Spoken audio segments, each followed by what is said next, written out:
Chapter 77, The City of 1,000 Stars. Xiao Bai promptly informed General Chun and Minister Liu to convene a meeting. Instruct them to set aside their current tasks and come immediately. Tian returned to the company and requested by Jingjing to urgently summon Chun, Hao, and Lu Dashu for a brief meeting. Bai Jingjing surmised that this urgent matter must pertain to the extraterrestrial spacecraft and immediately made the call. General Chun was engrossed in reviewing documents in his office. Upon receiving the call, he hurriedly made his way to Yi Tian's office. Lu Dashu was observing a test alongside a researcher. After receiving the call, he organized his subsequent tasks and hurriedly made his way to meet Yi Tian. He had never before received such an urgent notification and was left anxious, pondering what significant event had transpired. Lu Yin was also in the office. She leaned closer to Yi Tian and whispered, "Have you seen it?" Yi Tian nodded with a smile, saying, "Indeed, I'll elaborate when we return home." Lu Yin understood the necessity of keeping the hacker matter confidential and refrained from further inquiries, instead sitting beside him, gazing at the black and white metals on Yi Tian's desk. The metals were peculiar. Although they had been pried off, their edges bore no sharp serrations, appearing entirely smooth and rounded, akin to jade. Each piece of metal was approximately the size of half a palm. Lu Yin held one in her hands, playfully examining it, and curiously asked, "What kind of jade is this? There's even a pure black one." Yi Tian replied with a hint of uncertainty. "This should be metal, though I'm not certain what type. I will have Minister Liu investigate it shortly." During their conversation, Chun Hao had already arrived, wiping the sweat from his forehead as he inquired, "Director Yi, what instructions do you have?" Yi Tian gestured to the chairs before him, saying, "Old Chun, please take a seat and rest for a moment. We shall discuss together once Minister Liu arrives." "Understood." Within 2 minutes, Lu Dashu arrived, his short legs surprisingly swift. Just as he was about to inquire about the matter, he noticed Yi Tian signaling for him to sit first. Bai Jingjing, perceptive and considerate, locked the door to prevent any interruptions, which pleased Yi Tian greatly. Having such an understanding secretary saved him from unnecessary waste of words. Yi Tian glanced at the rapport levels of Chun Hao and Lu Dashu. Both displayed green indicators, their friendship value at 95, marking them as highly trustworthy individuals. "The urgency in calling you both here stems from several tasks that require immediate attention. You must halt your current endeavors and prioritize these." Chun Hao nodded in unqualified compliance. "Understood, Director Yi. Please proceed with your arrangements." Lu Dashu pondered for a moment before asking, "Director Yi, should we also postpone the research on the Iron Man suit?" The nature of their research was not something that could be paused at will. Sometimes, an experimental cycle was lengthy, necessitating continuous observation, and halting would negate all prior efforts. Indeed, completing this task will facilitate the easier development of the suit. Yi Tian was not well versed in these matters. His primary concern was to resolve the issue with the extraterrestrial spacecraft.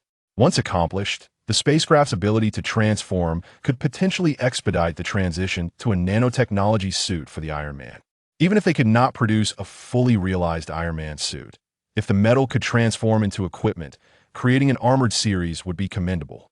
Coincidentally, he was acquainted with a detective named Xing Tian and could give him a set for him to embody the character of Xing Tian. Lu Dashi discerned the implications of Yi Tian's words. With the new task accomplished, the research on the Iron Man suit would become significantly more feasible. He nodded in agreement, saying, "Very well, Mr. Yi, I understand what is required." Observing the consensus from both parties, Yi Tian commenced the allocation of tasks. He handed a bird's-eye view map of Qiandao Lake to Chun Hao, which featured 2 circled areas. "This is Qiandao Lake. I have already instructed Secretary Bai to acquire it. Old Chun, your mission is to establish a small city on the island situated between the inner and outer circles I have drawn, complete with comprehensive facilities for living, entertainment, education, and research." Chun Hao was taken aback upon receiving the map. To construct a city? This was indeed a grand undertaking. "Mr. Yi, are we venturing into the real estate industry?" Yi Tian chuckled heartily in response. "No. In the future, this will serve as our clandestine research base, and once individuals enter, they shall not be permitted to leave easily. Therefore, it is imperative to ensure that all necessary facilities for their daily lives and work are in place." What about the existing hotels on the island? Acquire them. For those unwilling to sell, we shall resort to forceful eviction. I want to ensure that not a single individual unrelated to our company remains in Qianao Lake. Chunhao expressed concern that such coercive measures could lead to negative publicity for the company.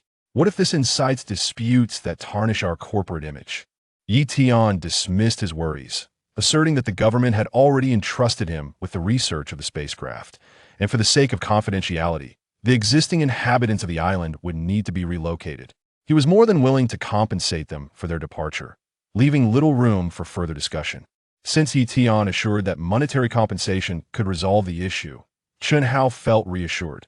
After all, 99 of the world's problems can be addressed with sufficient funds, the only variable being the adequacy of the financial resources.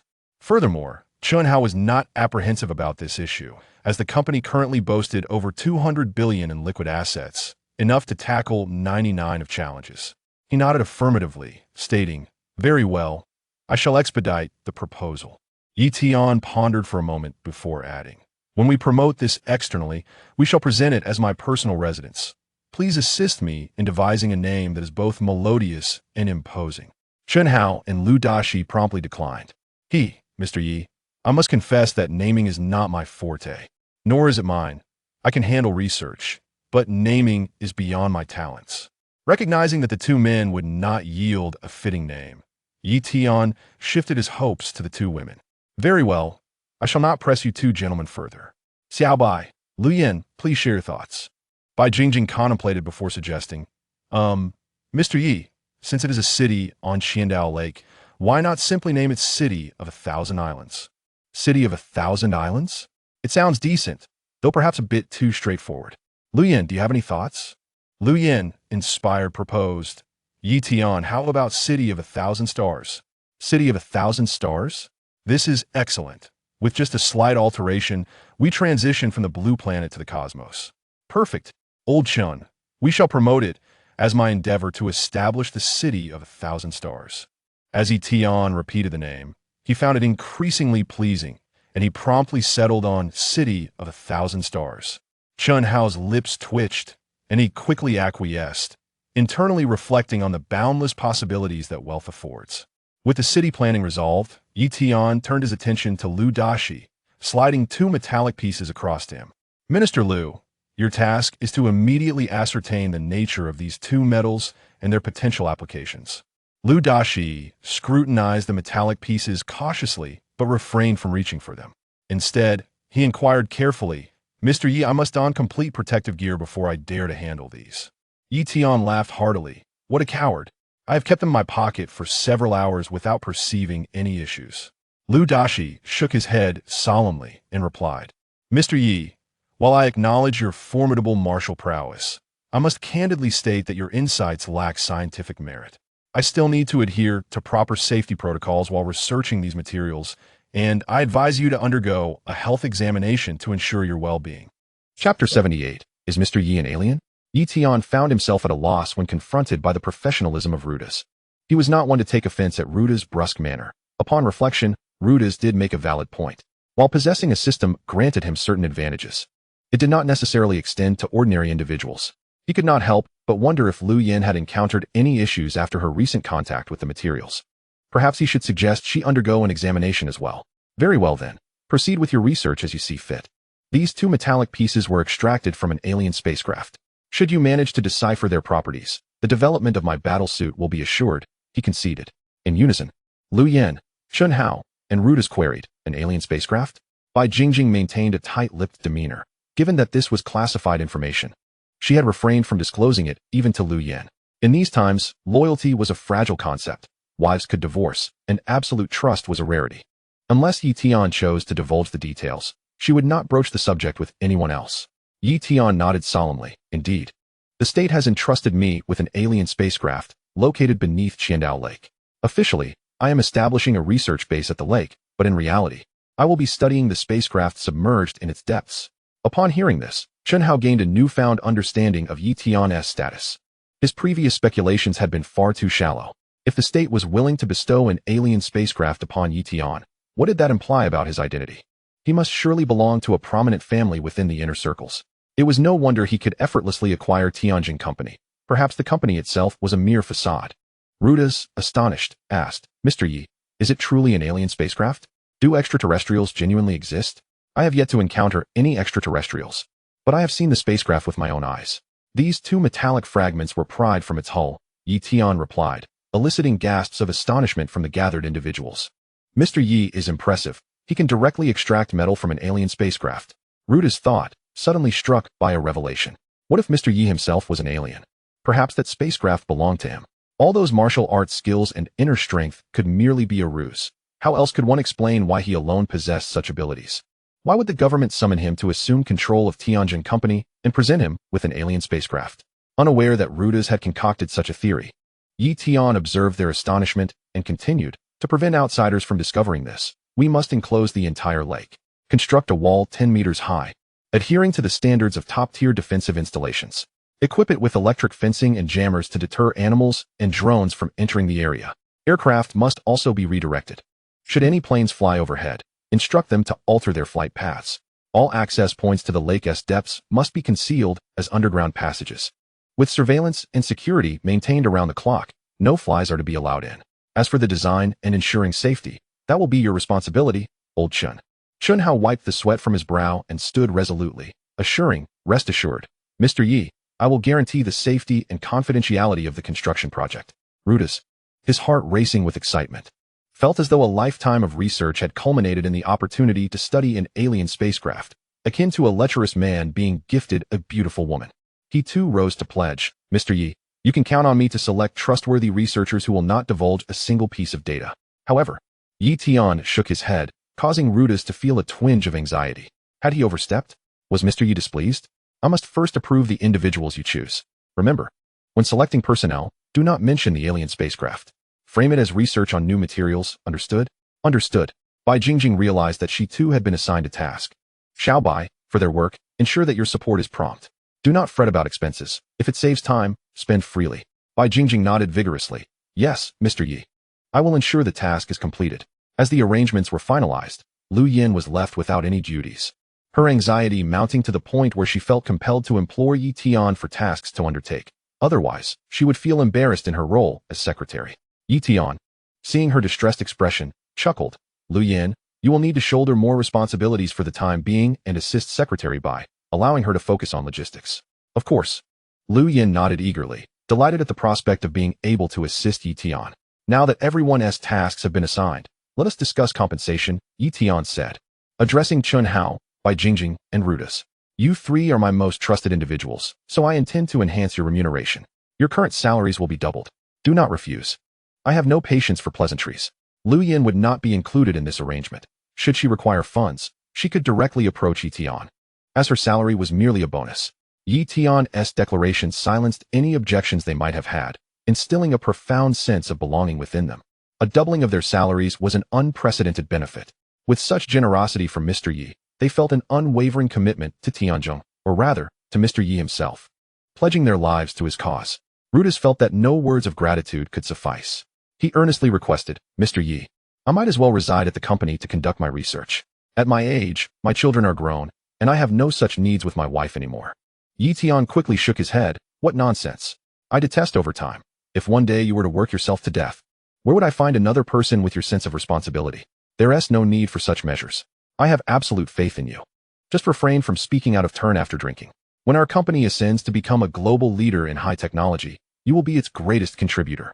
Thank you for your trust, Mr. Yi. I am not eloquent and cannot express myself well. From now on, my life is devoted to you. I shall serve you diligently until my last breath, Rudis said, touched to the point of tears by Tian's words. Tian noticed Rudis' loyalty rating rise from 95 to 100. Observing Chun Hao and Bai Jingjing, he noted their ratings had already reached 100. Tian's generous gestures had effectively secured the loyalty of Chun Hao, Rudis, and Bai Jingjing. Indeed, money was a powerful motivator. With a smile, Tian remarked, why would I need your lives? Just focus on your work and live well. Thank you, Mr. Yi. We will undoubtedly strive to fulfill our duties, they replied in unison. Now, off you go to your tasks. Chun Hao hurried to arrange matters regarding the construction of Qinqing City, while Bai Jingjing continued to juggle her roles in both logistics and as the chairman's secretary. Noticing that Rudis had not yet departed, Yi Tian inquired curiously. Director Ruda, aren't you going to retrieve the protective gear? Why are you still here? Mr. Yi, I think you should accompany me for a health check. I am concerned that the metal may harbor some radiation. I'm fine. Look, Lu Yin just touched it, and she is unharmed, Yi Tian said, dismissing the notion. This only heightened Ruda's concern. Secretary Lu touched it too? That makes it even more imperative to check. Certain radiations can affect fertility, and if detected too late, it could lead to complications. Affects fertility? Upon hearing this, Lu Yin felt a wave of anxiety wash over her. What if, in the future, she desired children and found herself unable to conceive? Wouldn't that spell the end of the Yi lineage? Yi Tian, perhaps we should go for a checkup after all. You've made me anxious, she admitted. All right, he conceded.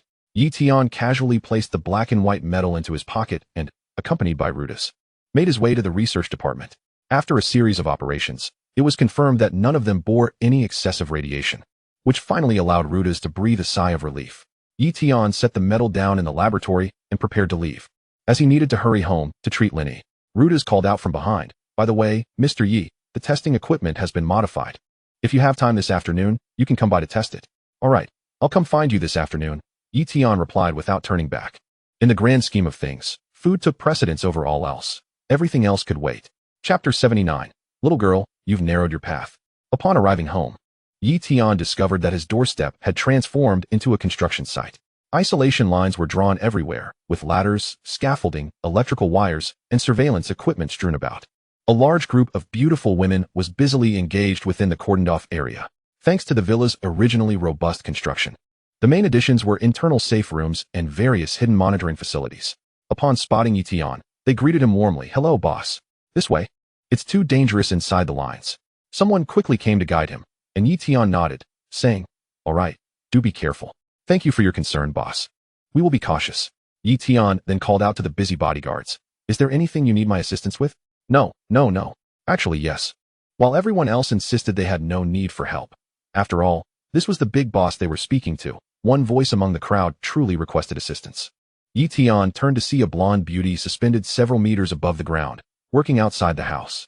She was from Alice's team, straightforward in nature, and simply stated she needed help when the boss offered. Yi Tian approached and asked, what do you need assistance with?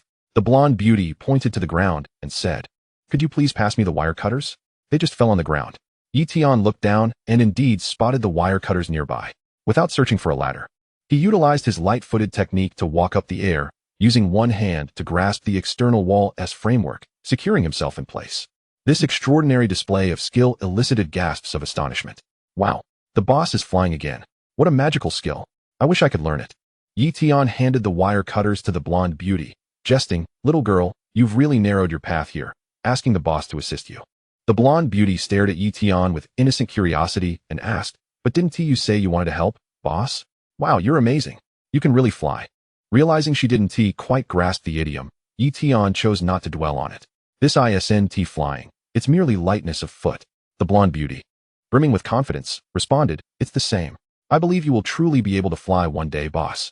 Yi Tian chuckled at her unwavering faith. Where does your confidence come from to believe I can fly? Just be careful while working. I have something to attend to, so I'll take my leave. Thank you, boss. Take care. Yi Tian released his grip and allowed himself to descend. Just before touching the ground, he stepped on the air to cushion his fall, landing softly, which drew another round of gasps. Upon entering the house, he was greeted by Linny. How are you feeling now? I feel a bit cold, she replied. Let us go to the bedroom. Okay. Lin Yi, blushing, followed Yi Tian into the bedroom, her mind racing with what was to come. Once inside, perhaps due to the timing, Lin Yi could distinctly feel her body growing colder. Yi Tian, I feel really cold. It's all right. Come here, I'll hold you. Yi Tian gently lifted Lin Yi and seated her on the bed. They sat back to back, and Yi Tian began to channel his energy, the warm internal force swiftly dispelling the chill enveloping Lin Yi. Moments later, after completing his practice, they both dressed. Lin Yi, blushing, thanked Yi Tian, thank you. Lu Yin returned home and curiously inquired about the treatment, playfully chiding Yi Tian for not taking advantage of the situation, leaving Yang Mi momentarily stunned. After a sumptuous lunch, with Yang Mi tidying up, Yi Tian engaged in quiet conversation with Lu Yin and Lin Yi. Today, I met the Black Phoenix. You absolutely want to believe who she is. Lu Yin, intrigued, asked, is she some sort of celebrity? Yi Tian chuckled, haha.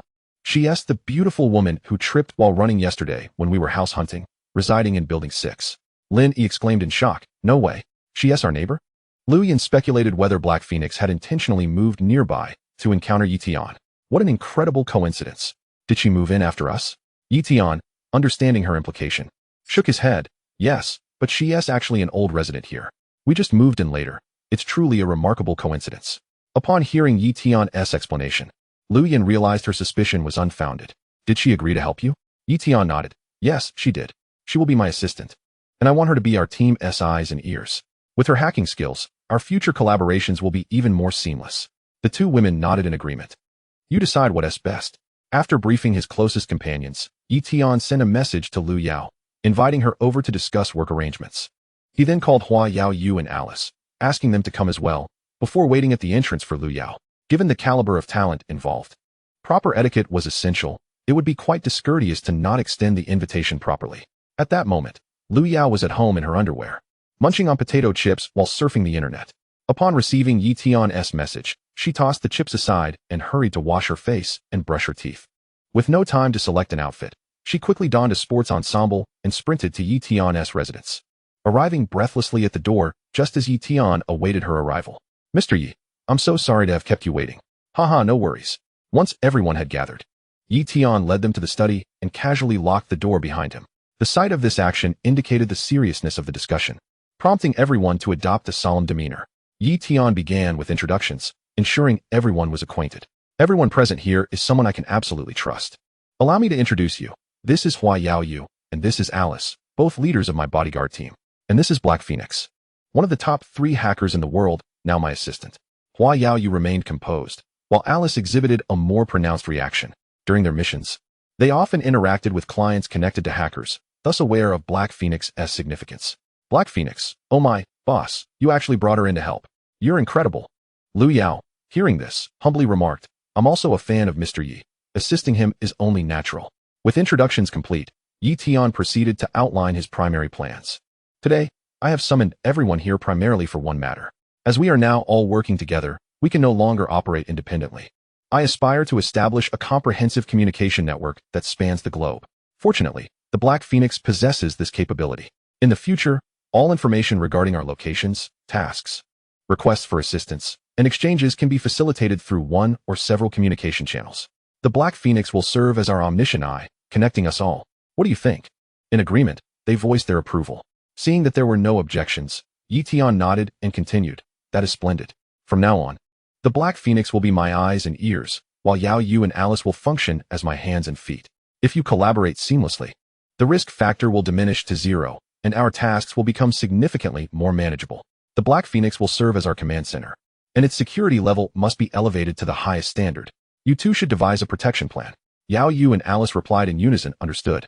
Black Phoenix, please discuss the specific collaboration plan with them. I am not well versed in the technicalities. You may decide among yourselves, Yi Tian instructed. Lu Yao's face flushed with excitement. The fact that Yi Tian entrusted such an important responsibility to her was tantamount to handing over his power for her to wield. What did this signify?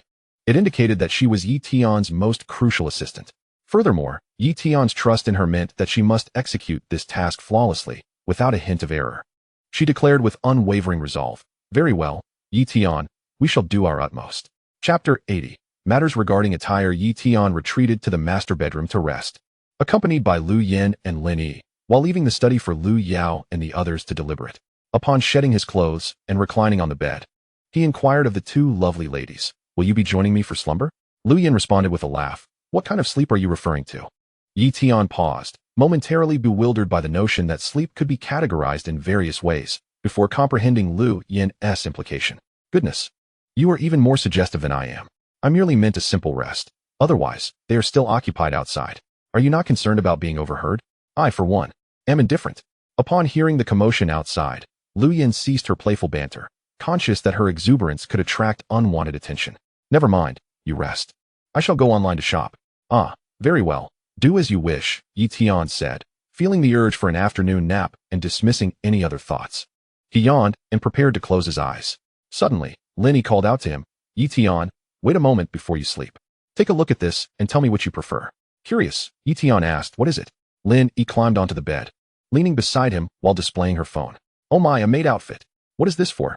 Upon seeing the outfit, Yi Tian realized it was a uniform that most enthusiasts would appreciate. Why are you showing me this? Lin Yi hastily explained.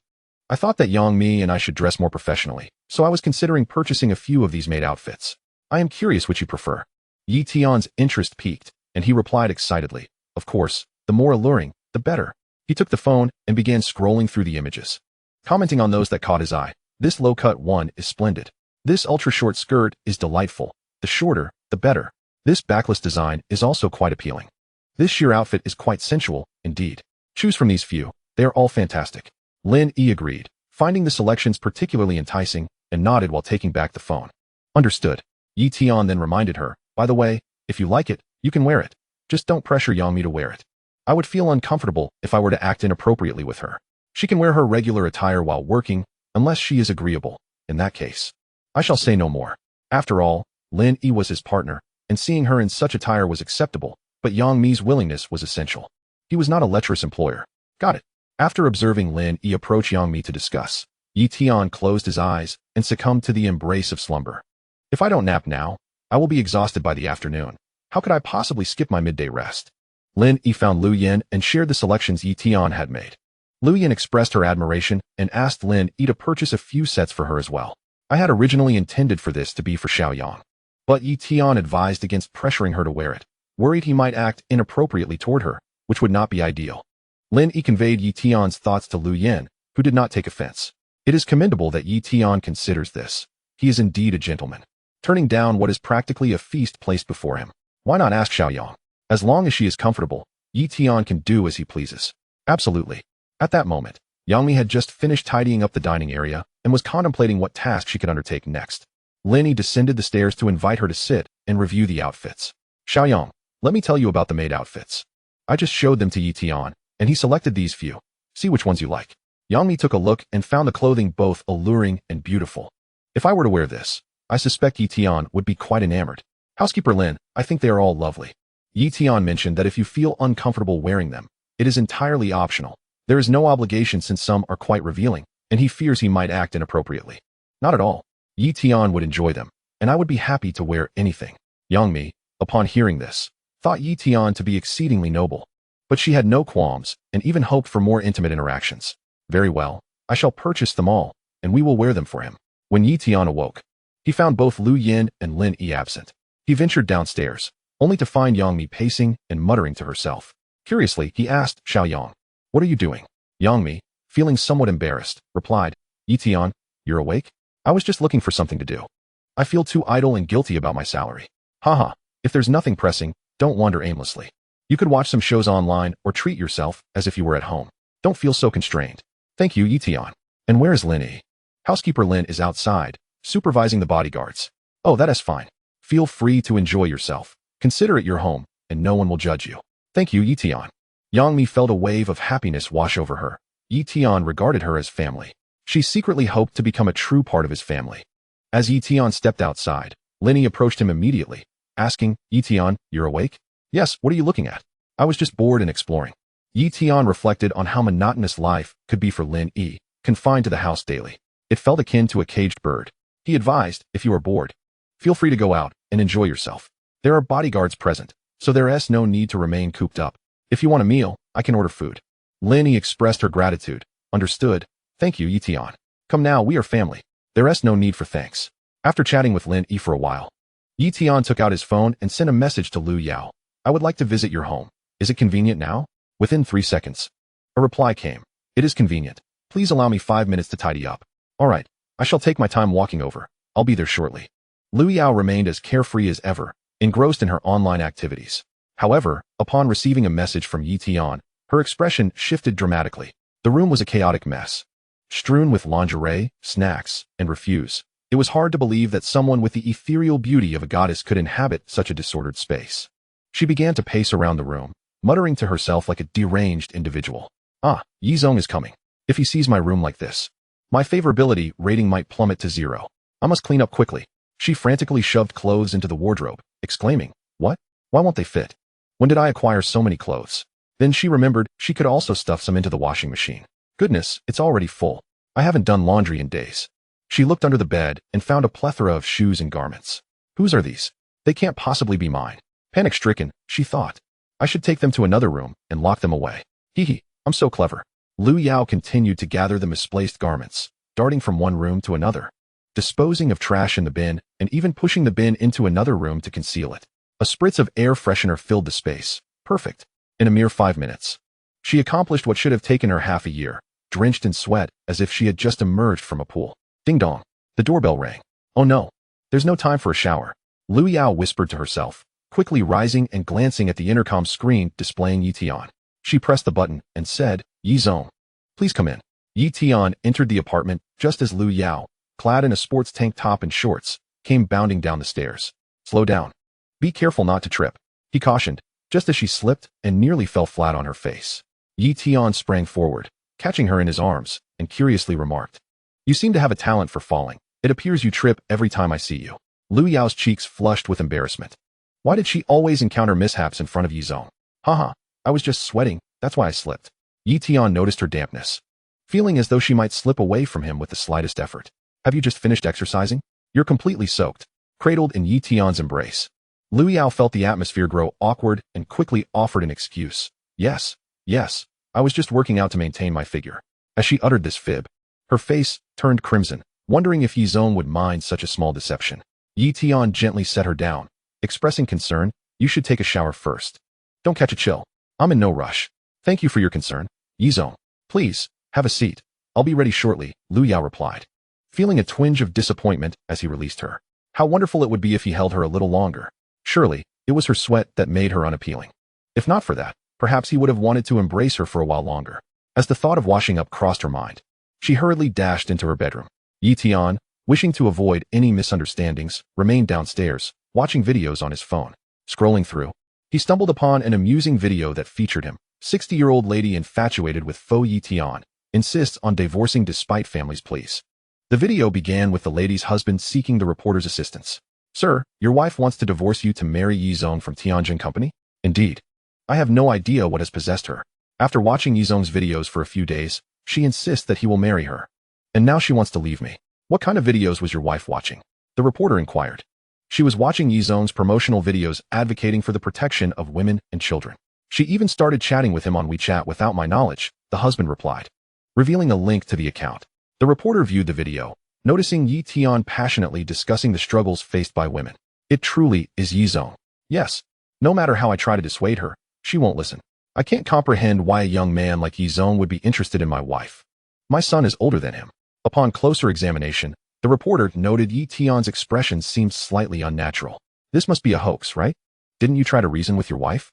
I suspect it's a scam too, but she genuinely believes it. No matter how my son and I plead. She insists that Yi Zong will marry her once she divorces me. Moreover, she even transferred over 100,000 to support Yi Tian's Women's and Children's Protection Foundation, claiming only those who donated generously could marry him. Transferring money? These days, anyone asking for money is a scammer. Didn't you report it? The reporter probed. We did. The guard said it was a scam and advised us not to believe it. And what about your wife? She won't hear any of it. She dismisses everything we say. After interviewing the husband, the reporter recognized his genuine distress and confusion, convinced that Yi Tian must be a fraud, though unable to pinpoint the issue. Once the reporter had gathered sufficient material from the husband, he asked, could we possibly interview your wife? She is not home. She went to the beauty salon, claiming she needed to look younger so as not to be outdone by other women. She even paid 800 to become a member there. After considerable effort, the reporter finally met the freshly pampered lady at the salon. Her face was glistening with serum, resembling a waterlogged sponge. Yi Tian, upon seeing this, nearly lost his lunch. What kind of person is this? Surely, they can't defame me like this. Madam, I'm a reporter from a television station. And I've heard from your husband. The lady, upon hearing this, grew impatient. She knew they would accuse her of being deceived, insisting that at her age, she could discern such things. Isn't that Yi Zong in the video? Enough. I'm going to marry Yi Zong. Let him wait for my divorce. The reporter, attempting to reason with her, said, but it's clearly a fake. The lady shot him a glare, retorting, what is fake about it? That is a real person speaking. Are you blind? Suppressing the urge to call her the blind one, the reporter asked, but everyone knows Yi Zong has a girlfriend. To his astonishment, the lady calmly responded, I know. Yi Zong said that while he can't give me a title, he can offer me happiness. At my age, what do I need a title for? Helping Yi Zong is enough to make me happy. With that, she beamed a blissful smile, leaving the reporter utterly flabbergasted. shaking his head. He concluded that she was beyond help, her self-deception being her most fatal flaw. However, he still felt compelled to caution her about the financial aspect. Madam, while your outlook is refreshing, your husband mentioned that giving money to him resembles a scam. Scam? What are you talking about? Mr. Yi did not coerce me. The amount given is entirely voluntary. While Mr. Yi is indeed affluent, as his family member, I can contribute as much as I can. What is wrong with giving more if I have the means? The reporter remarked that there was little left to inquire, leaving only the statement that they would contact Tianjin Company to ascertain the truth, and encouraged continued attention to this matter. Yi Tian chuckled in frustration upon reading this. The world truly is filled with all sorts of individuals. That video evidently employed AI face-swapping technology, likely using his visage from the press conference. His charm must be quite substantial if even a 60-year-old woman is enamored with him. If this matter is not handled properly, it could severely tarnish his image. The internet is rife with fools, particularly those who are obstinately convinced of their correctness, impervious to any counsel. Should they be led astray, he would be left to shoulder the blame while the fraudsters exploit his name to deceive others. Yet, blinded by greed, they seem unfazed by my hacking abilities, which is hardly my fault. I shall call on Liu Yao to help me identify these individuals. It would provide some tasks for the flower switching palace and the umbrella. Yi Tian glanced upstairs, pondering. This woman certainly takes her time in the shower. I've been scrolling through this video for over 10 minutes. Is it worth checking in on her? Chapter 82. Mr. Yi is an exemplary gentleman. Liu Yao had just ascended the stairs, and upon opening her bedroom door, she sneezed several times. It seems there has been an overabundance of air freshener. I should leave the door ajar to ventilate. She muttered to herself as she gathered her clothes and entered the bathroom, leaving the door unlocked. What need was there for caution around Mr. Yi? Not wanting to keep Yi Tian waiting, she opted not to luxuriate in the bathtub but instead turned on the shower for a hasty rinse. I love showers. So many bubbles, oh my. In high spirits, she hummed a tune while lathering her hair, creating a frothy mess all over her head and face. As she rinsed off the suds, eyes closed, she stumbled towards the towel, only to slip and fall, knocking her head on the floor and losing consciousness. The shower continued to cascade water over her, while downstairs, Yi Tian remained oblivious, engrossed in his video. After a while, noticing Liu Yao had not yet finished, impatience overcame him, and he made his way upstairs. Liu Yao, are you done with your shower? No response. Ascending to the third floor, he found her bedroom door ajar, wafting an enticing aroma. Her room, is this fragrant? How much air freshener has she used? He called out, Liu Yao, are you in there? Still no reply. Only the faint sound of running water. Yi Tian shouted several times, but received no answer. Puzzled, he ventured into the bedroom, which was not a typical room, but had been transformed into a command center. A massive control console adorned with numerous screens displayed incomprehensible data, a veritable hub of operations. Not lingering on the peculiar setup, he headed towards the bathroom, where the water continued to flow. Knocking on the bathroom door, he called, Liu Yao, are you in there? Why are you still in the shower? Silence persisted. Could something have happened? Should I check in? He hesitated, contemplating whether entering would make him seem like a lecher. After a few more knocks and receiving no response, his concern deepened. Turning the handle, he discovered the door was not locked. Upon entering, he found Liu Yao sprawled on the floor, unconscious, the water still cascading over her. Goodness, did she fall and knock herself out while showering? Yi Tian surmised, and indeed, his conjecture was accurate. With little time to appreciate Liu Yao's figure, he swiftly turned off the shower, grabbed a towel, and wrapped her up before carrying her to the bed. Covering her with a silk comforter, he began to administer treatment. His healing abilities discerned a significant bump on the back of her head and a minor amount of intracranial bleeding. Within moments, he had healed her head injury and addressed other hidden ailments, as prolonged sitting had left his own back in disarray. Liu Yao felt a warm sensation flowing through her, and as she groggily opened her eyes, she saw Yi Tian seated beside her, holding her hand. Realizing she was lying in bed, covered by a blanket, she rubbed her head in confusion and asked, Mr. Yi, wasn't I in the shower? How did I end up here? Yi Tian shot her an exasperated glance and replied, you fell while showering, hit your head, and lost consciousness. I waited for you to finish. But when you didn't come down, I came to check on you and help treat your injuries. Thank you, Mr. Yi. Just as Liu Yao expressed her gratitude, she suddenly became aware of her lack of clothing, save for the blanket. Her mind raced with chaotic thoughts. Why am I not wearing anything? Could it be that Mr. Yi? Surely not. He seems like such an upstanding gentleman. He wouldn't take advantage of me, right? I don't feel any pain if Mr. Yi has been intimate with me. Does that make me his girlfriend or a mistress? Given his close relationship with his girlfriend, am I infringing upon their relationship? Panic set in as she wondered what to do. Perhaps I should just accept being Mr. Yi's mistress? Yi Tian observed Liu Yao in a daze. completely unaware that her mind was concocting an entire romantic narrative. He gently patted her hand, bringing her back to reality, and before she could inquire further, he reassured her. Rest assured, I did not engage in any such act. Consider it akin to a doctor's examination. I hope you won't mind. Lu Yao was taken aback by Yi Tian's straightforwardness, her face flushing crimson. While she had no qualms about being seen by him, the abruptness was overwhelming, leaving her unprepared. Moreover, Yi Tian's words implied he had no intention of taking responsibility. What a pity. Alas, she had been exposed without any tangible loss and felt it inappropriate to demand anything. But Mr. Yi is truly an exemplary gentleman. Why wouldn't he take advantage of this situation? Could there be an unspeakable reason? Thank you, Mr. Yi. I know you are an upstanding gentleman, and I hold no resentment towards you. Chapter 83, A Man of Integrity. Yi Tian, bemused by Lu Yao's lack of modesty, remarked, Do you truly believe I am like Lu Xianghui, unyielding in the face of temptation? Isn't that the case? Certainly not. Mr. Yi, did you come to see me for a specific reason?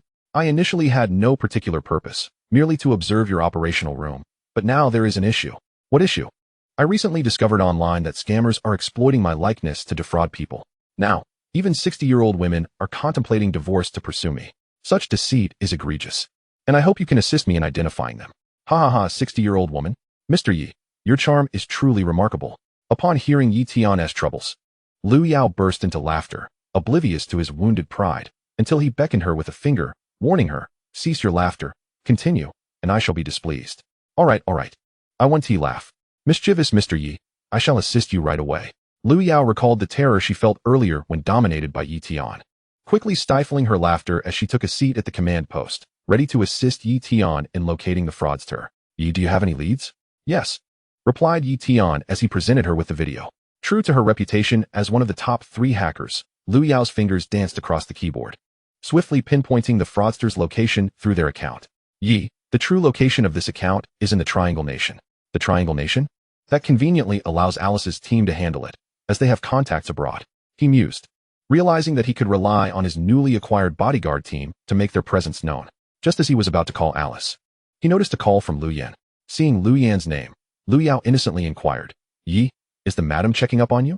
Yi Tian shot her a sidelong glance, playfully rebuking, checking on you? What is there to check? He answered the phone. Hello, Lu Yan, what's the matter? On the other end, Lu Yan's voice, laced with amusement, responded, Yi Tian, we have reporters at the company asking about your alleged scam involving a 60-year-old woman who is reportedly planning to divorce her husband to marry you. What are your thoughts on this? Yi Tian chuckled, impressed by the reporter's speed. Haha, I've seen that too. Rest assured, I'm currently with Lu Yao, having her track down the fraudster's location. Lu Yan, upon hearing Yi Tian was with Lu Yao, felt no particular concern. It was entirely normal for him to assign tasks to his subordinates. Have you found anything? Yes, but hold off on announcing it to avoid alarming the snake. Just tell them that I would never disrupt someone else's family nor accept donations from society. The one online is a fraud. Advise everyone to be cautious and report any scams. Understood. In the conference room of Tianjin Corporation, adhering to Yi Tian's style, no one obstructed the unexpected reporters. Instead, they were warmly welcomed and treated lavishly. The journalists appreciated Tianjin's hospitality, contrasting sharply with their experiences at other companies, where they often faced resistance, especially concerning scandals involving the chairman. Soon, they were greeted by Yi Tian's legitimate girlfriend, Lu Yan, which instantly enlivened the atmosphere. The presence of the official girlfriend addressing rumors surrounding Yi Tian was indeed a highlight. Lu Yan, emulating Yi Tian's approach, selected a few reporters for interviews. Much to their delight. Ms. Lu, what is your perspective on the recent news alleging that Yi Tian is involved in fraud? Fraud is out of the question. It's merely a scammer exploiting Yi Tian's image. To put it bluntly, Yi Tian possesses enough wealth to generously support those in need without resorting to deceit. And what do you think about the notion of a 60-year-old woman falling for Yi Tian? Upon hearing this question, all reporters perked up, eager to learn how the official girlfriend would respond. Would she express unwavering trust in her boyfriend, exhibit jealousy, or belittle the woman in question? With a smile, Lu Yan replied, Firstly, I am grateful for the elderly lady's affection for my boyfriend. However, I believe that their romance might only materialize when my boyfriend reaches 60. The room erupted in applause at Lu Yan's response, which was both witty and graceful, truly befitting someone of her caliber. Ms. Lu, may I contact Yi Tian to gather his thoughts? Certainly. I will make a call and inform you shortly. After Lu Yan reached out to Yi Tian and received his reply, she returned to the conference room. I just spoke with Yi Tian. He reiterated that he would never disrupt someone else's family nor accept societal donations. The online individual is indeed a fraud, and everyone should be cautious and report any scams. Thank you, Ms. Liu. The reporters, satisfied with the information they sought, bid farewell to Liu Yin and returned to compose their articles.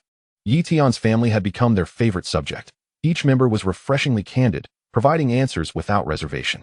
Thus, public sentiment towards Yi Tian remained overwhelmingly positive. Anyone who dared to speak ill of him would swiftly be met with a barrage of supporters. In fact, Yi Tian's fans had collectively settled on a name they all agreed upon: angels. They referred to Yi Tian as the deity, with some angels even forming fan groups intending to name themselves Heaven or Paradise, while others proposed titles such as Divine Hall or Celestial Court. Currently, representatives from these factions were fervently debating online, with no one able to convince the other, leaving the final say to Yi Tian alone. After concluding his conversation with Liu Yin, Yi Tian placed a call to Alice. Alice, I have a task for you. Sure, Yi. The location is the Triangle Nation, primarily to apprehend the fraudster misusing my identity online. Detailed information will be relayed to you by Black Phoenix. Please arrange the operation. Understood. Having delegated the task, Yi Tian prepared to head home. Liu Yao, please coordinate with Alice. I must return. All right. Yi, want you stay a bit longer? No. You shouldn't remain glued to your computer either. Make time to visit others. Chapter 84. Cautious and Prudent Brother Chong. Yi Tian ushered Lin Yi into the room, recounting the events that transpired at Liu Yao's home. Lin Yi chuckled. Yi Tian, I see she has an interest in you. Why not just accept her? I doubt Liu Yin would mind. Yi Tian shook his head. I'd prefer to wait a bit longer. I fear that once I open that door, I may not be able to close it. What does it matter? You are exceptional. Let us not dwell on that. You'll have to work hard from here. All right. When Liu Yin returned home that evening, she found only Yang Mi preparing dinner. Where's Yi Tian? Yang Mi replied obediently. Madam, good evening. Yi Tian is currently resting. He asked me to call him when dinner is ready. Still asleep? How long has it been? Go call him down for dinner. Of course. Yang Mi approached the bedroom door, knocking and calling out. Yi Tian, dinner is ready. The madam has returned. From inside, Yi Tian's voice replied, got it. I'll be there shortly. After dinner, as Yang Mi tidied up the dishes, Yi Tian and the others sat on the sofa, idly chatting. Liu Yin asked, by the way, how are things progressing with the 60-year-old lady? I've arranged for Alice to handle it. She has contacts abroad, making it more convenient. Those fraudsters are truly despicable. They deserve a severe lesson. Yi Tian concurred, asserting that such swindlers should not be tolerated, especially ones who would deceive even the elderly. Once we find them and extract a confession, let us eliminate them. Lin Yi, concerned, queried, eliminate? Isn't that a bit extreme? Well, it's abroad. These scammers are irredeemable. Even if they serve a few years, they will return to their deceitful ways. It's far simpler to deal with them once and for all. Yi Tian remained indifferent, confident that matters abroad were beyond anyone's jurisdiction. If we don't eliminate them, they'll just continue scamming again. All right then. Liu Yin had been busy all day today. She kicked off her shoes and rested her head on Yi Tian's thigh, closing her eyes to rejuvenate. Yi Tian gently massaged her temples with both hands, while also employing a bit of healing magic to invigorate her blood circulation. Was work too exhausting? Were you able to adjust? Liu Yin hummed in comfort. No problem at all. I managed to take care of most of the secretarial tasks myself today. And Secretary Bai even praised me. Sensing that her health was robust and without issues, Yi Tian finally felt at ease. That's good. Tomorrow afternoon, there will be a meeting for all employees of the local company. Except for essential positions, everyone is required to attend. Please make the necessary arrangements first thing in the morning. All right. Is there something significant happening? It's somewhat significant, I suppose. I want them to meet their chairman and for me to meet them as well. I'll also take the opportunity to provide some benefits to ensure they can work with peace of mind. Yang Mi, having tidied up the tables, dishes, and cleaned the area, approached to inquire if there was anything else needed. Yi Tian contemplated for a moment and replied, you and Lin Yi should go upstairs and tidy up the bedroom. Lin Yi's cheeks flushed, and she pulled Yang Mi upstairs, where the two of them worked together to clean the room thoroughly. In an old neighborhood of the Triangle Nation, several individuals were busily engaged in their tasks at computers. Some were using simulators to play edited videos of Yi Tian's speeches across various platforms, while others were chatting on QQ and WeChat with scripted dialogues. Some were collecting accounts in part-time groups, and others were laundering money, with each person having a clear division of labor and working in an orderly manner. Boss Chong took a round, observing his employees diligently at work, and nodded in satisfaction while puffing on his cigar, knowing he was about to rake in a significant profit. When the team leader noticed his arrival, he hurried over to report in a hushed tone, Boss, reporters are already at Tianjin Company conducting interviews, and they're starting to claim that this is a scam. The number of victims is decreasing. Chang angrily tossed his cigar to the ground, crushing it underfoot as he cursed. Damn it, ruining my plans. From now on, stop uploading Tian's videos and adding people. Discard all current accounts and buy a new batch to switch to different celebrities. Understood, boss. Chang's ability to navigate the underworld without faltering was due to his vigilance. He would immediately cut ties and seek survival at the slightest hint of trouble. His classic saying was, fraud is like stock trading. When everyone knows, it's time to exit, or you'll be trapped. Just as he indicated. The police had begun pretending to be deceived victims, preparing to extract addresses from QQ and WeChat, only to find that suddenly, they could no longer add anyone. Cyber experts, after tracking, could only determine that these videos were uploaded from the Triangle Nation, but the specific address remained elusive. Seeing this as a cross-border organization, the police deemed it too challenging, especially since reporters had already unveiled the scam and few people were left to be deceived, leaving the matter unresolved. Unknown to anyone. Near the border of the Triangle Nation, a 12-member team under protective cover was fully armed and riding in armored vehicles, heading toward the scammer's lair. Chapter 85. We Are Women. 3 armored vehicles advanced smoothly along the route provided by Lu Yao. The team leader, Vivian, sat in the command vehicle holding a tablet displaying the scammer's office and its surroundings. Heavy weapons specialist Angela excitedly remarked, Vivian, with top-tier hacker Black Phoenix on board. This mission is going to be a breeze. The target seems utterly exposed. Vivian smiled. Indeed, it's my first time on such a mission, and the target is completely unaware that we are monitoring them. Lu Yao had infiltrated the scammer's computer, phone, and surveillance systems, secretly observing every move they made, rendering them transparent in her eyes. Additionally, through satellites and roadside cameras, she provided the team with the safest route, ensuring an unimpeded advance. This operation posed nearly zero risk for everyone, as Alice had generously funded the team, allowing them to procure the best equipment. To be on the safe side, she strongly urged them to wear top-notch body armor and helmets to ensure vital areas were protected from serious injuries, in case any mishaps occurred that required Tian's healing. However, given the current circumstances, it seemed unlikely that anyone would be harmed. The opposing side consisted of a group of unarmed weaklings, at most armed with a few small handguns. They could hardly inflict any serious damage even if they stood still. The armored vehicles soon arrived near the scammer's hideout. According to Lu Yao's information, there was a lookout at a bend 3,000 meters ahead. If not neutralized, Boss Chong would escape as soon as he received word. Vivian began issuing commands. Everyone prepare. There's a sentry ahead. Cupid, you're up. Ensure a clean kill to avoid alerting the target. Understood. Cupid, the team's sharpshooter, was known for her ability to strike unexpectedly, much like love itself. The armored vehicles halted, and Cupid swiftly disembarked, darting into a concealed position to observe the situation ahead. Indeed, in a rather ordinary small earthen house, a person was peering outside through a small hole in the wall. If the armored vehicles advanced another 1,000 meters, he would spot them. Utilizing the GPS coordinates provided by Lu Yao, it was confirmed that only one person was inside. As the lookout was distracted, Cupid seized the moment and took him out with a single shot. The house fell silent, devoid of any noise. Cupid observed for a moment longer before relaying to the team, target neutralized. Lynx, go check the situation. I'll provide cover. Received. A team member nicknamed Lynx nimbly made her way toward the small earthen house, dodging and weaving until she reached it safely. After confirming the surroundings were secure, she cautiously entered the house and discovered only the dead lookout lying on the ground. She meticulously scanned the interior and found no surveillance equipment. The only device capable of connecting to the internet was a phone, which had already been compromised by Lu Yao. Safe to proceed, Lynx reported, waiting quietly for the armored vehicles. Thus, they advanced as if on a cheat, systematically eliminating the scammer's watchful eyes. Vivian, observing through the tablet's surveillance video, saw scam boss Chong completely oblivious, engrossed in a pay-to-win mobile game. Soon, the team entered the dilapidated building where the scammers resided. The members swiftly disembarked and occupied various entry points of the complex, leaving only 3 drivers and Vivian inside the vehicle. Angela, start by instilling some fear. All right, watch this. Angela received the order, brandishing a modified Gatling gun and unleashed a barrage at the scammer's office door, demolishing it entirely before ceasing fire. Since the derelict complex housed only Chong and his crew, no innocent bystanders were frightened. Chong's phone flew out of his hand in shock. He picked it up and dove under the table, while all the other employees crouched on the floor, too terrified to move.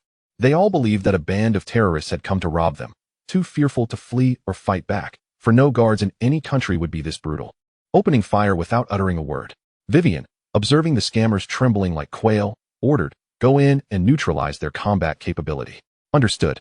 Immediately, 5 team members charged into the room. 3 aimed their guns at the scammers while 2 used specialized handcuffs to restrain them. As Chang observed the 5 figures before him, each cloaked in a black hood, his heart sank into despair. He had merely sought refuge abroad to evade scrutiny, never anticipating an encounter with genuine terrorists. In a desperate plea, he exclaimed, "Brave gentlemen, I am willing to part with money. I implore you, spare my life." Almost immediately, one of the assailants produced a POS machine and, utilizing a voice modulator, rasped, "Swipe your card." Chang was taken aback by the professionalism displayed. Was it truly necessary to be so meticulous? Carrying a POS machine, no less. If I were to claim I had no funds, would you demand I take out an online loan as well? "Esteemed sir, with my hands bound, I cannot access my card," one of the assailants flatly stated. "Tell me where it is, or face death." Following this, he shot the leg of a nearby accomplice, who writhed in agony on the floor. Chang was nearly paralyzed with fear. Was such cruelty commonplace? A mere disagreement resulted in gunfire. Thankfully, the shot was aimed at the employee's leg. Had it been directed at him, he would have been finished. In a frantic response, Chang hastily surrendered all 3 of his bank cards, divulging their corresponding pins without the assailants even needing to ask. With a swift swipe and a successful pin entry, all of the funds from his 13 cards were drained by Liu Yao. At that moment, Chang felt a fleeting sense of triumph. Having intentionally kept 3 cards on hand to prepare for such a scenario, fully confident they could not possibly anticipate his remaining 10 cards. After all, as long as the green hills remain, one need not fear the absence of firewood. However, he was blissfully unaware of the elite hacker lurking behind the masked figures. Nor did he realize that all his passwords were identical, significantly simplifying matters for Liu Yao. "Brave gentlemen, I have given you my money. Will you not grant me a chance to live?" he pleaded. "Heh, that will depend on your performance," came the chilling reply. "I shall do my utmost to impress." At this moment, Chang was utterly humbled, clinging to the hope of survival. "You are to create a video detailing how to exploit the image of Tian for fraudulent purposes and provide me with the victim's information. Those who cannot comply will meet their end immediately." "Why you are with Tian?" Chang's heart raced in shock. How could they possibly have arrived in Triangle Country so quickly? And fully armed at that. It seemed utterly implausible. "We are merely fans of Tian. Your slander against our deity warrants punishment." The members of the Umbrella did not disclose their affiliation with Tian, but rather cloaked themselves under the guise of fans to avoid implicating him in any trouble. Upon hearing this, Chang exhaled in relief. They were merely fans, not agents of Tian. He was aware of the multitude of fans online. Yet he never imagined that even terrorists would be among them. Indeed, in this day and age, physical appearance reigns supreme. Being handsome truly enables one to act with impunity. Several employees soon clamored that they could produce the video, while those who felt unqualified panicked. They had merely relied on deception through conversation or followed Chang as muscle. Chang himself was in a state of disarray. How could a businessman like him possibly possess such skills? Was he not doomed? The Umbrella members uncuffed those capable of completing the task and, with weapons drawn, they worked with alarming speed, producing the video and compiling the victim's data. Just as the information was saved to a computer, Liu Yao stealthily retrieved it, rendering these individuals utterly useless. The Umbrella members, devoid of mercy, executed the fraudsters one by one. Even in his final moments, Chang's thoughts lingered on the 10 bank cards he had yet to utilize. Contemplating why he had not learned to produce videos himself, perhaps then he could have saved his life. Those who had complied with the video and data requirements could not fathom the betrayal, realizing too late that their captors were not men of their word. As the Umbrella members departed the scene, they detonated the entire complex, mockingly declaring amidst the smoldering ruins, "We are women. What of it if we do not keep our word?" Chapter 86, Keyboard Warrior Yongwei. Task accomplished. Vivian led all team members away from Triangle Country, slipping away without a trace. Following the completion of the mission and a report to Alice, Vivian shared some delightful news. This operation was executed flawlessly. "I have already informed Alice, and she mentioned that if we complete 2 more missions, we can head to the 5 Elements country to take over for them." Instantly, the team channel buzzed with excitement as members began to chime in. "Wonderful. I've heard shopping there is unrestricted, with President E covering the expenses." "Indeed. And the 5 Elements country is exceptionally safe. Firearms are prohibited. Given our skills, we would be virtually invincible. The best part is the opportunity to be in close proximity to President Yi. Rumor has it that his girlfriend is quite open to others vying for his attention. What a generous spirit. That's because President Yi possesses unique abilities. It is simply inconceivable that he could be seduced. I still want to give it a try. Captain, why not request a few more tasks from Alice?" "Understood. I too wish to visit the 5 Elements country. Spending every day in these war-torn nations makes me forget I am a woman, due to the time difference. It was daytime in Triangle Country, while it was evening in the Five Elements Country. Unbeknownst to Tian, his subordinates had resolved the issue of the fraudsters overnight. When he awoke the following morning, he received a call from Alice and saw a message from Liu Yao that informed him of the events. The subsequent arrangements were straightforward. Tian instructed Liu Yao to transfer the funds from the fraudsters' accounts back to the victims based on the list of deceived individuals. He requested that she send him the explanatory video created by the fraudsters, as he intended to share it widely. Moreover, he asked Liu Yin to convene a meeting with reporters to disseminate this information. Once the tasks were organized, Tian refrained from going to the office, opting instead to assume the role of a hands-off manager at home. Upon receiving the video from Liu Yao, he watched it with great satisfaction. It clearly outlined how to create deep-fake videos, perpetrate fraud, evade scrutiny, and launder money. Tian promptly uploaded the video online, accompanied by a post stating, "Recently, individuals have been mimicking my likeness to deceive others. Thanks to the concerted efforts of my fans, we have apprehended the fraudsters. The victims will gradually receive compensation reclaimed from the swindlers, and I hope everyone watches the video to avoid falling prey to similar scams." With Alice's guidance, he naturally framed the incident as the work of his fans, ensuring that he distanced himself from any potential backlash. Indiscriminate killing, even of fraudsters, could tarnish his image. The news spread rapidly online, and by morning, reporters had received Liu Yan's official notification, solidifying the narrative. The national husband exonerated from false accusations. Fan support leads to justice. Good fans, Tian's creation, the Angel Legion, is invincible. Lost funds recovered. 60-year-old grandmother awakens. Vows to be Tian's lifelong fan. One article after another praising Tian and his fans emerged, swiftly circulating across the internet. Tian's fans felt immense pride. After all, they were all supporters of Tian, and the achievements of other fans were also their own accolades. However, one man could not withstand the prevailing atmosphere and replied, "Is it not possible that Tian orchestrated this deception himself, and when exposed, sought a scapegoat?" The moment he posted this response, it was akin to stirring a hornet's nest, provoking a swift barrage of replies that surged from dozens to hundreds, then thousands of accusations and insults directed at him. The criticisms fell into two primary categories: vilifying him as a troll, a keyboard warrior, and a fool, and denouncing his family and ancestors for generations. The man, undeterred, retaliated with fervor, engaging in a heated exchange of insults, reveling in the chaos. Soon, this news caught Liu Yao's attention. After a quick search, she posted the man's information online. It turned out he was indeed a notorious keyboard warrior, a former employee of Giant Blog, who had harbored resentment ever since it was brought down by Tian. Upon discovering the fraudulent use of Tian's image, he felt a pang of bitterness and hastily left a disparaging comment.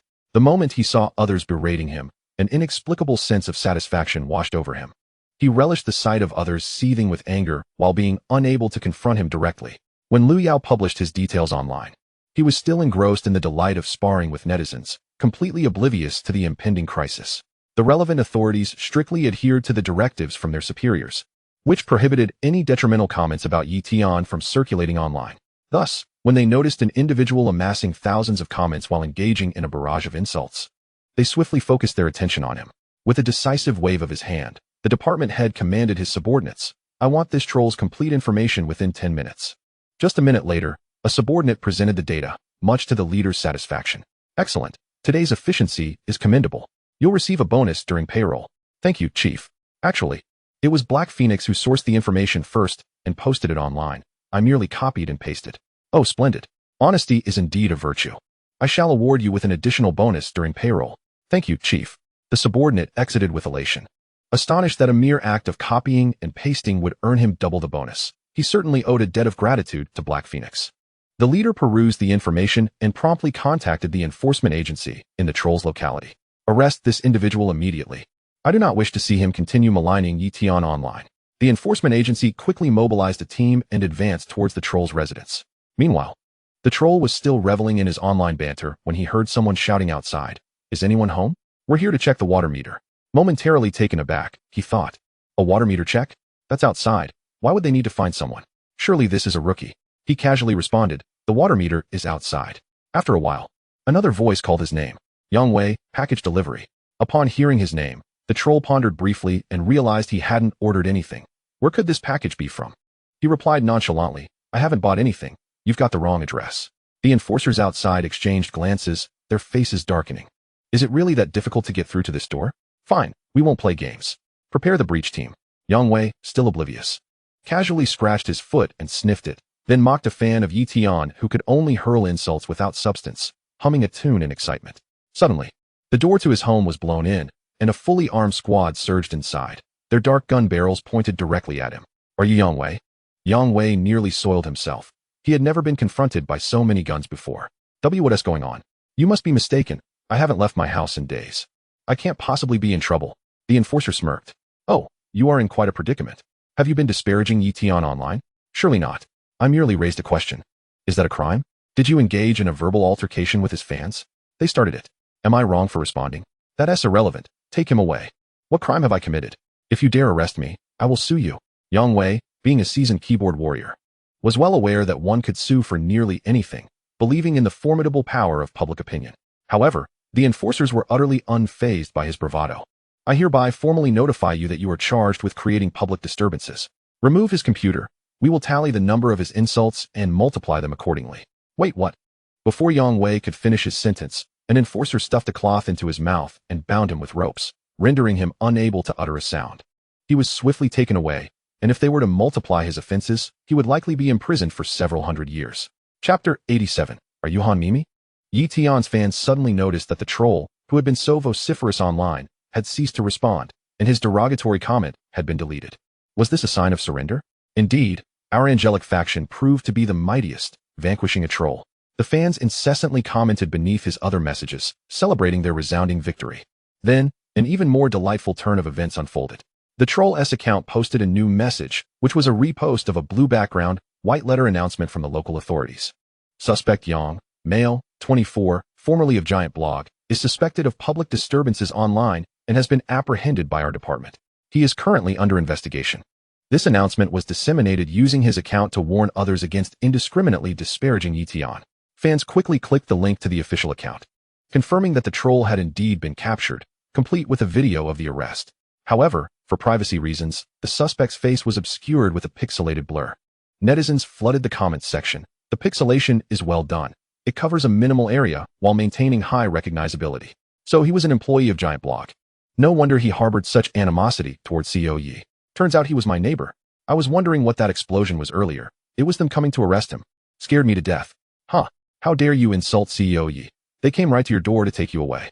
Other trolls and keyboard warriors, who had initially planned to ride the coattails of Tian's popularity, felt a chill run down their spine upon reading this news. They hurriedly deleted their prepared statements. Some men who had dared to voice a few doubts promptly scrubbed their comments clean and shut down their computers, trembling with fear at the thought of being implicated. In this day and age, the internet teems with trolls. Their bravado stems from the belief that they are untraceable, allowing them to speak recklessly. Yet, once the threat of exposure looms, they dare not utter a single word.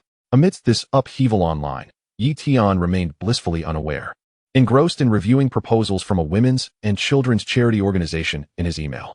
Thus far, he had received only 3 complete proposals, while others were merely suggestions, lacking coherence. Tian downloaded the 3 proposals and examined them meticulously, page by page. The first proposal was exceedingly commercialized, suggesting that Tian fund the establishment of a fully equipped charitable organization, which would then rely on social crowdfunding. The funds raised would be managed as financial products. The profits generated would be allocated as charitable funds, with all beneficiaries required to complete detailed application forms, undergoing a rigorous 6-tier review process before receiving assistance. Should the pilot program succeed and be scaled nationwide, it would operate through mutual aid facilitated by insurance purchases, effectively using societal funds to serve society. The charity could also recoup its initial startup capital through financial management. After reviewing this proposal, Tian promptly deleted it, deeming it trash. Do I lack funds? Must I rely on you to profit from me? Commercializing charity will only yield a grotesque hybrid. Those who genuinely require assistance will be unable to access it, with funds being siphoned away at every level. The second proposal simplified the approach, mirroring the first in that Tian would finance the establishment of the charity organization, which would accept applications from those in need, followed by sending a representative to verify the claims on-site before dispersing funds. This proposal lacks any viable profit-making avenues. It entirely relies on Tian's ongoing financial contributions for sustenance. Tian decided to set this plan aside and continue evaluating the third proposal. The third plan was somewhat more intricate. It too required Tian's funding, but it mandated the establishment of a charitable organization alongside a volunteer organization as a peripheral entity. This structure would not only provide a channel for the needy to seek assistance, but also allow volunteers to facilitate submissions, thus preventing victims within certain households from being unaware of or unable to seek help. The assistance would encompass several facets: economic aid, legal support, capacity building, and scholarship provisions. This approach would not only involve financial contributions, but also the establishment of factories and companies to accommodate some of the applicants. This would enable them to become self-sufficient, earning a livelihood through their own labor and living with dignity. The initiative aimed to motivate children to excel in their studies by offering scholarships, thereby enhancing their academic enthusiasm. Upon reviewing this plan, Tian felt an immediate sense of certainty.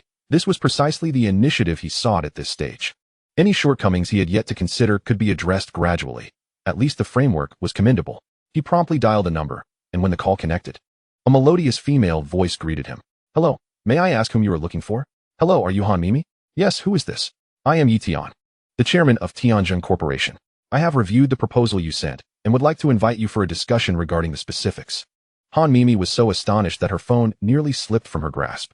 Despite her earnest efforts in drafting and sending the proposal, she had harbored doubts about its viability, given its broad scope and lack of financial incentive.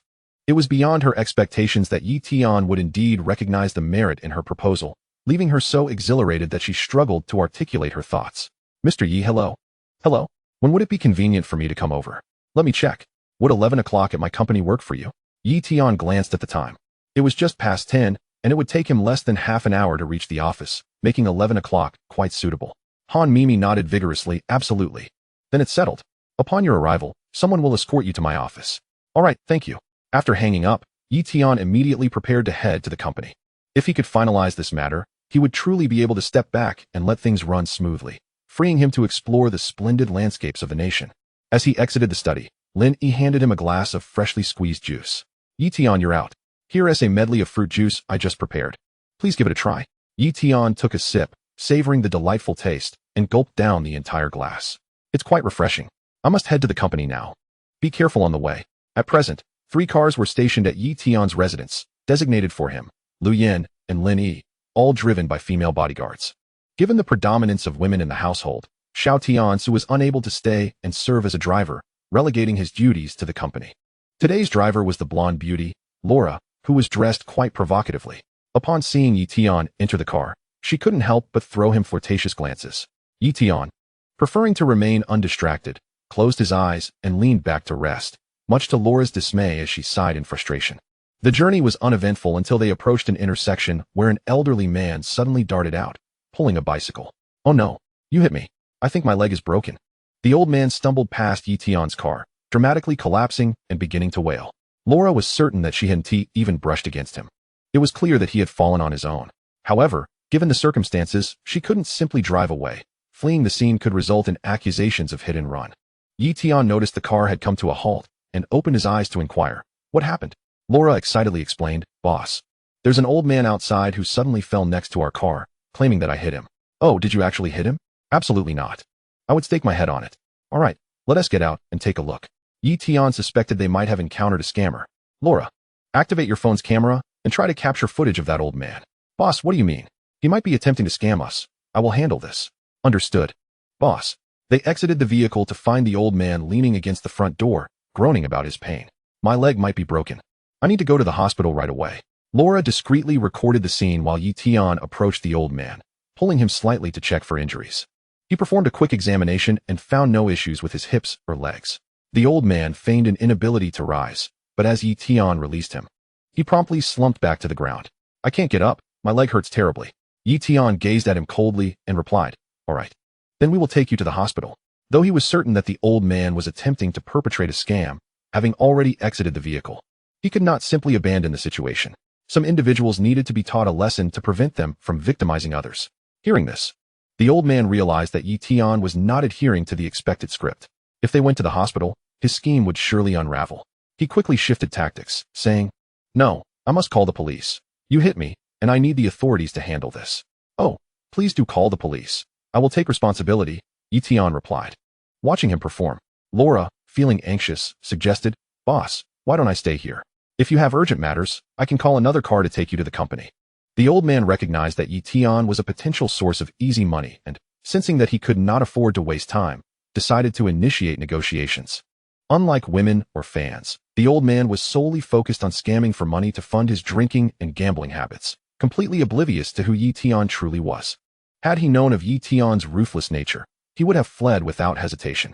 Feigning benevolence, the old man proposed, "Sir, since the police may take some time, if you have urgent matters, I wouldn't want to inconvenience you. How about giving me 20,000 yuan, and I'll just go get checked out myself?" 20,000? The audacity of this old man was astounding. Merely lying down in a dramatic fashion warranted such a sum. Yi Tian shook his head in refusal. "My matters aren't pressing. Please call the police, and we'll review the traffic cameras to determine how much I owe." The old man thought to himself. "You can't possibly see the footage. I've calculated the angle perfectly. The cameras at the intersection 1T capture my position on the ground." Boss. Since you're not worried, I'll go ahead and call the police." Yi Tian urged. "Hurry up, stop wasting time." "Fine, you forced my hand. If I don't get any money today, I'll make sure to drag this out with you." The old man indeed pulled out his phone and dialed the police. Yi Tian, in turn, called his company to inform them that if a woman named Han Mimi came looking for him, he might not yet have arrived. So they should have her wait in the office. Yi Tian was prepared to endure this situation with the old man, and soon. Nearby security personnel arrived upon hearing the commotion. They assessed the scene and quickly recognized that the incident was quite clear-cut. This old man was a habitual offender who had unfortunately crossed paths with Yi Tian, whose stature warranted special consideration. Clearly, the old man bore full responsibility.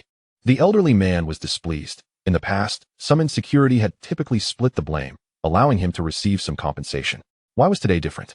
"Officer, are you covering for him? How could a large vehicle hit a small one and I be fully responsible?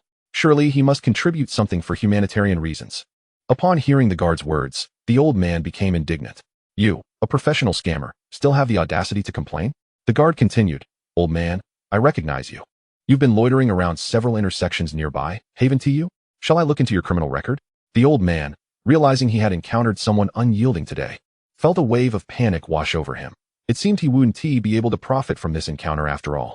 He picked up his bicycle, preparing to leave, and defiantly declared, "Consider yourself fortunate today.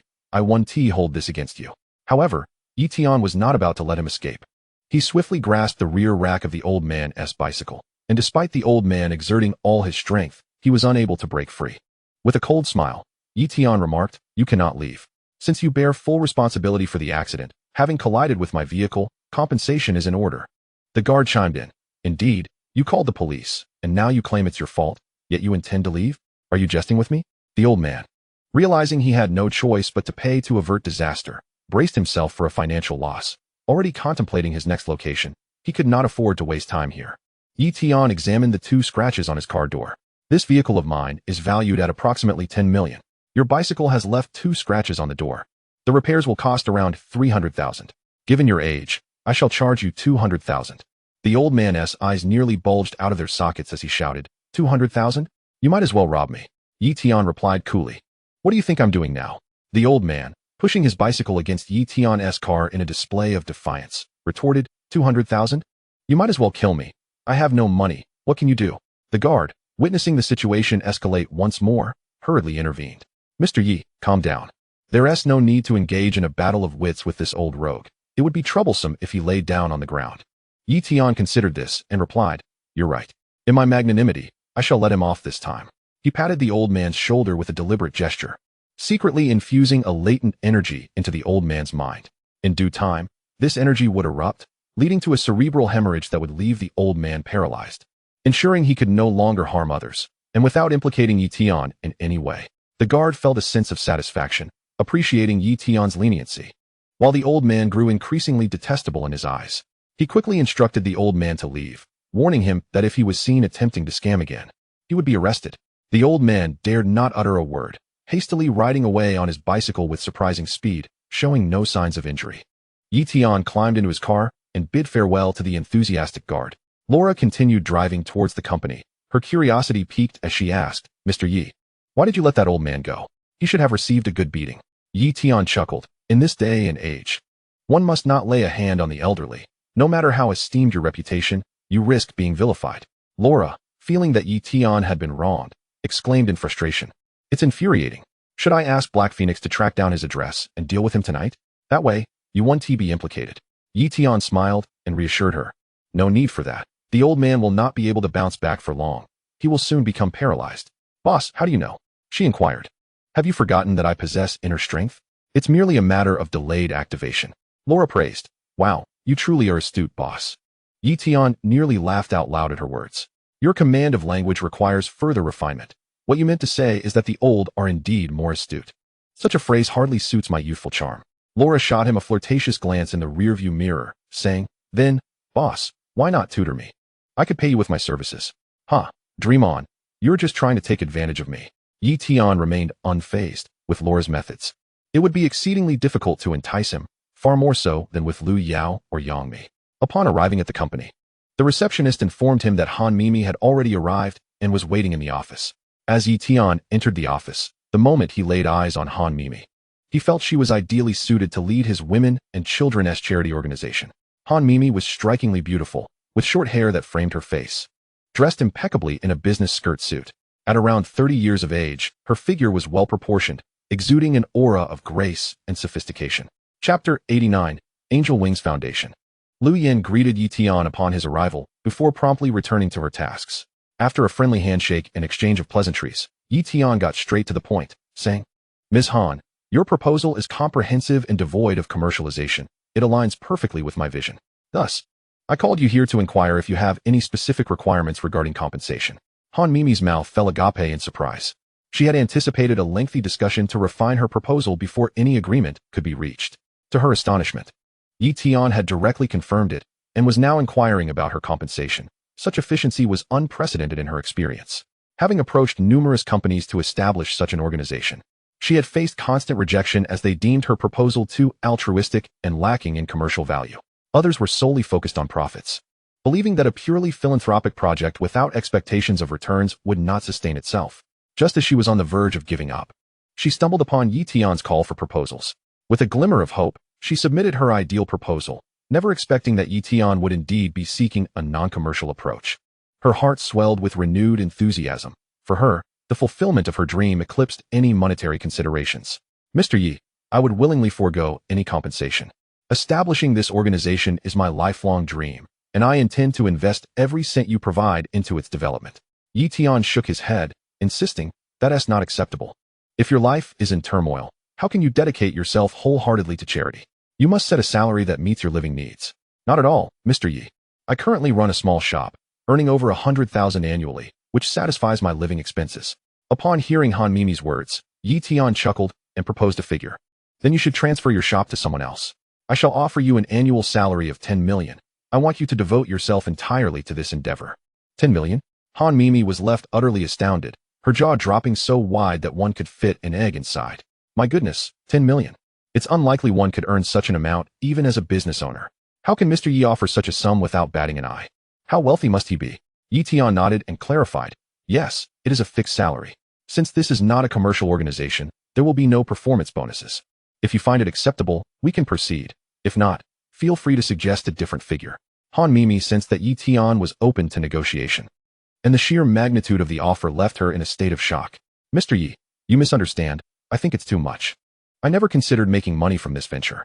Seeing that Han Mimi had no objections, Tian waved his hand, finalizing the agreement. Then it's settled, an annual salary of 10 million, along with 1 billion in startup capital. You are solely responsible for recruiting and establishing the organization as outlined in your proposal.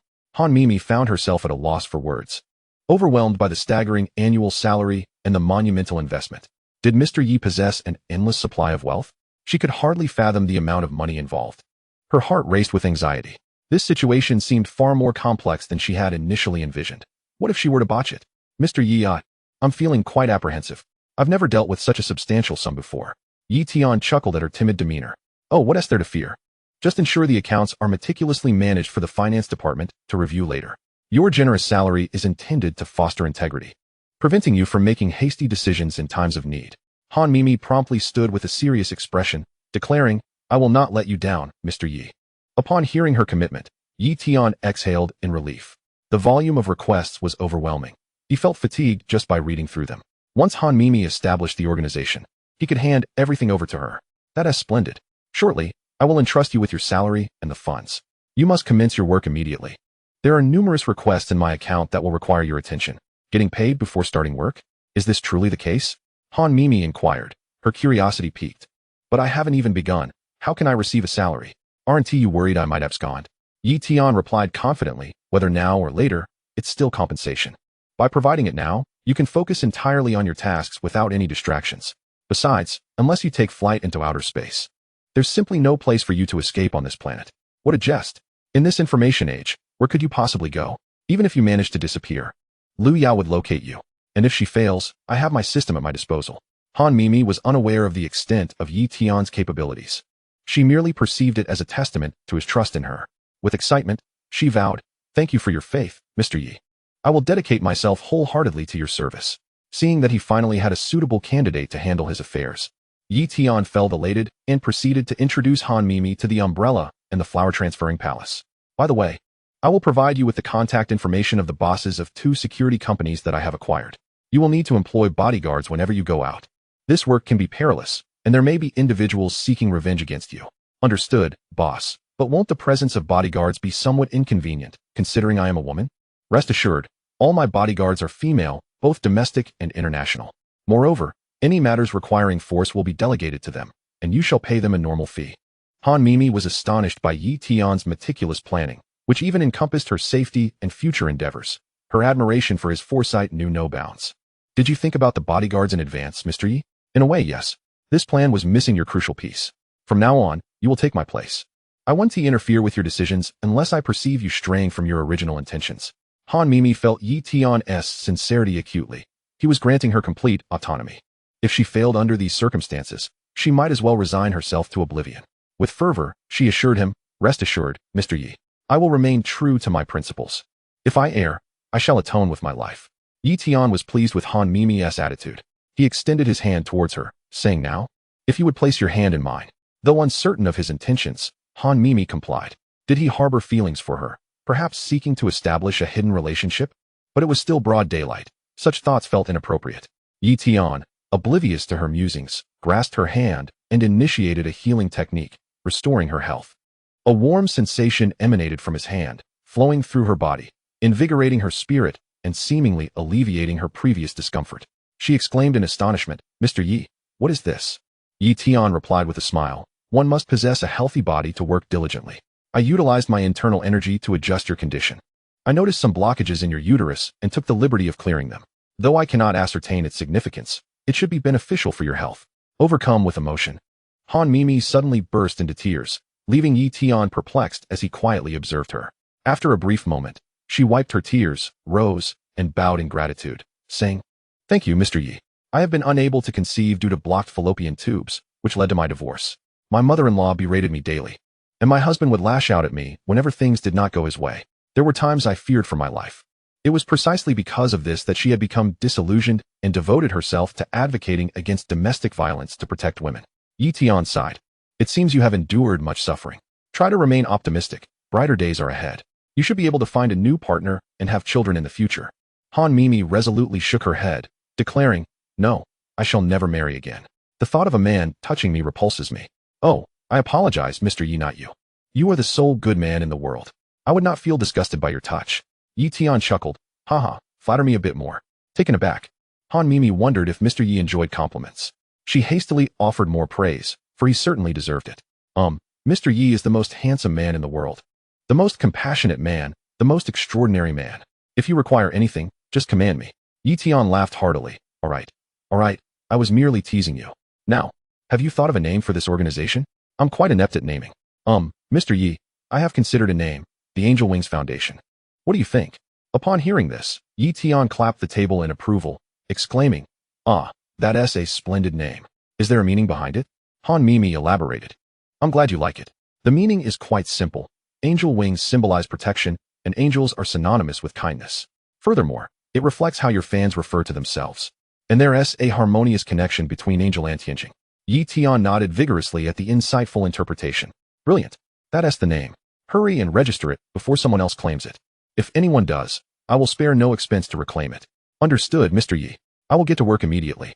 With Yi Tian's approval, Han Mimi rose, eager to embark on the myriad tasks ahead, overwhelmed by the sheer volume of responsibilities awaiting her.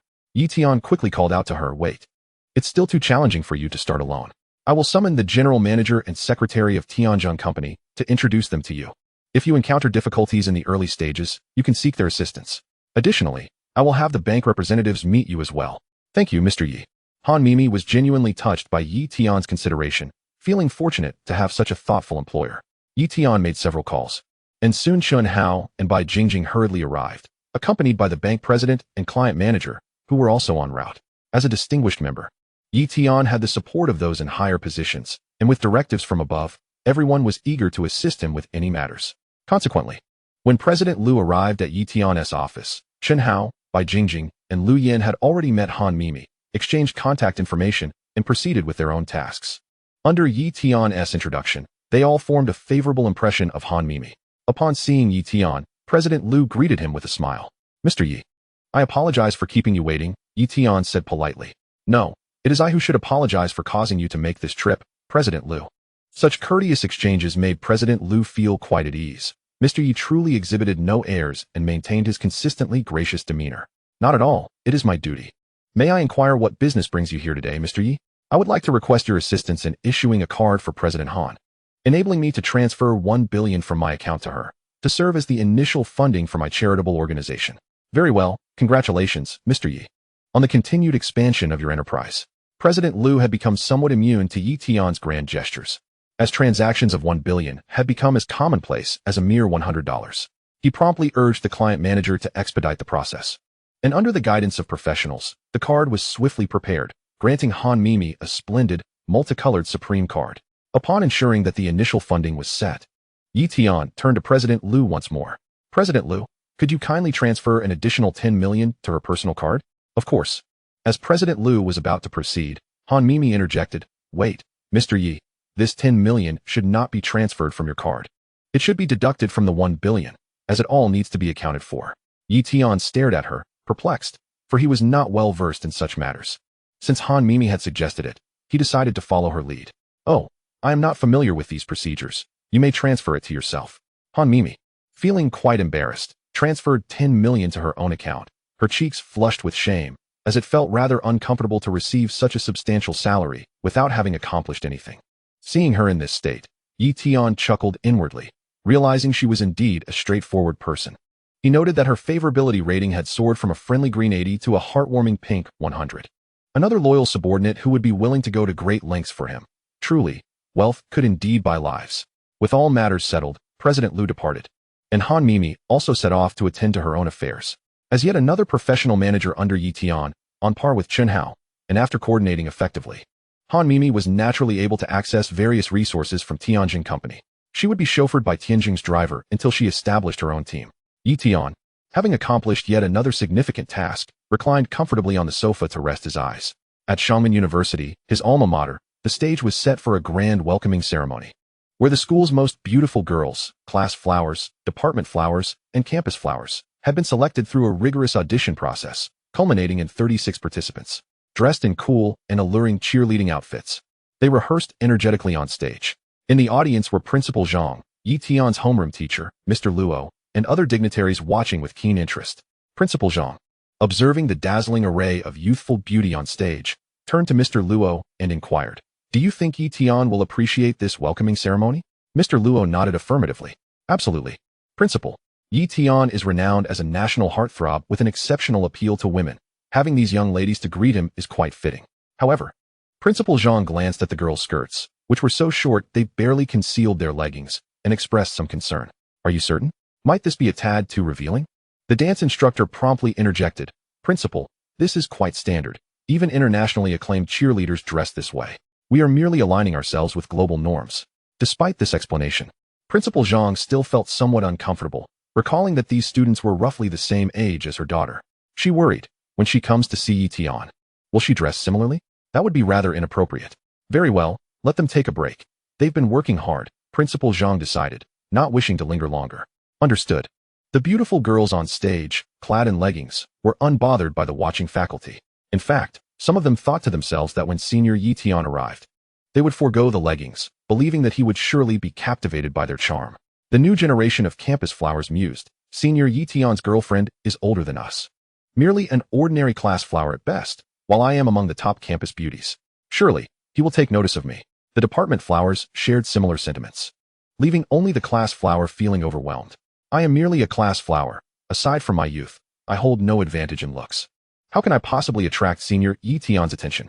The teachers remained oblivious to their students' hidden agendas. They were more accustomed to formal welcoming ceremonies. Upon returning to her office, Principal Zhang summoned the logistics director. Mr. Wang, has the cafeteria been informed? Principal, the notification has been sent out. Your nephew assured that everything will be in proper order, dressed neatly, ample food, clean, and enough meat to satisfy everyone. Principal Zhang nodded in satisfaction. I hear some students have found success and returned to campus to reminisce over the cafeteria's offerings, which could lead to conflicts with the chefs. We must proactively eliminate any potential sources of discord. Mr. Wang quickly flattered her. Your foresight is exceptional, Principal. All staff have been duly informed. While Yi Tian is at our school, they will be compelled to behave, ensuring no retaliation or disputes. Excellent. If this matter is handled well, I shall allocate a set of accommodations for you. Thank you for your consideration, Principal. Chapter 91. Speeding Beyond the Sound Barrier. How dreadfully dull. Yi Tian lamented as he lounged on the sofa for a while, realizing that the office was deserted. Lu Yan, now particularly diligent as his secretary, seemed to have vanished. He suddenly felt like an empty nester, concluding that in his spare time, it would be best to remain at home, where at least Lin Yi and other lovely companions would be present. Last time, the head of the research department, Lu Dashi, mentioned I could come for a test. Now seems a perfect opportunity to indulge. Yi Tian made his way alone to the research department, discovering everyone deeply engrossed in their work, which brought him great satisfaction. He casually called over a staff member to summon Lu Dashi. The individual quickly reached out through internal channels, and within a minute, Lu Dashi emerged from one of the rooms. Mr. Yi, I apologize for the wait. I was engrossed in researching black and white metals. Have you made any progress? Not yet. We are currently conducting routine tests. Only with foundational data can we determine a research direction. Oh, do as you see fit. Yi Tian observed Lu Dashi. Noticing he seemed to have lost more hair, sported dark circles under his eyes, and had a blister at the corner of his mouth. You shouldn't overexert yourself. One might think I am mistreating you. Yi Tian lightly tapped Lu Dashi and used his healing technique to restore his vitality, instantly alleviating the dark circles and the blister. Thank you, Mr. Yi. This must be your miraculous healing technique. Lu Dashi gazed at Yi Tian with wide eyes, intrigued by this aspect he wished to explore, though he lacked the expertise in biology to pursue it. By the way, where is the testing device you mentioned last time? I happen to be free and would like to experiment. Follow me, Mr. Yi. To prevent any mishaps like last time, we have established a dedicated testing room. As Yi Tian followed Lu Dashi, a nearby researcher inquired, Mr. Yi, may we observe? Yi Tian graciously replied, feel free to watch. Just ensure that you manage your current tasks appropriately. Wonderful. Thank you, Mr. Yi. The researcher exclaimed in a loud voice, prompting most of the departing researchers to follow Yi Tian as they left together. They arrived at a spacious room devoid of windows, its walls composed of specialized metal, adorned with a soft white ceiling from which the lighting and ventilation ducts hung. At the center stood a treadmill, flanked by transparent blast-proof barriers towering as high as a person, and a large screen displayed a reading of 0 kilometers per hour before the treadmill. Observing this scene reminiscent of a science fiction film, Yi Tian found it quite intriguing. Minister Lu, is this the treadmill? He inquired. Lu Dashi replied proudly, yes, Mr. Yi. This treadmill is anything but ordinary. We have named it the planetary treadmill, modeled after the Flash's cosmic treadmill. Yi Tian's interest peaked at the mention of the Flash, whom he admired, despite the superhero's reputation for speed often being overshadowed by others. Oh, is it used for testing speed? Indeed. Its unique feature allows it to convert high speeds on the treadmill into lower speeds, enabling us to measure even faster velocities. Lu Dashi excitedly elaborated on the principle behind it, leaving Yi Tian feeling somewhat dizzy. Stop. I cannot comprehend what you're saying. Why wait? Let's give it a try immediately. Very well, you two, prepare for the setup right away, Lu Dashi commanded, slightly reluctant to halt his enthusiastic explanation. He called over 2 researchers to assist with the machine's calibration. Once they had completed the adjustments, Yi Tian stepped onto the treadmill and began to run. 2 recorders stood by, noting his speed while other researchers engaged in lively discussion around them. Within mere seconds, the researchers began to cheer enthusiastically. Wow, Mr. Yi is approaching world record speeds. Wow, Mr. Yi has already surpassed the world record. Unbelievable. My goodness, Mr. Yi has reached 100 kilometers per hour, which is about as fast as a motorcycle. Yet Yi Tian showed no signs of stopping. He continued to run. How fast do you think Mr. Yi can ultimately reach? I dare not speculate. I fear he might run fast enough to transcend time and space. As Yi Tian's speed escalated, Lu Dashu felt an overwhelming force akin to that of a large truck speeding past, prompting him to shout a warning. Everyone step back. Mr. Ye's speed is too great. We risk being swept away by the airflow. The researchers, sensing the wind swirling in front of them, hurriedly retreated 10 meters to continue observing from a safe distance.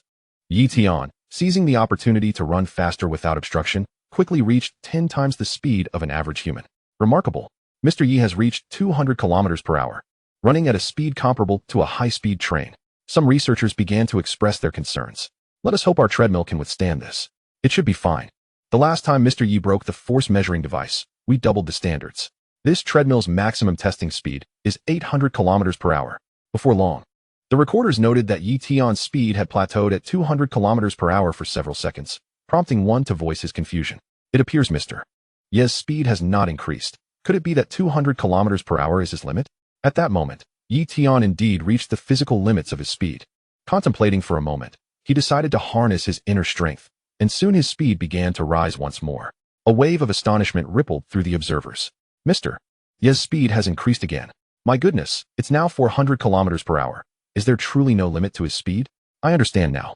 The 200 kilometers per hour was Mr. Ye's physical strength, while this surge is powered by his inner strength. Inner strength is beyond our calculations, an entirely unknown force. Once Mr. Yi taps into it, he transcends human limitations. Yi Tian's speed soared, quickly approaching the treadmill's maximum threshold. Lu Dashu shouted urgently, warning, everyone, retreat to the barriers. Mr. Ye's speed has reached 800 kilometers per hour. The treadmill may explode. Panic ensued as everyone scattered, seeking refuge behind the barriers. They seemed to witness a conical cloud forming around Yi Tian, and with two thunderous booms, the treadmill shattered into pieces. The transparent barriers began to crack, and researchers covered their ears, writhing on the ground, their eardrums having burst, blood streaming from their wounds. Realizing the treadmill could not withstand his velocity, Yi Tian swiftly redirected the force into the air before him, generating a massive shockwave that made the room feel as though a typhoon had erupted. He defied the laws of physics, momentarily suspending in midair before descending to the ground. Gazing at the scattered components, he muttered to himself, "Goodness, I've damaged another testing device. With the enhancement of inner strength, it seems my speed has no limits. If the environment permits, I might even transcend time and space." The system promptly interjected, dousing his excitement with cold reality. "Host, cease your fanciful thoughts. This system prohibits any incidents of time travel in this world. You cannot traverse time." "Oh, very well. I almost forgot. The system reigns supreme. Thank you for the compliment, host. Your employees have sustained injuries from the sonic explosion and require immediate treatment." "Understood. Thank you for the reminder." Chapter 92. Mr. Yi is the Flash. Yi Tian gazed at the employees writhing on the ground in pain, shouting and hollering like fools, shaking his head in resignation as he approached to treat each one of them. They all felt embarrassed, having come to spectate only to be treated by their boss in the end. "My apologies for causing trouble, Mr. Yi." Yi Tian waved his hand dismissively, indicating it was no bother. "It's nothing. It seems your awareness of safety is still lacking. Make sure to incorporate soundwave protection features into future combat suits." In unison, the employees nodded. "Understood, Mr. Yi. We will take note." One curious researcher inquired, "Mr. Yi, what exactly happened in the end? Why did it suddenly explode?" Yi Tian replied with a hint of exasperation, "It seems the speed was too great for the treadmill to handle, resulting in the explosion." The researchers began to murmur amongst themselves. "No wonder I heard several explosions." Lu Dashu clarified, "In fact, what you heard was not just the explosion. There was also a sonic boom. Mr. Ye's final speed exceeded the speed of sound, causing the sonic boom, which is why our eardrums were ruptured." "Sonic speed? But if he reached supersonic speeds, why were Mr. Ye's clothes still intact?" questioned another researcher, noting that logically, such high speeds should have ignited his clothing. Yi Tian glanced at his attire and chuckled. "Ah, that's because I can now use my inner strength to protect my clothing. It is as if the fabric has become an extension of myself." Oh, as soon as the topic of inner strength arose, the researchers appeared dazed, finding it difficult to continue the discussion. "We're discussing science, and you're speaking of metaphysics. Isn't this akin to a chicken talking to a duck or playing music for cattle?" Another researcher posed a question, "Mr. Yi, is supersonic speed your maximum velocity?" Yi Tian shook his head. "No, I feel I can go faster. But this device cannot measure it." The researchers, brimming with confidence, responded, "Mr. Yi, we can still make modifications. We will surely be able to measure it. Let it be. What use is it to run faster? I am not the Flash. What I desire is an Iron Man suit that can be utilized by ordinary individuals." Yi Tian chuckled softly, outright rejecting the notion. With such confidence, it would be more prudent to dedicate my efforts to thoroughly researching the suit. Mr. Yi, we will surely assist you in this endeavor, the team assured him. Observing their fervor, Tian continued to inspire them with motivational words. Indeed, if you truly succeed in your research, not only will you be rewarded with limitless wealth, but you will also leave a lasting legacy. Your descendants will take pride in your achievements. The researchers, invigorated by Tian's encouragement, felt a surge of enthusiasm, wishing they could carry high-speed trains around for a few laps. Realizing there was little else to engage in here, Tian turned to Lu Dash. Director Lu, are there any other testing projects available? Lu Dash, a hint of embarrassment in his demeanor, replied, Mr. Yi, I would like to enhance the defenses before you conduct further tests. I fear there may be unforeseen issues. Tian, pleased that Lu Dash prioritized safety, praised him. Ah, splendid. We shall discuss this later. Continue with your work. I shall take my leave now. Very well, Mr. Yi, allow me to escort you. As Tian prepared to depart, he suddenly recalled something and halted, addressing the group. Everyone who can attend the meeting this afternoon must be present. It pertains to the enhancement of your salary and benefits. Do not miss it. Thank you, Mr. Yi, we will certainly be there. Returning to his office, Tian found himself bored and began distributing funds to those seeking assistance online, all while waiting for Lu Yin to finish work and return home. As a good man, waiting for his girlfriend to finish her shift was simply a matter of principle. Once Lu Yin entered the car, she informed Tian, I have scheduled the meeting for 3:30 this afternoon, so do not forget. Tian nodded. Understood. I won't forget such a trivial matter. After lunch, he indulged in a brief nap. In truth, with his constitution, he had no need for a midday rest, but it had become a habitual practice. Without it, he would face collapse in the afternoon. A brief respite in bed was always welcome. Once Yami had tidied up, Lin Yi mysteriously whisked her and Lu Yin away to a room for a fitting. Several exquisite made outfits had been crafted, having been hastily produced at Lin Yi's behest, utilizing only the finest materials that felt as light as air and immensely comfortable. Given their similar physiques, they each tried on the garments, selecting those that best suited their individual styles. The trio agreed to wait until Tian returned that evening to model their selections for him. In the afternoon, Lu Yin roused Tian, and they set off for the company together. Lin Yi, smiling, hinted at a surprise awaiting him upon his return. What sort of surprise? It's a secret. You'll find out when you return. All right then. Tian, deciding it was not worth the effort to guess, regarded it as a delightful little thrill in life. When the time for the meeting arrived, the grand auditorium was already filled to capacity by the time Tian took the stage. As he appeared, thunderous applause erupted from the audience. Tian raised his hands to quiet the crowd, and silence fell immediately. Today, I have gathered you all primarily to meet face to face. It has been several days since my arrival at the company, and aside from the executives and research staff, I have yet to meet the rest of you. I realize now that this meeting seems somewhat futile, as I cannot distinguish one of you from another in this sea of faces. Therefore, I shall dispense with the pleasantries and address a matter of interest to all. I am prepared to enhance your compensation, allowing you to work with greater peace of mind at Tianjin. Applause erupted once more, as the audience's spirits were ignited. In this era, who does not cherish wealth? A boss willing to distribute money to employees is undoubtedly the best kind. Once the applause subsided, Tian continued, I have come to learn that our company has been in existence for 15 years. During this lengthy period, who among you has been a steadfast companion to the company's growth? I asked those with over 10 years of service to please stand. In an instant, hundreds rose to their feet.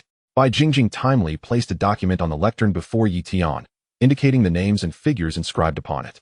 Tian scanned the list, discovering there were a total of 267 employees with over a decade of service, most of whom held respectable positions as senior engineers or in leadership roles.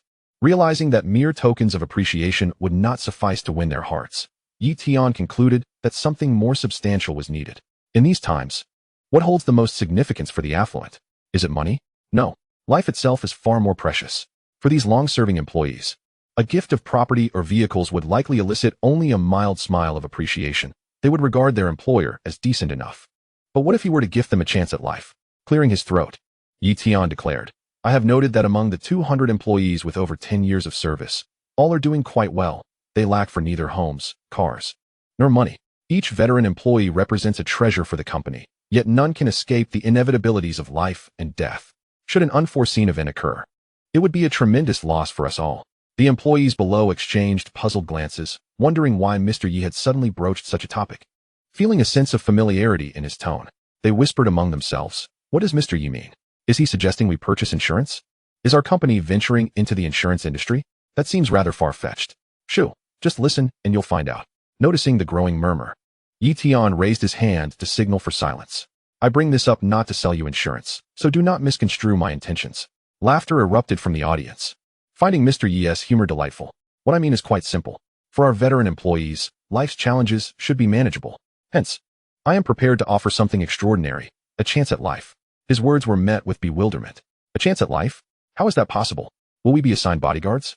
Perhaps we will receive the Iron Man suit once it is developed? The crowd began to speculate, uncertain of Tian's true intentions. Tian continued, I trust you are all aware of my remarkable abilities, which enable me to heal ailments. Many of you have seen videos online showcasing my capabilities. Indeed, I possess extraordinary healing powers. Nods of agreement rippled through the audience as they recalled the footage.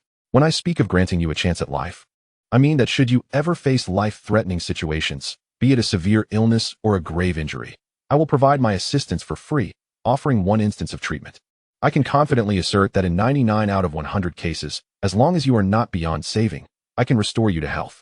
The room erupted into a cacophony of eager discussion. Senior employees, thrilled by the prospect of Tian's healing intervention, felt as if they might take flight. Mr.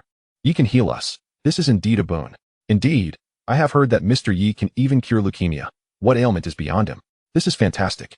I've heard that those who sought Mr. Yi's help initially had to inflict wounds upon themselves to receive treatment. That was during the initial phase of benefits. Later on, it was rumored that they needed to subject themselves to multiple injuries just to catch his attention. I believe this reward surpasses mere monetary compensation. I wonder if this benefit can be extended to family members? Indeed, at my age, I wish to pass it on to my children and grandchildren. Observing that this announcement had indeed stirred greater excitement than any financial incentive could, Tian patiently awaited the conclusion of their discussions before proceeding. It seems that everyone is quite pleased with this reward, isn't it? If given the choice between money and life, what would everyone choose? Life. The chorus of voices responded in unison. After all, Tianjin Company offers exceptional benefits. Both executives and newly hired employees express satisfaction with their compensation. Naturally, life takes precedence. For certain ailments cannot be cured even with wealth. Seeing the contentment among the crowd, Tian decisively proclaimed, thus it shall be settled. For employees with over 10 years of service, I shall grant you a complimentary medical treatment opportunity. Should you not require it, you may bestow it upon a family member. Thunderous applause erupted in response, as everyone wholeheartedly agreed with Tian's humane proposal. Now, esteemed senior employees, please take your seats. I hope you will continue to contribute your efforts to Tianjin, helping it ascend to the pinnacle of technology companies on this planet. The applause intensified, with the senior employees wishing to remain at Tianjin for a lifetime, eager to work for such a benevolent employer. Noticing their satisfaction, Tian continued, now, I invite employees with 5 to 10 years of service to stand. A considerable portion of the audience rose, for Tianjin's generous benefits ensure that few employees leave. Serving 5 years is quite commonplace. The need for new hires arises mainly from those who have either earned enough to venture into entrepreneurship or have been let go due to inadequate performance. Observing the multitude before him, Tian thought, goodness, with so many people, I certainly cannot grant everyone a lifeline. There would be no time left for my own rest. This group of employees eagerly awaited Tian's next words, hoping he might offer them a chance at life. With his exceptional eyesight, Tian perceived the glimmer of hope in their eyes. Yet, with a gentle breath, he extinguished that light. Do not harbor such thoughts. With so many of you, I cannot afford to grant each one a lifeline, or I might as well become your family doctor. A collective sigh resonated among the employees upon hearing Tian's decision. While some felt disappointment, others reveled in the newfound sense of superiority among the senior employees. Henceforth, when dining with friends, they could proudly declare that Tian could ensure their survival, becoming the center of attention. You possess wealth, do you not? Yet, even with riches, a cancer diagnosis may lead to demise. I, however, have the privilege of seeking Tian's treatment and swiftly return to health. Such an advantage is beyond the reach of mere money. Noticing their sighs, Tian chuckled, do not despair, I am one to offer hope. Although I cannot grant each of you a lifeline, I can provide you with opportunities to earn one. The eyes of employees with 5 to 10 years of service sparkled anew. Was there another way? What does Tian mean? Could it be possible to trade for life? Trading for life was certainly out of the question, as Tian was not short on money. Perhaps trading for technology was more plausible. Seeing their spirits lifted, Tian secretly reveled in the thought, I shall offer you lifelines, and in return, you shall labor diligently for me. The conditions were simple.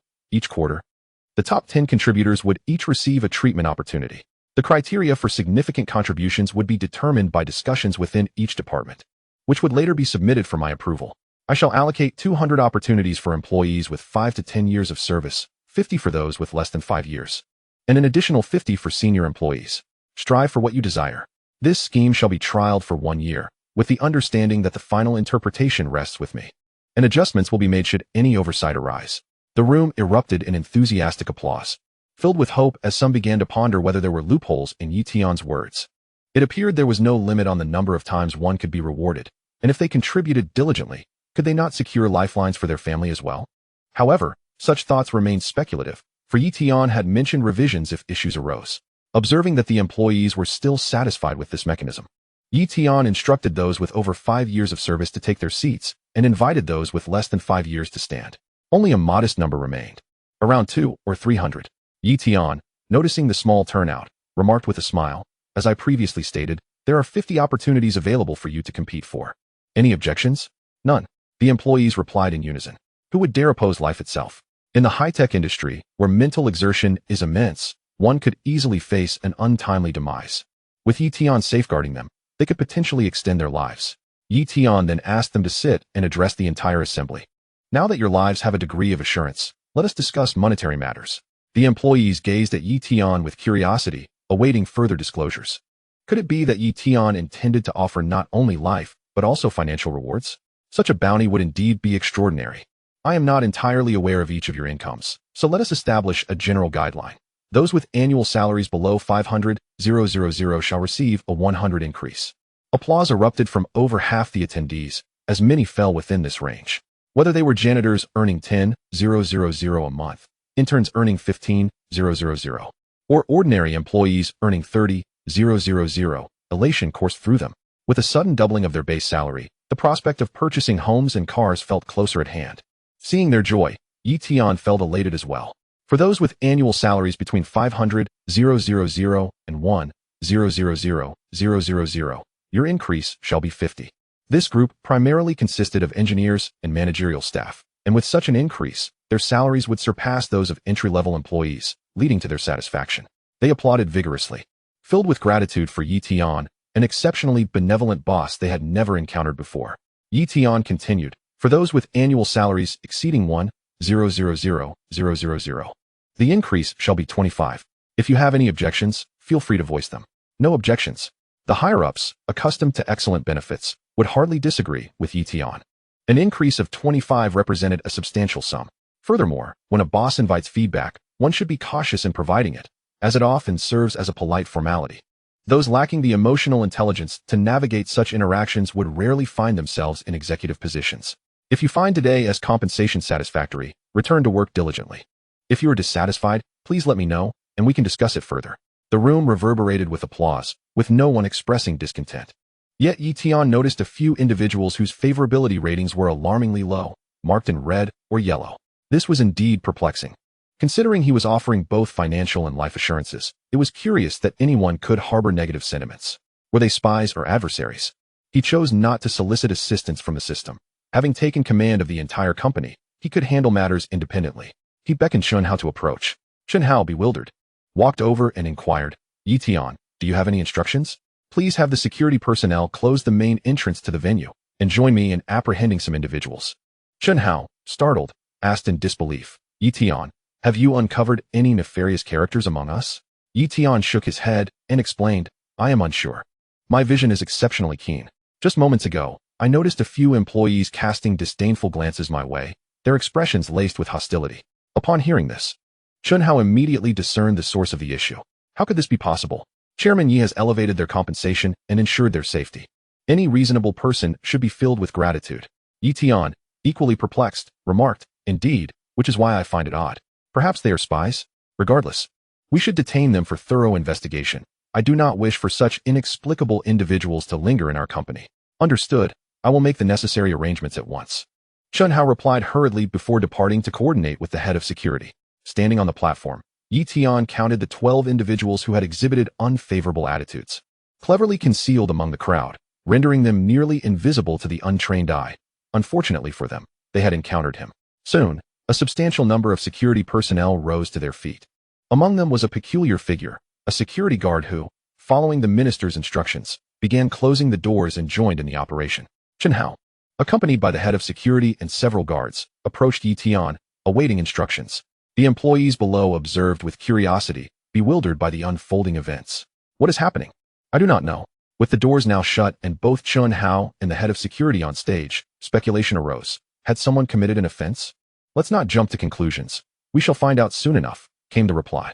Yi Tian descended from the stage, making his way towards one of the bespectacled men marked with a red tag. Pointing at him as he commanded, "Seize him." The guards surged forward, swiftly apprehending the bespectacled man. Startled and bewildered, the man questioned what was occurring. Had he been exposed? It seemed impossible. He had committed no wrongdoings recently, and Yi Tian had only been present for a few days, rendering any recognition unlikely. "Chairman Yi, is there some misunderstanding?" he pleaded. "There is no misunderstanding.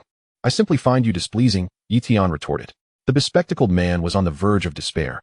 Surely there must be a rationale for his arrest. But to be detained simply for being unappealing? It felt absurd. As Yi Tian continued to point out individuals, all 12 were apprehended. Particularly distressing for the security guard who had previously assisted in the captures, now finding himself caught in the same predicament without understanding the nature of the problem. The atmosphere in the venue became charged with unease, as employees exchanged anxious glances, uncertain of the situation. Yi Tian instructed the head of security to escort the detainees for questioning, while he ascended the stage to calm the crowd. "Everyone, please do not panic. The reason for apprehending these individuals is that I witnessed them mocking me earlier. Do you believe it?" The employees expressed disbelief, their faces reflecting incredulity as they murmured amongst themselves. "How is that possible? Unless they are deranged?" Chairman Yi has been generous, offering both financial and personal security. Why would they ridicule him? Yet, Chairman Yi does not lie. True, although he has only recently joined the company. The news coverage has consistently shown him as a man of his word. If that is the case, then it seems they are indeed suspicious. We shall know more once the security department conducts their investigation. Yi Tian overheard their discussions and felt reassured about his reputation. He was, indeed, a paragon of integrity in this world. He continued, "I find it perplexing. I do not demand gratitude for my generosity, but one would expect at least a modicum of goodwill. What could such derisive laughter signify? Hence, I chose to detain them. In a few days, we shall disclose the findings to the company. Now, let us conclude this meeting." The employees exited in an orderly fashion, their minds abuzz with gossip about the day's events, ensuring ample conversation for the foreseeable future. Two long-serving employees, one with diabetes and the other with heart issues, seized the opportunity to approach Yi Tian, and miraculously, their health was restored in an instant. The news spread like wildfire throughout the company, serving as a testament to Yi Tian's commitment to his word. That evening, after work, Yi Tian and Lu Yan returned home. After dinner, Lin Yi noticed Yang Mi had tidied the place, and playfully urged Yi Tian to wait in the bedroom, claiming she had a surprise for him. Chapter 95. The surprise. Yi Tian spent a few moments playing on his phone in the bedroom, when Lu Yan, Lin Yi, and Yang Mi entered. Upon seeing them, he was taken aback. "What is this surprise? It is quite grand and formidable. Do you find it appealing?" Lu Yan asked, twirling before him. Yi Tian's eyes widened in astonishment. Had his self-control not been formidable, the scene would have been utterly unimaginable. "Absolutely, it is stunning. If you continue like this, I may lose my appetite entirely," he exclaimed. Lu Yan erupted into laughter, prompting Lin Yi to twirl as well. The alluring display was fleeting yet perfectly timed, leaving Yi Tian flustered. He glanced at Yang Mi, wondering if she too would present herself similarly. Yang Mi, brimming with excitement, spun thrice in place. Her attire, more reserved, required additional spins to truly flourish. Yi Tian observed, indeed, she resembled Lu Yan and Lin Yi in appearance. With a heart as clear as ice, he remained unperturbed. Yi Tian delved into contemplation, pondering the implications of Lu Yan's generous display. Was she testing him? The three women noticed Yi Tian's sudden calmness, understanding he had entered a meditative state. Lu Yan approached and embraced him gently, saying, "Yi Tian, please refrain from meditating. It diminishes the enjoyment." Yi Tian pointed at Lin Yi and Yang Mi, questioning Lu Yan, "Aren't you concerned about their attire?" Lu Yan responded nonchalantly, "Not at all. If you wish to take action, then do so." Suddenly, Yi Tian took on a serious demeanor, as if possessed, stating, "Let us not go there. In the realm of writing, one cannot exceed having one wife, lest one faces censorship. I once penned a narrative that encompassed many, only to be silenced. Hence the necessity of revisions." Lu Yan and the others gazed at him with wide eyes, puzzled by his words. The conversation swiftly shifted. as Lu Yin felt fortunate to possess such a devoted and responsible partner. Tears welled in her eyes, moved by Yi Tian's principles. She felt her sacrifices were worthwhile, as the rewards far outweighed her efforts. Lin Yi, observing from the side, felt warmth in her heart. She harbored no jealousy, recognizing that each step she took was deliberate and paced.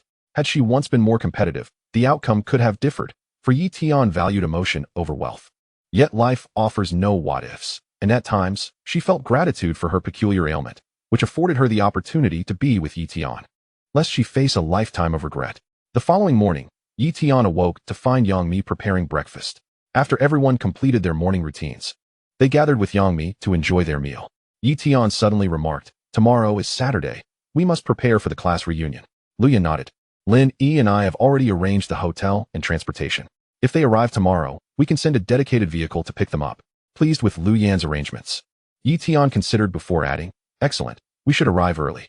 Even with newfound wealth, we must not act superior. We will greet them at the hotel." Lu Yin and Lin Yi had long compared various routes to Shangmen Market, and Lin Yi informed Yi Tian, "From Jiangnan to Shangmen, along with our time to the airport, it will take approximately 2.5 hours.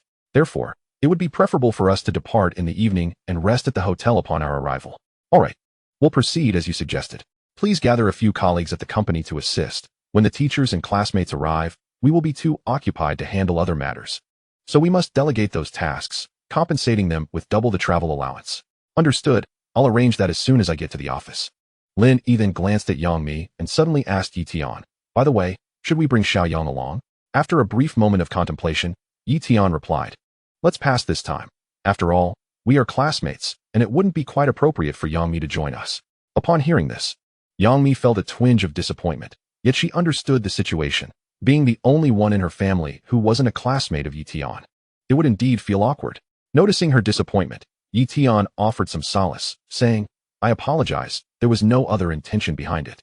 I promise to take you out to explore someday." "Thank you, Yi Tian." Yang Mi nodded in understanding.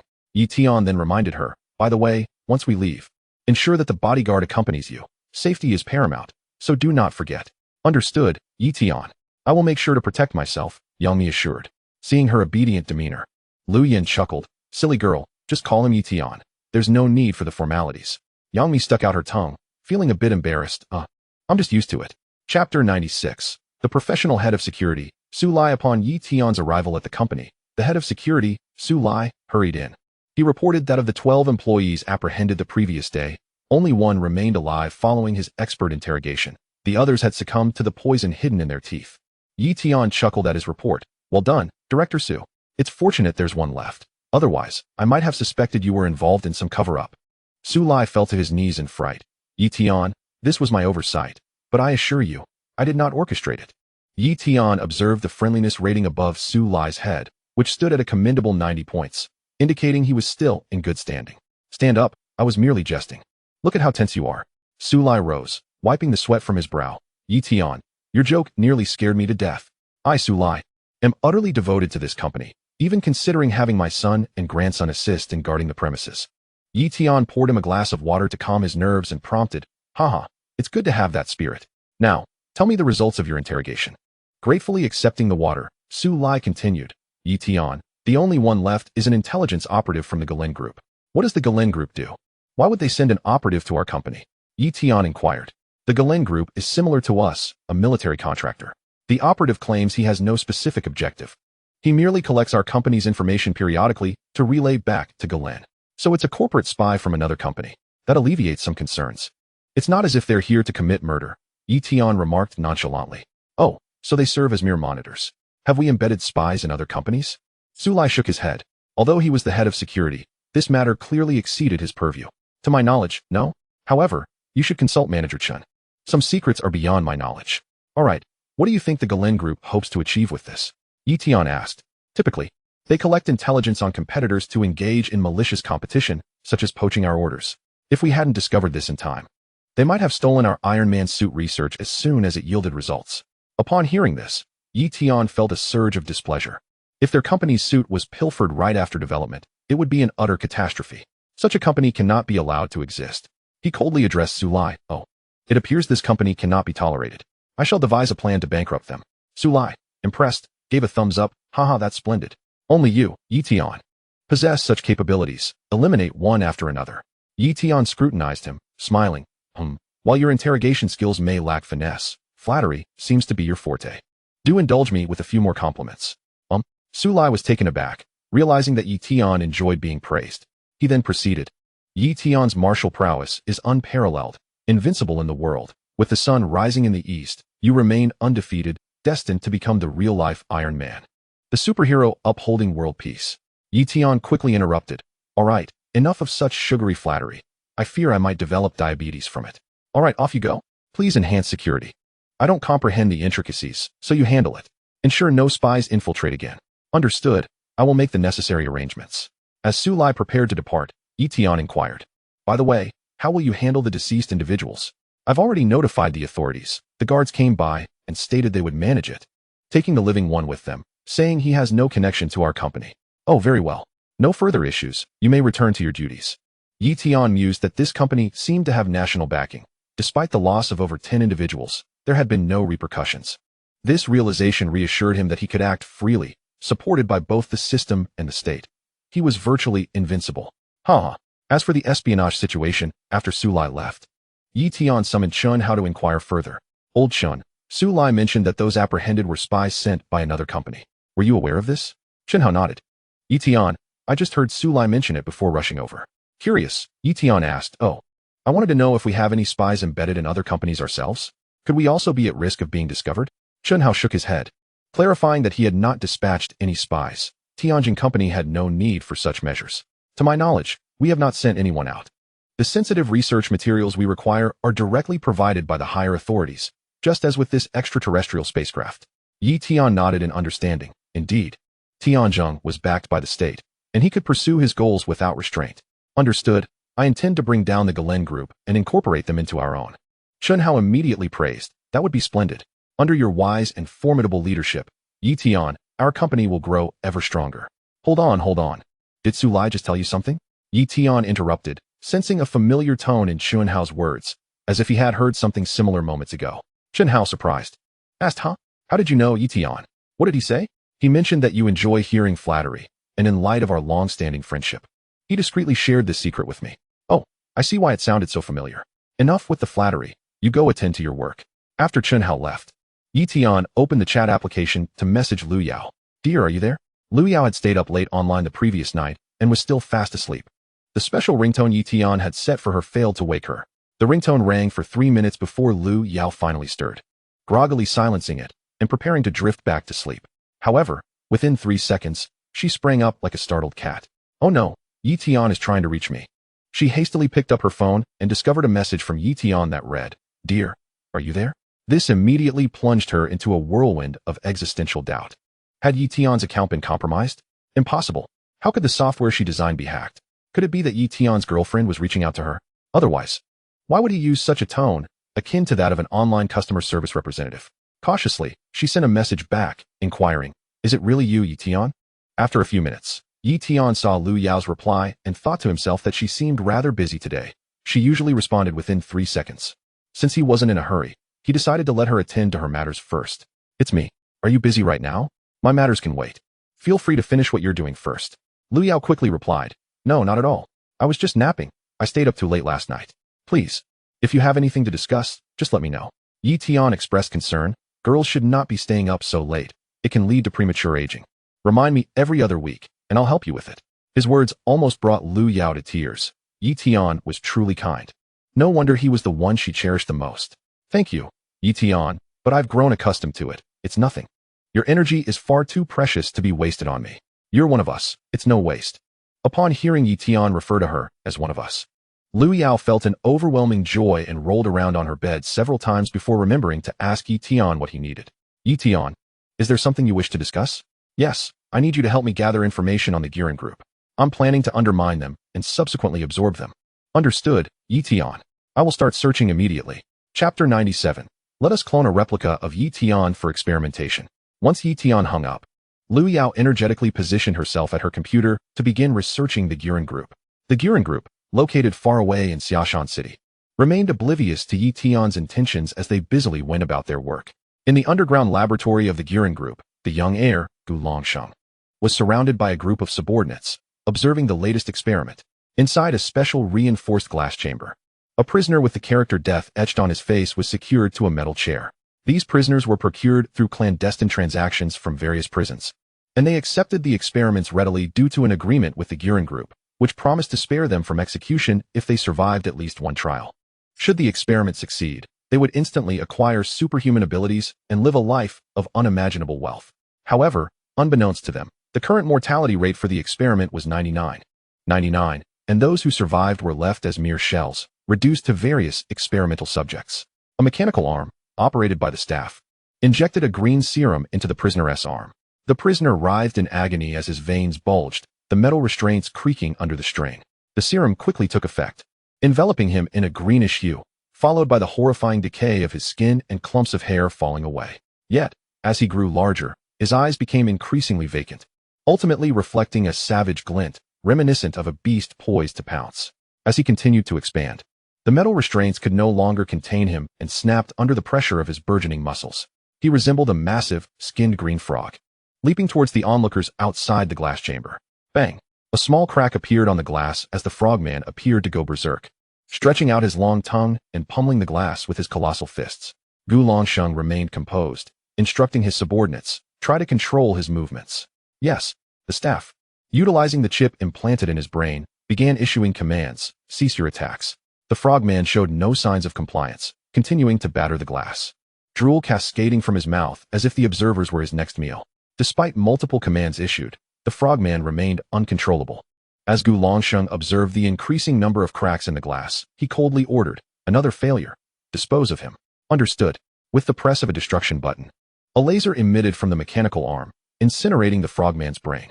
Although the creature did not perish immediately, it ceased its aggressive actions, collapsing to the ground, limbs twitching. Gu Longsheng, expressionless, exited the experimental chamber and proceeded to the next room, where another prisoner was undergoing experimentation. After observing 5 consecutive failures, all incapable of following commands, Gu Longsheng's irritation grew. He reprimanded Dr. Gallo, the head of the research department. You have been working on this genetic serum for 3 years. Yet not a single suitable subject has emerged. I'll grant you another 3 months. If you fail again, you'll become a test subject yourself. Dr. Gallo, trembling with fear, quickly lowered his head to explain, Gu, this is not my fault. The prisoner's physical constitutions cannot withstand the serum's potency, leading to mental instability. If we had a subject capable of enduring the effects, success would be assured. Gu Longsheng sneered. Do you think I need you to tell me that? Find me a subject who can withstand it. If he had someone like that, would he need to conduct experiments? The super soldier plan would be completed directly. Dr. Gallo, in a panic, exclaimed, there is someone. I assure you. Gu Longsheng, intrigued, inquired, who? The chairman of Tianjin Corporation, Yi Tian. Our spy at Tianjin reported yesterday morning that Yi Tian's physical capabilities exceed those of ordinary humans. He can surely withstand the serum. Upon hearing this, Gu Longsheng's expression darkened, and he commanded, bring him here immediately. He will be our next test subject. 2 imposing security personnel quickly approached and seized Dr. Gallo, who, in a state of panic, cried out, Gu, please spare me. I am loyal to you. Gu Longsheng coldly laughed, loyalty? You wish for my demise. Tianjin Corporation, like ours, is a national military supplier. Even if we capture him, if the higher-ups lay blame, I'm finished. Dr. Gallo hastily shook his head, explaining, no, Gu. I'm not suggesting we capture him. We only need to collect some of his cells to clone a test subject. He will never find out. Clone. Gu Longsheng pondered the explanation, nodding slightly. If it were merely borrowing some cells, and if it remained undisclosed, there should be no problem. When the time came, they would disfigure the clone's face, and no one would know whose replica it was. Release him. The security personnel promptly let go of the head of the research department, who, his legs giving way, collapsed to the floor in sheer terror. Well then, you arrange it. Remember, absolutely avoid direct confrontation with him. Otherwise, no one can guarantee your safety. Upon hearing Gu Longsheng's warning, Dr. Jero quickly nodded in acknowledgement. Understood. Gu Longsheng cast a cold glance at Dr. Jero before departing from the laboratory. Unbeknownst to him, Yi Tian had also recently set his sights on his company. A true testament to the convergence of heroic minds. As Gu Longsheng exited, Dr. Jero immediately summoned his subordinates to discuss a plan to acquire Yi Tian's cells, documenting this strategy into the computer, aptly named the Heavenly Theft Plan. Meanwhile, Lu Yao continued her research on the Guren Company, intending to gather ample information before infiltrating their internal network. She aimed to extract their data, which might prove beneficial to Yi Tian. Oblivious to the fact that someone was scheming against him, Tian sat in his office chatting with his classmates in a group chat. I plan to head to Shangman City this afternoon. I'll host you at the hotel when you arrive. Upon reading his message, his classmates were taken aback. Wasn't it customary for the wealthiest and most powerful to arrive last at gatherings? Why was Tian the one to greet them first? Tian, why the rush? We could just pick you up when we arrive. Indeed, Tian, you can board your flight tomorrow morning without haste. You really don't need to pick us up. Lu Yin and Lin Yi have already arranged everything. A car will be at the hotel, right? You just need to make a grand entrance as the boss. Tian chuckled at their remarks. We are all classmates. There's no need for such formalities. As the host, it's only natural for me to welcome my guests at the hotel entrance. I assented. His teachers and classmates were moved by Tian's humility. Despite his wealth, he remained down to earth, showing no airs. Some classmates immediately changed their tickets to arrive earlier, eager to assist Tian, for true camaraderie means sharing responsibilities. Chapter 98. The host's plane was plummeting. During lunch at home, Lin Yi had already organized their luggage. After the meal, the women urged Tian to take his usual afternoon nap, promising to wake him when the time came. The beautiful bodyguards were also busy packing, with only 4 assigned to protect Lu Yin and Lin Yi. As long as they stayed close to Tian, their safety was assured, and the bodyguards merely offered additional support. Earlier that morning, Lu Yin had selected 10 employees from the company to fly to Shangman City for preliminary preparations. Lu Yin and her team booked the 4 p.m. flight, purchasing all 8 first-class seats to avoid any interruptions. When Tian was awakened at 2 p.m., he quickly tidied himself up and, accompanied by a throng of women, set off for the airport. Upon arriving at the airport, they found they had ample time and settled in the VIP lounge while the bodyguards managed their luggage. Tian felt his current lifestyle was excessively indulgent. He hardly had to lift a finger, with the women around him handling everything.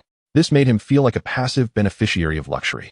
He attempted to reclaim some self-sufficiency, wishing to prove himself a capable man. Lu Yin, Lin Yi, is there anything I can help with? Lu Yin and Lin Yi smiled gently at him. No, we just need to wait for our flight. You can relax and enjoy your status. We'll take care of you. All right then. Having expressed his desire for self-sufficiency, Tian began to play a battle game. As a wealthy and handsome gentleman, while his gaming skills might not be exceptional, his characters certainly had to be striking. Thus, he purchased all the heroes and skins available in the shop and engaged in some practice matches.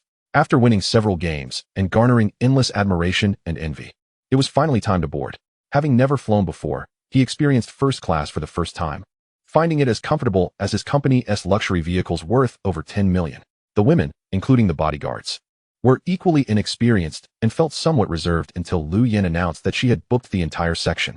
Once they realized the exclusivity, they relaxed and enjoyed the experience, confirming the adage that one gets what one pays for, pure bliss. As the beautiful flight attendant beheld Tian on board, she was so astonished that she nearly forgot to smile. Oh my, are you Mr. Yi? Tian smiled back. Yes, do you know me? The flight attendant excitedly replied. Yes, Mr. Yi, I'm your devoted fan. May I have a hug? Of course, as long as you don't mind me taking advantage of the situation. Tian opened his arms, accustomed to such encounters. Her cheeks flushed with excitement at the prospect of embracing her idol. She became overly casual in her speech. Oh no, Mr. Yi, please feel free. I don't mind at all. Haha, look, my girlfriend is right here. Even I can't be too casual. It was only after Tian's reminder that she noticed Lu Yin standing nearby, leading her to hurriedly apologize. Miss Lu, I'm so sorry. I was just too excited to see Mr. Yi. How rude of me. The flight attendant turned crimson, realizing she had flirted in front of Mr. Yi's actual girlfriend. A situation that could have led to a scolding had she been in Lu Yan's position. Surprisingly, Lu Yan merely smiled. It's all right, if you like. Go ahead and hug him. It's natural for a beauty to admire a hero. I won't hold it against you. Thank you, Miss Lu. I promise it's just a friendly hug. Other flight attendants, overhearing Lu Yan's generosity, looked at Tian with hopeful expressions. Mr. Yi, I'm also your fan. May I hug you? Me too, Mr. Yi.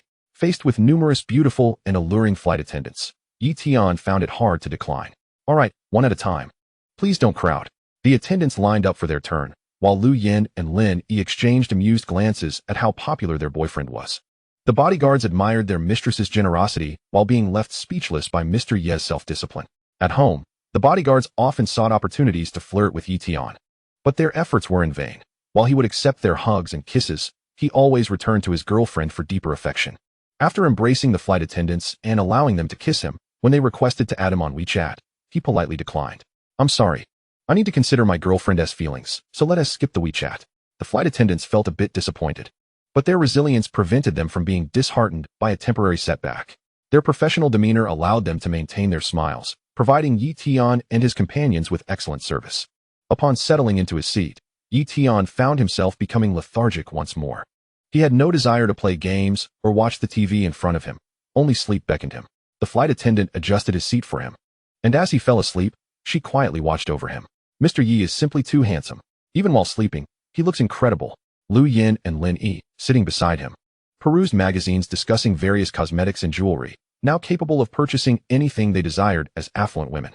In order to be worthy of Yi Tian's wealth and status, they diligently studied various luxury goods, ensuring that they would not inadvertently bring shame to him when attending high society gatherings. The airplane soared smoothly through the skies. On such short-haul flights, passengers were typically at ease, having mastered the experience. It wasn't until the captain noticed a decline in the aircraft's speed that he sensed something was amiss.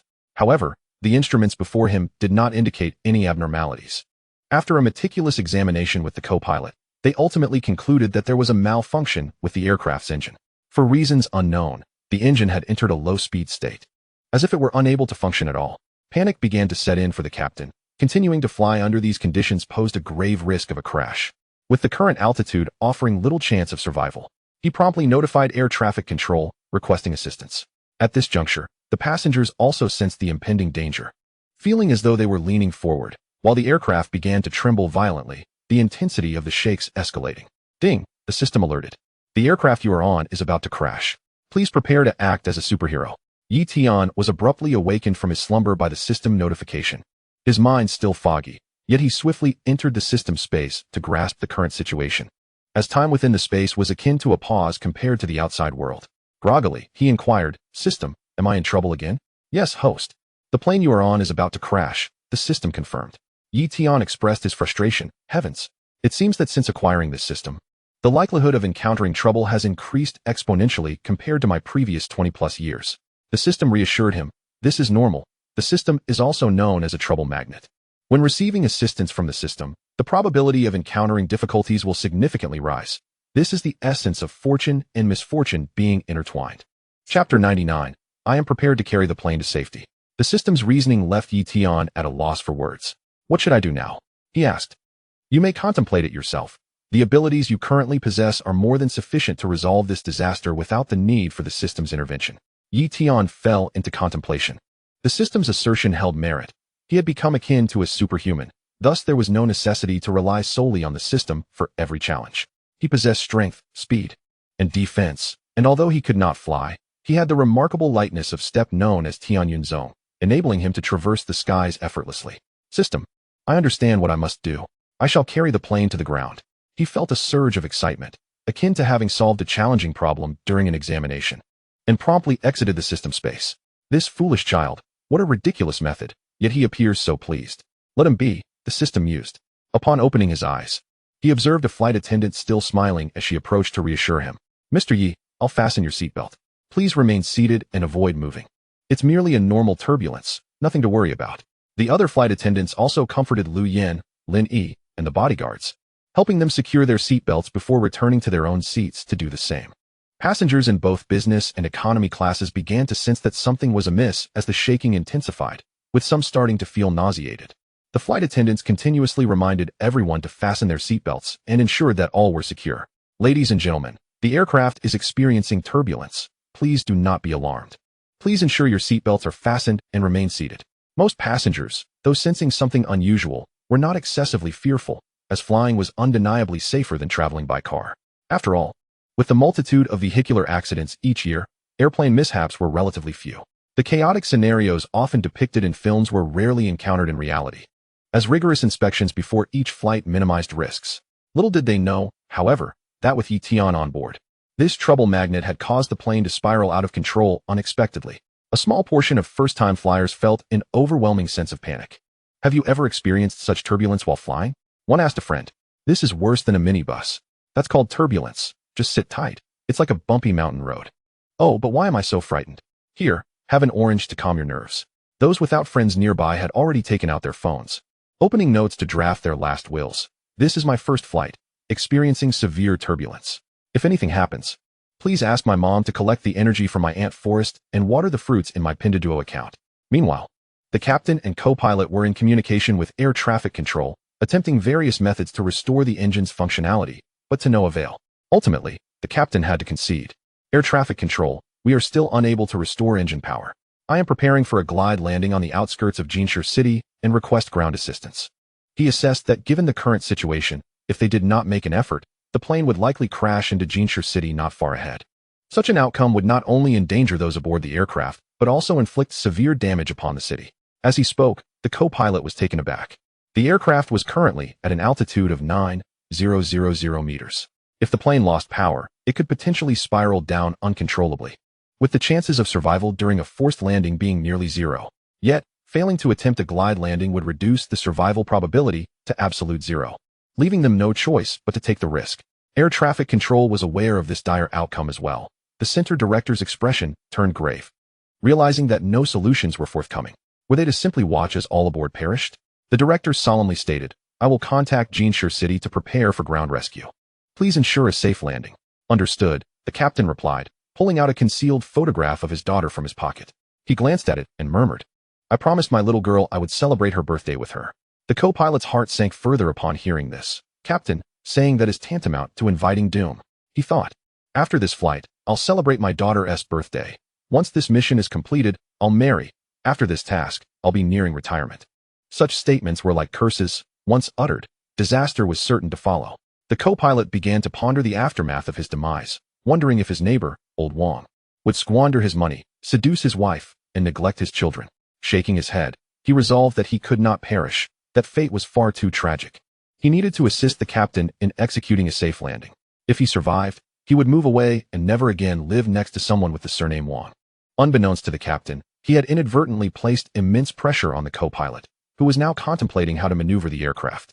Tian, meanwhile, had already risen, preparing to exit the plane, while the flight attendant continued to urge him to remain seated.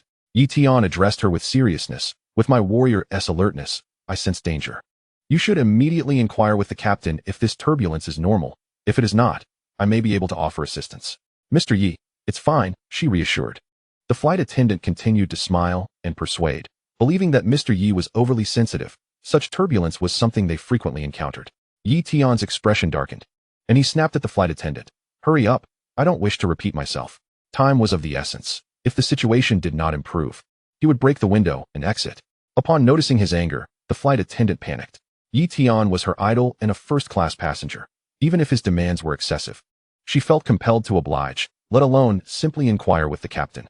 All right, I'll ask right away. She hurried to the side, picked up the intercom, and inquired, Captain, this is Xiao Chun, serving in first class today.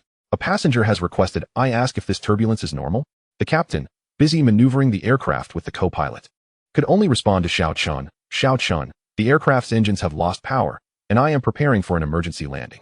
Please reassure the passengers and refrain from revealing the truth to avoid panic.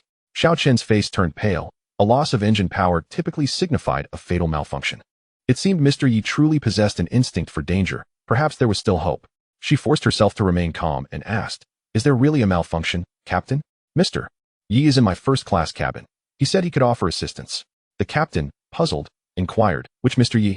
The chairman of Tianjin Corporation, Yi Tian, who possesses incredible lightness of body and healing abilities. He is indeed on our flight. Is he? Yes, he just mentioned sensing danger and asked me to inquire. The captain's eyes suddenly sparkled with hope. The extraordinary Mr. Yi was aboard the aircraft? He had seen videos of Yi Tian online, marveling at his extraordinary martial prowess that evoked envy even in seasoned aviators. If Yi Tian could indeed help, there might be a chance for salvation. He hastily instructed, please put Mr. Yi on the line, we need his assistance. Understood. Chapter 100. Mr. Yi is incredible. The flight attendant Xiao Chen quickly shouted to Yi Tian, Mr. Yi, please come here. We need your help. The air traffic control center could hear the captain's voice, leaving the director bewildered. Yi Tian? What could he possibly do? A female staff member, a fan of Yi Tian, exclaimed with admiration, Director, Mr. Yi's lightness of body has reached the point where he can run on air. Perhaps he can carry the plane. The director stared, incredulous. Are you joking? Even if he could run like flying, do you know how much this plane weighs? Nearly 200 tons. Running down from thousands of meters with a 200-ton aircraft. Are you mad? Or am I? The female staff member remained steadfast in her admiration, saying, Director, Mr. Yi is a miracle worker. I believe he could even fly with the plane. The director was skeptical of her words, but found himself secretly hoping they were true. Tian approached the flight attendant and took the intercom. The captain immediately asked, "Mr. Yi, do you have a plan to assist?" Tian calmly articulated his proposal. "It's quite simple. Open the door, and I will go outside and carry the plane down to the ground. What happens afterward is for you to handle." "Carry the plane?" The captain expressed doubt. He had heard of someone carrying a train overnight, but never of anyone carrying an airplane. He quietly asked, "But Mr. Yi, can you really lift something so heavy?" Tian had faith that the system would not deceive him, but further delay could be disastrous. He impatiently replied, "Whether I can or not, I must try. I can't just sit here and wait for death. Enough talk. Quickly, open the door and let me out, or I will break the window." Upon hearing Tian's tone, the captain understood the gravity of the situation. This was not the time for skepticism. He urgently commanded, "Xiao Chun, open the cabin door and let Mr. Yi out. He is our only hope." As they spoke, the plane tilted forward and began to dive, slowly spiraling downward. The captain's attempts to glide to a safe landing had failed. Tian, quick-witted, seized the flight attendant, who was nearly thrown against the window, and with agile steps, made his way to the cabin door. Lu Yin and Lin Yi screamed in terror, "Tian, help! Help!" Tian shouted back, "Do not move. I will go outside and lift the plane." "Okay, but be careful." Upon hearing Tian's words, Lu Yin quickly calmed down. They had to rely on him now. Although carrying an airplane seemed implausible, Tian was no ordinary person. Perhaps he truly could accomplish it. The flight attendant urgently shouted to Lu Yin and the others, "Put on your oxygen masks." Seeing the oxygen masks deploying, they clumsily donned them one by one. In other sections of the cabin, as the plane plummeted, oxygen masks were also released. The flight attendants called out loudly to the passengers, "Put on your oxygen masks. Put on your masks." They wished to assist but found it impossible to stand. Unfastening their seatbelts would send them tumbling, sealing their fate. Tian observed the chaos and calmly instructed the flight attendant in his arms, "Quickly, teach me how to open this." He could force it open, but then he would be unable to close it, endangering everyone inside due to the extremely low temperatures and the risk of being sucked out. The flight attendant succinctly explained the opening mechanism, and Tian told her to hold on to something secure to avoid being sucked out when he opened the door. "Understood. Once I open the cabin door and go out, I will help you close it. You must find a way to secure it. Mr. Yi, I promise to complete the task." The flight attendant was thrilled. She was now Mr. Yi's only assistant, and if she succeeded, she would have tales to tell for a lifetime. Tian swiftly opened the cabin door, instantly sucking out everything that was not secured inside. Gripping the door, he ignored the aircraft's chaotic spinning and quickly climbed outside, shutting the door behind him. The flight attendant mustered all her strength to lock the door, clinging tightly to the door frame, declaring this her stronghold. Here, she stood her ground. Inside the other cabins, chaos reigned as people collided in every direction. Soon, those unable to endure began removing their oxygen masks to vomit. The vomit sprayed everywhere like a water truck, creating a horrific scene. One person's sickness led to others feeling nauseous, and soon, everyone was in disarray. All were somewhat dazed. The spiraling aircraft left them dizzy, even forgetting how to write their last words. Tian exited the plane, disregarding the fierce winds outside, and let himself fall freely before using his extraordinary lightness of body to chase after the rapidly descending aircraft. At this altitude, it truly felt as if he were soaring through the clouds. However, the intense descent and rotation caused the left wing of the aircraft to twist and snap due to uneven stress, sending a portion of the wing hurtling toward Tian.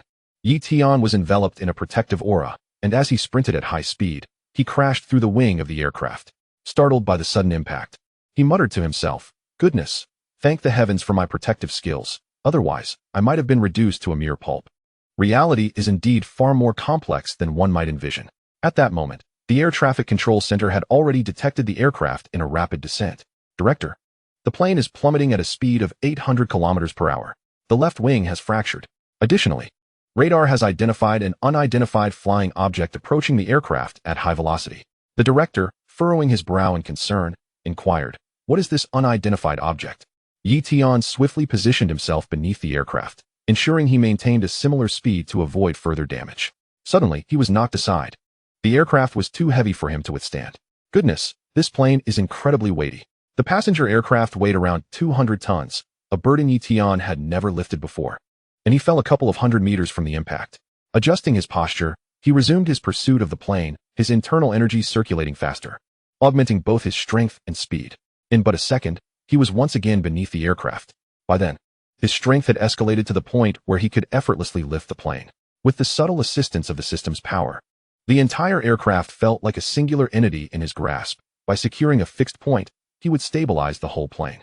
The aircraft's exterior yielded to his strength as if it were mere paper, enabling him to insert his hands and grasp the internal framework, hoisting the plane aloft at a speed surpassing its descent. After tracing a grand arc, he leveled out, transforming the aircraft's downward trajectory into a horizontal flight path. The passengers aboard the plane were thrown into disarray, swaying chaotically within the cabin. Fortunately, they were all secured in their seats. Otherwise, many might have suffered grievous injuries. Those unfortunate enough to be seated next to motion-sick passengers bore the brunt of others' misfortunes, receiving an unwelcome shower of vomit.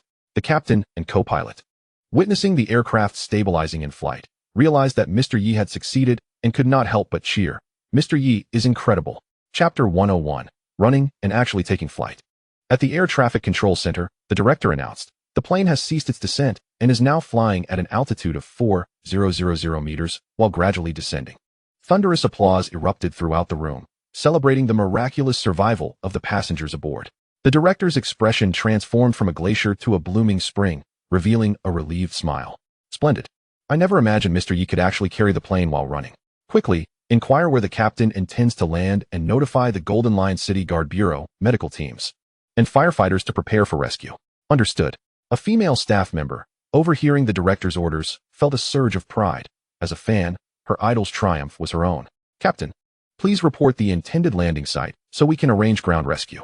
The Air Traffic Control Center, however, found itself unable to reach Tian, who was currently in control of the aircraft, leaving them unaware of his landing intentions.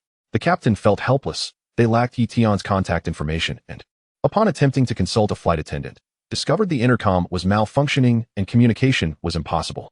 Meanwhile, Tian, exhilarated from running while carrying the airplane, hummed a tune, running with the wind. Freedom is the direction, chasing the power of thunder and lightning. Suddenly, a thought struck him. As he bore the weight of the aircraft, each step he took created shockwaves that rippled outward, accompanied by a thunderous roar. He pondered, these shockwaves seem remarkably potent. If I amplify my internal energy, can I not generate a shockwave from my hands? Without hesitation, Tian extended a hand towards a cumulus cloud resembling a small mountain a few hundred meters away and unleashed a palm strike. A surge of internal energy burst forth from his palm, roaring like thunder, scattering the cloud in all directions. Some passengers who had just settled in and glanced out the window were startled to see the cloud explode into fragments, causing them to exclaim, "What is that rumbling sound? What just happened to the cloud? Is that the legendary cloud bomb?" Tian, delighted by the spectacle of the dispersed cloud, laughed heartily. This truly works. Now I possess a means of long-range attack. In the future, my opponents will have to run 39 meters before I engage. The system rejoiced at his self-discovery of a skill, deeming it time to provide encouragement. Ding. Congratulations, host, for independently comprehending the chi wave technique. As a reward, you have received the flight technique, enabling you to surf freely henceforth. Upon hearing this news, Tian halted abruptly, causing the aircraft to plummet once more. He quickly entered the system space, preparing to clarify the matter before emerging. The passengers aboard felt an instant loss of weight, thinking, oh no, are we about to continue our descent? In the system space, Tian absorbed the information provided, incredulously asking, System, does this mean that because my comprehension resembles the Kamehameha from Dragon Ball, I've been rewarded with the flight technique? Indeed. Then, if I continue to master more skills, will I be rewarded with complementary techniques? Host, your expectations are overly optimistic. The first time is precious, subsequent rewards will not hold the same value. Tian chuckled at the system's rebuttal. Well, I suppose such fortune is rare. Nevertheless, I am grateful to the system. You're welcome. The flight technique, while seemingly simple, allowed one to convert internal energy into a special gas, enabling them to float like a balloon. Exiting the system space, Tian found himself in freefall and hastily employed the flight technique, discovering he could indeed hover in midair, even while bearing the weight of the aircraft. Haha. This is exhilarating. I had thought I would need Iron Man's suit to fly, yet here I am, having saved an aircraft, gained a long-range attack skill, and acquired a flight ability. I truly am becoming a superhuman. The passengers, having just recovered from their earlier fright, noticed that the aircraft had ceased its descent once more, leaving them in a state of bewilderment. Tian surveyed his surroundings from the air and spotted a city ahead. It was Golden Line City. He contemplated landing the plane outside the city to prevent panic from arising within. The captain, noting the previously intense thunderous sounds had vanished, observed the aircraft suddenly descending again, and worried that perhaps Mr. Yi had grown weary and could no longer maintain the weight. Just as his concern reached a peak, the descent halted abruptly, and the plane remained suspended in place for several moments before it began to fly towards Golden Lion City, though uncertain of the circumstances. Witnessing the aircraft heading outward provided the captain with relief, as it suggested Mr. Yi had decided to cease running upon spotting Golden Lion City. As for the absence of the thunderous sounds, he chose to disregard them. He quickly reported back to the Air Traffic Control Center. Air Traffic Control. We anticipate landing outside Golden Lion City, but the specific location is still unknown, as we cannot establish contact with Mr. Yi. Understood. We will inform ground rescue personnel to remain on standby. The captain hastily maneuvered to lower the landing gear, only to discover that the rear gear would not descend. After several futile attempts, the co-pilot pondered for a moment before suggesting, "Captain, the rear landing gear is positioned right at the center of the aircraft. Is it possible that it has been caught by Mr. Yi?" The captain slapped his forehead in realization, exclaiming, yes, that is quite plausible. Well, it doesn't matter. After all, Mr. Yi is here to bear the brunt of it. Whether or not we have landing gear is inconsequential. Inform the passengers that we are preparing for landing. Captain, the intercom is malfunctioning, so we cannot notify them. Well, with Mr. Yi on board, there shouldn't be any severe impact. Whether we inform them or not is of little consequence. Tian was preparing to land in an area with minimal foot traffic and relatively flat terrain. Yet he observed people in the vicinity. After all, Jinshi City is a significant manufacturing hub. It was improbable that the surrounding area would be devoid of people. Tian, feeling disinclined to search further, chose a patch of open ground suitable for landing and descended. On the ground, numerous individuals had already spotted the aircraft overhead. Initially, they thought nothing of it, as the neighboring city housed an international airport, making the presence of planes quite ordinary. However, as the aircraft descended lower, it appeared poised to land, raising questions since this was not an airport. Was it crashing? Suddenly, alarm spread among the onlookers, who gasped, "Run. It looks like the plane is about to fall. Wait, what is going on? Is there a person hanging from the plane? Call the police." Normal individuals could hardly fathom that Tian was the one carrying the aircraft. Instead, they assumed someone had fallen from the plane and was dangling precariously. As they stood agog, Tian gracefully landed on the ground, gently placing the aircraft down before emerging from beneath it. The crowd was left in utter disbelief. Goodness. Is he a superhero? The plane isn't carrying him. He is carrying the plane. I feel my sanity slipping. Perhaps it's time to see a doctor for some medication. Nearby individuals rushed over, encircling the aircraft and gazing at Tian. Now somewhat of a celebrity, some recognized him immediately and exclaimed in astonishment, "Mr. Yi, is that you?" My heavens, it truly is Mr. Yi. No wonder he can carry a plane. Could it be that Mr. Yi can indeed fly? This scene seemed oddly familiar. It echoed the tales of superheroes saving planes. Could Mr. Yi be from Krypton? Tian remained unfazed by the realization of his ability to fly. He would concoct a reasonable explanation shortly, confident that they would believe him. He waved to those who recognized him with a smile, saying, "It's me." Chapter 102. Our lipstick doesn't fade. The crowd, buzzing with inquiries, clamored, "Mr. Yi, what is happening?"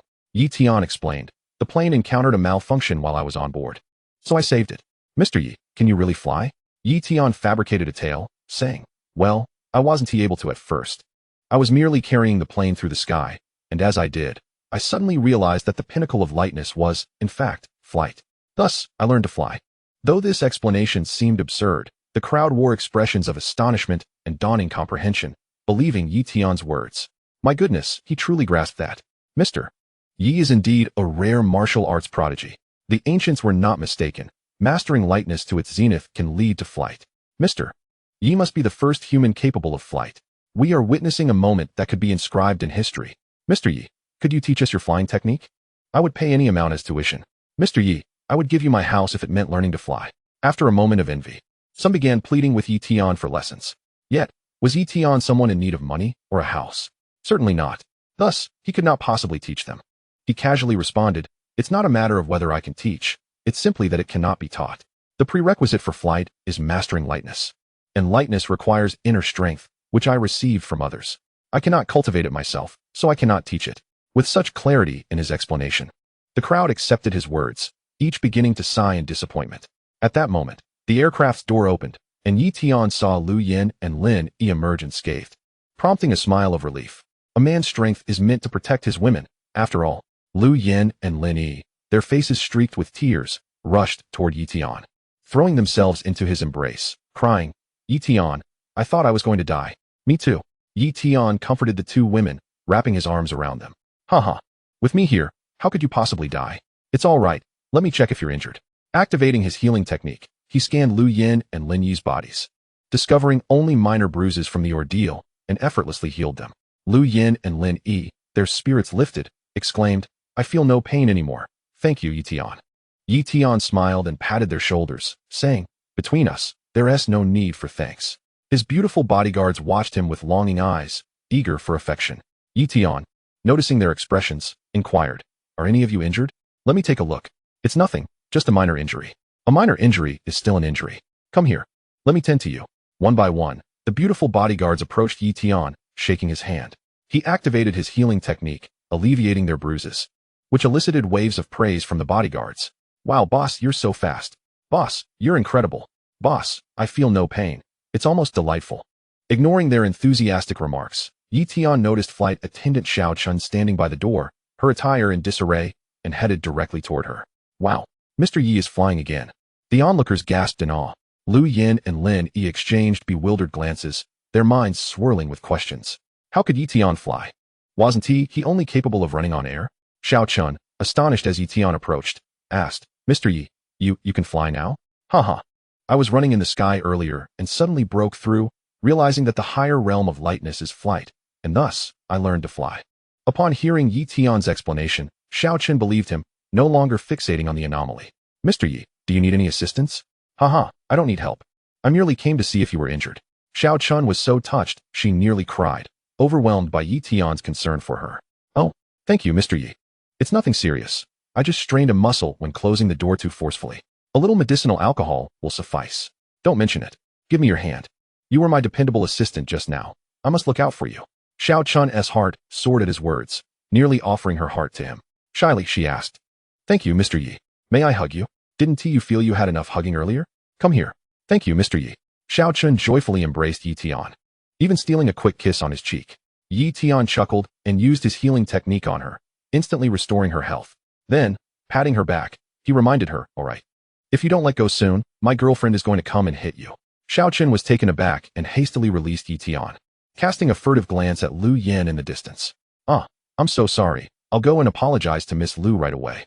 Yi Tian chuckled at her timid demeanor. Haha, never mind. Go inform the flight attendants who served us earlier. I'll attend to them as well. Thank you, Mr. Yi. I'll do that immediately. Xiao Chun hurried into the cabin to share the good news with her colleagues. Yi Tian turned and leaped to the ground, approaching Lu Yin to inquire, You're not jealous, are you? I merely wish to express my gratitude for her assistance earlier by offering some treatment. Lu Yin replied with a smile, Why would I be jealous? It's they who should be envious of me. After all, I'm the legitimate girlfriend. They can only steal a hug or a kiss from you in secret. Her heart was light. Yi Tian was becoming increasingly remarkable, adored by all women. If she were to fret daily over matters concerning other women, she would inevitably drive herself to despair. Besides, Yi Tian was exceptionally self-disciplined. He wouldn't even entertain her suggestions of inappropriate behavior, so there was truly nothing to worry about. Please wait a moment. I'll go treat those flight attendants on the plane since they have been at our service. As for how to get to Shaman City, we can discuss that later. Yi Tian understood that Lu Yin wouldn't genuinely feel jealous over such trivialities. It was merely a habitual expression, as she was often swayed by his charm. After relaying his intentions to Lu Yin, he prepared to continue into the cabin. Lu Yin nodded and added, Go ahead. I suspect there might be passengers in other cabins who require treatment as well. If it doesn't inconvenience you, could you possibly attend to them too? Yi Tian grinned. When my esteemed wife commands, I shall certainly oblige. How annoying. Hurry there and return quickly. At your command. Yi Tian humorously saluted Lu Yin before soaring into the cabin. Lin Yi and the bodyguards nearby gazed at Lu Yin with envy, for they knew Yi Tian typically only treated those he wished to assist. He wouldn't even entertain requests from strangers. The fact that he agreed to Lu Yin's request was a privilege not easily granted to others, likely reserved solely for her as his official girlfriend. Lu Yin felt a surge of joy at their admiration, her vanity swelling as she believed Yi Tian's affection for her was truly unparalleled. In truth, Yi Tian had always intended to provide treatment to other passengers, for such opportunities were rare and constituted a kind of fate. The captain was in ongoing communication with the Air Traffic Control Center, awaiting the arrival of rescue teams. Upon hearing that assistance was en route, he finally exhaled in relief. Upon entering first class, several flight attendants had just overheard Xiao Chen's words, and were preparing to disembark the plane to seek out Yi Tian when they were astonished to see him flying in. "Mr. Yi, you can really fly?" they exclaimed in surprise. Yi Tian chuckled. "Hee, I've just learned. Did Xiaoqun inform you that I would be treating you?" The attendants nodded in unison. "Mr. Yi is truly a remarkable person. Xiaoqun mentioned it to us." "Thank you, Mr. Yi. Let us get started then. Extend your hands to me." The flight attendants obediently extended their hands, and Yi Tian grasped each one, treating them in quick succession, restoring their health, and even addressing the menstrual irregularities of two of them. The attendants, thrilled, lined up to hug Yi Tian, stealing a kiss in the process. Yi Tian touched his face and asked, "Hey, do I have any lipstick marks on my face? If my girlfriend sees, you're all in trouble." The attendants giggled and assured him, "Don't worry, Mr. Yi, our lipstick is long-lasting." Chapter 103. One cannot praise him further, otherwise he might float to the heavens. "All right, I won't keep you any longer. I'll accompany you to check on the passengers in other cabins. If there are any seriously injured, I can assist." "Yes, Mr. Yi is truly a great person. Mr. Yi is exceedingly kind-hearted. Mr. Yi is like a superhero in reality. Mr. Yi must be an angel sent from above. I've never seen a superhero heal." The flight attendants surrounded Yi Tian, singing his praises, only to realize he was beginning to levitate. They gasped in astonishment. "Mr. Yi, how are you?" Yi Tian glanced at them and joked, "I'm floating from your compliments. If you keep praising me, I might just ascend to the skies." Ha ha. The flight attendants were so amused they forgot to smile, laughing to the point of pain in their bellies. Yi Tian merely aimed to lighten their tense mood with a jest. Seeing their spirits lifted, he floated down and followed them toward the other cabins, only to discover a troubling situation. In first class, aside from the flight attendants, everyone was affiliated with Yi Tian. The bodyguards were physically fit and remained unaffected, while Lu Yin and Lin Yi were also in good health. Thus, the environment was relatively pleasant. However, upon reaching business class, the passengers, accustomed to socializing and working overtime, had suffered a decline in their health. The recent turbulent descent nearly caused them to lose control. The cabin was in disarray, with foul odors permeating the air. Yi Tian immediately entered a state of controlled breathing, ceasing to inhale as he floated several inches above the ground, walking on air to avoid stepping in the mess below. The flight attendants endured the nauseating stench as they pressed on, their professional demeanor earning Yi Tian's admiration. Upon inspection, the passengers in business class were relatively unscathed, merely suffering minor bruises. Thus, Yi Tian refrained from suggesting treatment. Xiaoqun left two colleagues to arrange for those passengers to disembark first while the rest guided Yi Tian to economy class. The situation in economy class was dire, akin to stepping into a landfill or a cesspool filled with the odor of spoiled food. Thankfully, Yi Tian was holding his breath, or he might have succumbed to nausea. The flight attendants moved about, soothing passengers who were agitated by the delay in disembarkation. "Why aren't we allowed to get off the plane yet? What is going on? We've been stopped for several minutes. I want to get off. I'm suffocating. Did someone relieve themselves on the plane?" The flight attendants, of course, could not disclose that they needed to allow first class and business class passengers to disembark first. Such a statement would likely incite a quarrel, with remarks about the value of rich lives versus poor lives. Observing the commotion, Yi Tian halted and addressed Xiaoqun.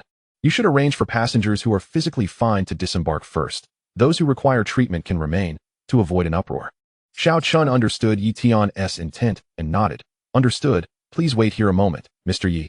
We will arrange for them to disembark promptly." One flight attendant, noticing Xiaoqun and her colleagues entering the cabin, called out urgently, "You're just in time. Come help us. We are here to help. Are there injured passengers?" "Yes. Yes. Over here." A few passengers were thrown out of their seats due to improperly fastened seatbelts and have lost consciousness. "We don't know when assistance will arrive." The flight attendant was in quite a haste, as some passengers turned a deaf ear to her reminders.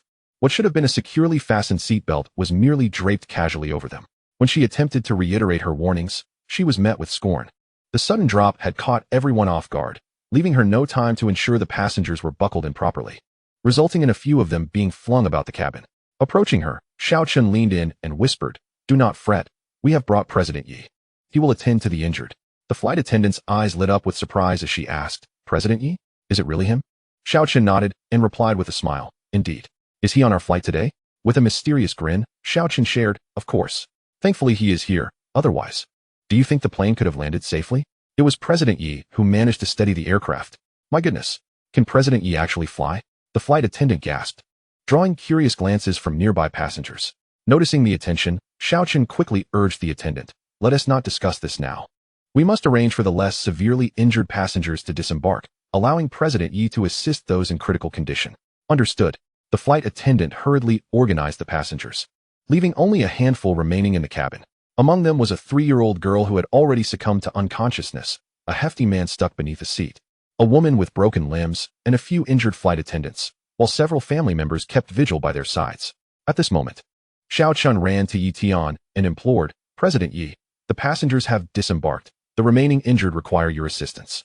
"All right, let us go," Yi Tian responded. Following Xiao Chun into the economy class, the flight attendants serving in that section, upon spotting him, exclaimed, "President Yi."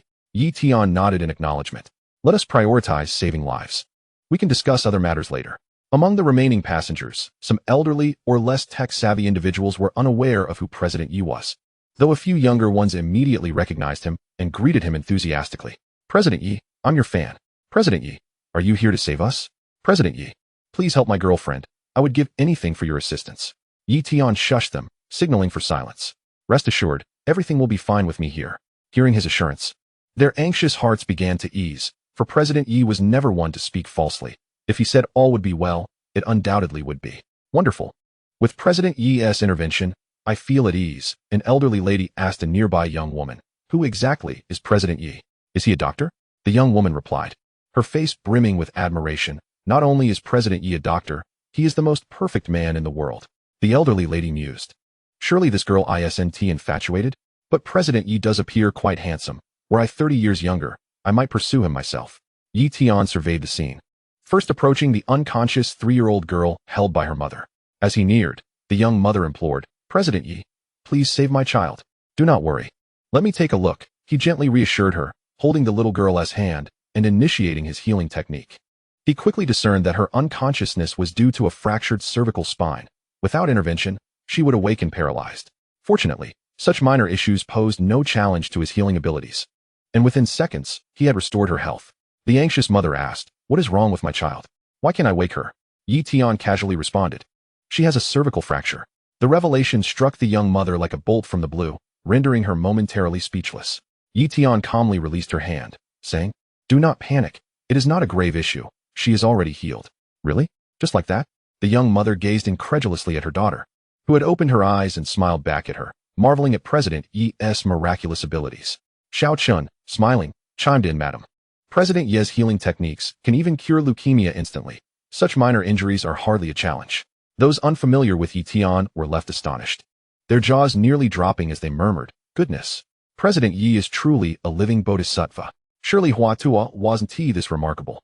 Could he possibly be a celestial being come to rescue us? I must find a portrait of President Yi to hang in my home, lighting incense daily to ensure my family's safety and health." Unaware of the elderly lady's intent to deify him, Yi Tian effortlessly restored several critically injured individuals to health, garnering a multitude of grateful acknowledgments. To summarize, men were eager to serve him like beasts of burden, while women were willing to offer themselves in gratitude, all of which he graciously declined, for he desired nothing. At last, only the hefty man, still stuck beneath his seat, remained. He was not unconscious, but rather awkwardly grunting. "Help me, please. I think I've broken my ribs. It hurts terribly." Yi Tian assessed the space beneath the seat. While it would be easy to forcibly extract the man, it would likely cause him further pain.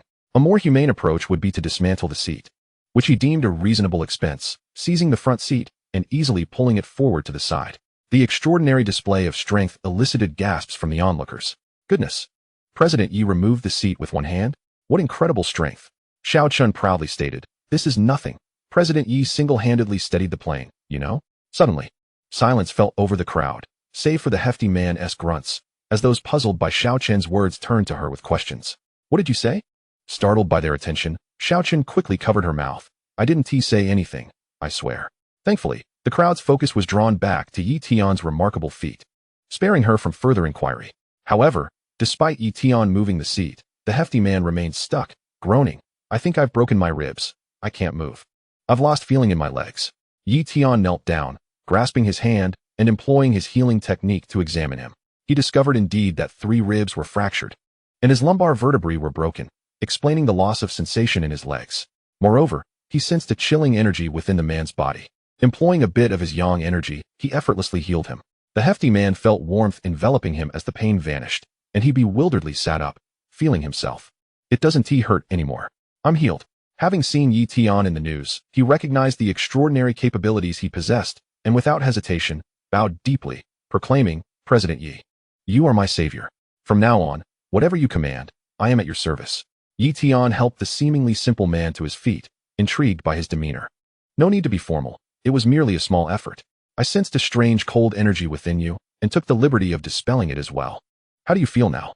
The rotund fellow paused for a moment upon hearing Yi Tian's words, then closed his eyes to attune to his body, realizing that the chilling energy within him had indeed dissipated.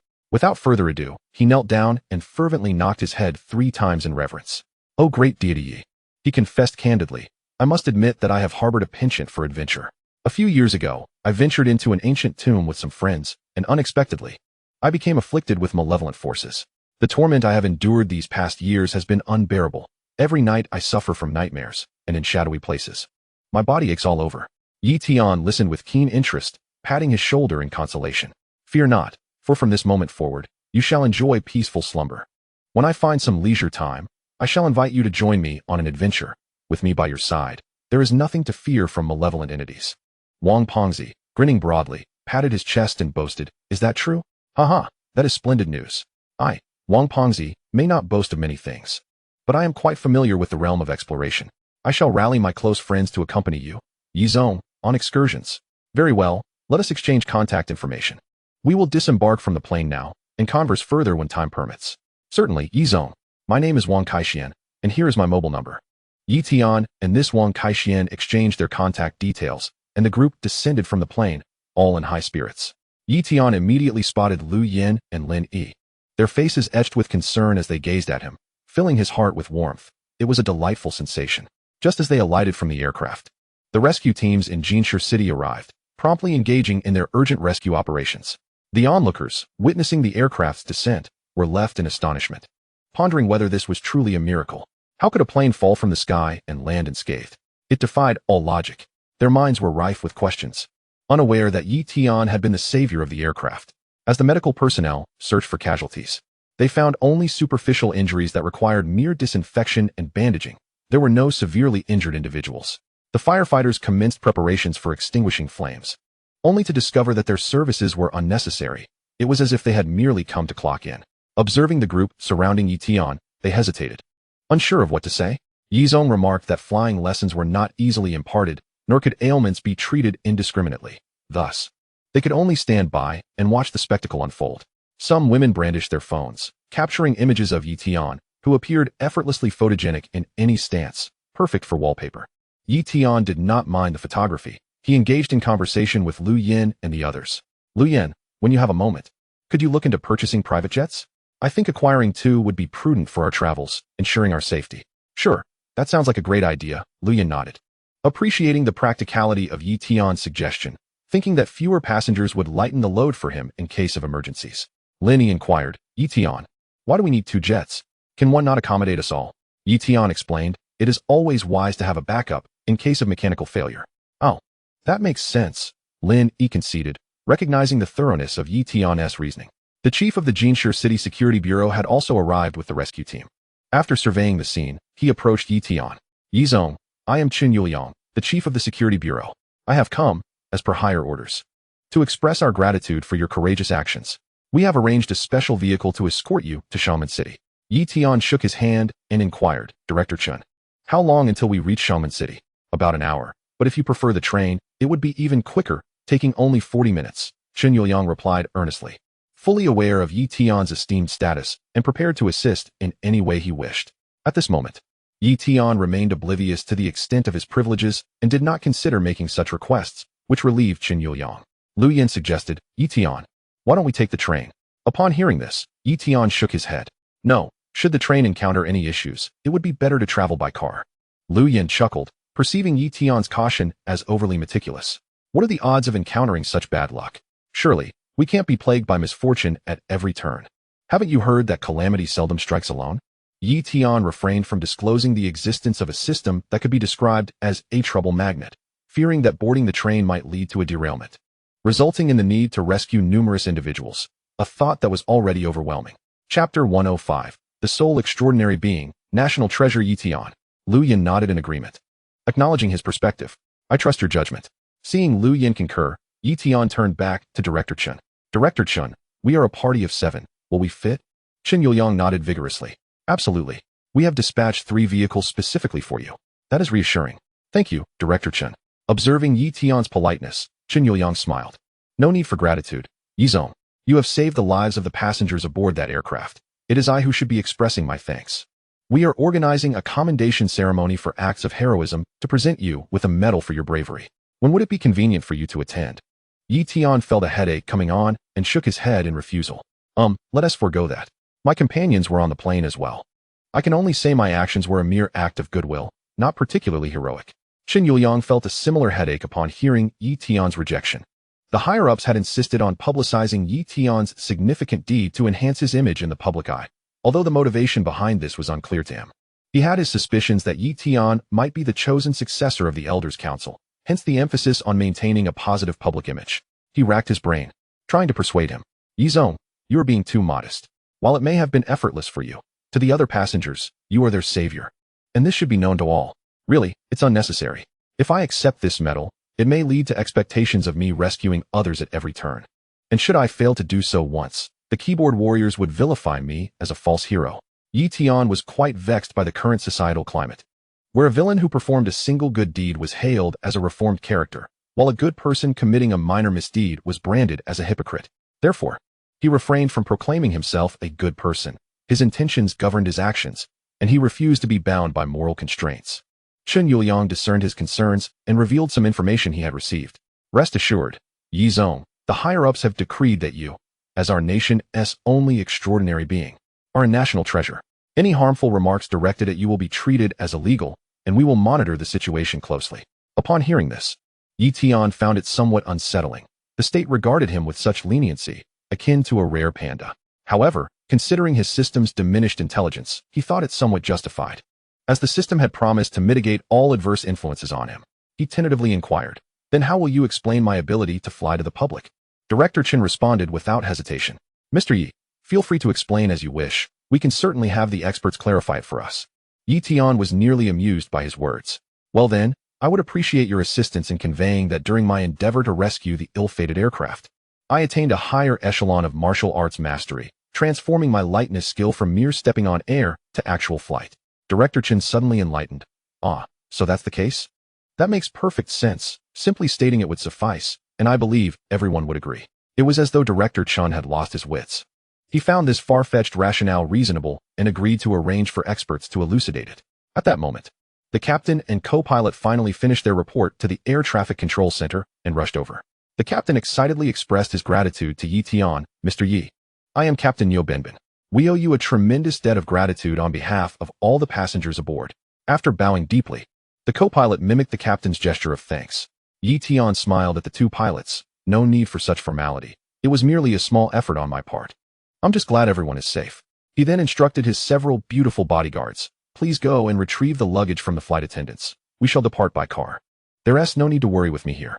"Understood, Mr. Yi." The bodyguards promptly sought out the flight attendants for the luggage, which was prioritized for them. Seeing Yi Tian preparing to leave, the captain quickly interjected, "Mr. Yi, please hold on a moment. The leadership has asked me to convey some words to you." Yi Tian inquired with curiosity, "Oh, what words are those?" The captain relayed the message from the superior authorities at the Civil Aviation Administration. "The leadership expresses immense gratitude for your assistance. Henceforth, you shall fly free of charge at any domestic airport, always in first class, and your accompanying personnel shall be granted the same privilege." Everyone present was left astounded by the captain's announcement. What sort of privilege was this? Being treated as a VIP at every airport was unparalleled. Not only would he fly free himself, but his companions would also enjoy the same benefit, and in first class no less. If Yi Tian were to treat his entourage of beautiful women to flights as if they were taxis, the airports would surely face financial ruin. Director Chen mused to himself. Truly, Mr. Yi has formidable connections. Such treatment is something even high-ranking officials do not receive. However, Yi Tian did not perceive this as overly valuable, for he possessed wealth. Such matters could easily be arranged with money, and were of no great significance. He graciously replied, "Your leadership is remarkably generous. Thank you. However, I am planning to purchase 2 private jets, so I won't be needing this benefit." The captain suddenly found himself at a loss for words. "Mr. Yi, you truly are exceedingly wealthy," he thought. casually mentioning the purchase of 2 private jets, which in today's market would cost at least 20 to 30 million each for even the most economical models. Moreover, acquiring a private jet is merely the beginning. One must also hire professional pilots whose salaries represent a substantial expense. Regular maintenance and upkeep would incur additional costs, with professional airport companies charging upwards of $1 million to $2 million annually for such services. Of course, to someone of Mr. Ye's affluence, such sums may seem trivial. However, the leadership's directive would remain unfulfilled, and that could be quite significant. The captain felt a sense of urgency akin to a cat scratching at his insides. He racked his brain and suddenly had a brilliant idea. Since Mr. Yi did not wish to accept the gift from the leadership, perhaps he could assist Mr. Yi with his private jet situation instead.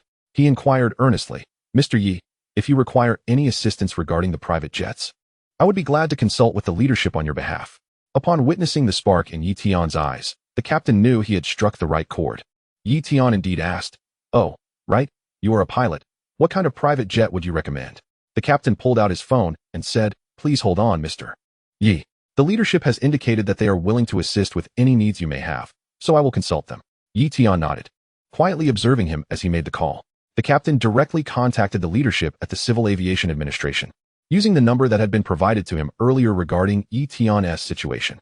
He succinctly described Yi Tian's requirements, and the leadership promptly offered a solution. After hanging up, the captain gazed at Yi Tian in shock. "Mr. Yi, the leadership at the Civil Aviation Administration has stated that they will handle the matter of the private jets. They will provide 2 private business jets, each capable of accommodating 13 passengers, valued at 50 million each. Furthermore, all pilot salaries and maintenance costs will be covered by the administration. Whenever you wish to fly, simply make a call."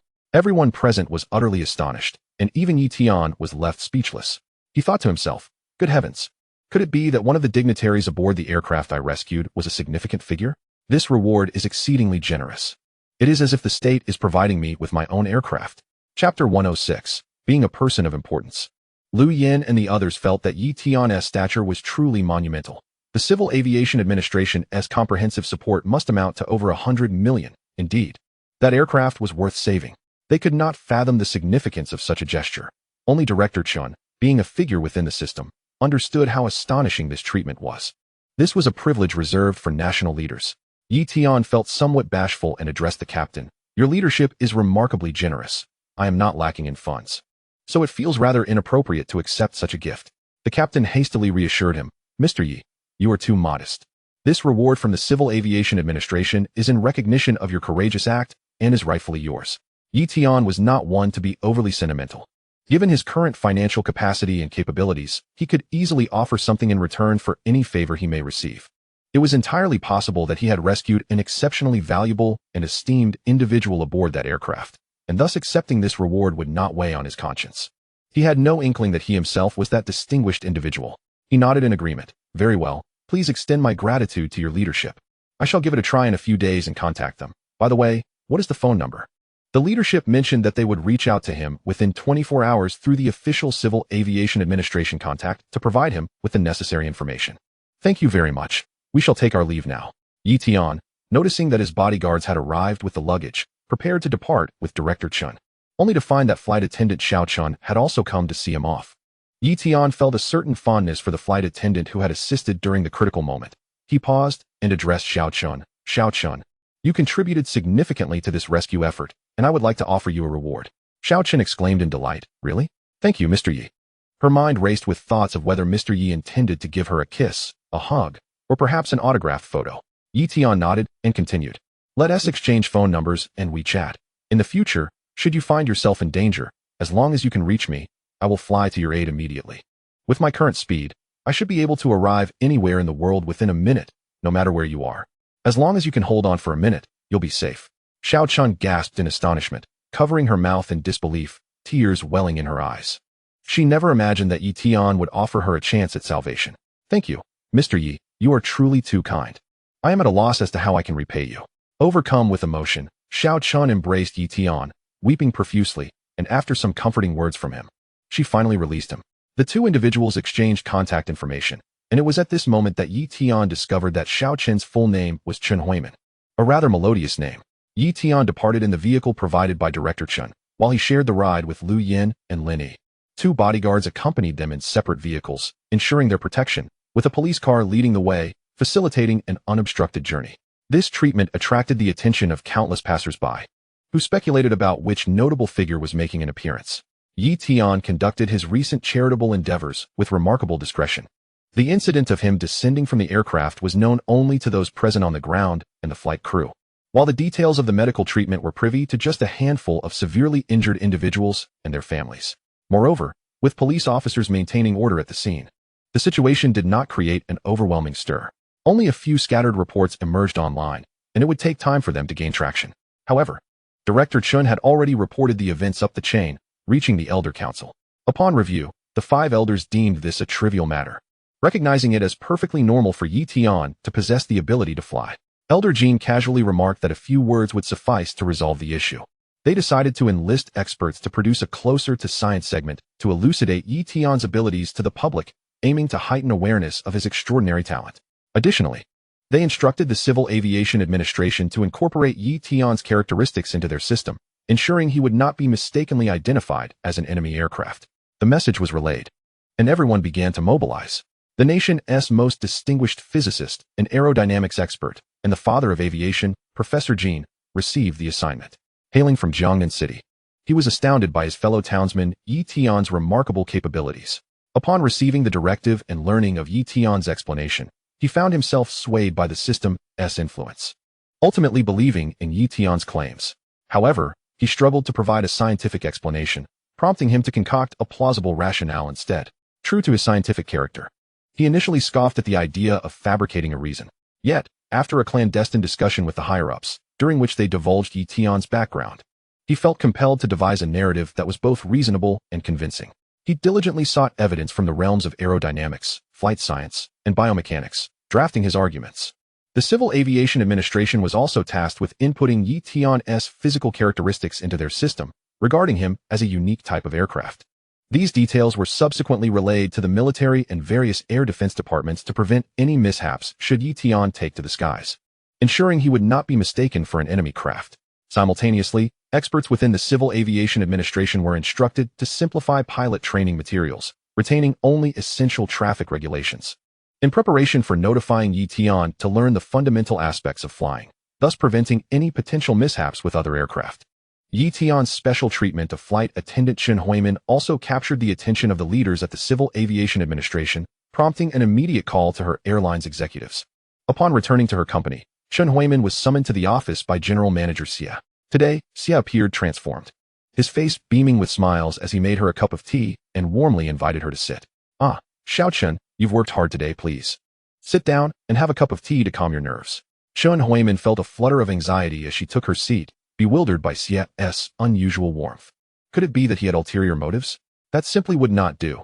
Despite Xia being a dashing and affluent bachelor, her heart belonged solely to Tian, and she had vowed never to marry anyone else.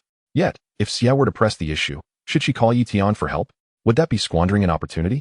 She assessed Xia's physique and mused that if she were to kick him and make a swift escape, she could likely evade him without needing to bother Tian. With this thought, her heart settled momentarily, and she humbly inquired, "General Manager Xia, I have merely done my duty. Is there a task you wish to assign me?" Xia chuckled, gesturing upward. "Haha, truly dedicated. There is indeed a task, and it has been specifically designated for you by the higher-ups." Chen Huimin was taken aback. Which higher-ups was he referring to? Noticing her confusion, Xia continued with a smile. "According to the leaders at the Civil Aviation Administration, Xiaochun, you will no longer serve as an ordinary flight attendant. You are being transferred to work at the Civil Aviation Administration as a station captain." Chen Huimin sat in stunned silence, unable to comprehend how she, an ordinary flight attendant, had suddenly been elevated to a position within the Civil Aviation Administration. "General Manager, what does this mean? Is the company letting me go? I don't even know how to fly a plane." Xia assured her, "Not at all. I would prefer for you to stay, but I must comply with the directives from above. Rest assured, this is a positive development for you. Although you will be a station captain, you will enjoy the Civil Aviation Administration's benefits and compensation, on par with the highest salaries for captains nationwide. Furthermore, your working hours will be minimal. You will only accompany particularly important government officials and dignitaries on flights, and when you do, you won't need to work. Just relax and enjoy the ride." This sounded akin to receiving a windfall for her. The more she listened, the more bewildered she became. Was this truly happening? It felt like a dream. But why is this? Chapter 107. Accompanied by a guardian angel. "Xia, not one to keep her in suspense. Revealed the reason directly. The explanation is quite simple. You possess the opportunity to summon Yi Tian for assistance. The higher-ups are considering that if an incident were to occur on a flight, your presence would allow Yi Tian to rescue you, and in doing so, he could potentially save the entire plane. Chen Huimin suddenly grasped the situation. She was indeed benefiting from Yi Tian's favor. However, she only had one chance. With concern, she asked, "But what if I use it up?" Xia smiled at her, envy evident in his expression. "If you use it, you'll be considered a retired personnel, enjoying the same retirement benefits from the Civil Aviation Administration." In his view, Chen Huimin must have performed some extraordinary good deed in her past life to have garnered such special regard from Yi Tian. To put it frankly, having him as her guardian angel was akin to carrying a divine protector. Furthermore, her network would grow immensely powerful, as Yi Tian was her guardian, while she would serve as the protector for those influential figures and wealthy individuals. For their own safety, those dignitaries and tycoons would inevitably seek to cultivate a good relationship with her. That evening, under Xia's auspices, the company hosted a celebratory banquet in honor of Chen Huimin's promotion. She became the focal point of the gathering, with leaders and colleagues alike, both familiar and unfamiliar, extending their congratulations. Throughout the night, she felt as if she were in a dream, her life irrevocably altered by Yi Tian's single remark. Reflecting on it, she realized she had merely assisted in closing the cabin door, a task that was inherently part of her duties. Yet, due to Yi Tian's acknowledgement of her effort and his promise, she soared to new heights. It was indeed a case of one gaining enlightenment, while others rose alongside. The Civil Aviation Administration had already prepared a special mobile phone for her, with an outrageous signal strength capable of connecting to satellite networks, ensuring she could reach Yi Tian at any moment. Meanwhile, as time rewound, upon Yi Tian's arrival in Xiangmen City, the staff who had arrived earlier, having received Lu Yan's notification, had already arranged everything and were standing at the hotel entrance to welcome him. "Zhang, Yi Tian should be arriving shortly. I see his staff have begun to gather at the entrance." "Understood, I'll be there momentarily." The hotel manager, noticing Yi Tian's employees preparing for his welcome, promptly called his boss. The boss had instructed that he personally greet Yi Tian. The manager initially thought he had misheard. His boss hailed from a prominent family and typically didn't accompany even the provincial governor. Yet, Yi Tian was merely the chairman of a company. Even if he possessed unparalleled martial prowess, was it truly necessary to curry favor in such a manner? Nevertheless, the manager understood that he simply needed to follow his boss's instructions. Just moments after receiving the call, General Zhang hastily arrived. "Are you here?" he inquired. "Not yet," came the reply. "Oh, then I shall wait here. Please check inside for any oversights. We must not allow any mistakes." "Understood, General Zhang." The manager was promptly dismissed by General Zhang, who amiably engaged with Yi Tian's staff. "I am Zhang Qi, the proprietor of this hotel. How much longer will your General Yi be?" One of Yi Tian's employees respectfully responded. "General Zhang, General Yi just arrived in the city 5 minutes ago. He should be here shortly." "Very well, I shall wait with you." The employees felt a surge of pride, recognizing the immense influence their boss wielded, extending even to the hotel owner here in Xiangmen. Associating with such an impressive figure filled them with a sense of honor. Before long, the sound of sirens echoed from a distance, growing ever closer. An air of tension enveloped the group. What was happening? Why were security personnel arriving? Would this affect their reception of General Yi? Soon, a convoy arrived at the hotel entrance, led by police vehicles. 2 guards emerged, one of whom appeared to be an officer. General Zhang hurriedly approached them. "Officer, I am Zhang Qi, the owner of this hotel. May I inquire your name?" "Director Chen," with a serious demeanor, responded. "Hello, General Zhang. I am Chen Yuliang, the director of the Changsha City Security Bureau, here to escort Chairman Yi of Tianjin Company to this location." "General Yi? I too am here to welcome him." At that moment, General Zhang's heart surged with tumultuous emotions. General Yi was from Jiangnan City, and now he was being escorted by the director of the Changsha City Security Bureau. What did this signify? His elder had been right. General Yi was someone to be befriended, not antagonized. Director Chen glanced back, and Yi Tian emerged from the vehicle, accompanied by Lu Yan and Lin Yi, with a stunning female bodyguard following closely behind. "Look, General Yi is arriving." General Zhang immediately recognized Yi Tian. It was impossible to miss such a striking figure, a beacon of brilliance in the darkness. The hotel staff, who had been waiting at the entrance, rushed forward to greet him. Director Chen also approached to bid farewell to Yi Tian. "General Yi, my task is complete, and I shall take my leave now. I wish you a pleasant time in Xiangmen." Yi Tian, with customary politeness, extended an invitation. "Thank you, Director Chen, for your efforts. Since you are here, why not join me for dinner? It seems the timing is perfect." He believed in expressing gratitude to those who assisted him. Although the director was performing his duty, it was no small feat to escort him from afar, and sharing a meal seemed a fitting way to show appreciation. Director Chun was delighted by the invitation. Many sought to treat him to meals, but he dismissed them, knowing they sought personal gain. However, Tian was different. He was someone to be respected, and an invitation from him was a mark of esteem. Yet, he still politely declined. General Yi, you are too kind. My official duties prevent me from attending private gatherings. Perhaps I shall visit you another time. Tian observed Director Chen's police uniform and suddenly understood. I see now, since you have expressed this. I must also consider your image, lest anyone misconstrue my invitation as a bribe. Haha, thank you for your understanding, General Yi. I shall take my leave. Very well. Director Chun, travel safely. Director Chun departed promptly, not because he wished to sever ties with Tian, but due to the constraints of his position. If captured on camera, it could easily be misconstrued as a bribe, resulting in disgrace for Tian, which would certainly draw the ire of his superiors. Upon witnessing Director Chen's departure, General Zhang quickly put on a beaming smile and greeted Tian warmly. General Yi, it is a pleasure to meet you. I am Zhang Qi, the owner of this hotel, and I am thrilled to have you stay with us. Tian glanced at Zhang Qi and realized that this unassuming middle-aged man was, in fact, the owner of the Shangmen Grand Hotel. He reciprocated politely. Ah, so it is General Zhang. My apologies for the oversight. Now it was Zhang Qi's turn to extend an invitation. General Yi, it is mealtime. Allow me to host a welcome dinner in your honor. Tian chuckled lightly. Is that truly appropriate? However, Zhang Qi continued to persuade him, presenting reasonable arguments that made refusal difficult. You are my esteemed client, General Yi, and it is only fitting that I express my gratitude for your patronage. Considering the situation, Tian recognized the merit in Zhang Qi's reasoning. After all, he had booked 50 to 60 rooms at the Shangmen Grand Hotel. Accepting a meal as a gesture of thanks was entirely reasonable. Very well, then. I shall allow you to treat me. Not at all, General Yi. Please, follow me. The evening's banquet unfolded with joy and camaraderie, and Tian, regarding the amiable Zhang Qi, felt no doubt in his decision to choose this hotel for his future stays in Shangmen. Gu Longsheng of the Gulong Group had also learned of Tian's extraordinary feat of saving an aircraft. He felt a surge of trepidation regarding this superhuman who could effortlessly lift 200-ton planes. He quickly dialed Dr. Gillot, his lead scientist. Dr. Gillot, cancel that absurd clone project immediately. I want no association with Tian. Dr. Gillot responded, President Gu, the personnel have already been dispatched.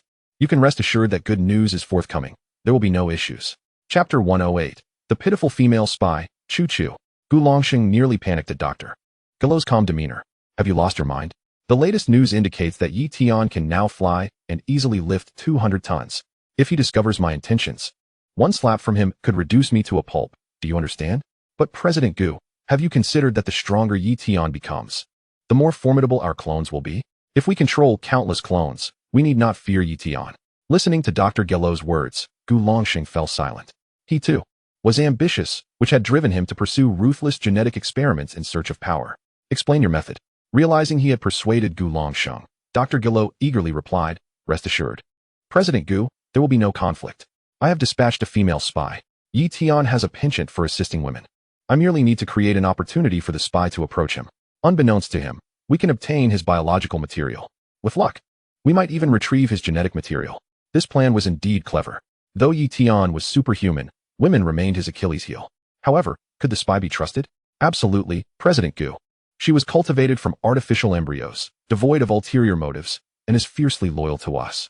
Let us hope there are no complications. Otherwise, I assure you, I will eliminate you before I meet my end. Gu Longsheng concluded the call, leaving Dr. Gillot staring at the phone, deep in thought. After a moment, Dr. Gillot sighed. Alas, it appears I must forge my own path. Once I utilize Tian's genetic material to create an artificial human, the world shall be mine.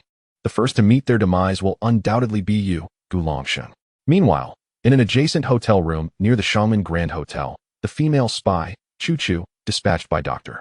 Grotto, sits alone on the bed, gazing at photos of Tian on her phone. As an experimental subject raised solely to pledge allegiance to Dr. Grotto and the Gulong Group, this marks her inaugural mission.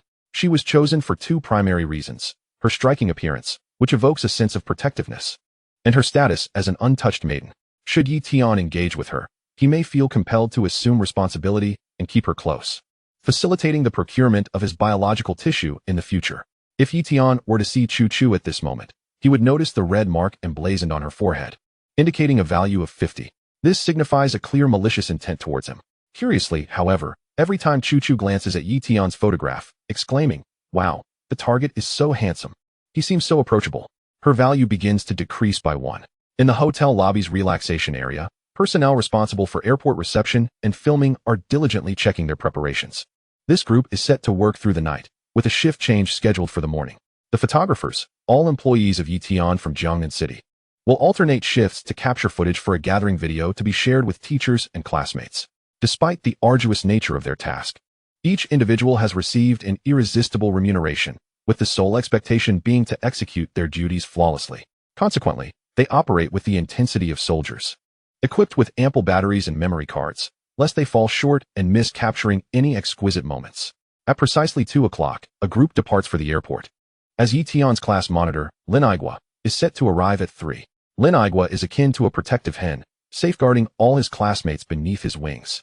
Whenever a peer faces difficulties, he is the first to devise a solution, and Tian has greatly benefited from his care during their school days. Today, he arrives first to assist Tian in welcoming the arriving students. Upon disembarking, Lin Aigua walks alongside fellow passengers towards the exit, only to spot someone holding a reception sign in his direction. Beside this individual stands a cameraman, indicating preparations for the gathering video. Approaching the reception, the person checks the photo on their phone, and, after confirming his identity, a beautifully attired staff member, Xiao Jiang, steps forward, presenting Lin Aigua with a bouquet of flowers while smiling. "Greetings, Mr. Lin. I am Xiao Jiang, an employee of Mr. Yi, and I warmly welcome your arrival."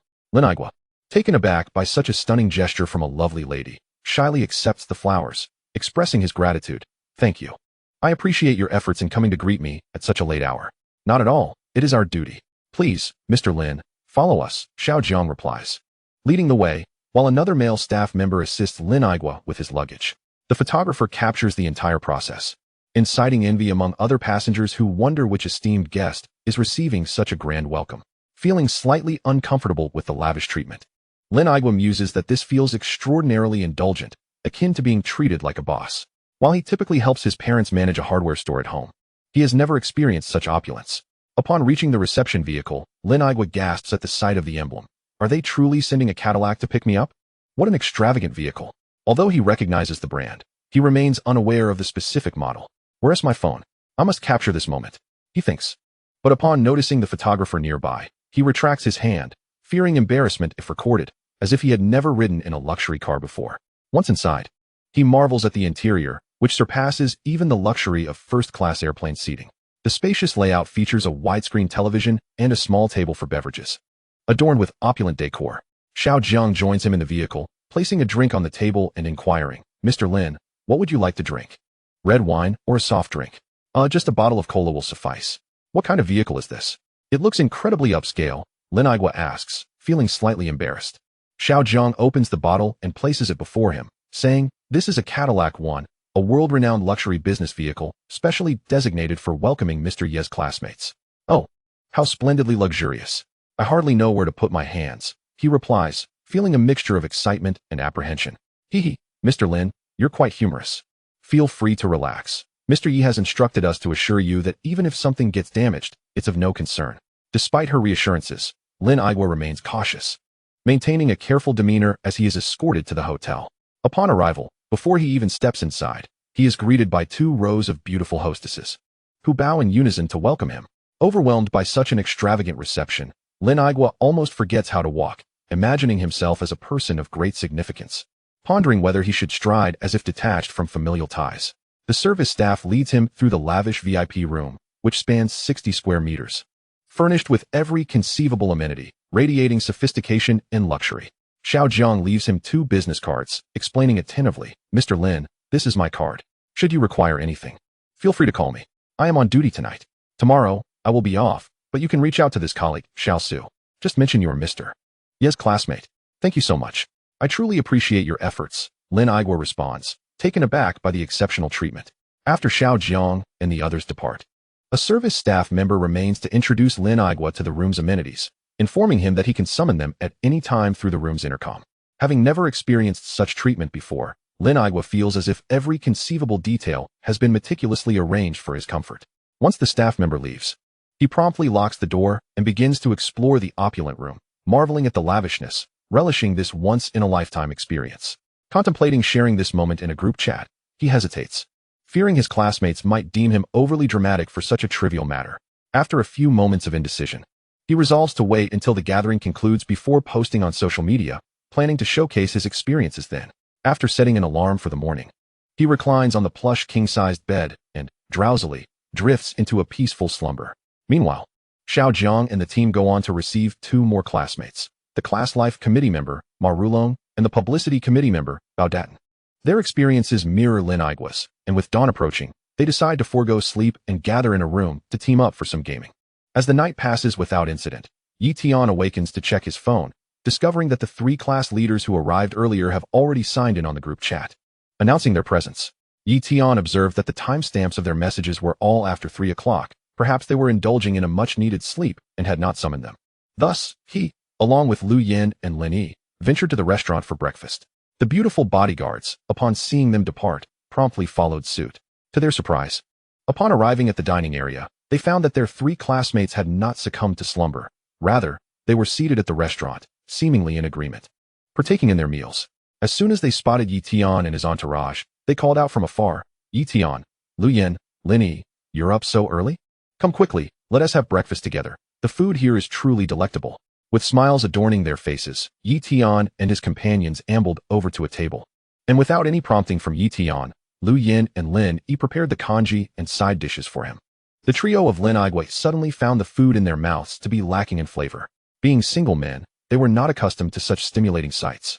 However, they refrained from inquiring about the nature of Lu Yin and Lin Yi's relationship with Tian. Men are not generally so gossipy. A mere glance sufficed to reveal that their relationship was anything but ordinary, and a tacit understanding prevailed among them. As their eyes wandered, they noticed that four stunning beauties stood behind Lu Yin and Lin Yi, exuding an allure reminiscent of the legendary four beauties of ancient times. Bao Datian, who relished interactions with women, inquired, Tian, who are these four enchanting ladies? Aren't they joining us for breakfast?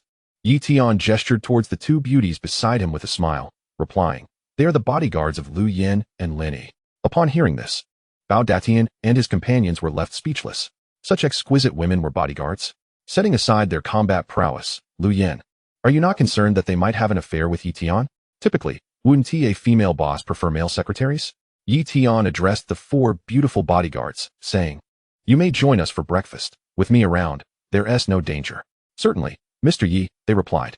The four bodyguards, all from the Yihua Palace, harbored a deep admiration for Tian, regarding other men with disdain. They understood that as long as they were by Tian's side, they were in absolute safety, rendering caution unnecessary.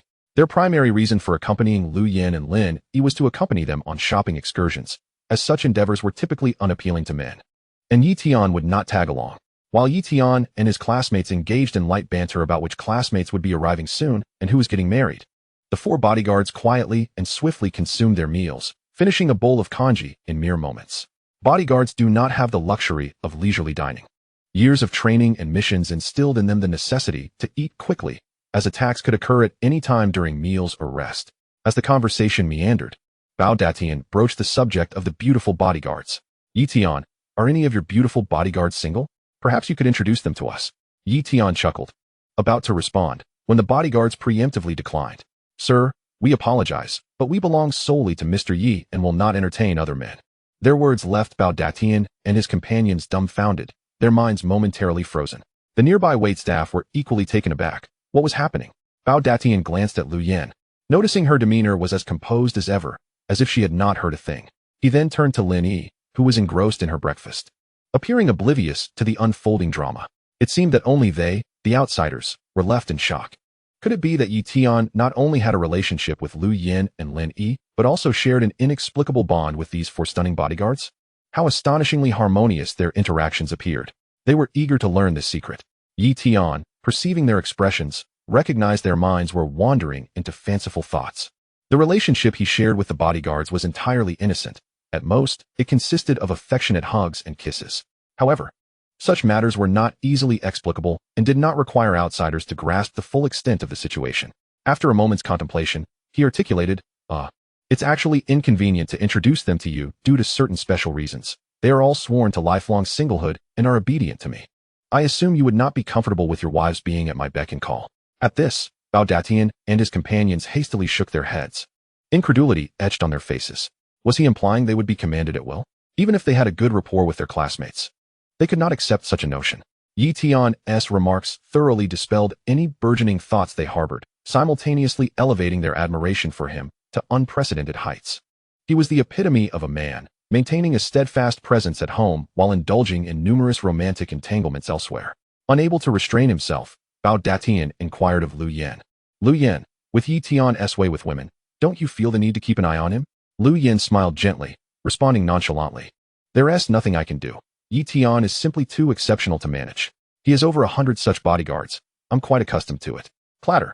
The silver spoon that Bao Datian had just picked up fell to the floor, joined by gasps from the surrounding waitstaff.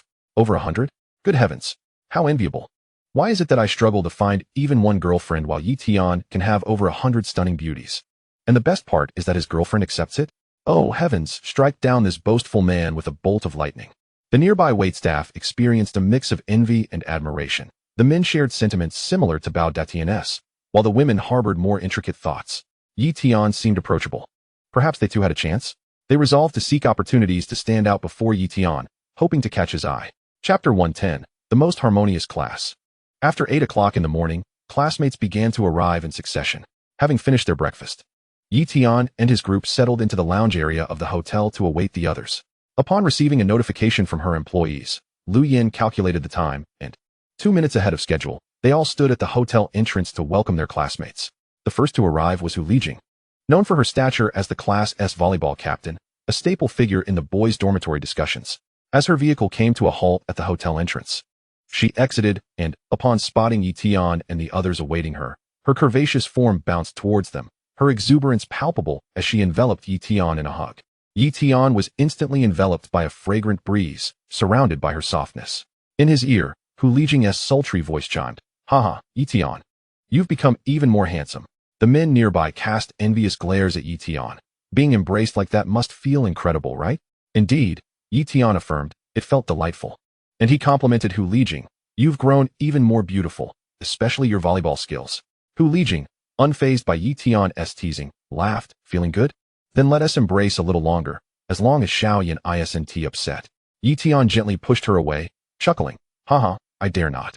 If I embrace too long, I'll be killed by the fiery glares of the men around us." Releasing Yi Tian, she glanced at Bao Datian and the others. Noting the flames of jealousy in their eyes, Bao Datian, with a playful grin, exclaimed, "Captain, hug me too. I have no one beside me to be jealous." Hu Lijing cast him a sidelong glance and smiled, "Dream on. Wait until the day you become as handsome as Yi Tian.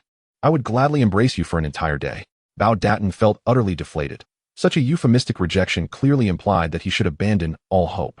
Hu Lijing then enveloped Lu Yan in a bear hug, the impact akin to a collision of celestial bodies, reminiscent of Mars colliding with Earth. "My dear Yan Yan, have you missed me? I can't believe you've actually captured Yi Tian's heart. Do you have any idea how heartbroken I am?" Lu Yan forcefully pushed her away and shot her a glare. "Humph, not at all. Hurry and go check into your room. Or beware that I might let the air out of your two balls."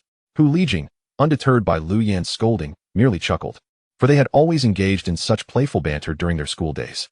She teased Lu Yan while adjusting her own assets. "You envious old hag. You just can't stand that I'm more developed than you. I recently learned a breast enhancement technique. Come to my room later, and I'll give you a massage session that guarantees immediate results. Get lost, you shameless vixen." Lu Yan quickly called over a server to escort this lewd woman away. As Hu Lijing departed, she didn't forget to blow a kiss to Yi Tian, exclaiming, "Ha, I shall return."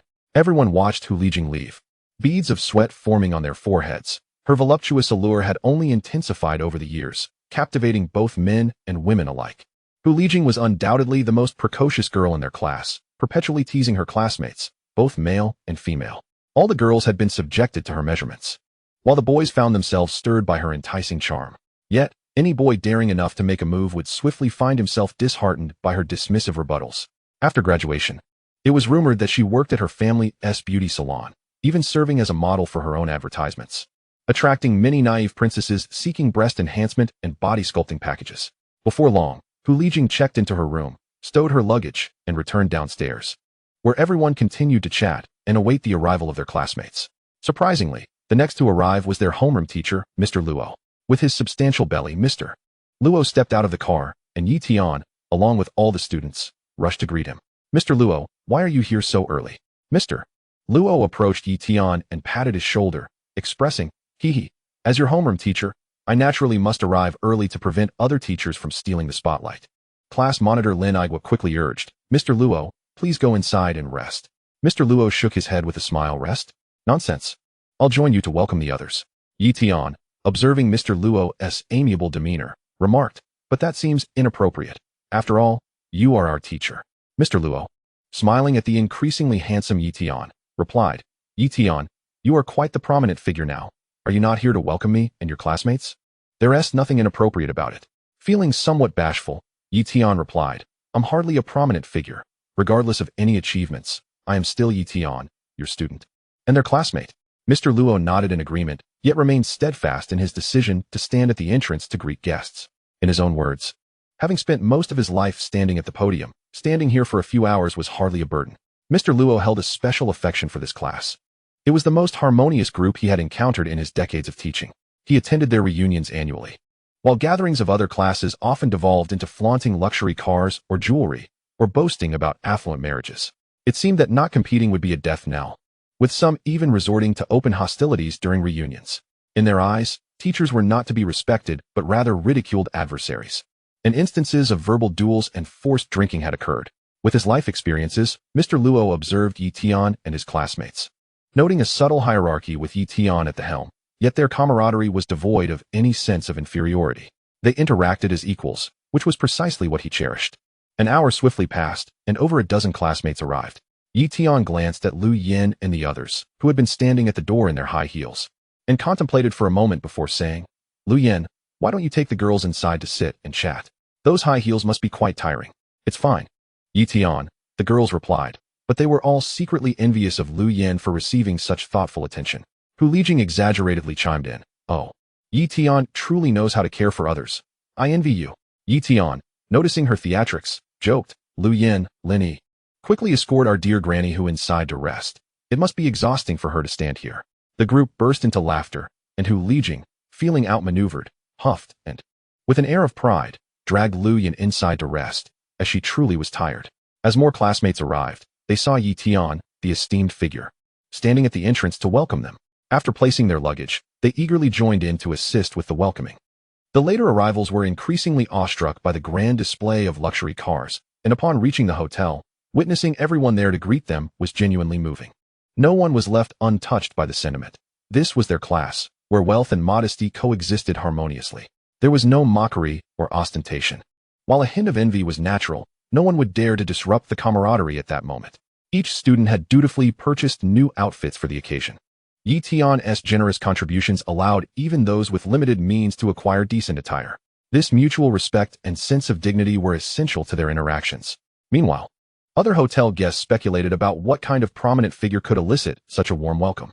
In their minds, a notable person would surely be the last to arrive.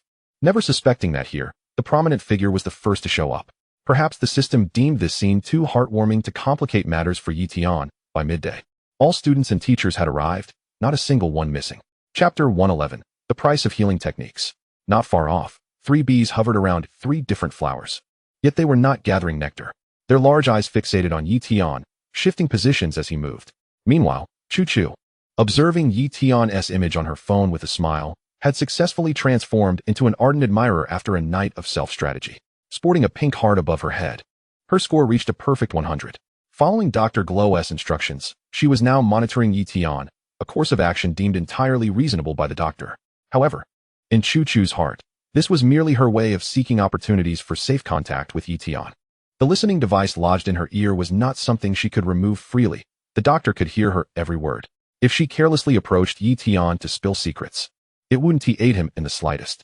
Should Dr. Glow discover her betrayal, he would undoubtedly send others to eliminate her and continue the mission in her stead. As Tian and his companions joyfully entered the dining hall, tables were arranged for 20, spanning 4 separate setups. Regardless of Tian's willingness, everyone insisted on seating him at the head of the table, flanked by Lu Yin and Lin Yi, with their homeroom teacher and other faculty members on either side. The remaining seats were filled with chatty class leaders and affluent individuals, creating a lively atmosphere.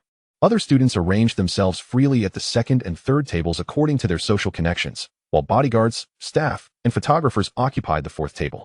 As they idly chatted while awaiting the meal, the hotel staff worked remarkably swiftly, presenting dozens of dishes in mere moments, filling the table to the brim. As per tradition, everyone uniformly took out their phones to capture the moment, offering a toast to their devices before posting on social media. Once the pre-meal rituals were completed, the homeroom teacher, Mr. Luo, raised a glass of beverage and addressed the gathering. It brings me great joy to participate in this gathering today. Let us first raise a toast to our organizer, Yi Tian. All present stood, lifting their drinks in Yi Tian's direction. Surprised by the attention, Yi Tian raised his glass and replied, "Teachers and classmates, you are too kind. I am delighted to contribute to this gathering. May we all enjoy the feast. Cheers." With that, he gulped down the contents of his glass. Seeing Yi Tian's decisive action, everyone followed suit, downing their drinks in unison. "All right, let's dig in. We can't let this go to waste. Everyone must eat heartily," he exclaimed, prompting a wave of laughter throughout the room. The other tables immediately began to eat. Yet at Yi Tian's table, no one moved their chopsticks, all eyes subtly observing one another. It wasn't until Yi Tian took a bite of food that everyone else began to eat in succession. Lu Yin and Lin Yi, instead of serving themselves, each took a lobster and a king crab, delicately placing the meat into Yi Tian's bowl. The teachers and classmates were momentarily speechless, taken aback by such thoughtfulness. Yi Tian, feeling slightly embarrassed by the attention, said to Lu Yin and Lin Yi, "I can manage myself. You should eat too."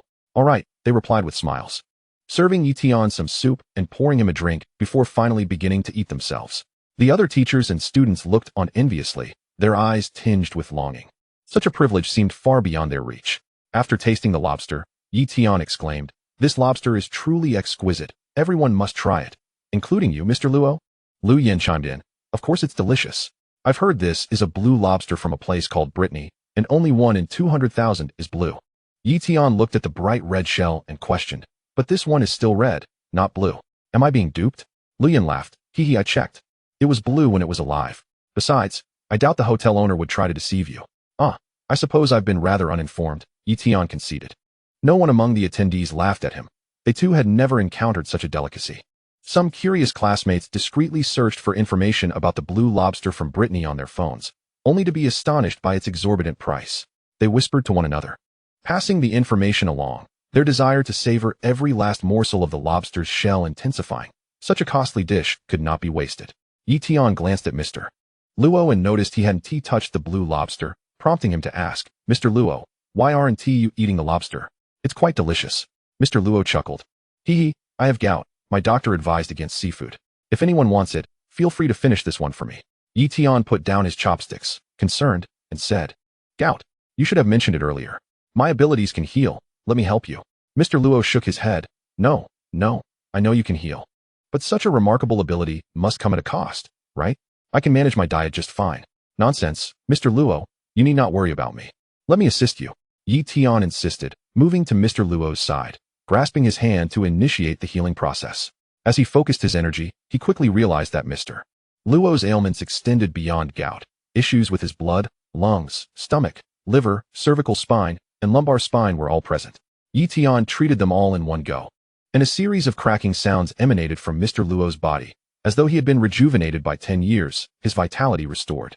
Releasing Mr. Luo's hand, Yi Tian smiled and said, "There you go, Mr. Luo, you are now in excellent health. In a few days, that belly of yours will diminish on its own." Mr. Luo stood, astonished, feeling his body, taking deep breaths. "Thank you, Yi Tian. I've never felt this comfortable. It feels as though I could run a marathon.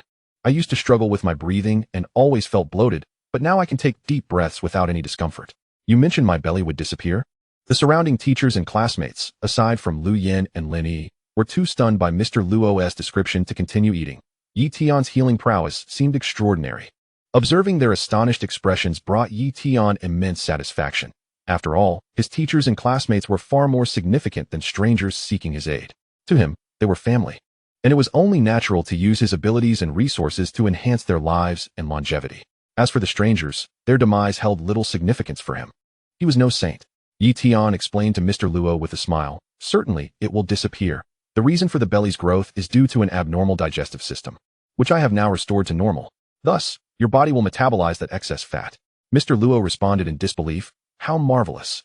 If you were to start a weight loss company, you'd likely amass wealth faster than printing money." "Hee, I'm not in need of money, and besides, I wouldn't treat just anyone casually. The other teachers and students, who had initially considered asking Yi Tian for treatment, swallowed their words upon hearing this. Yi Tian's assertion that it was harmless didn't convince them. If it truly were, why wouldn't he treat others? After all, that was money on the table. Yi Tian surveyed the seated teachers and classmates, contemplating for 3 seconds before saying, "Everyone, please line up. I will assist each of you one by one." The teachers and classmates stood up excitedly, forming an orderly queue, a sight that left the nearby staff and workers envious. Each teacher and classmate approached Yi Tian, shaking his hand for merely a few seconds. Within 4 or 5 minutes, all had regained their health. Some observant classmates noticed a strand of white hair slowly emerging from Yi Tian's head, gradually spreading until it became a patch of white hair. He discreetly nudged a nearby classmate, whispering, "Look at Yi Tian's hair." The stunned classmate exclaimed, "Yi Tian, what happened to your hair?" Yi Tian replied, perplexed, "What is wrong with my hair?" At this, everyone turned to Yi Tian, noticing that at least 1/5 of his hair had turned white. Lu Yan, anxious, took a photo of him with her phone and asked, "What is happening?" "Yi Tian, take a look for yourself. Has your healing technique been overexerted?" Yi Tian was startled to see his hair turned white and hastily inquired within his mind, "System, what has happened to me?" Chapter 112. Do not panic. It's not a major issue. As Yi Tian began to doubt whether his healing abilities were exhausting his life force, the system spoke up. "Host, do not be alarmed. It is merely a case of your hair turning white, not a depletion of life force. It will revert to normal in a month." Yi Tian, now even more perplexed, questioned why. The system responded, "I sense that your teachers and classmates believe your healing comes at no cost, and are about to implore you to treat their family and friends. To spare you from the dilemma of refusing their requests, as well as the countless future appeals from those connected to your classmates, I have altered your hair color to white, leading others to assume you have paid the price by exhausting your life force. Your considerate teachers and classmates will naturally refrain from asking you to risk your life for their loved ones, allowing you to decline without guilt, as they are not deserving of your sympathy." Upon hearing this explanation, Yi Tian experienced a sudden epiphany. He had indeed fleetingly considered the possibility of being asked to heal the family and friends of his teachers and classmates. He never anticipated the system would solve this so promptly. Such efficiency left him speechless. "Thank you for your thoughtful consideration, system. I now know how to proceed." "No need for thanks. This is my duty," the system replied. Regaining his composure, Yi Tian noticed the anxious expressions of his teachers and classmates, and with a slight smile, he reassured them, "It's not a major issue. I will recover after a period of adjustment." However, his teachers and classmates did not perceive it as a trivial matter. Yi Tian had previously alleviated their ailments in mere seconds, but now he claimed he would need time to recuperate. This was no small concern. Could it truly be that he had risked his life to treat them? Lu Yan asked, her voice laced with worry, "Yi Tian, can't you use your healing technique on yourself?" As soon as the words escaped her lips, she felt foolish. After all, Yi Tian was the one who healed others, not himself. If he could heal himself, he would have done so immediately, without mentioning a waiting period. Yi Tian shook his head and comforted her with a gentle pat on the shoulder. "I cannot, but it's all right. I estimate that I should recover in about a month. It's not a big deal." A month? Not a big deal, they thought. His miraculous healing technique was unavailable, and the prowess he possessed would take a month to restore. How could that be considered a minor issue? What could possibly be more significant than this? His teachers and classmates felt as though Yi Tian was treating them like fools. "Yi Tian, please be honest. Is this related to treating us?" Mr. Luo asked, guilt-ridden. "It does have a slight connection," Yi Tian admitted, "but rest assured, I can recover on my own." Upon hearing Yi Tian's confirmation, Mr. Luo grasped Yi Tian's hand in excitement. "You silly child, are you sacrificing your life for our sake?" Yi Tian quickly shook his head, insisting, No, Mr. Luo, you're overthinking this." In truth, he was not risking his life. The system had merely altered his hair color. Yet, this was not something he could reveal. Sometimes, life presents dilemmas, much like someone winning the lottery and having relatives and friends ask for loans. If he lends money, they will keep asking without returning it. If he presses for repayment, they would deem him miserly for seeking repayment. Conversely, if he refuses, they would question his conscience, asking how he could deny them when he has such wealth. If keyboard warriors were to witness this, they would undoubtedly argue that Yi Tian's healing required no cost. What harm was there in healing the entire world? How petty. However, if those keyboard warriors possessed such abilities, they would likely forget their words and either withhold their healing or demand compensation. Surrounded by Yi Tian, his teachers and classmates gazed at him with guilt. Some of the female students even tearing up. "Yi Tian, are you truly all right? Why are you so foolish? Can you reverse it?" The more Yi Tian insisted he was fine, the more his teachers and classmates believed the situation was grave. Initially, many had planned to approach Tian after the gathering, asking him to heal their family and friends, believing he would not refuse such a simple request. But now, upon seeing Tian's white hair and hearing him say he would take a month to recover, they crushed that thought and cast it into another dimension. To them, it seemed Tian was genuinely risking his life to heal them, which explained why he seldom treated others.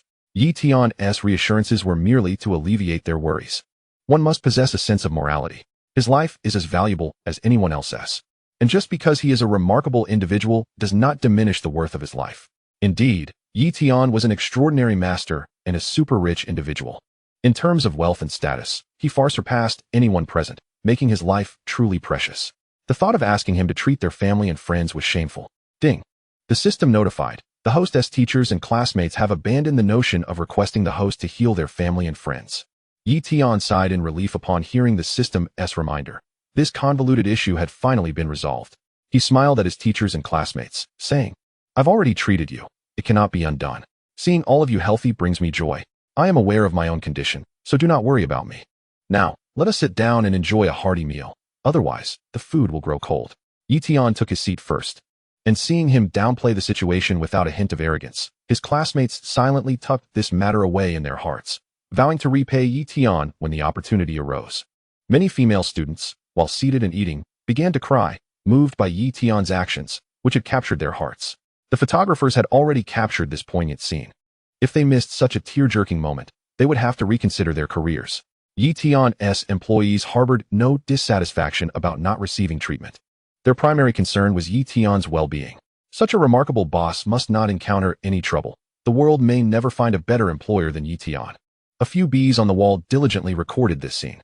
Choo-choo, upon seeing Tian's white hair, felt as if her heart were being sliced. Overwhelmed with concern for him, Tian was truly magnificent.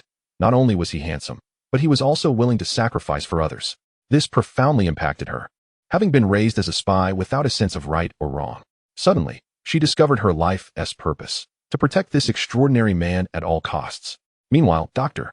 Grow, far away in the Xia Mountain Nation, was remotely watching the video captured by the bee robots. Upon witnessing Tian's hair turning white after healing his teachers and classmates, he burst into laughter, convinced that this was indeed the consequence of exhausting his life force. If Tian's healing could deplete his life force, then he was not invincible. As long as he continued to face injuries, he could be defeated once his life force was exhausted. The meal lasted for 1 to 2 hours, during which everyone regained their health and appetites, unconcerned about indigestion, devouring everything in sight.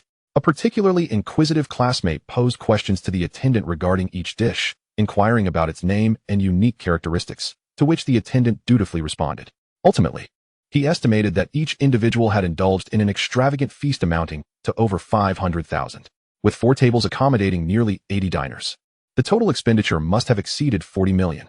He felt dizzy, reflecting that back home, 500,000 could erect a building, yet he had just consumed a veritable edifice. While Tian and his peers were enjoying their meal, news about his extraordinary feat of flying while carrying an airplane began to gain traction online. Everyone shared a common question: how could Tian fly? They did not doubt his ability. Rather, they were curious about the mechanics behind it. Professor Jean had prepared his notes, and the official television station was poised for a live broadcast, ready to hear him elucidate on the matter. Chapter 113. Welcome to the special program Closer to Science. This official live broadcast was not confined to a single station. Provincial television networks and major streaming platforms had received directives from higher authorities to relay the program. Instantly, the internet was ablaze with the eye-catching headline: Authoritative expert Professor Jean explains the secret of Tian's flight.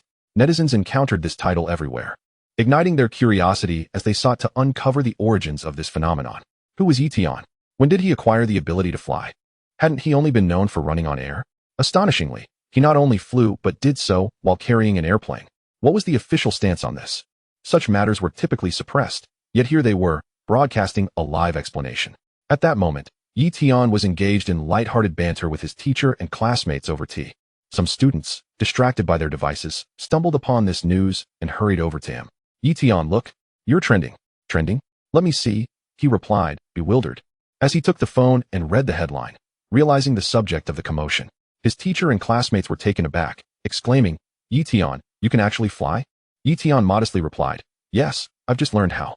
The class gasped in astonishment. My goodness, only a deity could fly. Tian chuckled. Do I resemble a deity? I merely improved my lightness skill. Curious classmates inquired. Is there a lightness skill that allows one to fly? Tian shook his head. I'm not certain, but I've named my newly mastered lightness skill Sky Dance Technique. Some students familiar with Dragon Ball asked, Sky Dance Technique? Is that from Dragon Ball? Indeed, Tian nodded, knowing that half-truths often garnered belief, and he had no need for concealment. Upon reflection, his classmates nodded in agreement, realizing that the martial arts depicted in the series indeed allowed for flight, albeit exaggeratedly. Another student curiously asked, Tian, how did you come up with the idea of flying? Well, it was somewhat serendipitous. While I was running with the airplane in the sky, Tian's sentence was interrupted as his classmates stared at him in disbelief. Wait, you just said you were running with an airplane in the sky? When did this happen? It was just yesterday. Our flight experienced a malfunction and began to descend. In that critical moment, I went outside and carried the plane, seeking a safe place to land it. As he spoke earnestly, his classmates were left in shock, their jaws nearly dropping. My goodness, you carried an airplane in the sky? Aren't they several hundred tons? Hu Lijing, engrossed in the narrative, chastised the interruptions. Stop interrupting. Just listen to Tian's story. Why do you have so many questions? The talkative student, chastened, zipped his lips and remained silent. Hu Lijing was a formidable presence, and her words commanded respect. Tian, witnessing the chastened classmate, chuckled. I could barely manage it. I almost got crushed to the ground. It was only when I summoned my inner strength that I was able to lift the airplane. Lu Yin and Lin Yi felt their eyes well up. They had been unaware of the danger Tian faced outside the aircraft. They had believed him invincible, but now understood the lengths he went to in order to rescue them and all the passengers. Tian continued. As I was using my lightness skill to run in the sky, it suddenly occurred to me that with each step I took, I generated a tremendous shockwave. I wondered if I could harness my inner strength to create a shockwave as well. Lu Yin and Lin Yi now realized that the thunderous sound that had reached the interior of the airplane was, in fact, the noise of Tian running in the air. Tian gestured for some space and pointed at a decorative vase on a distant wall, stating, So I decided to experiment, and lo and behold, it worked, just like this. He unleashed a wave of energy, shattering the vase instantly. Wow. Everyone present was rendered speechless. This was astonishing. The hotel manager, who was listening to Tian's tale, was unconcerned about the broken vase. As long as Tian was happy, he would happily procure 100 vases for him to break. Seeing the astonished expressions on everyone's faces, Tian smiled and continued. I felt this technique resembled the Kamehameha from Dragon Ball, so I named it Energy Wave. Those familiar with the Dragon Ball saga nodded in agreement. Tian elaborated. Then I recalled that Dragon Ball features a technique called Sky Dance, where they can fly using their energy. My inner strength is quite similar to that energy. Could I also utilize it? I decided to give it a try, and to my surprise, I succeeded and could fly. I believe my success is greatly attributed to my mastery of the lightness skill, as I was already capable of running on air. As he spoke, Tian effortlessly floated off the sofa like a helium balloon. Wow. Everyone was at a loss for words. This was truly miraculous. The martial arts from comic stories had come to life through Tian.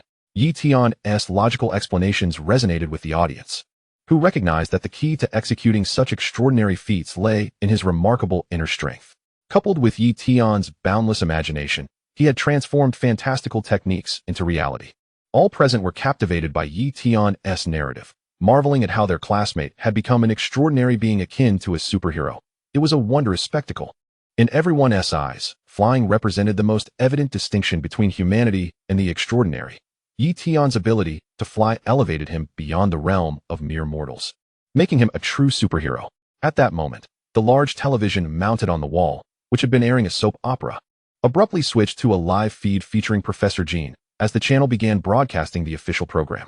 Tian, look, even the television is covering your story. Everyone turned their attention to the screen, eager to see how the expert would explain Tian's newfound ability to fly. Across the nation, individuals engrossed in television, whether indulging in soap operas, war films, or animated features, have discerned a striking uniformity among broadcasts on provincial and national channels. Upon switching between channels, they found the same program being aired, reminiscent of the synchronized nature of the evening news. This phenomenon has stirred an insatiable curiosity among the populace. Who exactly is this Tian? What accounts for his ability to fly? And why has a program been dedicated to elucidating the mystery of his flight? The host, feigning an air of mystery, commenced the broadcast with an engaging introduction. Welcome to this special edition of Approaching Science. Why do blossoming young girls leap from heights yet survive? How can one tread upon air and ascend with every step? Why do passengers remain unharmed in the event of an airplane crash? You must be wondering how all this relates to Tian, whom we shall discuss today. But first, let us view some news clips. The news segment showcased Tian employing his lightness technique to save a girl who had jumped from a building, followed by footage from the previous day's airplane incident outside Jinshi City. Finally, it featured Tian addressing the press, where he clarified the origins of his remarkable skills. Chapter 114. Witnessing the birth of the divine skill, 6 Meridians swordplay. Initially, Tian's exploits were known only to a handful of young individuals. However, now even the elderly and those indifferent to gossip have become aware of his feats. It seems as though a portal to a new realm has been opened for them, revealing the existence of lightness techniques long thought to be mere legend. Even more astonishing is the revelation that the pinnacle of such techniques is the ability to fly. What, then, is the utmost frontier of science? Is it theology? Tian's image is impeccable, and his deeds are commendable, garnering him a favorable reputation, particularly among women. If he were to witness this, he might observe that the friendly sentiments previously directed at him have now transformed into admiration. As the audience indulged in their musings, the scene shifted to reveal Professor Jin before them. Renowned as one of the most illustrious scientists in the Five Elements Nation, Professor Jin's name is known far and wide, and he commands significant authority. The host introduced him, stating, "Today, we are honored to have the most distinguished physicist and aerodynamics expert in the Five Elements Nation, Professor Jin, to elucidate why Tian can fly." The studio erupted in enthusiastic applause. Professor Jin, beaming with warmth, addressed the audience. "Greetings. To understand why Tian can fly, we must first delve into the principles of aerodynamics." He then proceeded to elaborate on the intricacies of aerodynamics for 10 minutes, leaving both the host and the viewers perplexed, unable to grasp the concepts being presented. Observing their bewilderment, Professor Jin felt a sense of satisfaction, thinking to himself, "I shall dazzle you with my expertise, and the subsequent explanations will be a breeze." The host, ever cooperative, interjected, "Professor Jin is indeed an expert in aerodynamics, providing such thorough analysis. However, this highly technical information may not be easily comprehensible for many viewers at home. Might you be able to explain it in simpler terms?" Professor Jin nodded, having anticipated this prompt. "Of course, let us use the most common examples of birds, insects, and airplanes." He then elaborated for another 20 minutes on how these creatures and machines achieve flight, and this time, the audience felt enlightened, realizing the connections. Yet, they remained puzzled. How does this relate to Tian's ability to fly using lightness techniques? Noticing the confusion on their faces, Professor Jin commenced his pivotal explanation. "Now that everyone understands the conditions necessary for flight, let us discuss how Tian achieves it. It is well known that Tian possesses internal energy bestowed upon him by a mysterious figure, enabling him to perform the extraordinary lightness technique known as treading the clouds. This technique, as its name suggests, allows one to ascend as if stepping on clouds. In reality, the principle behind treading the clouds is akin to that of a jet aircraft, which utilizes the high-speed expulsion of gas to propel itself forward. The same applies to treading the clouds." The host, eager to engage, posed a question, "But Professor Jin, airplanes fly by utilizing gas produced from combustion. What generates this gas for humans?" Professor Jin rewarded the host with an approving smile, acknowledging the astuteness of the question. "The answer to your query is indeed the crux of the matter. This gas originates from internal energy. However, the true nature of internal energy remains elusive to our research. Much like the meridians of the human body, which transcend modern scientific understanding and cannot be dissected. Yet, the absence of visibility does not equate to non-existence. Internal energy is likely a phenomenon that surpasses contemporary science. Should it be able to convert into gas, it would create a downward force, enabling a person to ascend. Furthermore, by propelling their feet downward, they can accelerate their ascent. If the direction of this gas is adjusted, one could achieve the effect of running through the air, much like Tian." Upon hearing Professor Jin's explanation, the host had an epiphany. "I see. After Professor Jin's elucidation, I finally comprehend how Tian can run on air and rescue the girl who leaped from the building." The audience, both in the studio and at home, nodded in understanding, realizing how plausible it was in accordance with scientific principles. The host redirected the conversation back to Tian's capacity for flight. "While running can be explained, he has now ascended to true flight. How can we account for this?" Professor Jin continued, "In my view, this merely reflects a more adept utilization of the gas produced by his internal energy." The host, intrigued, queried, "What leads you to that conclusion?" Professor Jin elaborated, "Previously, I mentioned that one can ascend by generating a reactive force with their feet. However, if Tian were to project his internal energy outward, enveloping his entire being, he could counteract gravity through this unseen force, thus enabling him to fly. To simplify, it's akin to placing Yi Tian inside a helium balloon. His externalized internal energy serves as the helium, making it much easier to understand. The host, enlightened, exclaimed, "Professor Jean's explanation is truly profound. And I now grasp the concept entirely." The audience, both present and watching from home, shared in this newfound understanding, nodding in agreement, realizing the scientific validity of it all. Seeing the audience captivated by his insights, Professor Jean introduced a bold new idea. "In fact, I have a daring hypothesis. Yi Tian's internal energy could be likened to a universal martial arts foundation. If he were to delve deeper into his studies, he might unlock the secrets of historical divine skills, such as the 6 meridian swordplay." Meanwhile, Yi Tian and his classmates were attentively observing Professor Jin's discourse. After absorbing his detailed explanations, they were all struck with a sense of clarity. One student inquired, "Yi Tian, do you believe what Professor Jin has stated?" Yi Tian shook his head, replying, I'm not certain. It's akin to asking a bird why it can fly. How would a bird know? I only know that when my internal energy flows, I can fly naturally." The classmates nodded in understanding, acknowledging, well, I suppose Professor Jean does make a valid point. Indeed, he is an exceptional scientist, capable of such thorough explanations. Yi Tian, you should take the time to explore your abilities further. Professor Jean seems to possess greater knowledge than you do." Yi Tian, observing the earnest expressions on his classmates' faces, nearly burst into laughter. He never anticipated that Professor Jean could be such an adept persuader, and the fact that he held such authority made his words all the more convincing. It was far more potent than any system's intelligence reduction. "Yi Tian, do you know the 6 meridian sword that Professor Jean mentioned?" Upon hearing a classmate's inquiry about his proficiency with the 6 meridian sword, Yi Tian pondered for 3 seconds before responding, I need to give it a try. Please stand back a bit." The others hurriedly retreated to a distance of 10 meters, apprehensive that a sword chi might pierce through them, leaving them with a gaping hole that would require Yi Tian to risk his life to save them. Yi Tian gazed at his fingers, sensing the pathways of his internal meridians, and began to channel his inner energy to his fingertips. He extended his index finger towards the sofa before him, attempting to project his inner energy outward. With a swift motion, a hole appeared in the sofa. "Wow, it really works." The onlookers gasped, astonished to witness the birth of an extraordinary martial art. In Chapter 115, Safeguarding Our Nation's First Superman, Yi Tian continued to unleash inner energy through each of his fingers, creating a series of holes in the sofa. Everyone marveled as Yi Tian displayed the ability to project inner energy from all 10 fingers like a firearm.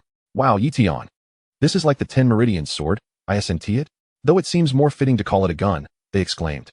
As Yi Tian further examined his fingers, he discovered that once the inner energy was released from his fingertips, he could still control it with his mind. He guided the energy to extend forward, lightly bending his finger, and the energy at his fingertips sliced through the sofa as if it were a beam of laser. Satisfied, he nodded and declared, "Now this is what a sword should be." Realizing his newfound technique, Yi Tian raised both hands, slightly spreading his fingers, and unleashed 10 streams of inner energy from his fingertips, forming invisible sword chi that shattered the sofa into countless fragments. Ding! Congratulations to the host for independently comprehending the 6 meridian sword. Upon hearing the system notification, he realized this experiment had succeeded, marking it as a new weapon in his arsenal. Retracting his inner energy, he glanced at his teacher and classmates, who promptly moved aside, fearful of being inadvertently reduced to a pile of flesh by his might. Observing their anxious expressions, Yi Tian laughed heartily. "Haha, no need to worry, I've mastered it. I won't accidentally harm any of you." His words eased the tension, prompting everyone to gather around him, marveling at the pile of ruined sofa. "Yi Tian, you are truly a martial arts prodigy. You have genuinely executed the 6 meridian sword. My goodness, that sword chi is as precise as a laser. It slices so evenly." One exclaimed, "It should be called the 10 meridian sword, right? All 10 fingers can emit sword chi." Another added, "How far can this sword chi shoot?" Yi Tian chuckled. "It's still called the 6 meridian sword. The 6 meridians refer to the 6 pathways in the hand, not the number of fingers. And I think the range should remain a secret. What do you think?" Everyone nodded in agreement. Yes, this must be kept confidential. It would be troublesome if it fell into the wrong hands. They all deleted the videos they had just recorded, recognizing that Yi Tian deserved their discretion. "Rest assured, Yi Tian, I will erase this footage immediately. I guarantee it won't circulate," one of them promised. "Thank you all very much," Yi Tian replied sincerely. Everyone dutifully deleted the videos. Knowing Yi Tian's genuine character, they would not betray his trust. The manager strictly adhered to the boss's wishes. understanding that Yi Tian's matters were of utmost importance and must be protected. Unbeknownst to them, 3 little bees had been monitoring Yi Tian all along, and the events on site had already reached the ears of Chu Chu and Dr. Jero. The system turned a blind eye to such matters. The host needed some adversaries for growth, after all. Professor Jean continued his explanations until the host posed a pointed question that momentarily left him speechless. Professor Jean, given that Yi Tian's inner energy is so formidable, could we enlist his assistance for research and subsequently educate everyone? The implication of the hostess' words was to suggest pulling Yi Tian into their research. Due to this statement, Jean was dismissed by his superiors after the show concluded. Naturally, Professor Jean would not endorse this idea. Having some insider knowledge, he understood that Yi Tian was not to be trifled with. After some consideration, he responded, I believe it is not appropriate to research Yi Tian's inner energy at this time, even if we were to study it. There is no one in society who could sustain decades of rigorous cultivation. Not everyone has the serendipity that Yi Tian possesses. In contrast, I am more intrigued by the Iron Man suit his company is developing. If successful, an ordinary person could rival a Superman. I hope the country can provide him with protection. After all, he is our nation's first Superman. Despite his extraordinary abilities, it remains uncertain how he would fare against hostile forces wielding firearms. I wish for his continued survival, eager to witness the suit he leads the development of, so I might experience the sensation of being a Superman myself. The audience watching this program resonated with Professor Jean's sentiments. Yi Tian was now far more precious than a giant panda. What if other nations, envious or fearful of Yi Tian, launched an intercontinental missile? They certainly did not believe Yi Tian could withstand such an assault. The program Closer to Science concluded, but Professor Jean's remarks effectively shielded Yi Tian from scrutiny. Even if he were to exhibit any peculiar abilities in the future, it could all be attributed to inner energy. Yi Tian's teacher and classmates, after this shocking revelation, became accustomed to his capabilities, much like how people in the world of Doraemon accepted the existence of a blue robotic cat without question. Regardless, Yi Tian's newfound abilities did not elevate him above the rest. He remained the same person, engaging in casual banter and displaying respect for his teachers and affection for his classmates. Especially when they saw the patch of white hair atop Yi Tian's head. They felt a warmth in their hearts, a testament to their profound bond. After a bountiful meal and some rest, they commenced a tea party in the spacious and well-lit conference room, where platters of fruits and snacks adorned the table. Everyone took their seats, discussing how to arrange their upcoming itinerary. The 3 little bees continued their vigilant watch over Yi Tian, with Dr. Jero remotely monitoring the situation. Upon hearing Yi Tian propose a trip to the beach, he recognized an opportunity. He promptly instructed Chu Chu, tomorrow, feign drowning at the beach, allowing Yi Tian to rescue you. This will facilitate a chance to get close to him and obtain his tissue samples. Understood, Doctor, Chu Chu responded, finding the plan exceedingly appealing. As she pretended to drown, she could conveniently let her earpiece slip into the water without raising the doctor's suspicions, thus creating an opportunity to alert Yi Tian. Little did the doctor know that the cabbage he had cultivated was about to be devoured by a pig. As he prepared to leap into the jaws of danger himself, Yi Tian's plan was both sensible and reasonable, garnering unanimous approval from everyone present, and it was swiftly established. Teacher Luo excused himself to the restroom and promptly made a phone call to the principal. Principal, this is Lao Luo. Yi Tian will visit the school tomorrow morning and have lunch at the cafeteria. How do you wish to arrange this? The principal responded, understood, thank you for your efforts. Lao Luo, let's hold a meeting in the auditorium tomorrow morning and invite Yi Tian to speak to the younger students. Please see if he would be willing to agree. If he consents, I will issue a notice to begin preparations immediately. All right, I will inquire shortly. Upon returning to the conference room, Teacher Luo found the discussion among the attendees fervent, with some suggesting a karaoke outing, others proposing a visit to a bar, and still others desiring to stroll through the student street to recapture their lost youth. Seizing an opportunity, Teacher Luo interjected, Yi Tian, the principal is aware of your visit tomorrow and wishes to invite you to address the students in the auditorium. What do you think? Yi Tian, taken aback, responded, Teacher Luo, what could I possibly talk about? He felt he had little to offer, as his accomplishments were all attributed to the system. It would be absurd to suggest that success awaited them should they also possess such a system. Teacher Luo advised, you can talk about anything. You may not realize it, but the girls in the school idolize you. I've heard that the principal's daughter is one of your fans. Just tell them to focus on their studies and engage in good deeds instead of romance. Yi Tian nodded in agreement, acknowledging the wisdom in Teacher Luo's words, and casually consented. All right then, but if my talk is poor, I hope I won't be blamed. Haha, the principal is counting on your sponsorship. Even if you scold him during your speech, I doubt he would hold it against you. In that moment, Yi Tian understood the underlying motives. Indeed, flattery often harbors ulterior motives. And it seemed the principal was orchestrating this little play. After a moment's contemplation, he stated, "Teacher Luo, please inform the principal that we will arrive at the school by 9 o'clock tomorrow. I will first settle the sponsorship fee with him before addressing the students." Haha, understood. I will relay your message to the principal right away. This time, Teacher Luo did not need to excuse himself to make a phone call. He succinctly conveyed Yi Tian's words to the principal. Upon receiving this information, the principal promptly made arrangements. And soon the entire faculty and student body were aware of the event. The news of Yi Tian's remarkable achievements had spread throughout the school. And aside from the few reclusive bookworms who were utterly oblivious to the outside world, nearly everyone was aware of Yi Tian's extraordinary prowess. The female students were nearly in a frenzy, eagerly anticipating Yi Tian's arrival, as they had prepared new outfits to welcome him. The entire school felt as though it were in the midst of an imperial selection of consorts, with the girls bustling with excitement while the boys seethed with jealousy. Akin to having consumed a bitter vinegar. Why were their girlfriends and crushes so elated? Was Yi Tian truly that exceptional? Indeed, he was extraordinarily talented, to the point where they could only harbor envy and resentment. They could only hope that Yi Tian would not take an interest in their girlfriends or crushes, for the feeling of being cuckolded was far from pleasant. In the boys' dormitory, a chorus of sighs echoed. "Brother Yang, I feel like I might be breaking up." "Why is that?" "My girlfriend no longer loves me. She has fallen for Yi Tian. Her phone wallpaper is Yi Tian. Her avatar is Yi Tian. And even last night when we were at a motel, while I was busy behind her, she was watching Yi Tian's videos on her phone. Just bear with it. That's still better than my girlfriend." "What about your girlfriend?" Sigh. "She printed Yi Tian's face and made a mask. When we were together, she insisted I wear it." Wah.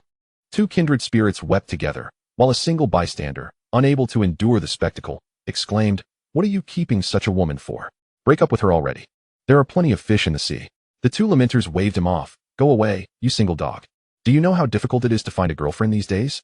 The single dog, feeling superior, retorted, "Well, why don't you go after Yi Tian then?" The two love-struck boys spat at him in unison. "You think you're so clever? Next year during Qingming, we'll burn incense for you. Going after Yi Tian is akin to asking us to jump off a building. Are you trying to get us killed? We'll take you down first." Following the airing of the approaching science program, the Security Bureau officially received an urgent directive from higher authorities during Yi Tian's gathering. All efforts must be made to ensure his safety, as well as that of his teachers and classmates. Any potential sources of conflict must be resolved discreetly to avoid inciting Yi Tian's displeasure. The head of the Bureau waved his hand, and all officers began to mobilize, while plainclothes officers commenced covert surveillance around the hotel. Unbeknownst to Yi Tian, who was oblivious to the bustling activities of the Security Bureau on his behalf, he was utilizing his extraordinary hearing capabilities to eavesdrop on his classmates' conversations. Thanks to the enhancements provided by the system, he could discern voices from considerable distances, rendering the surrounding clamor inconsequential to his ability to listen in on his peers. Classmates number 1 and number 5 were engaged in conversation. "I heard you're writing a novel. How's that going?" "I stopped long ago. I've had a string of failures. If it weren't for my mother sending me living expenses, I'd have starved by now." "So what are you doing now?" "I've become an editor." "Huh. Isn't being an editor reserved for those who are exceptionally skilled at writing?" "You're mistaken. If someone were truly good at writing, they wouldn't become an editor. An editor merely needs to be well-read." Classmates number 15 and number 25 were chatting. "I heard you went into medicine after graduation?" "Not exactly. I'm just learning some massage techniques." "Oh, that is impressive. If I hadn't just been cured of my cervical spondylosis by Yi Tian, I might have asked you for a massage." "Haha, you wish. I only massage women." "Does that really matter?" "What did you learn?" "Breast duct clearing, ovarian maintenance, postpartum recovery." "Wow. As a man, why would you study that? What woman would let you massage her?" "You're clearly ignorant. When I wear sunglasses, I'm a blind massage therapist. Not only do they trust me, but I can also charge a premium." Classmates number 4 and number 14 were discussing their careers. "What company are you working for now?" "I quit. I'm currently looking for a new job. Jobs are scarce these days, and I'm even considering starting my own business." "Why not ask Yi Tian for help? His company is substantial. One word from him, and you'd be in." "Haha, Yi Tian doesn't owe us anything. We can't keep asking him for favors. If we accumulate too many debts of gratitude, how will we face him in the future?" "You have a point." Classmates no. 8 and number 18 were conversing. "Hey, brother, the stock market is doing well lately. I have insider information. Want me to help you get rich?" "Get lost." Yi Tian's classmates varied greatly in their post-graduation pursuits, with few actually working in design. The field had become so devalued that anyone with basic Photoshop skills could claim to be a designer. Even a salary of 3,000 yuan attracted fierce competition, as anyone could simply download materials from the internet and piece together a new image, devoid of any substantial skill. Upon hearing that some classmates were currently unemployed, while others sought new jobs or contemplated entrepreneurship, Tian pondered for 3 seconds. He resolved to lend his classmates a helping hand, not by recruiting them into his company, but by assisting them in their entrepreneurial endeavors. Tian clapped his hands, and the chatter ceased as everyone turned their attention to him. Enveloping the room in an instant hush, he spoke, "Everyone, please listen for a moment. I have an idea I wish to discuss. Regardless of how well or poorly we are faring in our current jobs, if we aspire to lead a better life in the future, it may be necessary for us to venture into entrepreneurship. To this end, I would like to provide a fund for those interested in starting their own business. If you have a plan, I will furnish you with all the necessary capital. You will be responsible for the operations while I hold a 40% stake without participating in the management. Should you profit, I will receive dividends. If you incur losses, you need not repay me. What do you think?" Upon hearing Tian's proposition, the students were moved, as if he were openly offering them money. Although he requested a 40% stake and dividends, any losses would solely come from his funds. Consequently, the collective response was one of opposition. "Tian, this is utterly unfair to you. How can you contribute all the capital yet retain only 40%? It would be more reasonable for each of us to share equally." Another added, "You risked your life to aid us. If we were to profit at your expense, it would be inhumane. If we embark on this entrepreneurial journey, how could we let you bear all the risks? I cannot accept such a proposition." The ensuing uproar led those unaware of the context to believe the students were at odds. Tian was taken aback by their sentiments. They perceived his offer as one that placed him at a disadvantage, and none wished to exploit his goodwill. Teacher Luo, with a smile, remarked, "I am delighted to witness this. Over the years, I have seen many other classes quarrel over personal gain. Your class, however, argues solely to prevent a classmate from suffering loss. Let us not dismiss Tian's kind intentions. Instead, why not generate a few proposals that ensure no one is at a loss, and then we can choose together." As the class advisor, Teacher Luo's words carried authority, and the suggestion was unanimously accepted. After a vigorous discussion, 2 proposals emerged. Proposal 1. Each participant contributes half the capital, with Tian retaining a 40% stake without involvement in management, while the other party oversees operations. Proposal 2. Tian provides 70% of the funds, holds a 70% stake, remains uninvolved in management, and receives dividends while the other party manages the business. The consensus was that, regardless of the distribution, each individual must contribute financially. If one lacked funds, they should borrow, but not from Tian. Otherwise, it would be akin to him bearing the entire financial burden. Tian observed these proposals with a mix of amusement and incredulity, realizing how fortunate he was to have such principled classmates who would not take advantage of him. "I accept both proposals. However, if you truly find yourselves in need of funds, do not resort to high-interest loans. Moreover, any entrepreneurial plan must be underpinned by thorough research and analysis. Impulsive decisions will inevitably lead to losses. I do not support ventures involving stock trading, gambling, pyramid schemes, or franchise models, as these are bound to result in failure. Once your proposals are ready, feel free to reach out to me for further discussion." At this, a student who had been attempting to entice others into stock trading felt a flush of embarrassment, having initially intended to solicit Tian for investment based on insider information. Now, chastened by Tian's remarks, he hesitated to speak up, despite having made some profit through such means. The students expressed their agreement with Tian's statements, and the room erupted in applause. Each individual was filled with hope for their futures. Those who had previously considered entrepreneurship over employment began to formulate ideas to discuss with Tian, while those still engaged in their jobs felt reassured about saving for potential future collaborations. The prospects for their futures seemed bright, and the teachers were not to be overlooked. Tian turned to the teachers present and said, "Esteemed teachers, you too are welcome to participate in this entrepreneurial initiative."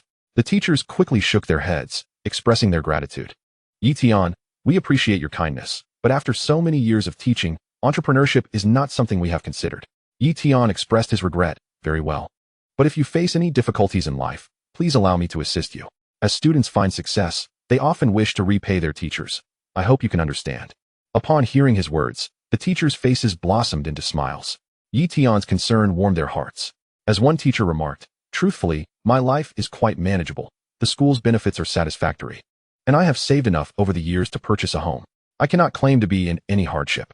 Another added, "You have even healed my ailments. Now, I find it hard to express anything but happiness, haha." Tian, listening to the teachers, felt content knowing they were well off.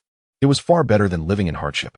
Although he could not offer them any tangible rewards, the outcome was still one of shared happiness. At that moment, a student inquired, Tian, could we possibly work at your company? Tian shook his head, firmly declining. I do not recommend that you join my company, as it would place you in a subordinate position, complicating our equality. The reason I wish to partner with you in entrepreneurship is precisely to maintain that equality. If I were to simply provide you with funds, it would disrupt our relationship as classmates. The students came to a realization. Tian's considerations were indeed thoughtful. His reasoning was sound. Should they join his company, any shortcomings in their work would lead to whispers about their preferential treatment, while success would invite claims of favoritism. Furthermore, they would be compelled to address him as Director Yi, which would alter their casual camaraderie. With this understanding, the students applauded, feeling a swell of pride to have Tian as a classmate. At that moment, the publicity officer, Tian, suggested, fellow classmates, in light of this atmosphere, let us sing a song. The students' eyes sparkled with intrigue, each one guessing the song he had in mind. All right, you start. Tian nodded and began to sing. I love to share happiness, wanting to be with you right away. The girls quickly joined in, singing, I think of you in times of sorrow.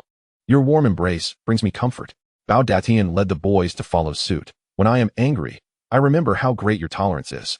As the boys and girls took turns singing, the teachers also joined in during the chorus, expressing their emotions as they sang, because we are a family bound by love. Only through fate can we gather, only with heart can we cherish. Why let dark clouds obscure our vision? Because we are a family that loves. Blessings should be shared, hardships should be borne together, exchanging understanding and companionship for enduring bonds. This song was indeed the class anthem. A family bound by love, chosen by Tian and his classmates. They had always supported one another, fostering a bond of mutual understanding and loyalty. In the past, present, and future, this would remain unchanged. The tea party concluded with the harmonious sounds of their singing. Following this, it was time for leisure activities. Those who enjoyed card games gathered in clusters, while others who wished to play video games formed teams. And those interested in movies or shopping found partners to accompany them on their outings. As teachers of a certain age are often drawn into games of cards and mahjong, Tian found himself among those summoned to partake in gaming, albeit as a novice. Despite his lack of prowess, his collection of the most extravagant skins nearly blinded his classmates with envy. Tian, you ostentatious spendthrift, how can you possess all the most expensive skins? I am utterly envious. Want them? Come, everyone can have one. I'll gift them to you. Well then, I shan't be polite. I too wish to show off a bit. Gifting skins is different from giving away money. Classmates readily accepted, each delighted in the exchange. Just then, Tian's phone rang, and upon glancing at the caller ID, he was taken aback to see it was from the Civil Aviation Administration. He waved to his friends, saying, you all continue playing. I need to take this call. Chapter 118. Cherish your girlfriend, stay away from Tian. A melodious voice resonated through the phone, asking, hello, is this Mr. Yi? I am May, a customer service representative from the Civil Aviation Administration. Tian found the voice so enchanting that it felt as though it could bewitch one's very senses. Yes, this is Tian. Hello, Mr. Yi. I apologize for the interruption. Your private jet is ready and currently stationed at Xiamen International Airport. When you wish to board, simply dial this number and press 666, and we will provide you with round-the-clock assistance. That's wonderful. I will save this number right away. Thank you so much. There is no need for thanks. It is our duty. Whenever you have time, you are welcome to come for a training session on flying knowledge. You can use the same number to arrange for services at the nearest air traffic control center. All right, I will visit when I have a few days free. Thank you. Is there anything else I can assist you with, Mr. Yi? None at all. Very well, I won't disturb you further. Wishing you a pleasant day. Goodbye. Goodbye. The enchanting voice of May lingered in Tian's mind even after he hung up, marveling at the exceptional service from the Civil Aviation Administration.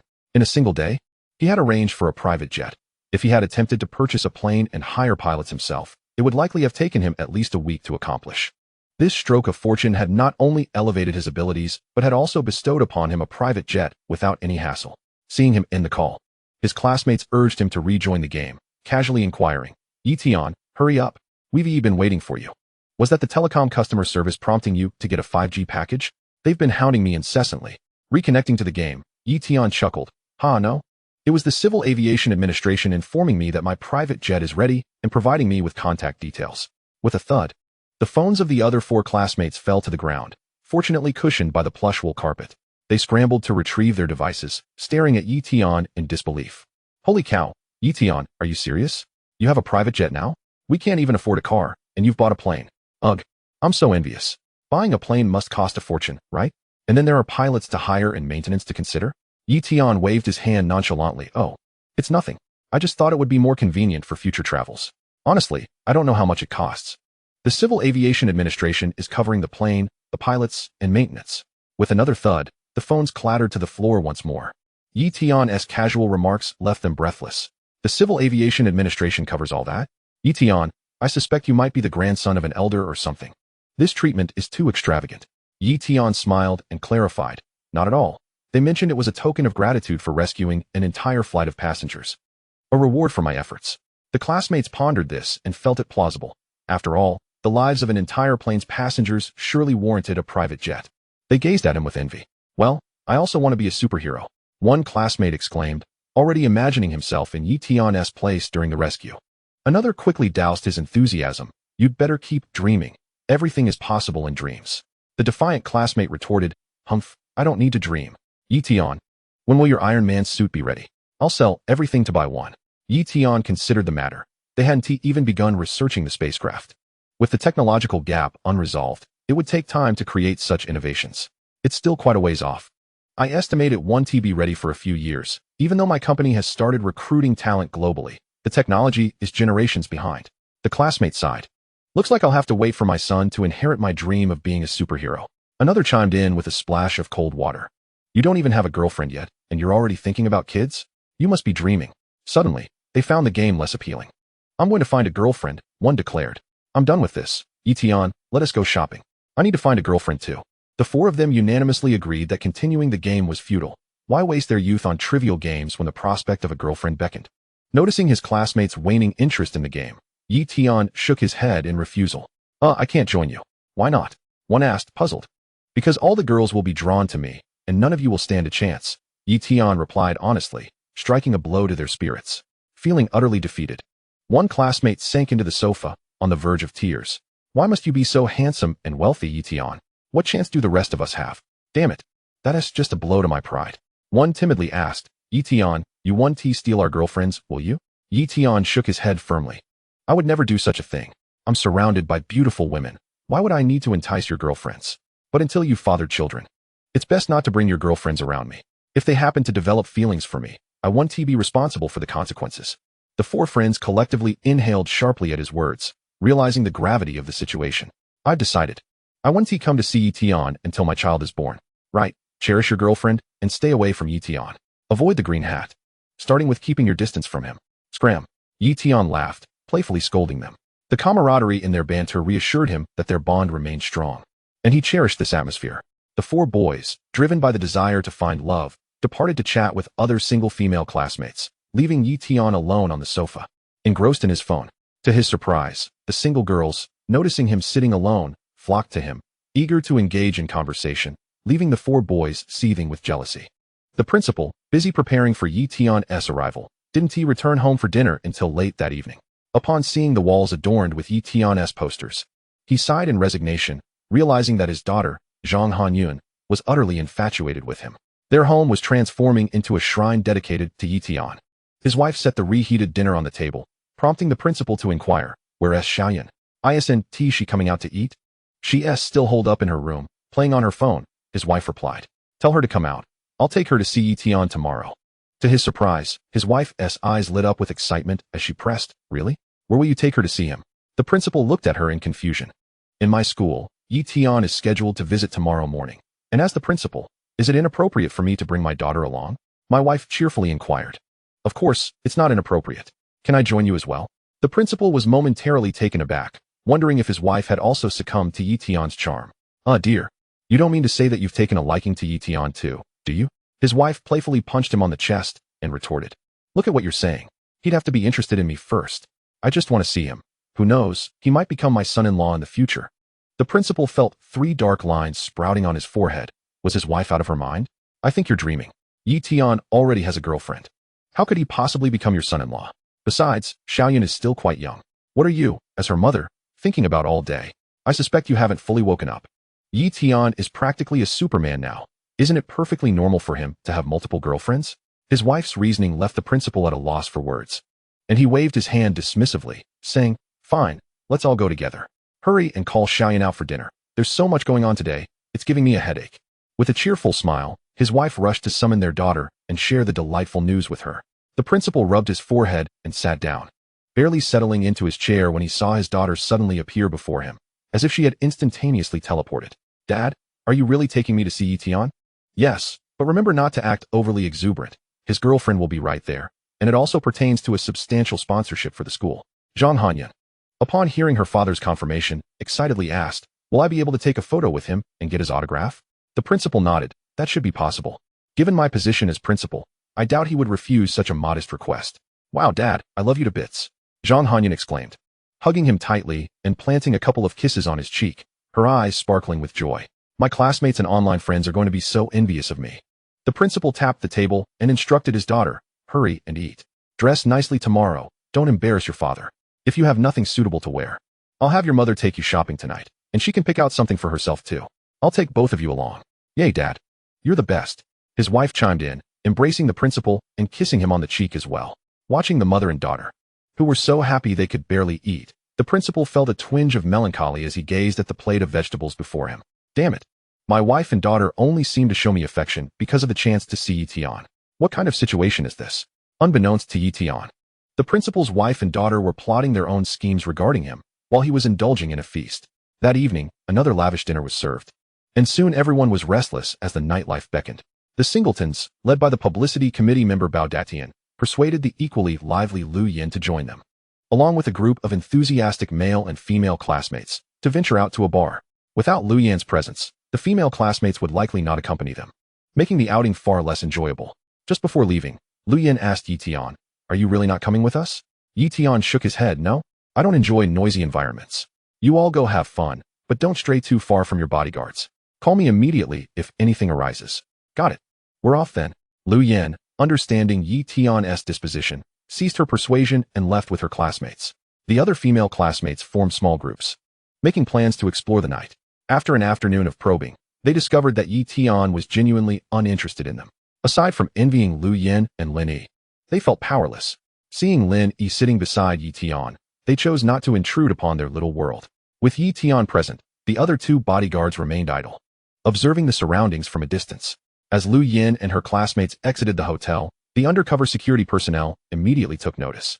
The entire Shangmen City security force was divided into various grid areas, ensuring that no matter where Yi Tian's classmates went, nearby guards would follow discreetly to provide protection. Lu Yin and her group arrived at the Dongman Bar, a well-known establishment owned by a powerful boss.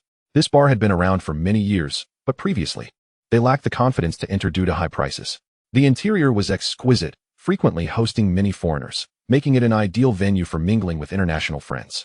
Upon entering the bar, plainclothes officers followed closely behind to observe discreetly. Arriving early, the group found the place relatively empty and chose a booth that comfortably accommodated them. Soon, a waiter approached to attend to them. Lu Yin generously announced to her classmates, order whatever you like. Tonight, it's on me. Long live the rich girl. The classmates, knowing Lu Yin was dating Yi Tian and thus financially secure, wasted no time in ordering an extravagant amount of food, treating the bar like a KTV. The excitement was palpable. It was a rare occasion for them to indulge without glancing at prices, ordering freely wherever they pleased.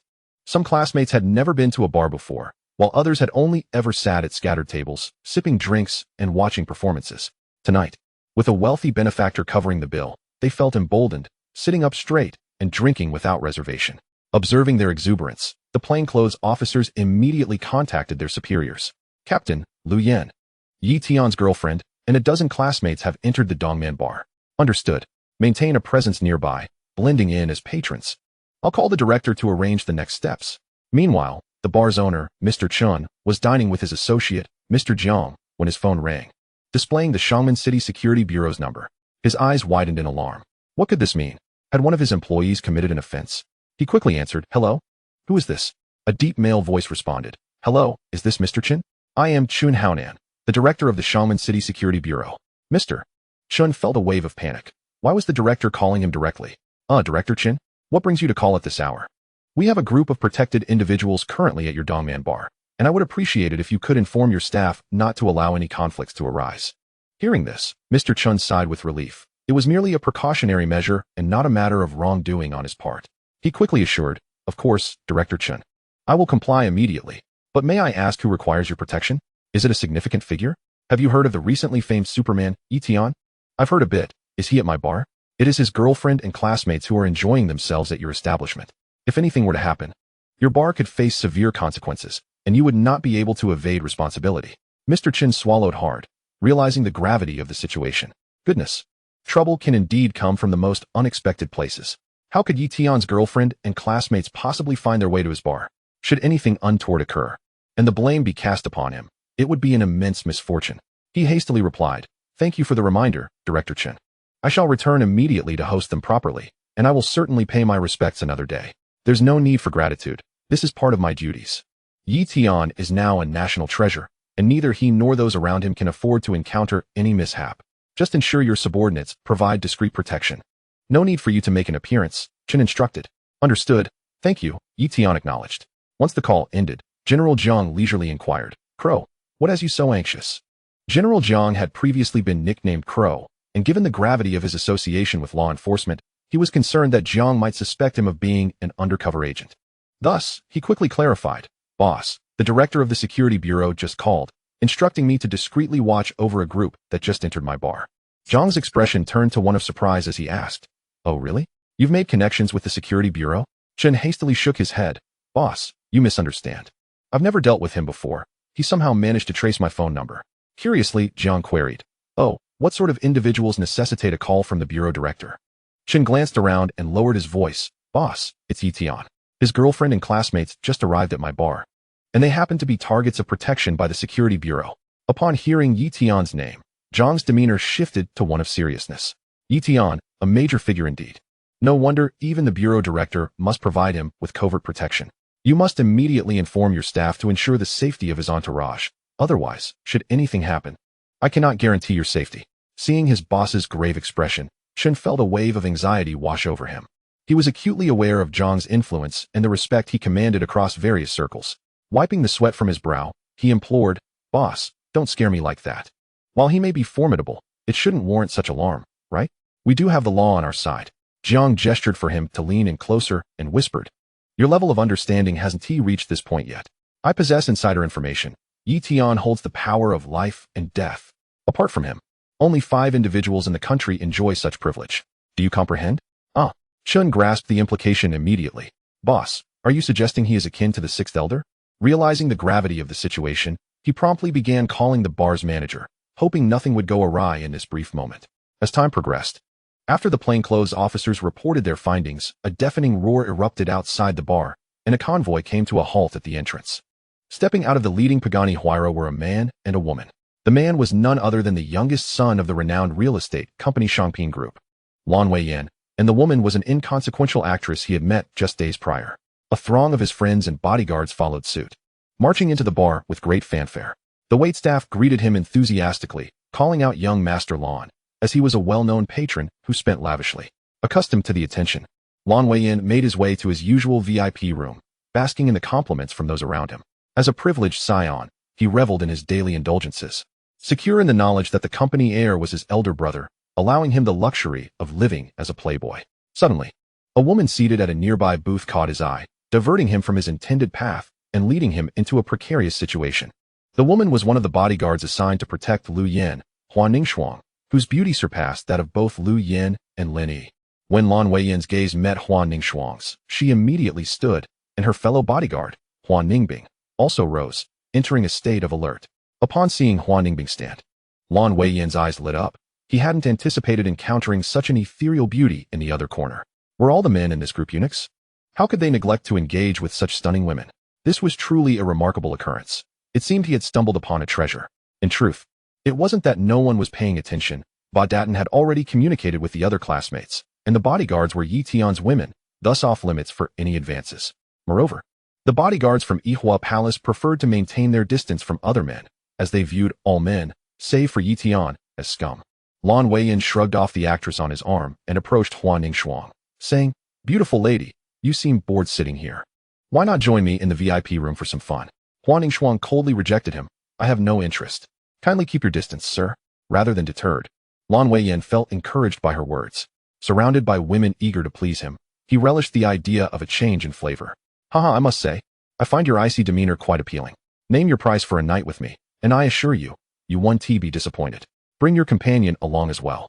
In his mind, as long as the money was right, no woman would refuse him. If she declined, he would simply keep throwing money until she acquiesced. Huan Ningxuang regarded him with disdain, uttering a single word, scram. Had her primary mission not been to protect Lu Yin, she would have swiftly dealt with this man, forcing him to kneel in submission. Lan Weiyin, publicly rejected in front of such a crowd, felt a sting of humiliation but laughed heartily to ease the tension. Ha ha. It's my first time being told to scram by a woman. I admire your spirit. Lu Yin and her classmates could no longer tolerate the scene and stood up to approach. In Lu Yan's mind, the bodyguards from Yihua Palace were also Yi Tian's people. And as Yi Tian's wife, she could not allow her subordinates to be harassed by another man. Fuming, she walked up behind Huan Ningxuang and addressed Lan Weiyin, "Sir, I kindly ask you to keep your distance from my bodyguard. You are not welcome here." Her hesitation to step forward stemmed from a fear of inadvertently becoming a hostage herself, as she was well aware of her own limitations. Bodyguard? Lan Weiyin was taken aback. Such a breathtaking beauty was a bodyguard? He wanted her as well. Pointing to the 10 bodyguards behind him, he boasted, "I'll pay you double whatever she offers. Be my woman, and I'll have my bodyguards protect you. See those? Each one is strong enough to take on 10 men." Huan Ningxuang cast a dismissive glance at his bodyguards. Such brutes, while imposing in stature, were no match for her. "Sir, please refrain from being obstinate, regardless of your wealth. I will not become your bodyguard.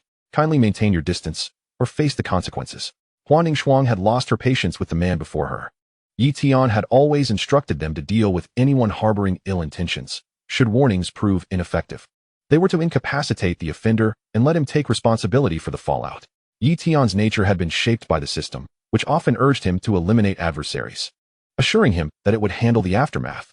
Gradually, he had transformed from a meek, submissive individual into a figure exuding confidence and authority. Lan Weiyin, perceiving that money had lost its effectiveness, began to create a ruckus. With a twisted smile at the corner of his mouth, he proclaimed, "Heh, in all my years, there has yet to be a desire of mine that remains unfulfilled.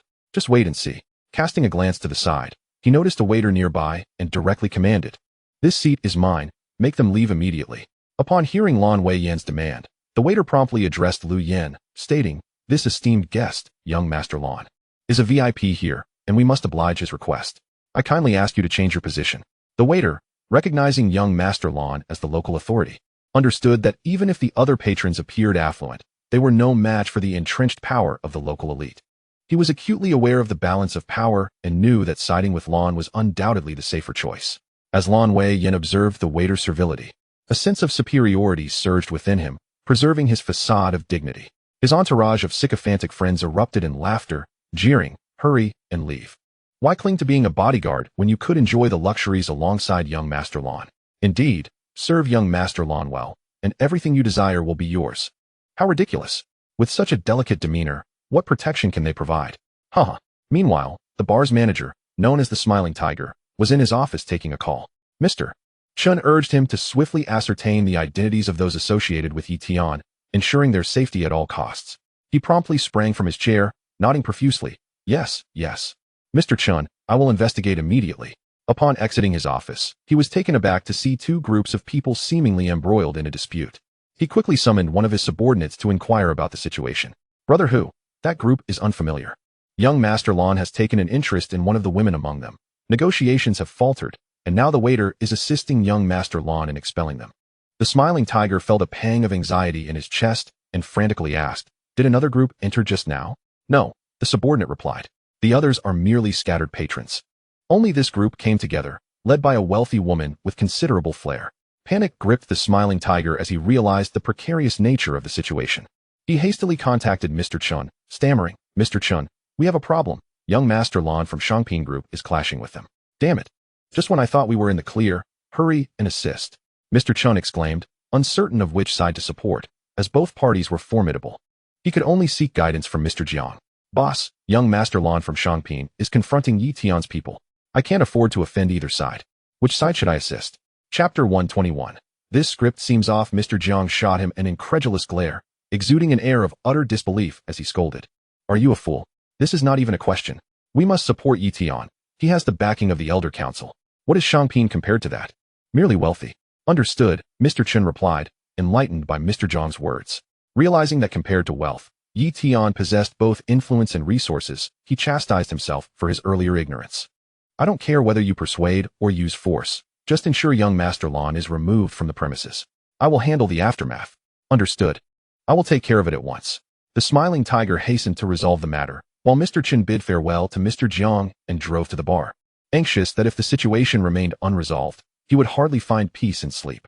Meanwhile, Mr. Jiang leisurely cut into his steak, having washed his hands of such disputes. He had no intention of becoming embroiled in the chaos, wishing to live a few more years. In the meantime, undercover officers observed the escalating tension and reported back. Captain, young Master Lan from Shangping is now in direct confrontation with the target, attempting to seize Yi Tian's girlfriend's bodyguard. What should we do? Seizing a bodyguard? What kind of nonsense is this? Our duty is to protect Yi Tian's girlfriend and classmates. As for the bodyguard, I'm uncertain if we should intervene. Let me consult the director. Keep an eye on the situation. Undercover officers were somewhat perplexed, as it deviated from the typical narrative where the antagonist either targeted the protagonist's girlfriend or assaulted his classmates. This situation, involving the attempted appropriation of a bodyguard, was unprecedented. Bodyguards, being merely contracted personnel and often skilled fighters, typically wouldn't require protection. Upon receiving the captain's call, the director was equally bewildered and barked, "Are you an idiot?" Of course, the bodyguard is part of Yi Tian's entourage. If the bodyguard is taken, it would be a slap in his face.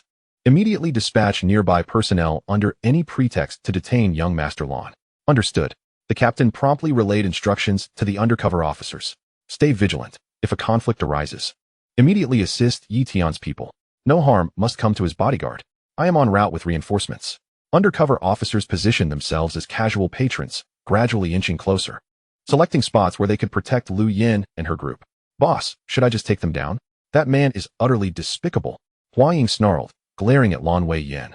Eager to strike, Lu Yin quickly intervened. Let it go. There are too many classmates around. If they get hurt, we'll be in trouble. Let us just retreat for now. Though she sought to avoid conflict, her classmates were all fired up. Lu Yin, why should we fear him? I'm not afraid of dying. Let us deal with them. Exactly. They've already bullied us. Why should we leave? Lu Yin surveyed her classmates and calmly responded. You may not fear him, but if you get hurt, who will tend to your wounds? Is Yi Tian's life not valuable? Her words silenced her classmates. Though one stubbornly retorted, I can go to the hospital myself if anything happens. Lu Yin rolled her eyes and replied. Do you think he will let you go to the hospital? Are you foolish? Enough chatter, we're leaving.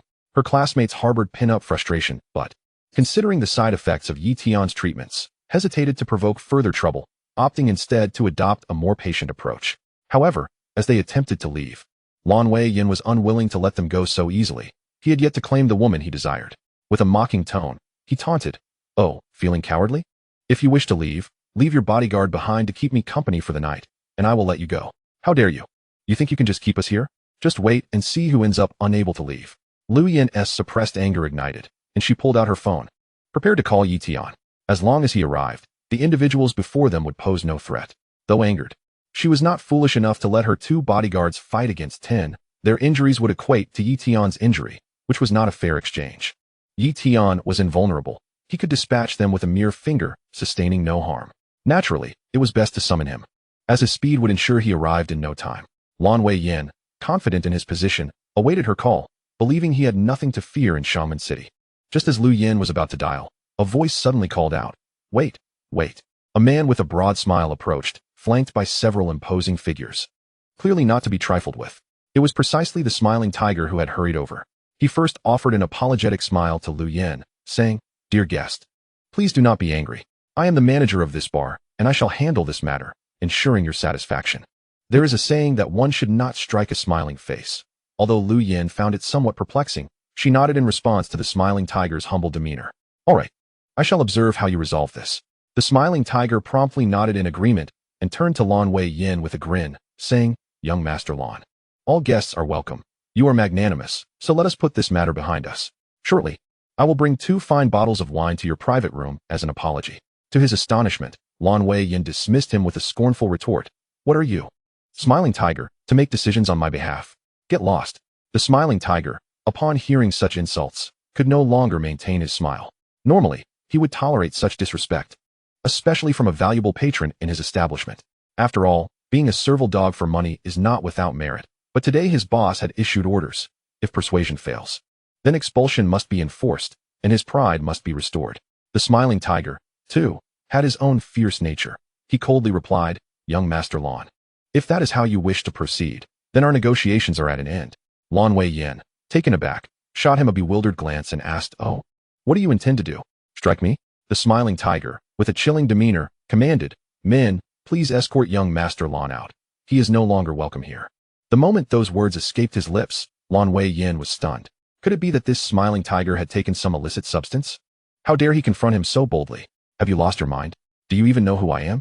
Your boss wouldn't dare speak to me in such a manner. Do you believe I won't demolish your establishment?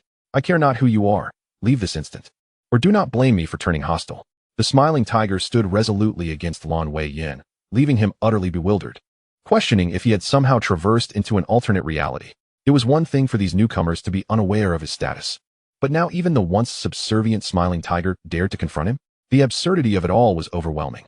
Yet, the insult was all too real, igniting the fury of the affluent young master.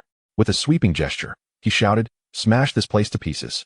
The smiling tiger's expression darkened as he ordered his subordinates, "Charge forth. Whoever dares to lay a hand on me shall be struck down." Sensing the tide of chaos, Lan Wei-yin swiftly ducked behind his bodyguards, bellowing, "Smash! Destroy everything."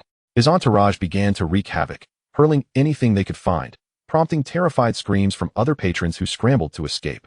The smiling tiger's men surged forward, delivering a severe thrashing to Lan Wei-yin's companions, who cried out in distress, but they were soon met with retaliation from the professional bodyguards, leaving them bruised and battered. Lu Yin and her friends watched in disbelief as the unexpected brawl erupted, instinctively retreating to a safer distance. Two bodyguards stood protectively in front of Lu Yin, shielding her from the onslaught of flying bottles, ashtrays, and fruit bowls, ensuring nothing reached her. Everyone was left pondering. What on earth is happening? Why have they begun to fight? Are we merely spectators now? Why is the bar manager aiding us newcomers against the established clientele, particularly this affluent young master? Confusion reigned. Several plainclothes officers positioned themselves in front of Lu Yin and her friends, shielding them from the chaos. Huan Ningxuang, eyeing them warily, inquired, "Who are you? Step away from us at once, or I cannot guarantee your safety." "Do not be alarmed. We are undercover officers," one of them reassured, displaying his badge. "We are here to provide covert protection until our main team arrives. You will be safe." As they spoke, the blaring sound of police sirens pierced the air, and a contingent of fully armed officers stormed in. Law enforcement. Everyone cease hostilities, assumed the position. The smiling tiger's men, upon hearing the command, immediately complied, crouching with their hands on their heads. Meanwhile, Lan Wei-yin remained oblivious to the police presence, still shouting, "Fight! Hit them harder!" Lu Yin, sensing the situation escalating uncontrollably, discreetly dialed Yi Tian. Before the phone could even ring twice, he answered, "Yi Tian, we are in a bar where a wealthy young master is demanding that your bodyguard sleep with him. Let us leave." "Which bar? Send me the location. I will be there immediately." Upon hearing the urgency in her voice, Yi Tian sprang into action without wasting a moment. "All right." Lu Yin had intended to elaborate on the details, but Yi Tian's promptness compelled her to end the call and share her location via WeChat. Yi Tian glanced at the coordinates, recognizing it as Dongman Bar, a place he was aware of but had never visited, being conveniently close to the hotel. He instructed the two vigilant bodyguards, "Ensure Lin Yi's safety. Lu Yin is in trouble at the bar. I must go assist her." "Understood, Mr. Yi," they affirmed seriously. They wondered what could possibly warrant such urgency that even the sisters Huan Ningxuang required Mr. Ye's intervention. Little did they know it was Lu Yan's concern for their safety that prompted her to restrain them from intervening. Yi Tian then turned to Lin Yi, advising, "Do not leave the hotel, stay close to them. I will return shortly." Understanding the gravity of the situation, Lin Yi obediently replied, "Okay, but please be careful." Indeed. With that, Yi Tian took off, swiftly vanishing from sight as he flew towards Dongman Bar. Though darkness enveloped the sky, his extraordinary vision, hearing, and reflexes ensured he would not collide with anything, even while moving at such speed. The leading officer, Wu Gang, observing Lan Wei-yan's continued arrogance, issued a stern command. "Arrest everyone still engaged in violence." A swarm of officers, equipped with shields, batons, and handcuffs, quickly subdued Lan Wei-yin and his entourage, pinning them to the ground. Lan Wei-yin continued to shout, "Do you know who I am? My father is the chairman of Shangping Group.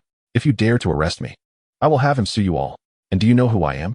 Before Wu Gang could respond, a cold voice resonated from the entrance. As everyone turned to look, they saw a man soaring through the air, landing gracefully before Lan Wei-yin. "Mr. Yi, Yi Tian." A chorus erupted from those familiar with him, for such a distinctive ability belonged solely to Yi Tian. Upon his arrival, Lu Yin and the others rushed towards him, while Wu Gang felt a surge of urgency, wondering how Yi Tian had arrived so swiftly. This is quite troublesome. Initially, everyone intended to resolve the matter discreetly, without alarming Yi Tian. Now that the principal character has arrived, the situation has escalated. Yi Tian? Lan Wei-yin was taken aback. News of Yi Tian was ubiquitous. Although he paid little heed, he had certainly heard whispers about him. Currently, Yi Tian was the only individual in the country capable of flight, but wasn't he in Jiangnan? What brings you here? What does this have to do with you? Yi Tian regarded him with a cold smirk and said, Heh, I've heard you're seeking my protection to accompany you in slumber. So, how does this not concern me? Lan Wei-yin, utterly bewildered, thought it was unfortunate to encounter someone associated with Yi Tian. He shook his head in protest. Are they your bodyguards? I had no idea. Yi Tian snorted derisively and asked, now that the incident has transpired, does your ignorance hold any merit? Lan Wei-yin, brimming with arrogance, retorted, what do you intend to do about it? Noting Yi Tian's silence, he added, shall I apologize? I'm sorry. Yi Tian glanced at his favorability rating, which hovered at a red 60 points, indicative of ill will towards him. With the apology, it surged by another 10 points. Now at a red 70, this apology lacked any semblance of sincerity. If apologies were effective, why would we need police officers at all? Beside them, Wu Gang, having overheard Yi Tian mention the police, observed his grim demeanor and, fearing the matter would spiral further, hurriedly interjected, Mr. Yi, please calm down. We will handle this matter impartially. Yi Tian examined the officer, who appeared righteous, seemingly a commendable officer. Oh, how many years could he face?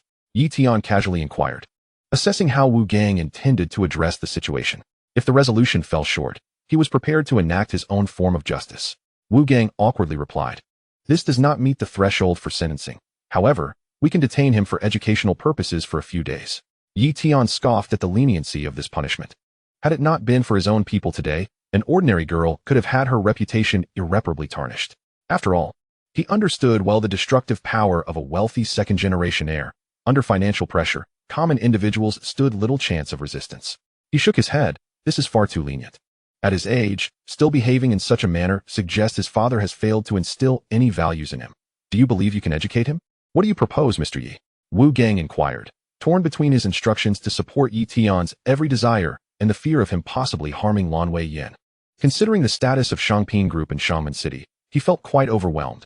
Any misstep could implicate the mayor as well. All present were silently observing Yi Tian, eager to understand his intended resolution. Yi Tian chuckled lightly. It's quite simple. Let us render him a vegetable. Lan Wei-yin panicked. He was currently handcuffed and had no means of escape, and given Yi Tian's prowess, he knew he had no chance of fleeing. If Yi Tian's words held any truth, his fate was sealed. His heart raced with fear, and his hatred towards Yi Tian surged to a red 85 points. He shouted, Yi Tian, even if you are a superhuman, you cannot act this way. Do you not understand this is illegal? Wu Gang, standing nearby, quietly asked, Mr. Yi, could this be considered excessive? Yi Tian shook his head. Punishing evil is a means of promoting good. This privileged scion has undoubtedly acted in such a manner before. Education will not suffice. You may release him now, but he will swiftly retaliate against me. I do not fear retaliation, yet I cannot guard against the harm he may inflict upon those around me. Thus, the optimal solution is to incapacitate his ability to harm others. Aside from ending his life, I believe rendering him a vegetable is the best course of action, or do you think killing him would be preferable? Chapter 123. Is this a tyrant? Wu Gang quickly shook his head. No, no, no. A vegetable is quite acceptable. Mr. Yi, just ensure that no fatalities occur.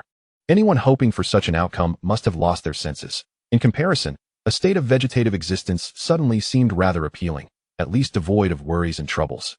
The more Lan Wei-yin listened, the more fear gripped him. Why was the officer treating Yi Tian with such deference? Desperately, he shouted, Officers, you must protect me.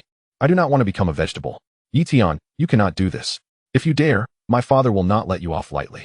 Seeing Lan Wei-yan's mounting panic, Yi Tian chuckled. Thank you for the reminder. I shall ensure to transform your entire family into vegetables as well, so no one will trouble me.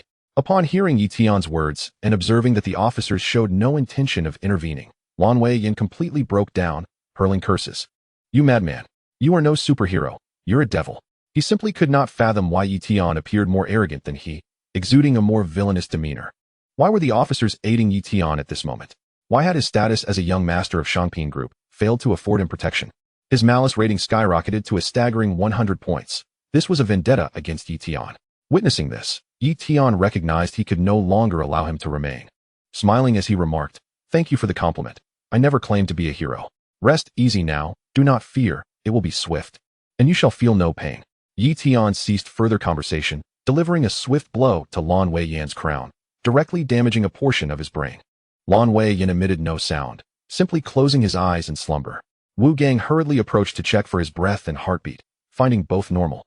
But the young man would not awaken again. A shiver ran through all present.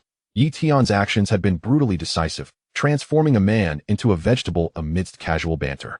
Hua Ning Shuang and Hua Ning Bing clapped enthusiastically, praising Yi Tian's dominance, while lamenting that their boss lady had been too timid. She should have allowed them to subdue those insufferable men earlier. Lu Yin and her classmates felt Yi Tian was perhaps too harsh. Merely some verbal teasing had led to such a severe outcome. However, upon reflection, they recognized that Yi Tian was acting to protect them from future retributions. How could they harbor sympathy for villains whose past misdeeds were unknown to them? With this realization, they came to appreciate Yi Tian's actions as entirely justified, acknowledging their own overly compassionate sentiments. Meanwhile, several of Lan Wei Yan's friends were so terrified they soiled themselves. A foul odor permeating the air as they groveled on the ground, pleading for mercy. "Mr. Yi, spare us. We did not touch your people. Indeed, we merely followed him for drinks. We are not closely acquainted. Mr. Yi, I've only known him for 3 days. This has nothing to do with me." Yi Tian assessed their favorability ratings, all hovering in the yellow zone, not particularly good nor bad, lacking the inclination to engage further. He thought it unreasonable to punish those who bore him no ill will. With a casual warning, he chose to overlook them. "Consider this a reprieve. Do not let me discover any misdeeds in your future, or this young master shall become your example." Their relief at Yi Tian's leniency nearly brought them to tears, each swearing fervently, "We would never dare. We are good people, and from now on, we shall do good deeds every day. Yes, I will donate to the Hope Project tomorrow. I will visit the elderly at the nursing home tomorrow." Yi Tian observed as several of their favorability ratings began to shift towards green, albeit only by a small margin of 1 or 2 points. Yet it was evident they were beginning to feel goodwill towards him. Inwardly, he chuckled, "These individuals are quite fickle. A little fright followed by mercy, and they are already warming to me." Yi Tian once again observed the group of ragged individuals squatting nearby, adorned with intricate tattoos and seemingly ill-intentioned. However, none bore the telltale red markings, suggesting they harbored no malice towards him. Curiosity piqued, he inquired, "What is the situation with you all?" The smiling tiger promptly replied, "Mr. Yi, I am the manager of the bar. My subordinates and I were just protecting you. We are good people." Lu Yin and her classmates chimed in, "Yi Tian, the manager is quite decent. He stood up for us during the altercation." "Indeed. The manager is commendable." Yi Tian nodded and smiled at the smiling tiger. "Oh, then please stand up. Thank you for your assistance. I'll cover all the damages to the bar." The smiling tiger rose, glancing at the guards who seemed indifferent, pondering to himself how formidable Yi Tian's backing must be. He recalled a movie about Superman, noting that despite his powers, he was often manipulated by humanity, enduring insults and violence without dignity. How could anyone compare to Yi Tian? Even the police were compelled to heed his commands, leaving him utterly unrestrained. It would be madness to demand compensation from Yi Tian. He quickly smiled and said, "Oh no. This was entirely our fault. How could we impose that on you, Mr. Yi? The disturbance to the guests today will be on us." "Haha, you certainly have a knack for business." Yi Tian nodded in satisfaction, recognizing the manager's adeptness in handling matters, reminiscent of the previous manager at his restaurant. "Such humility comes from our boss's excellent teaching. He holds you in high regard, Mr. Yi." Just then, a man rushed in, tripping on the stairs and rolling onto the floor. "Watch out, boss," the smiling tiger shouted, rushing to help him up. It turned out to be Mr. Chun, who had driven recklessly to arrive. He surveyed the scene, noting the heavily armed guards inside, and saw Lan Xiao lying unconscious on the ground, with the formidable Yi Tian standing nearby. Panic seized him. Had the situation escalated so dramatically? Was he doomed? Lost in his frantic thoughts, he was startled as Yi Tian approached him. He instinctively considered kneeling in supplication, but was taken aback when Yi Tian kindly asked, "Are you the owner of this bar?" Yes, I am Chen Tianxiu. I sincerely apologize for the fright caused to your people, and I am willing to compensate." Yi Tian perceived Chen's evident fear and surmised that perhaps his subordinates had alerted him out of concern for his wrath. "Mr. Chen, fear not. There is no need for compensation. I owe gratitude to your subordinates for their timely assistance." Chen, relieved by Yi Tian's words, realized the smiling tiger's intervention had earned him favor. It was the least we could do. He cautiously glanced at the unconscious Lan Wei Yan and inquired, "Mr. Yi, what has happened to Lan Xiao?" Yi Tian casually replied, "Oh, nothing much, just rendered him a vegetable." He then asked Chun, "By the way, do you know where he lives? I intend to have a word with his father and discuss whether his entire family should also be rendered vegetables to prevent any future retaliation." Chun felt his legs tremble at Yi Tian's words. This was far too ruthless. The son had offended Yi Tian, and he was contemplating annihilating the entire family. Though he had seen his share of brutality in life, he knew he could never match Yi Tian's level of ruthlessness. This is no superhero. This is a tyrant. I don't know. Perhaps you should ask the officers. They would surely have the information. He quickly shook his head, passing the proverbial hot potato to the nearby Wu gang.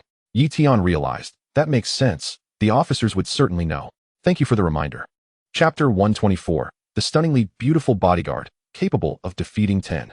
Yi Tian regarded Wu gang, who appeared to be the leader among the officers, and asked, "What is your name?" "Officer." Wu gang politely replied, "Mr. Yi, you can call me Xiao Wu. I am the current captain of the security team." "Captain Wu, could you assist in summoning his family?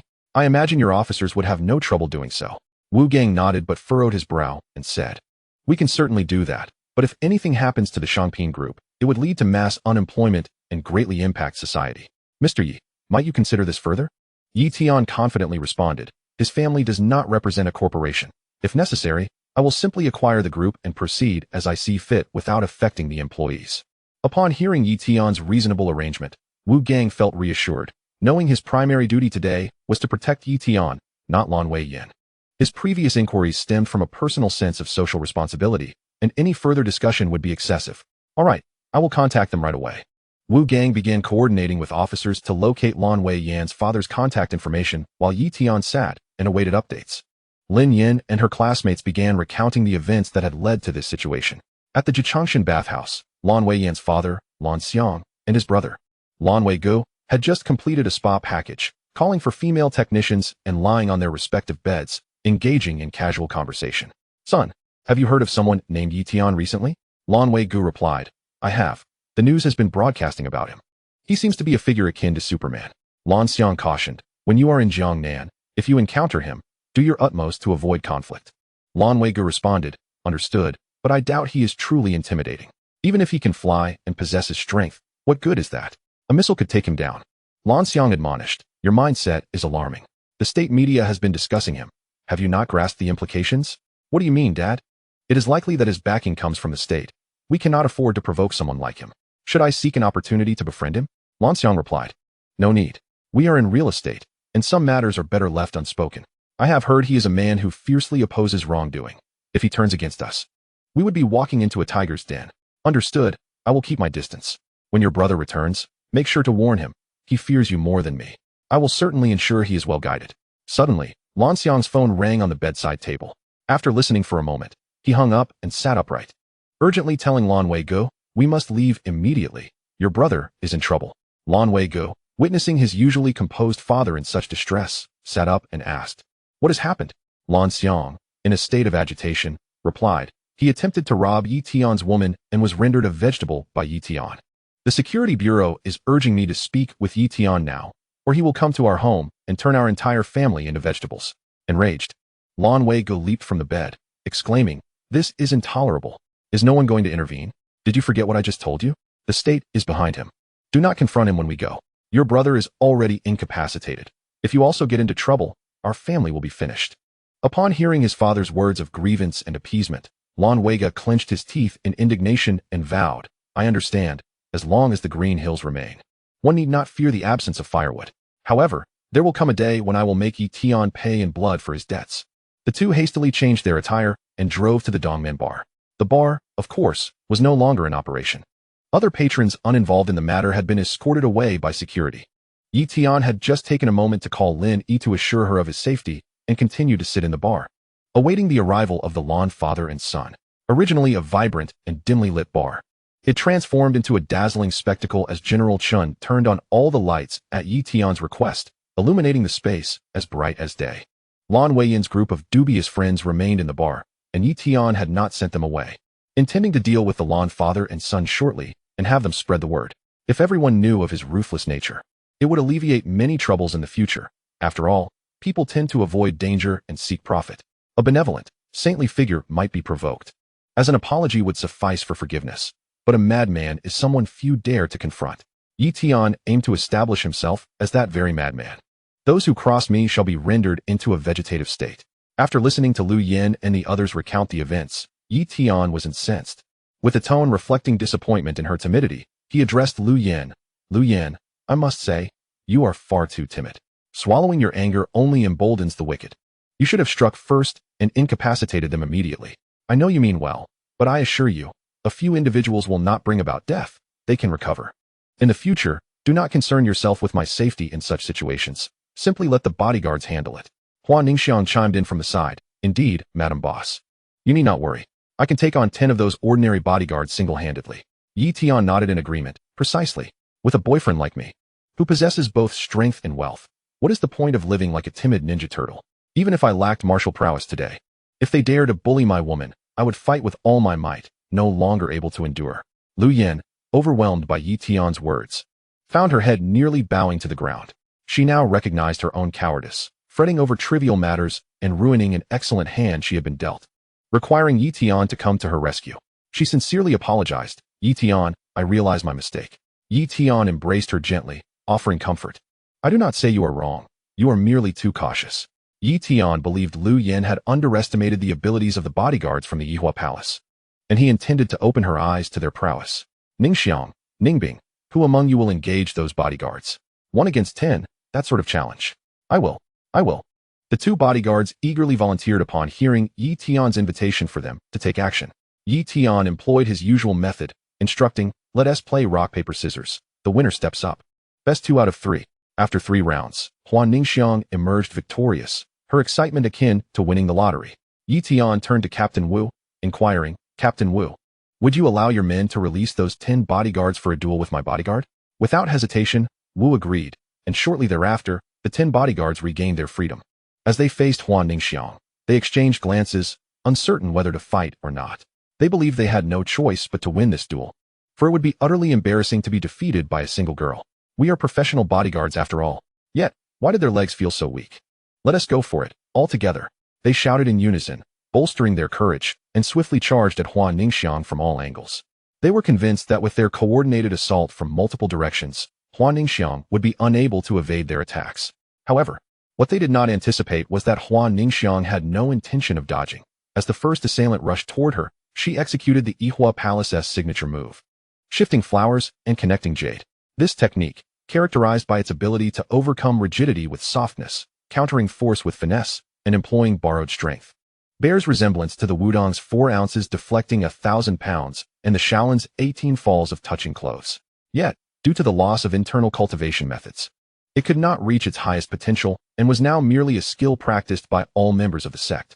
In an instant, with her deft maneuvering, one bodyguard was incapacitated by his own ally's powerful kick to the chest, causing him to collapse, his heart failing. The one who delivered the kick was not spared either.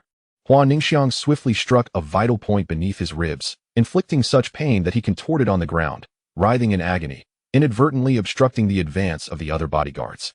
With her swift counterstrike, she managed to incapacitate one and injure another, breaking their encirclement as she moved with an almost ethereal grace, drawing in and redirecting her attackers.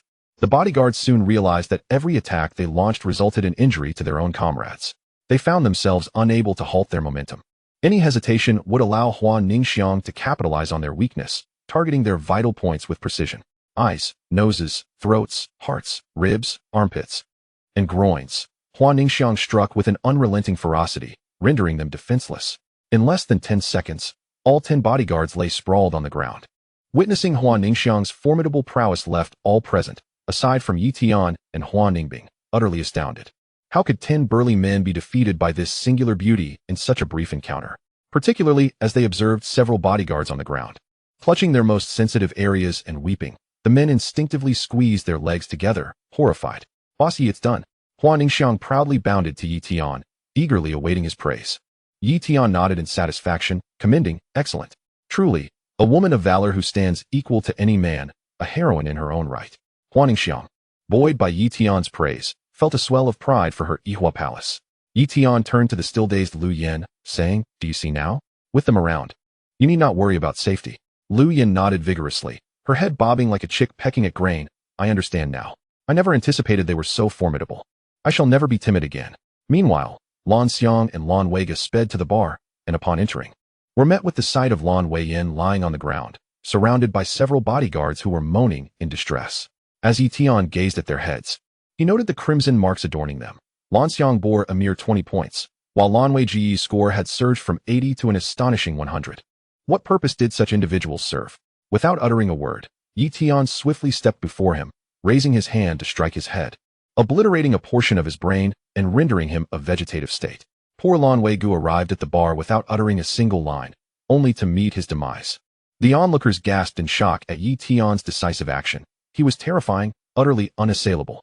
Lu Yin and her classmates stood in stunned silence, yearning to voice their thoughts, yet finding their minds blank.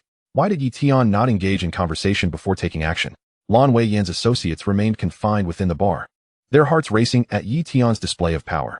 They felt fortunate to have narrowly escaped his wrath, with several even witnessing an increase in their goodwill scores. Lan Xiang, utterly bewildered, exclaimed, "Yi Tian, what are you doing?" Yi Tian coldly replied, "This individual harbors too strong an intent to kill me. Keeping him alive poses a risk." Infuriated by Yi Tian's words, Lan Xiang trembled with rage. How could he justify taking action against his only remaining son based on unfounded threats? He believed Lan Weigu had been slain by Yi Tian's hand, fully aware of the latter's formidable martial prowess. A strike to the head could scarcely leave one alive. His eyes burned with fury as his hostility score soared. "You have slain both my sons. This enmity shall never be forgotten." He bellowed at Wu Gang and the other guards. "Are you simply spectators? You stand idly by as Yi Tian murders before your eyes." Wu Gang approached him with a stern demeanor, stating, "Mr. Lan, I regret to inform you that Mr. Ye's actions are entirely lawful. We are merely here to assist him." Lan Xiang, trembling, pointed a finger at Wu Gang, shouting, "I refuse to believe Yi Tian wields such power unchecked. I shall report him, and you as well." Witnessing Lan Xiang's hostility score escalate to 100, Yi Tian wasted no time in delivering a strike to his head, rendering him a vegetable as well. Observing Lan Xiang collapse, Yi Tian clapped his hands with satisfaction, remarking, "A family should remain intact. Now the matter is resolved." He felt no need to engage them in lengthy discourse. Was he to present facts and reason to persuade them to abandon their murderous intent? This was no film. He could eliminate them with a single action rather than engage in prolonged dialogue, risking retaliation or rescue. Turning to Wu Gang, Yi Tian said, "Officer Wu, I apologize. But their murderous intent was too pronounced, necessitating this resolution. Rest assured, I have not committed murder." What could Wu Gang do? Whether reassured or not, he was obliged to assist Yi Tian in the aftermath. Furrowing his brow, he inquired, "Very well.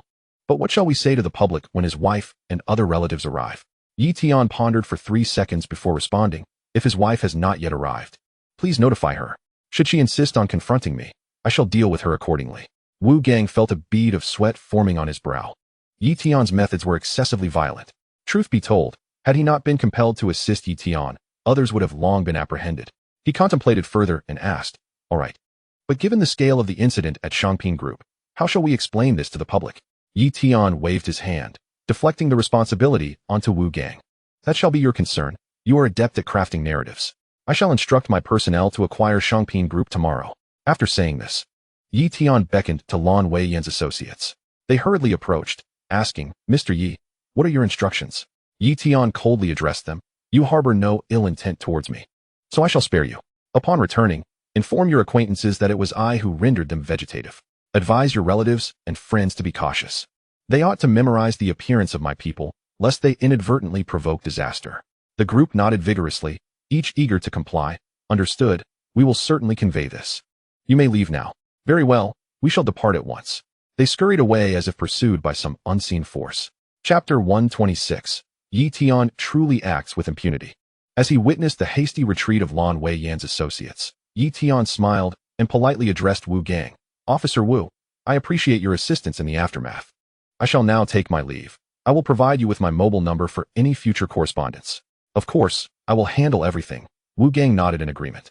The events of the evening had been abrupt. He needed to arrange matters and report to the director for further directives.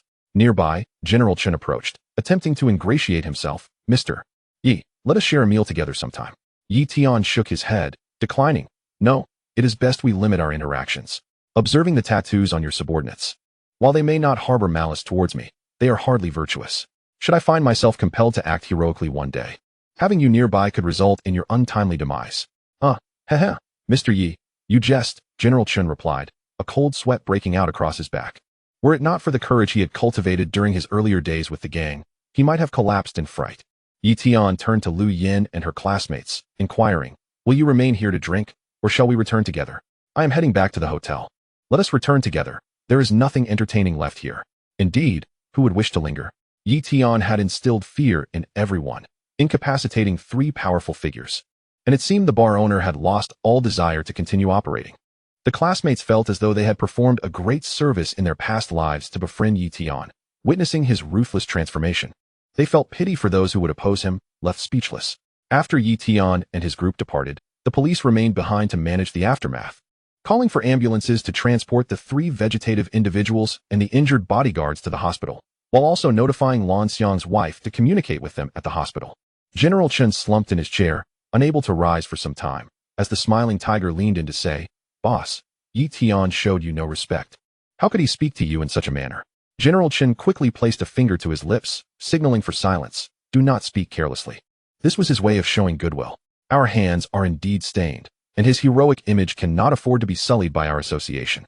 If he does not eliminate us, others will surely bring us to ruin. The smiling tiger, confused, asked, "Are our enemies seeking to use him as a weapon against us?" "No, they are merely keyboard warriors, thriving on chaos and moral coercion." The wreckage left by the bar incident fell upon General Chen to resolve. Meanwhile, Yi Tian and his companions returned to the hotel in a private vehicle.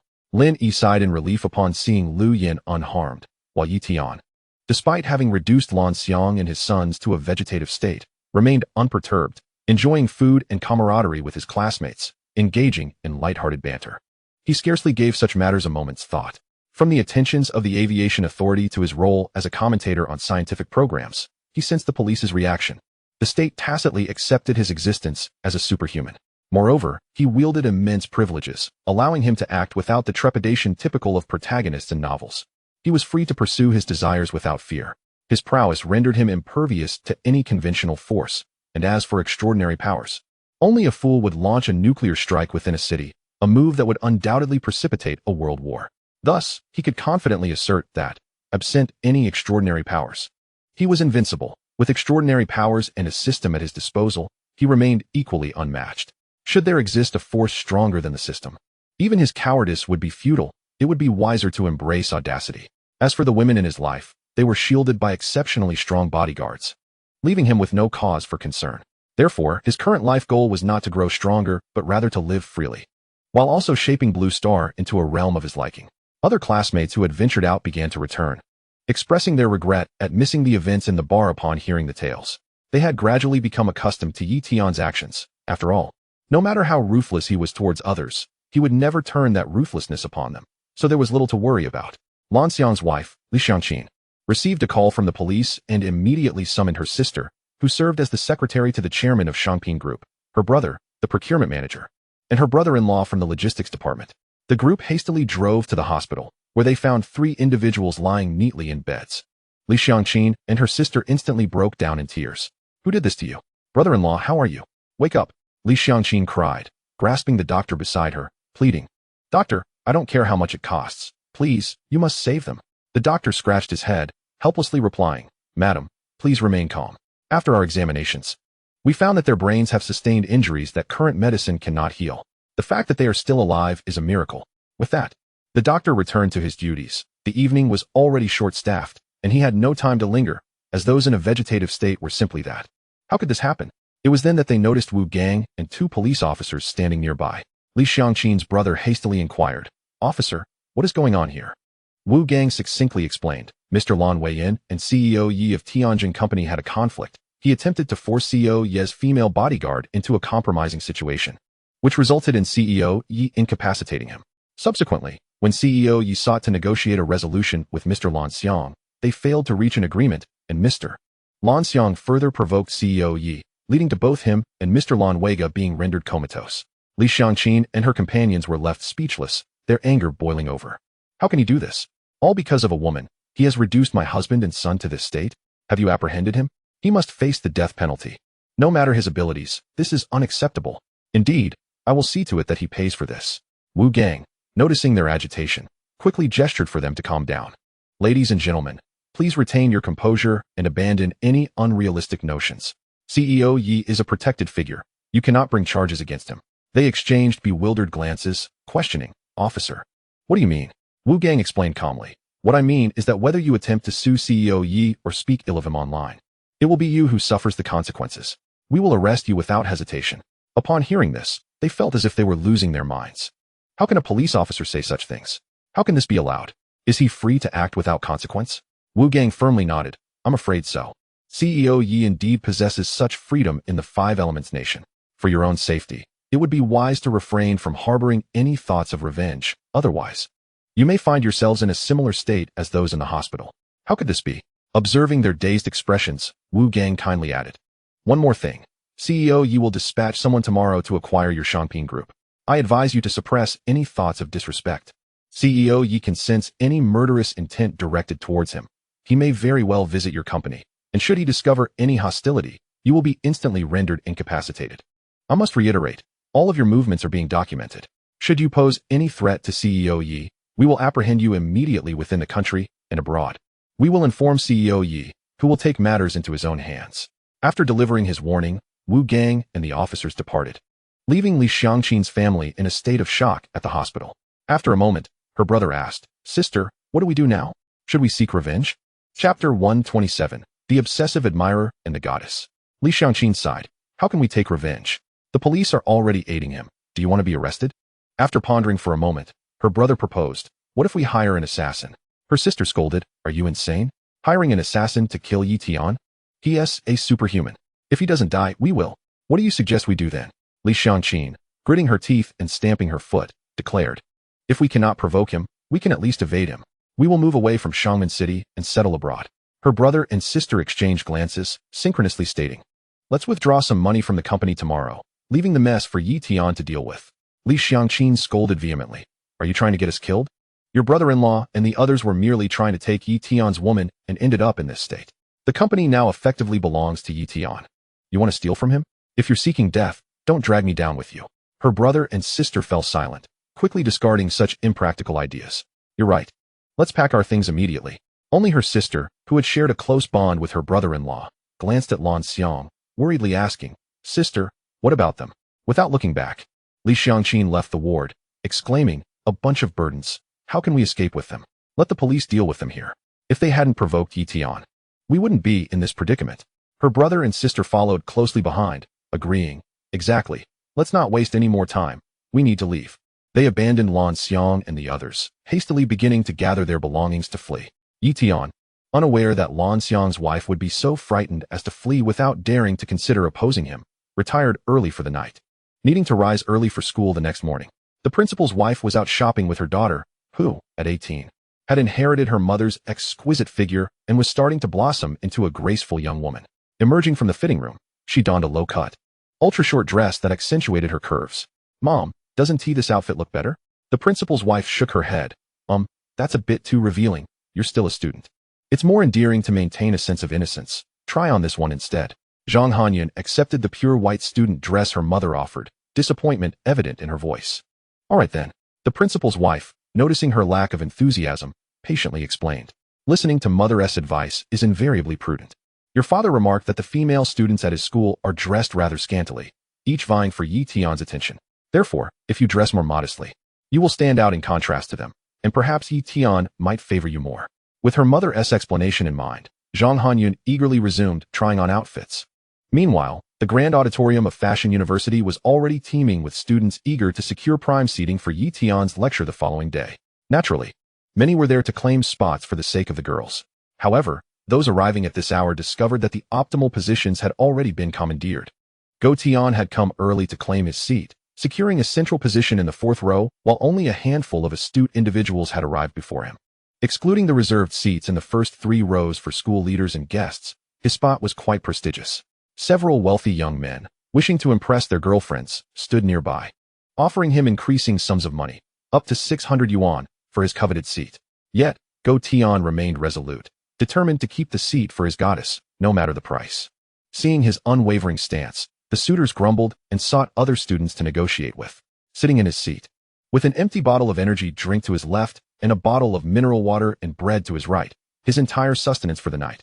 Tian took out his phone, opened WeChat, and sent a message to his pinned goddess. Are you there? After 2 minutes without a reply. He scrolled through her moments and noted that she had just posted 2 minutes prior.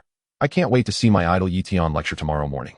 But I have to sleep now. Could someone please save me a seat? Tian quickly replied, Goddess, I noticed your post about wanting a seat in the auditorium. I've secured the best spot in the middle of the 4th row. Do you still want it? Within 3 seconds, he received her enthusiastic response, causing him to smile broadly. Yes, please hold it for me. Thank you. With solemnity, Tian replied, No need to thank me. I will hold it for you and await your arrival. She responded, Okay, I'm going to sleep now, and sent him a heart emoji. Excited, he replied, Good night. She did not respond further, likely having drifted off to sleep. Tian was elated. His goddess had expressed gratitude and sent him a heart emoji. What good is wealth compared to a simple thank you from her? However, his goddess was not asleep. She was in her hotel room engrossed in her phone, where it clearly displayed that Tian was saved under her WeChat as Licking Dog 250.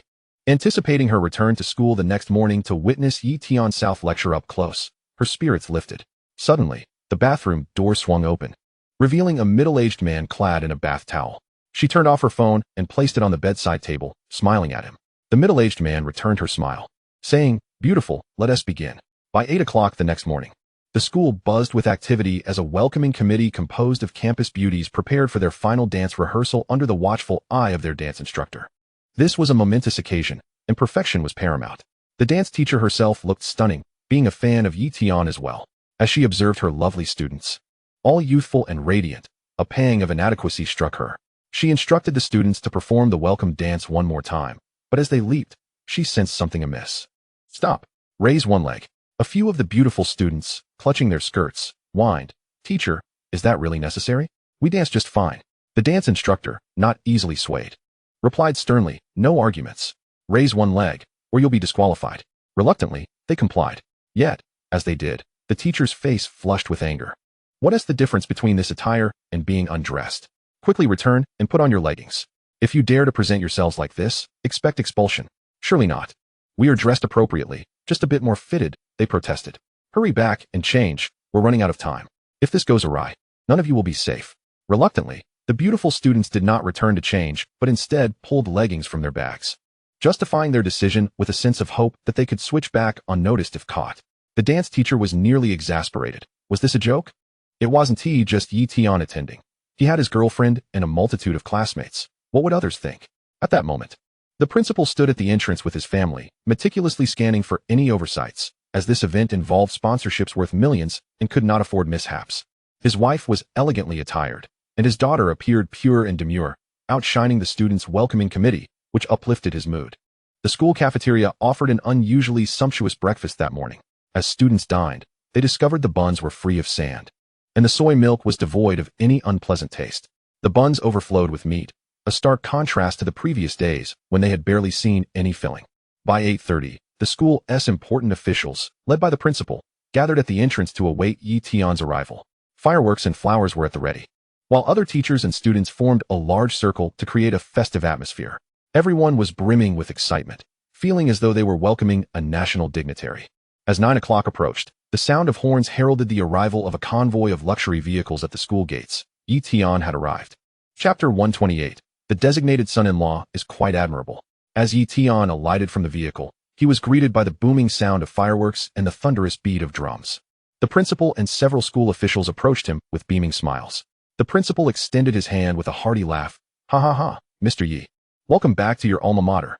Nearby, for girls with floral baskets scattered petals, the flamboyant ceremony, making Tian feel as though he were on a film set. He politely shook the principal's hand and inquired, Principal, is this welcome ceremony rather extravagant? The principal glanced at the 4 girls. Noting their excessive display of petals, there was no need to shower them atop someone's head, as Tian was nearly buried under a mound of flower petals. All right, you 4. That's enough. Step aside, he instructed, ushering them to the side with a broad smile. It's only fitting to give someone as young and accomplished as Mr. Yi a grand welcome. There's also a group of girls who have organized a welcome dance for you. Let us go take a look, the principal added, gesturing toward a large group of beauties clad in ultra-short skirts, energetically performing a lively dance with floral bouquets in hand. What dance it was that eluded his perception. All he could see was a rippling wave of movement, legs raised high in an exquisite display, as if this were a performance upon the very heart, causing it to race in synchrony. The men nearby were incessantly swallowing, utterly captivated by the breathtaking spectacle, lamenting only the presence of their leggings. Once the beautiful dancers concluded their performance, they swarmed toward him, overwhelming the principal, buzzing around like eager little bees, each one asking, "Senior, do you think we danced beautifully?" Tian was enveloped by a bouquet of fragrances, as though he had stepped into a floral paradise. He nodded appreciatively, exclaiming, "Truly magnificent. I nearly mistook you for celestial beings descending from the heavens. You must be the school's floral treasures, are you not?" His exaggerated flattery brought radiant smiles to the faces of the beauties, with a few proudly affirming, "You are correct, senior. We are indeed the school flowers, while they are the department flowers." It was no wonder, given their beauty and poise, he felt elated to make their acquaintance. The girls soon discovered that Tian was as approachable as the reports had suggested, and one among them shyly inquired, "Senior Yi, may I hug you?" To which he replied with a smile, "If your boyfriend does not mind, then by all means. That is wonderful. He certainly won't mind. If he did, I would simply find another." With his consent, the throng of school and department flowers each embraced Tian, some even daring to plant a kiss on his cheek. To their delight, finding him unfazed, cameras and phones clicked incessantly, capturing the moment. Tian glanced around at the boys. Noticing that the green and yellow markers above their heads had suddenly turned red, their malice fluctuating between 10 and 30 points. He paid no heed to the jealousy brewing around him. Any man in their position would likely harbor thoughts of murder. His classmates instinctively turned their gazes toward Lu Yan, pondering her reaction to her boyfriend being embraced and kissed by so many beauties more stunning than herself. To their surprise, Lu Yan displayed no sign of anger, merely smiling at Tian. As she sensed the scrutiny of others, she grasped their thoughts but chose not to explain, maintaining her trust in him. Indeed, Tian remained unenchanted by the throng of admirers. Once all had hugged him, he politely pushed them away, saying, "All right, we've hugged and kissed. Let us maintain an appropriate distance now, for I am a man with a girlfriend." The beauties, recognizing his good-natured and courteous demeanor, did not press further, aware that overstepping boundaries would be ill-advised. "All right, everyone, step aside," the principal interjected, feeling overshadowed by the students who had stolen the limelight from his daughter. Zhang Hanyan, pure and delicate like a little white flower, approached Tian in a flowing white dress, holding a bouquet. "Brother Tian, I'm Zhang Hanyan, your devoted fan. This flower is a token from my father, welcoming you to our school." Tian, intrigued by the innocence of this girl, asked, "Thank you, but who is your father?" The principal, with a sheepish grin, chimed in, Yizong, she is my youngest daughter, who has been begging me to bring her to meet you." Tian generously complimented, "So you are the principal's daughter. You are truly beautiful." Fathers relish hearing praise for their daughters, and the principal humbly responded, "You flatter me." Yizong, Zhang Hanyun, delighted by Tian's compliment, eagerly asked, "Brother Tian, may I take a picture with you?" "Of course," he replied. She then turned to Lu Yan, inquiring, "Sister Lu Yan, may I hug and kiss Brother Tian for the picture?" With her youthful cleverness, she knew to seek Lu Yan's approval, ensuring she wouldn't provoke any resentment. Lu Yan, charmed by this innocent girl, found her far more appealing than the earlier dancers. And appreciating her courtesy in asking first, she readily agreed, "Of course, you are so polite, far more so than those earlier sisters." "Thank you, Sister Lu Yan." The other beauties, hearing Lu Yan's endorsement as the rightful girlfriend, suddenly felt a twinge of shame, realizing they may have overstepped earlier by hugging and kissing so freely. Now, feeling somewhat mocked, they could not voice their displeasure but admired Lu Yan's graciousness. It was truly magnanimous of her. If it were them, they would have ended the relationship in mere seconds. Zhang Hanyun handed her phone to her mother, joyfully exclaiming, "Mom, please take a picture and make it look nice." The principal's wife signaled with an okay, assuring, "Certainly, I will capture a beautiful moment." Tian, bemused that the principal had brought his wife and daughter along, thought to himself, "What is this all about?" As Zhang Hanyun stood beside Tian, the principal's wife noticed the height difference and lamented that they could only capture half of them. Just as she felt a sense of disappointment, Tian, noticing Zhang Hanyun's petite stature, graciously crouched down to align with her height, facilitating a better photograph. Such a chivalrous gesture elevated the principal's wife's opinion of him to a perfect score, envisioning him as an ideal son-in-law. Once her daughter matured a bit more, she would undoubtedly consider introducing her to Tian as a potential girlfriend. She recognized that Tian's girlfriend would likely not be overly possessive, providing ample opportunity. Zhang Hanyun, overjoyed, captured a photo with Tian, hugging and kissing him, and gleefully sent it to her friends to flaunt. Now it was the turn of the other girls to feel envy and jealousy. Had looks been lethal, they would have been slain countless times over. From a distance, on the 5th floor of the academic building, a plump girl, filled with envy, suddenly concocted a scheme. With a determined bite of her lip, she climbed onto the railing and shouted, "Ah!" Those nearby were stunned by her audacity, rushing to pull her down. Meanwhile, her shrill cry drew the attention of everyone below, including Tian. Seeing Tian turn his gaze toward her, she promptly leapt from the railing, and her classmates were powerless to restrain her hefty 250 pounds. Tian, witnessing this perilous scene, reacted instinctively, launching himself into action with breathtaking speed. "Brother Tian, catch me." The weight of the girl was negligible to Tian, and they descended gracefully as if in a romantic film, landing safely on the ground. The plump girl felt as though she were lost in a dream within Tian's embrace, reluctant to part until he gently set her upright and inquired with concern, "Classmate, how did you come to fall from above?" It was only then that she regained her senses and shyly replied, "Thank you, Brother Tian, I am not quite sure." Tian, still unaware that she had jumped intentionally, continued to express his concern. "All right, just be careful next time." The plump girl nodded vigorously, nearly moved to tears as she realized that Tian regarded her without a hint of disdain, a rarity she had never encountered before. Regardless of gender, others typically looked upon her with a measure of disdain due to her weight and appearance. Her increasingly reclusive and self-deprecating nature led her to take the perilous leap, wagering that Tian would come to her rescue. Observing the principal and his fellow students rushing towards him, Tian remained rooted to the spot. Suddenly, a cacophony of screams erupted from above. He glanced upwards in disbelief as a throng of girls from the 2nd to the 6th floors frantically clamored to the railings, crying out, "Senior Yi, catch me." Without a moment's hesitation, they leapt, oblivious to the impossibility of Tian catching them all simultaneously. The onlookers below gasped in horror, their thoughts racing. Had these individuals lost their minds? Surely, jumping from such heights could prove fatal. The collective question echoed in their minds. Could Tian possibly save them all?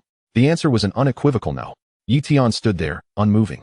As the unfortunate souls struck the ground, a few immediately lost consciousness, while others lay bleeding profusely, and some writhed in agony, nursing broken limbs. As he beheld the girls still scaling the railings above, he shouted in exasperation, "Have you all gone mad? If you fear for your lives, then stop jumping. I will not catch you."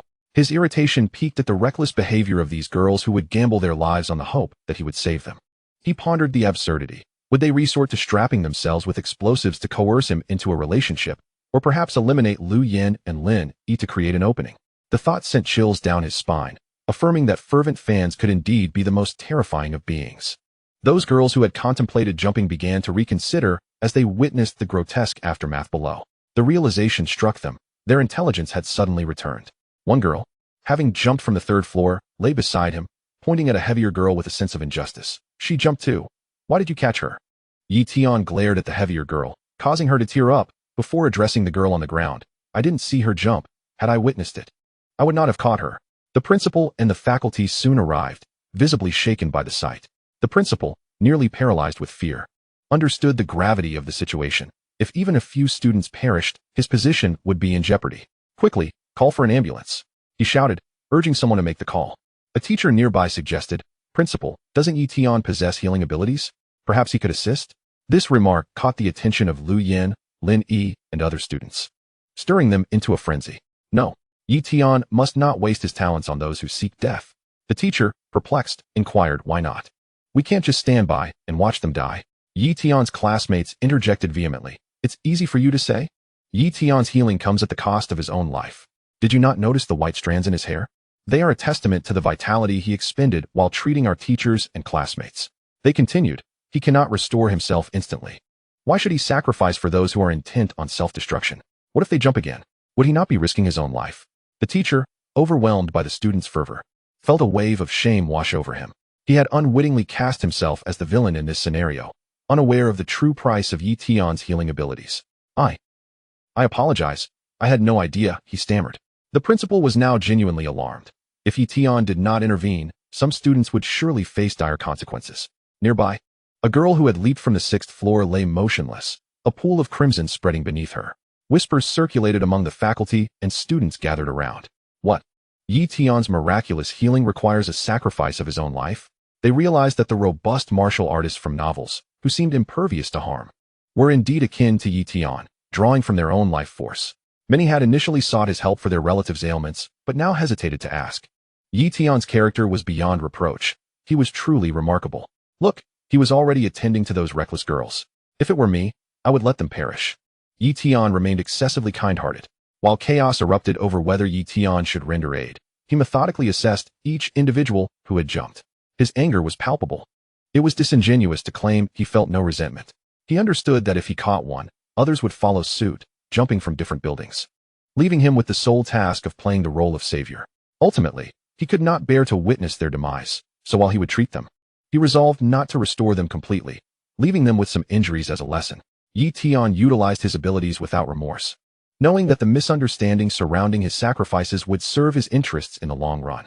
He adjusted dislocated limbs, infusing them with energy to prevent further deterioration, ensuring their recovery time was shortened, yet not entirely healing them. For a girl who had suffered a severe spinal injury, he lifted her and realigned her spine to save her life.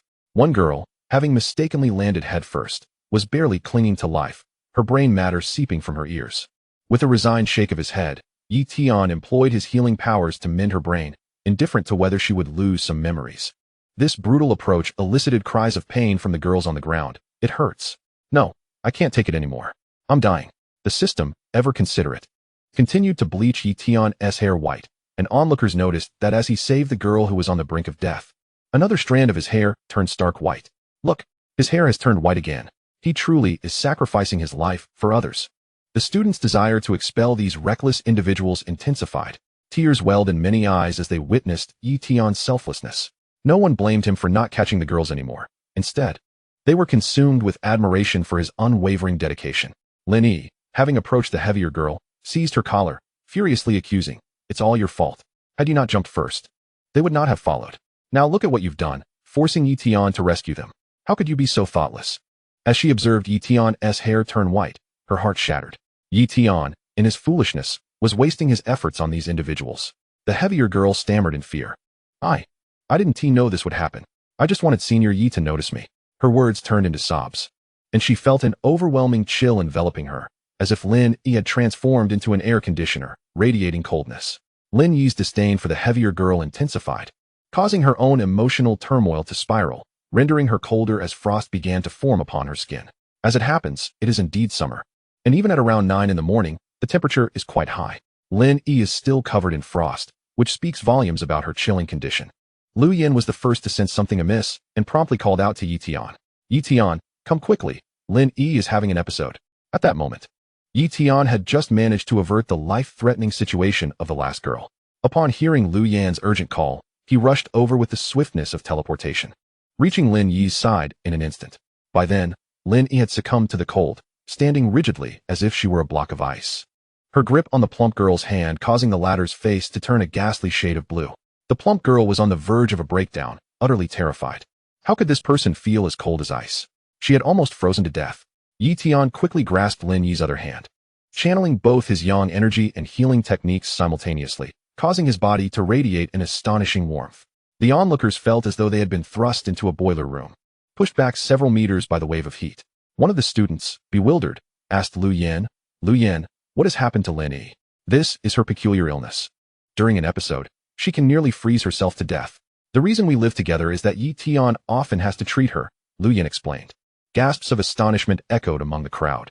A disease capable of bringing one to the brink of death through freezing was indeed terrifying. In the wake of Tian's potent healing energy, steam began to rise from Lin Yi's body, the frost on her clothes evaporating. For many present, it was their first encounter with such an ailment and its method of treatment, and the stark contrast of ice and fire left them utterly astounded. Tian, well-versed in healing, dissolved Lin Yi's chill within a minute, restoring her consciousness. Realizing she had suffered another episode, Lin Yi felt a wave of guilt wash over her as she apologized to Tian. "I'm so sorry. I didn't know it would turn out this way. Putting you through this. Are you all right?" Tian smiled reassuringly. "Do not fret. It is not worth becoming upset over. My body is resilient and will recover." With that, Lin Yi released her grip on the plump girl, choosing silence. She needed to remain composed and avoid further episodes. Tian patted the plump girl's shoulder, imparting a bit of warmth to dispel the cold lingering on her, and earnestly cautioned, "Do not engage in such foolishness again. Even if you hold feelings for me, Resorting to such extreme measures will only result in unforeseen complications. Focus on your studies from now on. Tian understood that since the incident had occurred, further words would be futile. He was not inclined to resort to violence against the plump girl. I understand my mistake, Senior Yi. I promise I won't act like this again. I'm truly sorry, the plump girl pleaded, her remorse evident. Nearly bowing down to him in apology for the chaos she had caused. She never meant any harm. It was merely that no one had ever shown her concern, and her thoughts had become somewhat skewed. Now, with Tian's words, she experienced an epiphany.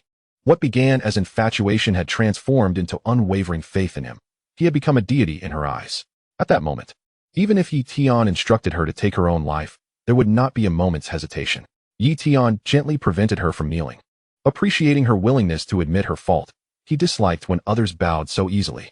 Observing the girls sprawled on the ground, unable to rise due to their injuries, Tian addressed them sternly. I understand your actions stemmed from affection for me, but I cannot indulge such behavior. If I had caught you all, others would have leaped down as well. I could not stand by and watch you perish. So I have healed your critical injuries and reset your fractures. But you will need some time to recover. Reflect on this experience and refrain from such reckless behavior in the future. My kindness should not be mistaken for tolerance of foolishness. The girls on the ground wept bitterly, each one pleading for Tian's forgiveness. Senior, I'm sorry. I won't act like this again. Seeing their realization of wrongdoing, Tian chose not to dwell further on the matter. He turned to the principal and said, Principal, please have someone stay here to inform the doctors when the ambulance arrives. They will only need to apply some casts to stabilize the fractures, and in a few days, they will heal. The principal nodded fervently. Thank you for your timely intervention. I sincerely apologize. This incident is entirely due to my failure in ensuring safety. Tian recognized that the principal was not to blame and chose not to linger on the subject further. The tour they had planned was now disrupted, and it seemed unwise to continue. He decided to discuss sponsorship matters directly with the principal, stating plainly, Principal, you are being overly modest. Please let the students disperse. I will speak with you in your office. Of course. The principal hurriedly instructed the teachers to carry out his orders. Tian turned to Lu Yan, offering her a comforting embrace to ease her anxious heart. Do not worry, it is not a grave issue. With tears in her eyes, Lu Yan smiled and nodded, saying nothing more. Tian's selfless character was precisely what drew her to him. The classmates of Tian, having heard his words, were filled with admiration. His demeanor was commendable. He was neither haughty nor impatient, always handling matters with a gentle grace. They all recognized the significant sacrifices he made. Yet he brushed them off nonchalantly, sparing others from worry. Such a classmate is rare to find. They resolved that if anyone dared to speak ill of Tian, they would go to great lengths to defend him, even risking their lives to ensure that the offender would kneel and call him Father Tian. With all matters arranged, Tian departed with the principal, while Lu Yan, Lin Yi, and the other students, under the guidance of their teachers, took a moment to explore before gathering in the auditorium to await Tian's lecture. The principal warmly welcomed Tian into his office, inviting him to sit while he prepared tea. It was customary in their discussions to serve tea, and Tian was well aware of this tradition. The tea prepared today was a special grade of tiguanyin, procured through connections. Once brewed, the fragrant aroma filled the room, reminiscent of tranquil orchids.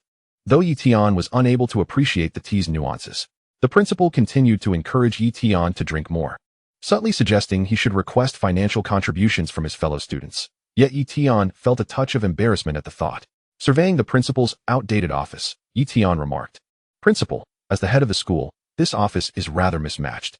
My primary purpose for visiting is to contribute positively to the school. How about I fund the construction of a new building for you and the teachers? The principal was nearly moved to tears. Tian's thoughtfulness was commendable. He feigned modesty. I cannot accept such generosity lightly.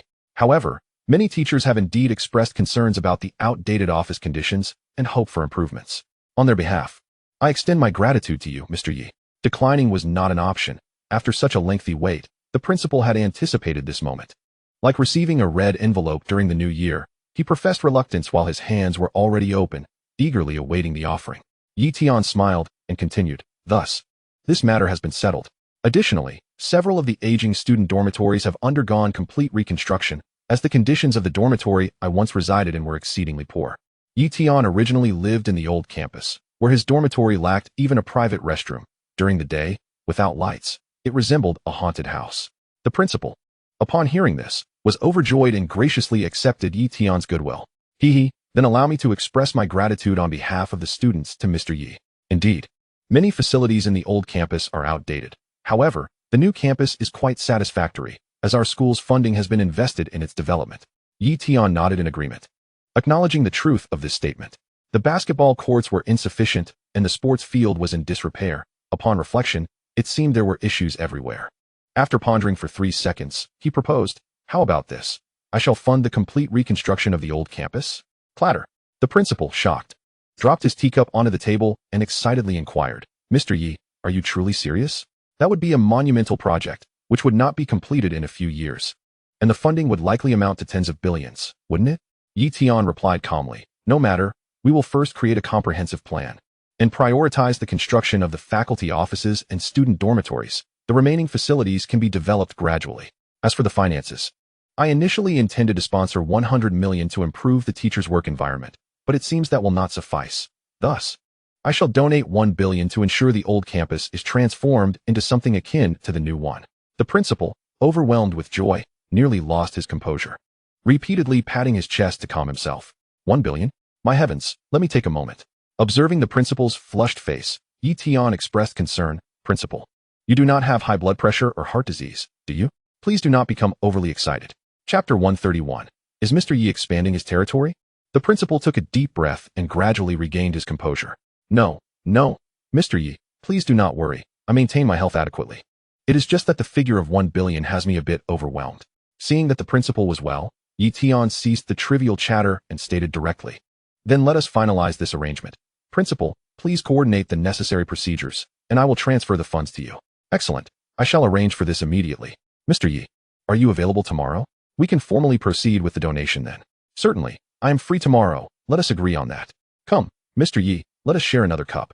As Yi Tian and the principal enjoyed their tea, far away in Jiangnan City, Chen Hao was bewildered by Yi Tian's early morning call, preparing to fly to Xiamen City. Mr. Yi has spent a day away and returned with an entire real estate group? Could it be specifically to construct the city of 1,000 stars? It seemed that Mr. Yi was not merely on an excursion, he was indeed expanding his territory. According to Yi Tian during the call, he had rendered the chairman of the opposing company and his 2 sons into a comatose state, intending to absorb their company to prevent employee unemployment. This was truly a touching act of benevolence. Chen Hao mused to himself that Yi Tian's propensity for violence was increasing. Fortunately, he treated his own people well, or else he would worry about meeting his demise at Yi Tian's hands one day. He hastily gathered the finance, legal, and secretarial teams, ensuring they brought all relevant seals, documents, and contracts, and headed to the airport for Xiamen City. Yi Tian had previously instructed not to disturb him, advising them to seek assistance from the Xiamen City Security Bureau when needed. Chen Hao felt numb. Mr. Ye's backing was extraordinarily strong, and recently, the company's affairs had been running remarkably smoothly. For instance, the project to erect a wall around Qiandao Lake had the municipal engineering departments treating it as their own, with even the construction department offering to undertake the work without requiring a penny from Tianjin Company.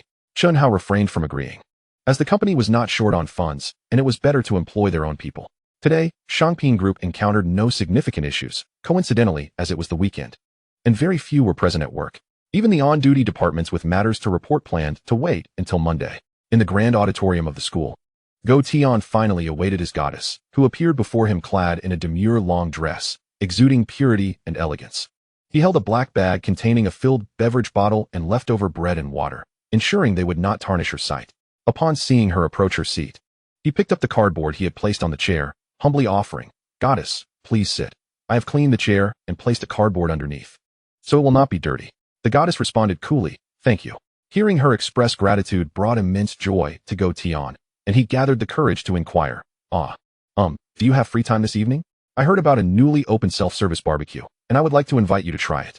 The goddess glanced at the podium, noticed Yi Tian was absent, and without casting another glance at Go Tian, she declined directly, "I'm sorry, I have plans this evening."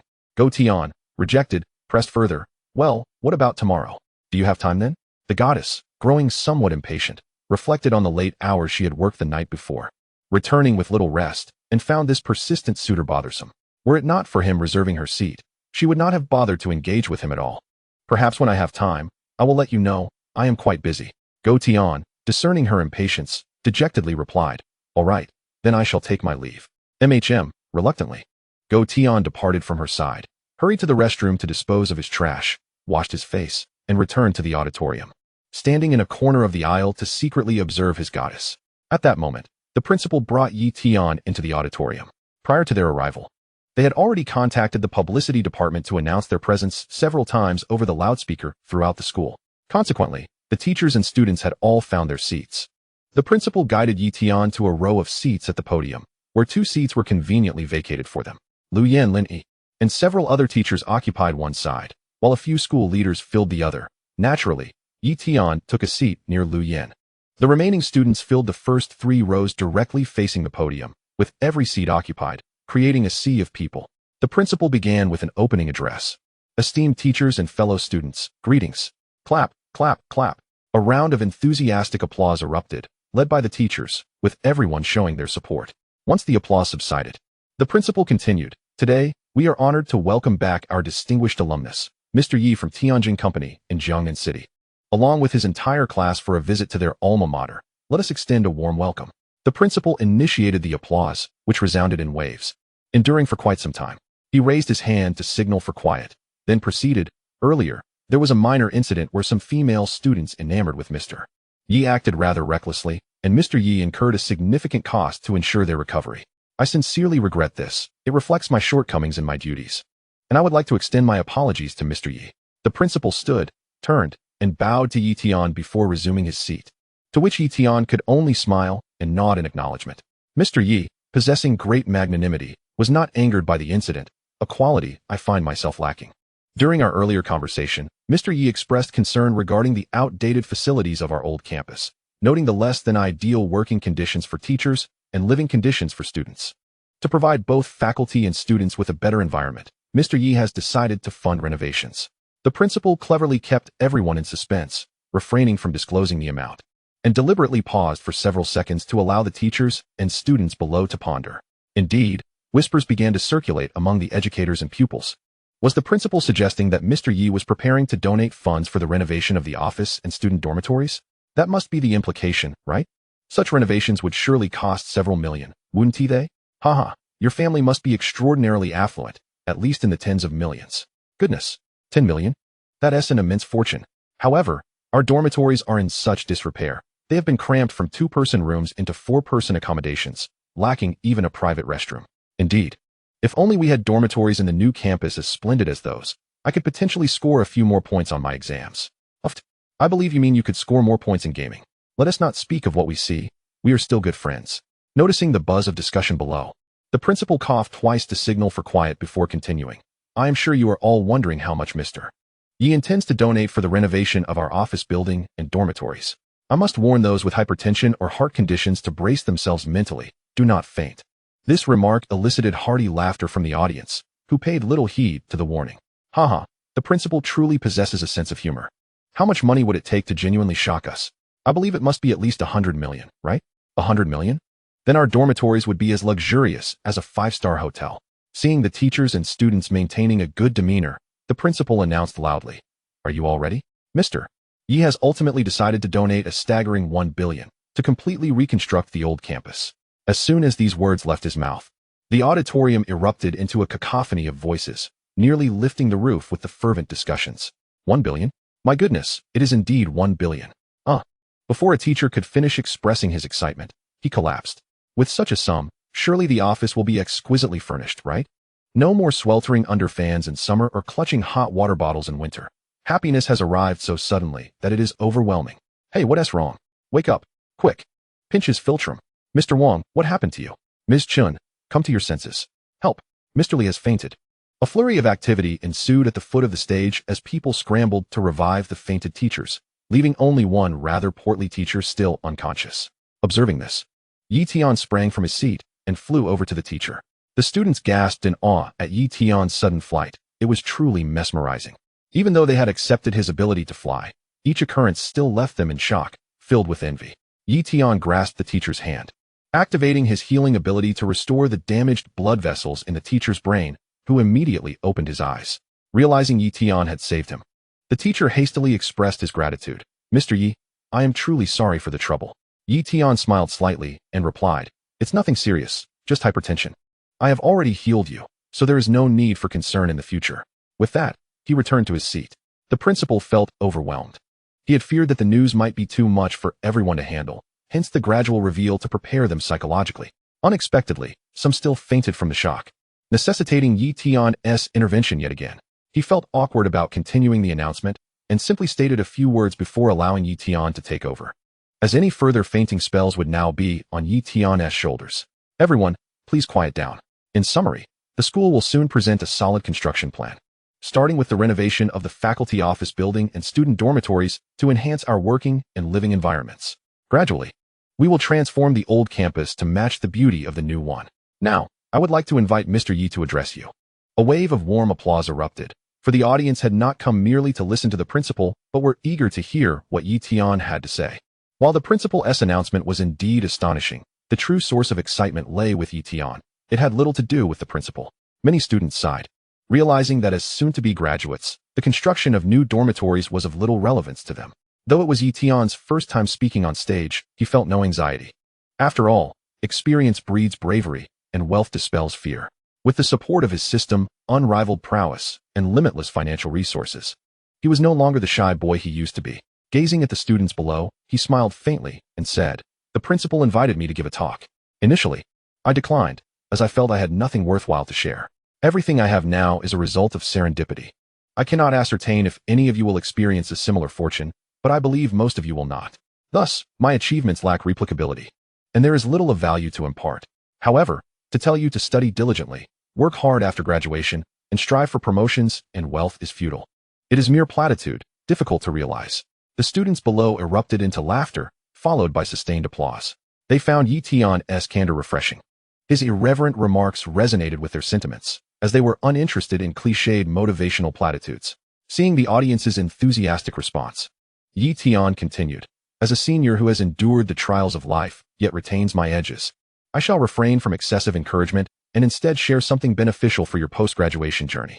Regarding the reconstruction of the old campus, I understand that many of you, as soon-to-be graduates, may not feel particularly elated.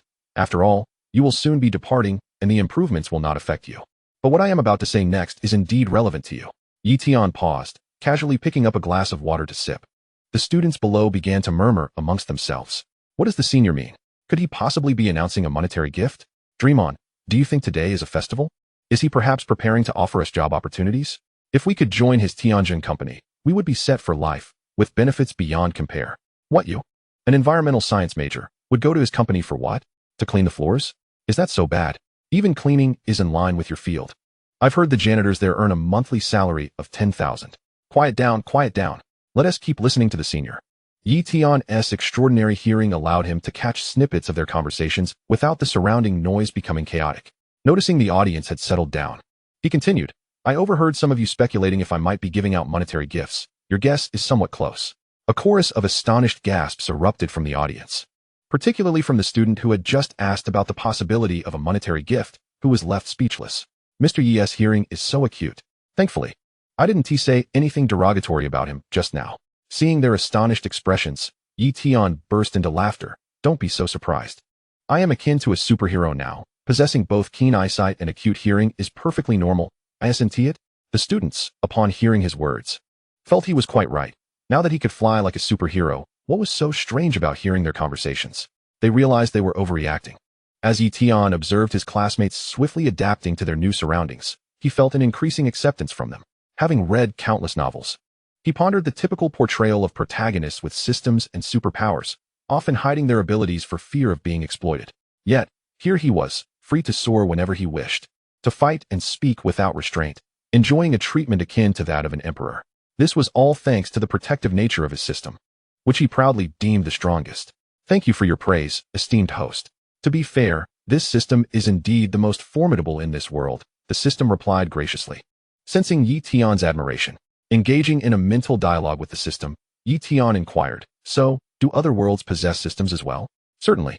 The myriad realms are as abundant as the stars, and systems are countless," came the reply. "How do you compare with those other systems?"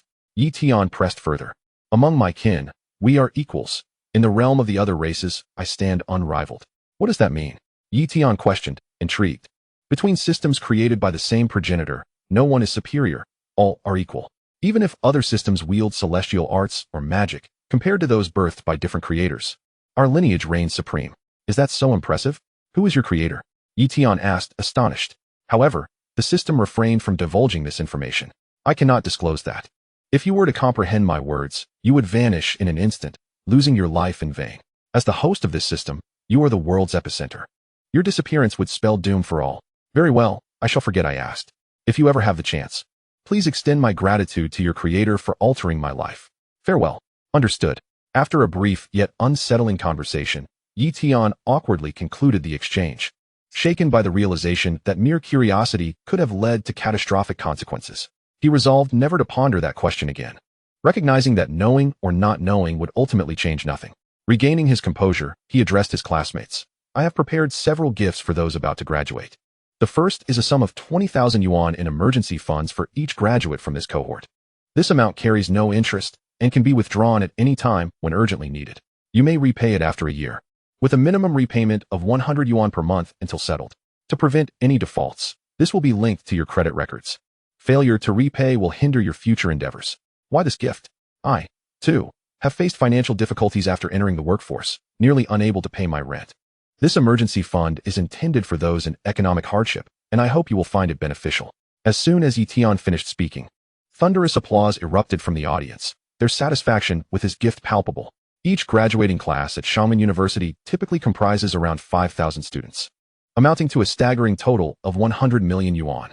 While this sum paled in comparison to the 1 billion allocated for the renovation of the old campus, it was tangible support that each individual could utilize, and the zero-interest loan starting a year later was unprecedented. If after a year of employment one could not manage to repay even 100 yuan a month, it would be utterly unreasonable. To be frank, even one's own siblings might hesitate to lend such a sum without employment. Meanwhile, the 5 elders of the council were closely monitoring Tian's live broadcast, with their informants recording the events in the auditorium. Chapter 133, A Real-Life Tomato Tycoon.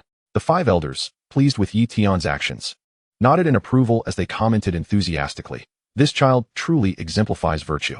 Indeed, he is not merely performing acts of kindness. He is on a path of altruism. Not only is he compassionate, but he also executes his decisions with decisive clarity, yet maintains a moral compass. Except for an unfortunate incident where a wealthy scion met his demise under his vehicle, he has only injured his adversaries without taking lives, displaying remarkable restraint. The most commendable aspect is his willingness to risk his own life to save others, mirroring his parents' legacy. It seems their request for us to refrain from interfering in his development was indeed wise. His clear sense of right and wrong surpasses their innate goodness.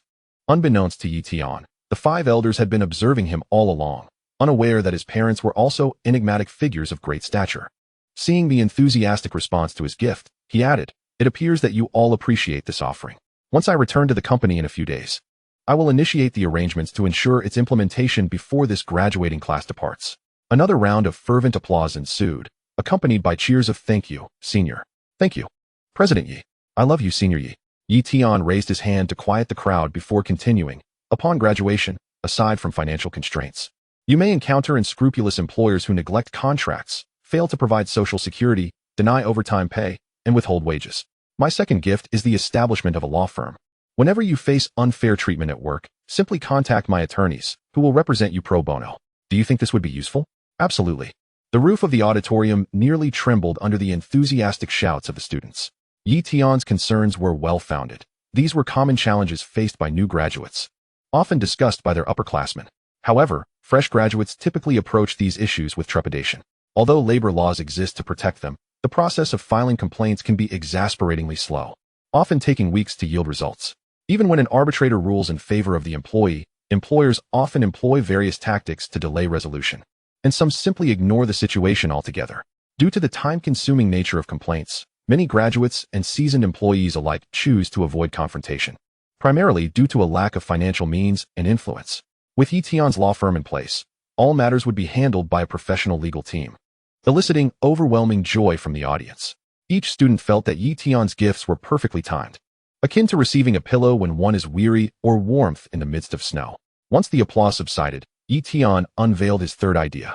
The third gift is specifically for the female graduates, who often face harassment from ill-intentioned employers or colleagues, posing significant safety concerns. I am launching a project called DD Assistance. Should any of you find yourselves in danger, you can swiftly place an order via the app, and nearby Good Samaritans will respond to assist. Those who act heroically will be compensated, and if injured, They will receive free medical treatment. In the unfortunate event of death, their families will receive compensation. Of course, one must act judiciously. If the situation appears too perilous, calling for help will also be rewarded. We must ensure that no one rushes headlong into danger without considering the consequences. Implementing this project will require some time, as it involves numerous facets. We will need to establish specific regulations collaboratively to avoid inadvertently turning good intentions into criminal acts. As Tian concluded, the female students rose to their feet, applauding fervently until their hands were sore. Senior Yi, you truly deserve the title of the national husband. Your thoughtfulness towards women is unparalleled. With this app, we will no longer fear encountering lecherous individuals. Should we face such a boss, a quick tap on Didi will summon a group of strong men to subdue him. Encountering a lecherous colleague, a cacophony of cries erupted as a group of burly men rushed to subdue him. The women, brimming with excitement, exclaimed in unison, Senior Yi, I love you. Senior Yi, I wish to bear your children. Senior Yi, I desire to be your girlfriend. Meanwhile, some of the girls' boyfriends stood in the corridor, their hearts heavy with frustration as they witnessed their partners professing their affections for Tian. However, in that moment, they found it hard to harbor resentment. On the contrary, the markers above their heads indicated an increase in goodwill towards Tian, glowing even greener. After all, they were also concerned about their girlfriends being harassed by male colleagues. Just days prior, they had seen a news report about a young woman, fresh in her career, who had been lured by her superior to sing and drink at night, only to be drugged and taken to a hotel, where she was assaulted and ultimately perished. This girl, who had a family with disabled parents, relied on her income to support them, and now she had met with such a fate. Such incidents are universally abhorred by all, regardless of gender. And Tian's consideration for these women earned him the respect of everyone present. It appeared that the gift he had prepared was well received, and he vowed to expedite its implementation for prompt usage. The 5 elders observing from afar nodded in satisfaction, pleased with Tian's endeavors to promote positive energy. Indeed, his actions aligned with current legal standards, showcasing a commendable approach. I sensed that under his influence, a society where doors remain unlocked at night and theft is unheard of might soon be within reach. Amused, I expressed my willingness to assist him by coordinating with various departments, vowing to eliminate any obstacles that may arise. The fire elder, suddenly invigorated, declared his intent to personally aid Tian in realizing his vision, much to the chagrin of those in related departments. After all, the fire elder was known for his volatile temper. Unlike Tian, he would not grant anyone a chance to retreat. The moment Tian unveiled his 3 gifts, the atmosphere became as lively as a bustling marketplace, with all the offerings being precisely what the students needed, particularly the graduates. They were at a loss for words, only managing to express their gratitude. Tian was thoroughly pleased, realizing that assisting others was indeed the path to true happiness. The principal and other school leaders lauded Tian's ideas, especially the principal, who recognized the immense potential these concepts held for student recruitment. With ulterior motives, the principal inquired, Tian, will these projects be exclusive to our students, or will they be available nationwide? After a moment of reflection, Tian responded earnestly, let us commence with our school-S students. Once we identify and rectify any issues, we can then expand the initiative nationwide. The principal's demeanor remained composed, but internally he was elated, envisioning the jealousy that would arise in other school principals and the imminent need for his institution to increase enrollment. Just as everyone anticipated Tian's concluding remarks, he unveiled a monumental proposal. I have one final idea. I plan to launch a national dream project in Jiangnan City and Xiamen City. Anyone with a dream can submit it. The more comprehensive the plan, the higher the feasibility, and it may be selected for realization. I will spare no expense to assist in bringing the chosen dreams to life. Tian's succinct announcement left the audience in stunned silence for several seconds, before erupting into an even more fervent round of applause and cheers. Goodness! A real-life version of Tomato Tycoon. CEO Yi, I too have a dream. I want to participate. Senior Yi, I challenge you to a basketball match. Senior Yi, I aspire to become a millionaire. Senior Yi, I wish to be your wife and bear your children. Senior Yi, I want to become a martial arts master like you.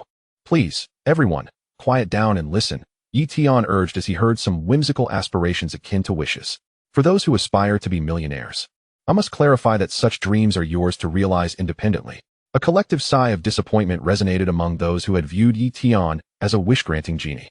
He then pointed to Lu Yen, seated beside him, and addressed the crowd. As for those wishing to be my wife, I must apologize. I have only one, and that is the lovely lady beside me. No one else stands a chance. Another wave of sighs swept through the audience. As many girls felt disheartened by their idol's unwavering devotion, realizing their chances were slim. Lu Yin exchanged a knowing smile with Yi Tian, her heart swelling with joy. For he consistently reminded everyone that she was the rightful partner, steadfast even in the face of more beautiful contenders. As for those aspiring to be martial arts experts like him, he added, unless I were to impart all my skills to you, that dream remains unattainable. And I assure you, I am not selfless enough to do so. Laughter erupted from the crowd as Yi Tian candidly stated the truth, leaving no room for false hopes. Moreover, the dreams I speak of require not only your ideas but also your proposed solutions. You cannot simply declare a desire for world peace and expect me to devise a means to achieve it, can you? The audience found his reasoning sound. Realizing they had simplified their expectations, treating Yi Tian as a miracle worker. I will announce this initiative publicly in 1 week. Please keep this information confidential for now. This week serves as your head start. As fellow alumni, it is only fitting to grant them a special advantage, allowing them to gain an edge over others. The students discerned the implications of Yi Tian's words. This was a blatant case of favoritism. They would have an entire week to prepare before the news reached the wider world, positioning them as the first to submit proposals. Yi Tian's approach garnered unanimous approval from his peers, prompting another round of applause. As the clapping subsided, Yi Tian continued, there will undoubtedly be countless proposals submitted to me, and I lack the energy to review them all. Therefore, I intend to employ a lottery system, selecting a few daily to evaluate based on luck. You must ensure your proposals are meticulously crafted. Should one be chosen and found to be hastily conceived, I will not hesitate to revoke the opportunity. Furthermore, each individual is permitted to submit only one proposal. Do not attempt to increase your chances by submitting multiple entries. If I discover duplicates, I will not merely deny your dream, but will render you incapable of dreaming altogether. Yi Tian was not inclined to invest all his energy into this endeavor. His primary focus should be on enjoying life while providing others with opportunities. He understood that many individuals in the Five Elements Nation were adept at exploiting loopholes. Without a warning, ordinary people's chances of being selected would diminish to near zero, transforming his goodwill into a tool for the unscrupulous. A collective gasp swept through the audience as they realized that many had entertained the idea of submitting multiple entries to enhance their odds, only to find themselves thwarted by Yi Tian's decree. The notion of facing such dire consequences, being rendered incapable of dreaming, was indeed sobering. Yi Tian pondered for a moment and realized that the fundamental matters had been thoroughly articulated. The remaining details could be contemplated at leisure upon his return. He felt no inclination to elaborate further. Well, I've spoken more today than I have in an entire month, so I shall refrain from saying more. The ideas I shared earlier will be initiated once I return to the company, so please await my good news. Applause erupted once more, resonating like thunder, as everyone expressed their profound satisfaction. Today, Yi Tian had essentially addressed all their concerns. Financial support was assured, guarantees were provided, and dreams were nurtured. He was akin to a beloved family member to them. Next, the principal took the stage, opting for brevity in his remarks. I would like to express gratitude to Mr. Yi for the gifts he has bestowed upon us. I can assure you that I will rigorously oversee the emergency fund project to prevent any instances of fraud or misreporting. As for the dream project, I urge all students to seize this opportunity and refrain from dishonesty. Those who can grasp the chance presented by Mr. Yi will find their futures irrevocably altered. He concluded, I shall not prolong my speech. Once again, thank you, Mr. Yi, for addressing our students. This meeting is adjourned. As Yi Tian departed amidst the resounding applause, accompanied by the principal and other school leaders through a designated passage, the students reluctantly exited the auditorium only after seeing him leave. The principal, with utmost respect, inquired, Mr. Yi, shall we proceed to the office for some tea? Yi Tian contemplated briefly. All necessary matters had been addressed, and now was the time for a nostalgic tour. He replied to the principal, I intend to wander around the school, revisiting familiar sights, and will head to the cafeteria when it's time for a meal. Upon hearing Yi Tian mention the cafeteria, the principal grew anxious, aware that such places often sparked conflicts. Although prepared, he still felt a twinge of apprehension. He tentatively suggested, allow me to accompany you and arrange for the cafeteria to prepare something delightful for you. Yi Tian shook his head. No need for that. I merely wish to sample the student meals. If you have time, please make arrangements for the donations. I shall enjoy my time with the teachers and students. Seeing Yi Tian's firm resolve, the principal did not press further. He decided to inspect the cafeteria once more before attending to the donation matters. Very well. I shall prepare the donation details. After bidding farewell to Yi Tian, the principal paused, turning to Teacher Luo to instruct, Teacher Luo, I entrust Mr. Yi into your care. Please ensure he is well entertained. Rest assured, the task will be accomplished, Teacher Luo responded with a beaming smile, leading Yi Tian on a leisurely exploration. They meandered to the edge of the playground, where some athletic students were already engaged in activities. As they passed a basketball court, a girl clad in a short dance outfit spotted Yi Tian and joyfully exclaimed as she dashed over, "Senior Yi, are you here to watch the basketball game?" Yi Tian smiled upon recognizing her. She was indeed the flower of the department who had performed a welcoming dance upon his arrival at the school. Her remark about changing boyfriends if her current one minded had left a lasting impression. This comment had also resonated with her boyfriend, a tall young man who seized the opportunity while passing the ball to hurl it forcefully toward Yi Tian before rushing over. "Watch out!" The onlookers cried out in alarm as the basketball soared through the air. Yi Tian effortlessly caught it with a casual lift of his hand, eyeing the approaching boy. Curious about the depth of his animosity. Was he truly resentful to such an extent? Had he stolen his girlfriend? The boy reached the girl, proclaiming loudly, "Yi Tian, I challenge you to a basketball match. Do you dare?" The girl looked at her boyfriend in astonishment. "Lu Chuanfeng, have you lost your mind?" Lu Chuanfeng grinned wickedly. "I'm not mad. I believe Yi Tian wouldn't mind a fellow alumnus challenging him, would he?" He was determined to compel Yi Tian to accept the challenge and, in front of everyone, defeat him on the court, thus proving to his girlfriend who the true man was. Yi Tian glanced at the ball in his hand and then at the distant hoop. He tossed it effortlessly, and the basketball sailed through the air in a perfect arc, swishing through the net without even grazing the rim. He then turned to Lu Chuanfeng, questioning, "What exactly are you thinking? I can score from the sidelines.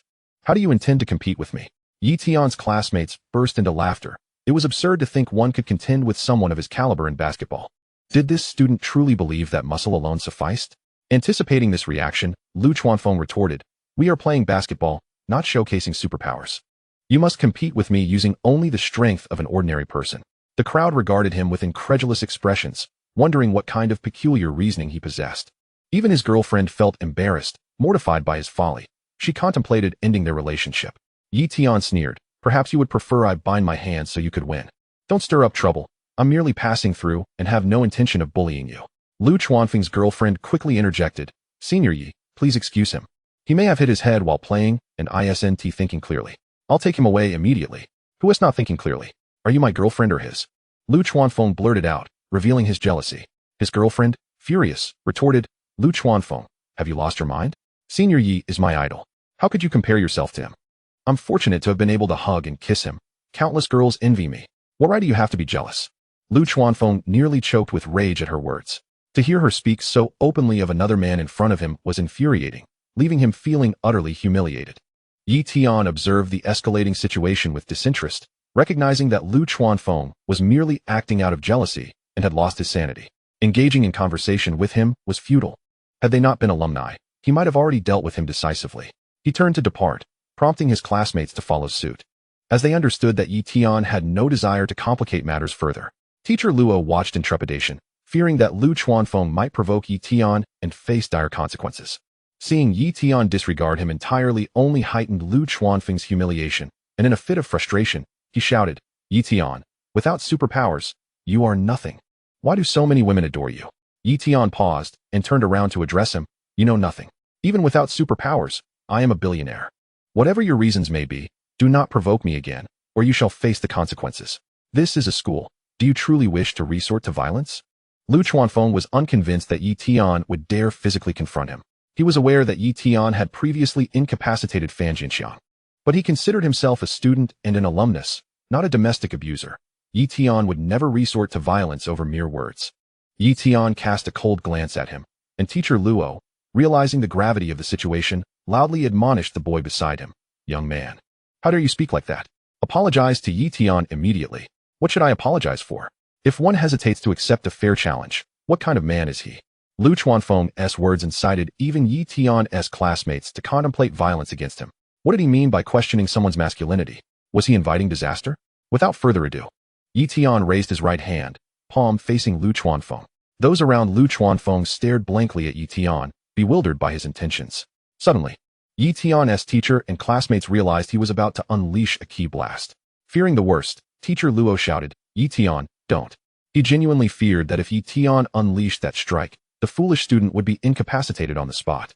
However, Teacher Luo's warning proved futile. Yi Tian's ki blast was already released, an invisible wave striking Lu Chuanfeng squarely in the face. causing him to bleed profusely from the nose and collapse unconscious to the ground. A chorus of shrieks erupted, and the scene descended into chaos, with some rushing to check on Lu Chuanfeng while others called for the school nurse. Teacher Luo felt overwhelmed, knowing he would have to summon the principal to address the aftermath. Regardless, he was unwilling to defend the foolish student against Yi Tian. The latter's actions were justified in his view. Lu Chuanfeng's classmates were horrified, yet one particularly flamboyant friend with dyed red hair stood up for him, pointing at Yi Tian and shouting, "Yi Tian, as a superhuman, how can you lay hands on a mere mortal? Are you even human?" Yi Tian turned his palm toward the red-haired boy, his expression devoid of emotion. He coldly replied, "I merely wish to impart a lesson. A strong individual does not tolerate provocation. I will grant you 3 seconds to reconsider your words. Should you continue to speak recklessly, you shall join him on the ground."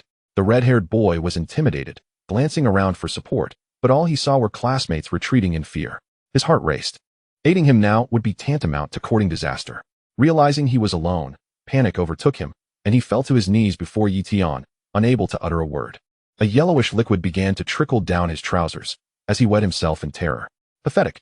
Yi Tian spat disdainfully, casting a final glance at him before turning to leave, with his teachers and classmates silently following suit.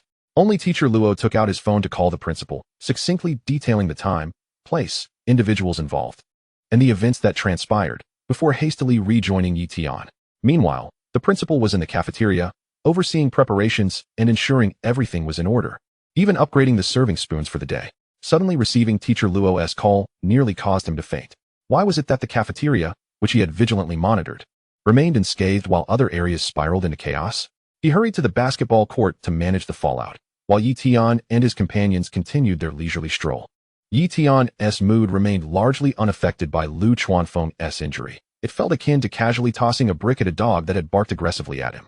Lu Yin and the others certainly did not disapprove of Yi Tian's actions. The girls admired him, and Lu Chuanfeng's provocations were inconsequential. Yi Tian had not stolen anyone's girlfriend. Why should he be held accountable? The so-called Good Samaritan student who tried to intervene had foolishly soiled himself in fear. Only Teacher Luo wore a worried frown as he cautiously remarked, "Yi Tian, what if that student's parents seek out the media to tarnish your reputation? It could jeopardize your image as a hero." Yi Tian dismissed the concern with a casual chuckle. "No need to worry, Teacher Luo. The Security Bureau has informed me that there are orders in place prohibiting anyone from speaking ill of me. If they attempt to do so, they will be apprehended." "Is that so? Then I shan't worry any longer." That student was simply too naive, ultimately paying the price with his life. Teacher Luo felt somewhat numb. Yi Tian's privileges seemed to be expanding, with even the authorities stepping in to mitigate repercussions. It was unfortunate for one student, who, consumed by jealousy, had risked his life.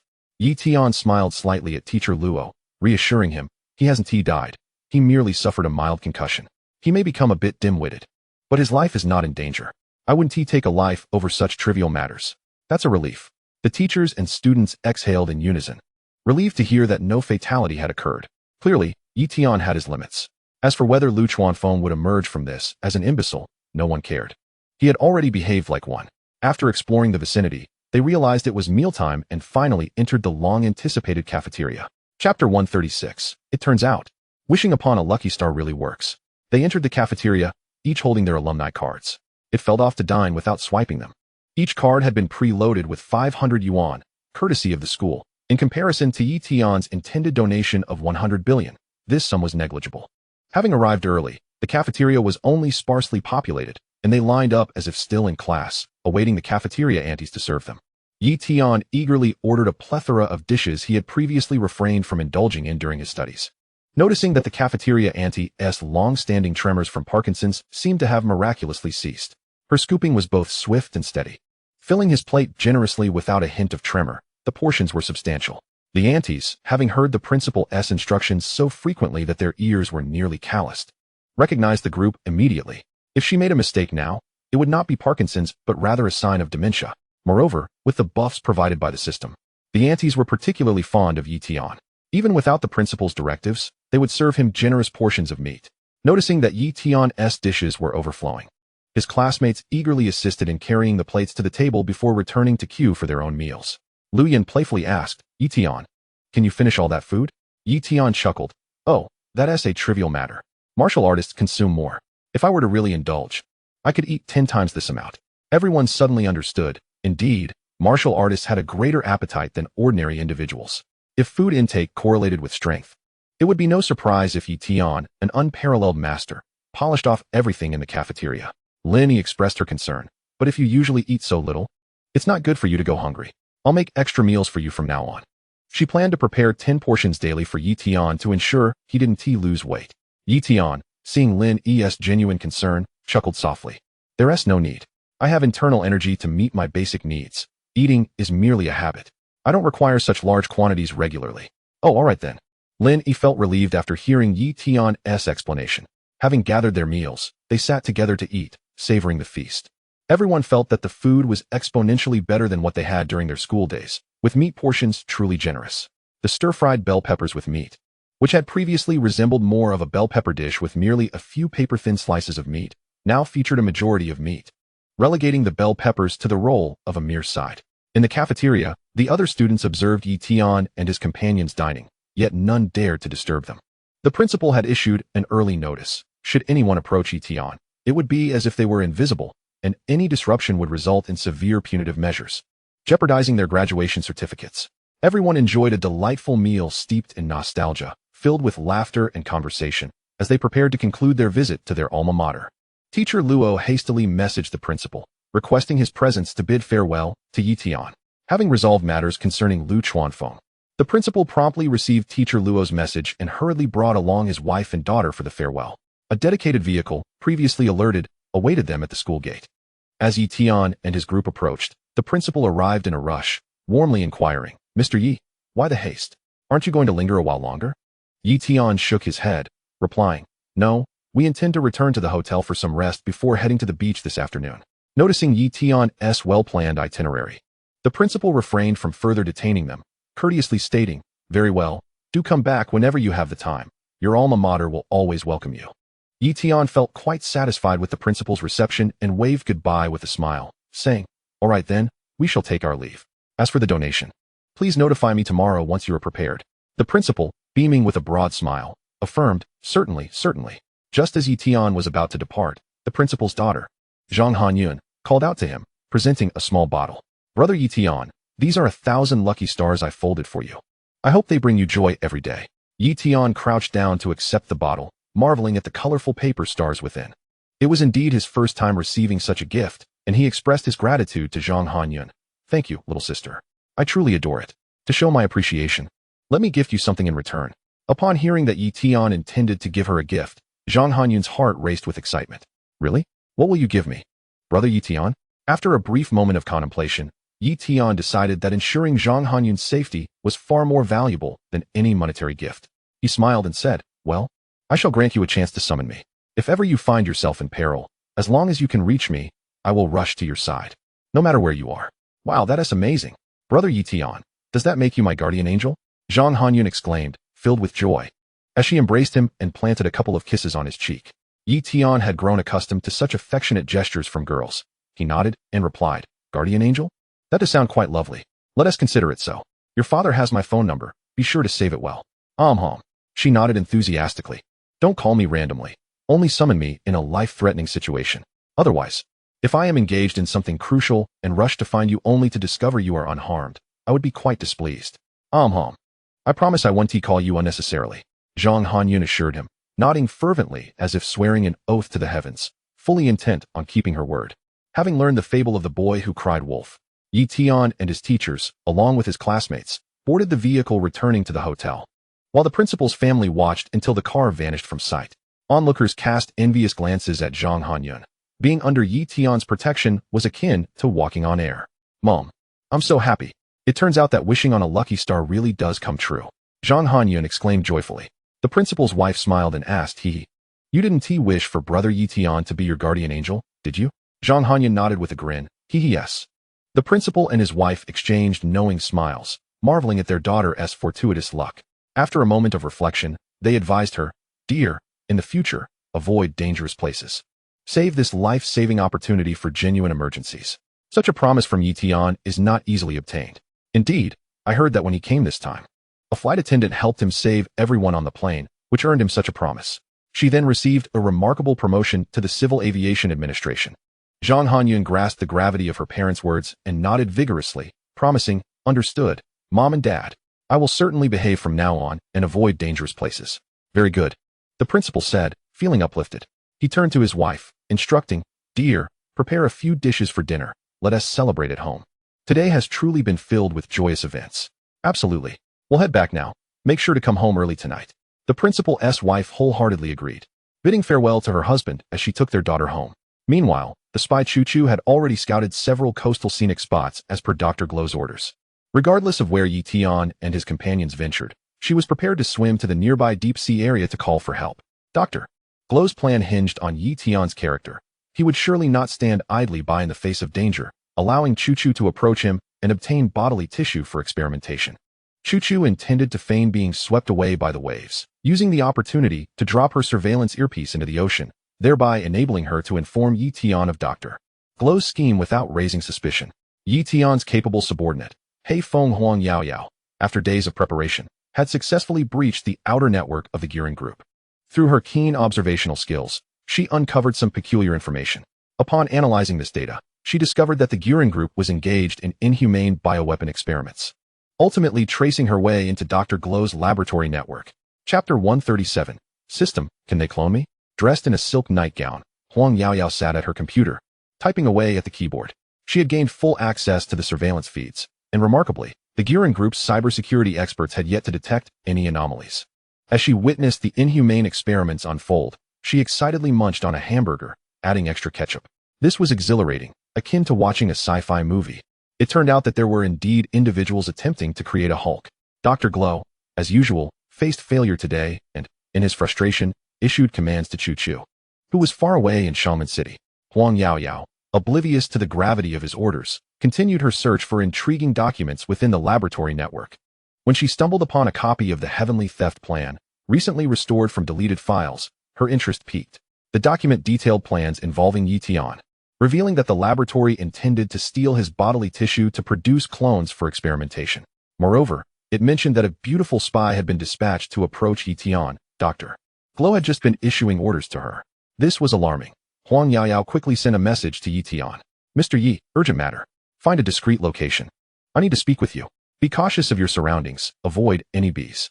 Upon arriving at the hotel, Yi Tian and his companions disembarked the vehicle, agreeing to depart for Baijin Pearl Beach at 3 in the afternoon, before retreating to their rooms for some rest. Meanwhile, Chu-Chu, having received the news through her B cameras, began preparing for the arrangements at Baijin Pearl Beach. Yi Tian entered the room with Lu Yin and Lin Yi, who immediately flopped onto the bed, utterly exhausted from the morning's campus tour. "Oh, I'm so tired. I don't want to move." "Me too." Observing their languid forms, Yi Tian teased, "Would you like me to give you a massage? I assure you that after the treatment, you'll feel rejuvenated and invigorated." "That sounds wonderful. Let's first take a shower," replied Lu Yin eagerly, as she tugged at the reluctant Lin Yi and led her into the bathroom. What lay ahead was undoubtedly more than just a simple massage. They certainly needed to cleanse themselves thoroughly. Yi Tian chuckled softly, settling down to retrieve his phone, just in time to notice a message from Lu Yao. Glancing around, he found no sign of bees. Unsure of the situation, he decided to consult the system. "System, are there any bees in my room?" "Negative," came the system's affirmative response, prompting him to reply to Lu Yao, "I'm in my room, and there are no bees. Please proceed with what you need to say." Lu Yao refrained from sending a video or voice message, opting instead to relay her findings through text. Yi Tian stroked his chin thoughtfully for 3 seconds before inquiring via message, "You've sent 3 little bees to monitor me? It seems the Galen Group is destined for my downfall, with their schemes directed at me. Mr. Yi, what are your plans? Should I post their experimental videos online?" "For the time being, that's unnecessary. We mustn't alarm them. If they delete the evidence, they might resort to silencing witnesses without a trace." "What then? Is the Galen Group a publicly traded company?" Lu Yao, exceptionally astute, grasped the implication behind Yi Tian's question immediately. "Yes. Are you considering pressuring them in the stock market?" "Indeed. Once they are financially incapacitated, they will be unable to execute any further plans. I have the means to drive their stock to worthlessness, infuriating them, and subsequently, I can acquire their company." "Heh, Mr. Yi, that's a brilliant strategy. Do you require any assistance?" "I haven't quite figured it out yet. Let's discuss it further when I return in a couple of days." "All right, I'll await your return, Mr. Yi." With that, Yi Tian concluded his conversation with Lu Yao. Placing his phone on the bedside table, he undressed and climbed into bed, anticipating the ensuing events. He could perceive the goodwill of those around him, rendering any malicious intentions transparent. Sending spies was akin to delivering a meal to him. A single glance would expose their presence, and a swift action would resolve the matter. The Galen Group's intention to dispatch spies to obtain his bodily tissues for cloning was nothing short of a fantasy. Speaking of cloning, he decided to double-check with the system for reassurance. System, if they were to acquire my hair or something similar, could they clone the current version of me? The system reassured him, rest assured, host. Without my explicit permission, even if they were to take you entirely, they would be unable to clone a single cell. Tian sincerely praised, the system is impressive. However, why didn't you alert me that they were plotting against me? The system patiently clarified. This type of enemy poses no threat to you or the women around you. Hence no warning was deemed necessary. The host will encounter more formidable foes in the future, and threats of lesser significance will not warrant alerts, as overcoming them is part of your growth. Understanding now that his current strength was sufficient to tackle the present adversaries, he felt reassured by the system's silence on the matter. Suddenly, a thought struck him, and he requested, by the way, system, could you notify me if Flight Attendant Chen Huilin or Principal Zhang's daughter, Zhang Hanyun, find themselves in peril? I'm concerned they might not have time to contact me. Certainly. Host, since you have made a promise to them, this system will certainly keep an eye on their safety. Thank you, system. You're welcome, it is my duty. The system replied. Tian disengaged from his dialogue with the system, allowing his thoughts to wander. Lu Yin and Lin Yi emerged from the bathroom wrapped in towels, prompting him to cast aside his mundane musings and engage in a professional massage for them. Tian's exterior was pristine, and with his profound inner strength, he remained unsweaty. Even without bathing, he would not emit an unpleasant odor. Through their time spent together, Lu Yin and Lin Yi were well aware of his remarkable physique, so they did not press him to bathe before they interacted further. After providing both women with a thorough traditional massage complemented by therapeutic techniques to invigorate their circulation, Lu Yin and Lin Yi instantly regained their vitality. Once dressed and equipped, the trio descended to join the others. Though it was still before 3 o'clock, everyone had gathered and boarded the vehicle heading towards Baijian Pearl Beach. Chu-Chu had already been waiting on the beach for quite some time, her alluring figure beneath the sunshade attracting the attention of numerous passing men. However, these men dared not approach, casting furtive, covetous glances instead. For a robust man stood beside her, vigilantly surveying the passers-by through dark sunglasses. These were peripheral personnel arranged by the doctor, stationed throughout the beach to provide information and assistance while also reporting the day's events back to him. Chu-Chu remained within their watchful gaze, only stepping away for bathing, sleeping, or restroom breaks. This was not due to any suspicion from the doctor, but rather a standard precaution for all deployed spies. Such individuals were meant to prevent any potential defection or betrayal. The target has entered the beach, she heard through her earpiece, prompting her to turn towards the entrance, where she indeed spotted a large group clad in swimsuits approaching, with Tian leading the way, accompanied by 2 staff members. Tian was being guided to the beach's prime location, which had been prepped with sunshades, chairs, beverages, swimming rings, and surfboards. Several speedboats were docked nearby, ready for their enjoyment. This was the privilege of wealth. Everything was arranged in advance. Excitement bubbled among the group as they discussed their plans. Tian, let's go swimming. I want to ride a speedboat. I'm going to sunbathe. I wish to go diving. I'm off to catch crabs. Tian chuckled. Feel free to do as you wish. Just inform the staff of any needs, and call for me if any danger arises. Understood. A cheer erupted as everyone split into teams to engage in their chosen activities. Tian joined Lu Yin, Lin Yi, Hu Lijing, and 4 other stunning beauties for a swim. The sight of rolling waves and crashing surf a feast for the eyes. The other male classmates, aware that no woman would pay them any mind in Tian's vicinity, naturally distanced themselves from him. As the beauties swam around Tian, occasional collisions occurred, yet they paid no heed, even relishing the notion that they were taking advantage of him. Tian, unfazed, felt a sense of security surrounded by an inflatable ring. Nevertheless, while frolicking, he remained vigilant, scanning for any signs of hostility directed toward him. With his enhanced vision, he indeed identified several suspicious individuals marked with red indicators, their scores ranging between 10-20. They were evenly distributed across several locations, indicating that they were the spies sent by the Galen group to monitor him. However, he did not spot any female spies. The women surrounding him radiated goodwill. One unfamiliar woman even had 100 points of affection for him. Who is this person? I seem to not recognize her. How could she possess such an affection score? Willing to risk everything for me. Beep. Chu-Chu's profile has been compiled. Please review. Host. The system promptly prepared detailed information about Chu-Chu for Tian. Upon entering the system space and reviewing the data, Tian was taken aback.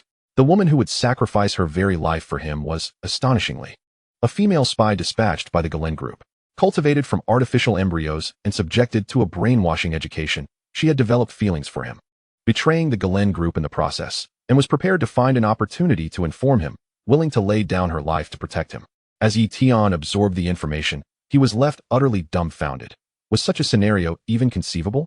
He had swayed the allegiance of an enemy spy merely by virtue of his looks. Surely, even the most audacious of directors would hesitate to portray such a plot. However, since she was now one of his own, he could not allow her to return to her demise. Whatever her intentions were, he would cooperate fully, first bringing her home. Unbeknownst to Chu, her cover had been compromised. She intended to proceed with her original plan, feigning a swimming mishap to drift into the deep sea, only to be accidentally discovered by outside personnel who would seek Tian's assistance. Believing in Tian's inherently helpful nature, she was confident he would rush to her aid. After all, what posed a threat to others was merely a trivial matter for him. She briefed the nearby personnel, then blended into the crowd and commenced her swim. At this moment, Dr. Groh was also observing Chu's operation, failing to detect anything amiss in her plan. The beach was teeming with people, inevitably attracting some unsavory characters. A boy of around 10 recklessly dashed across the sand, spotting a beautiful woman without any male company, and stealthily approached her. Sneaking behind her, he unfastened her swimsuit strap and bolted away. As her swimsuit loosened, revealing more than intended, the woman quickly covered herself and shouted, "Ah, pervert." Yet, upon turning to see a small boy, her ire dissipated. After all, he was merely a mischievous child playing a prank. What could she do? The woman could only chastise the boy as parents for their lack of discipline, resigning herself to her misfortune as she refastened her strap, drawing the attention of many onlookers.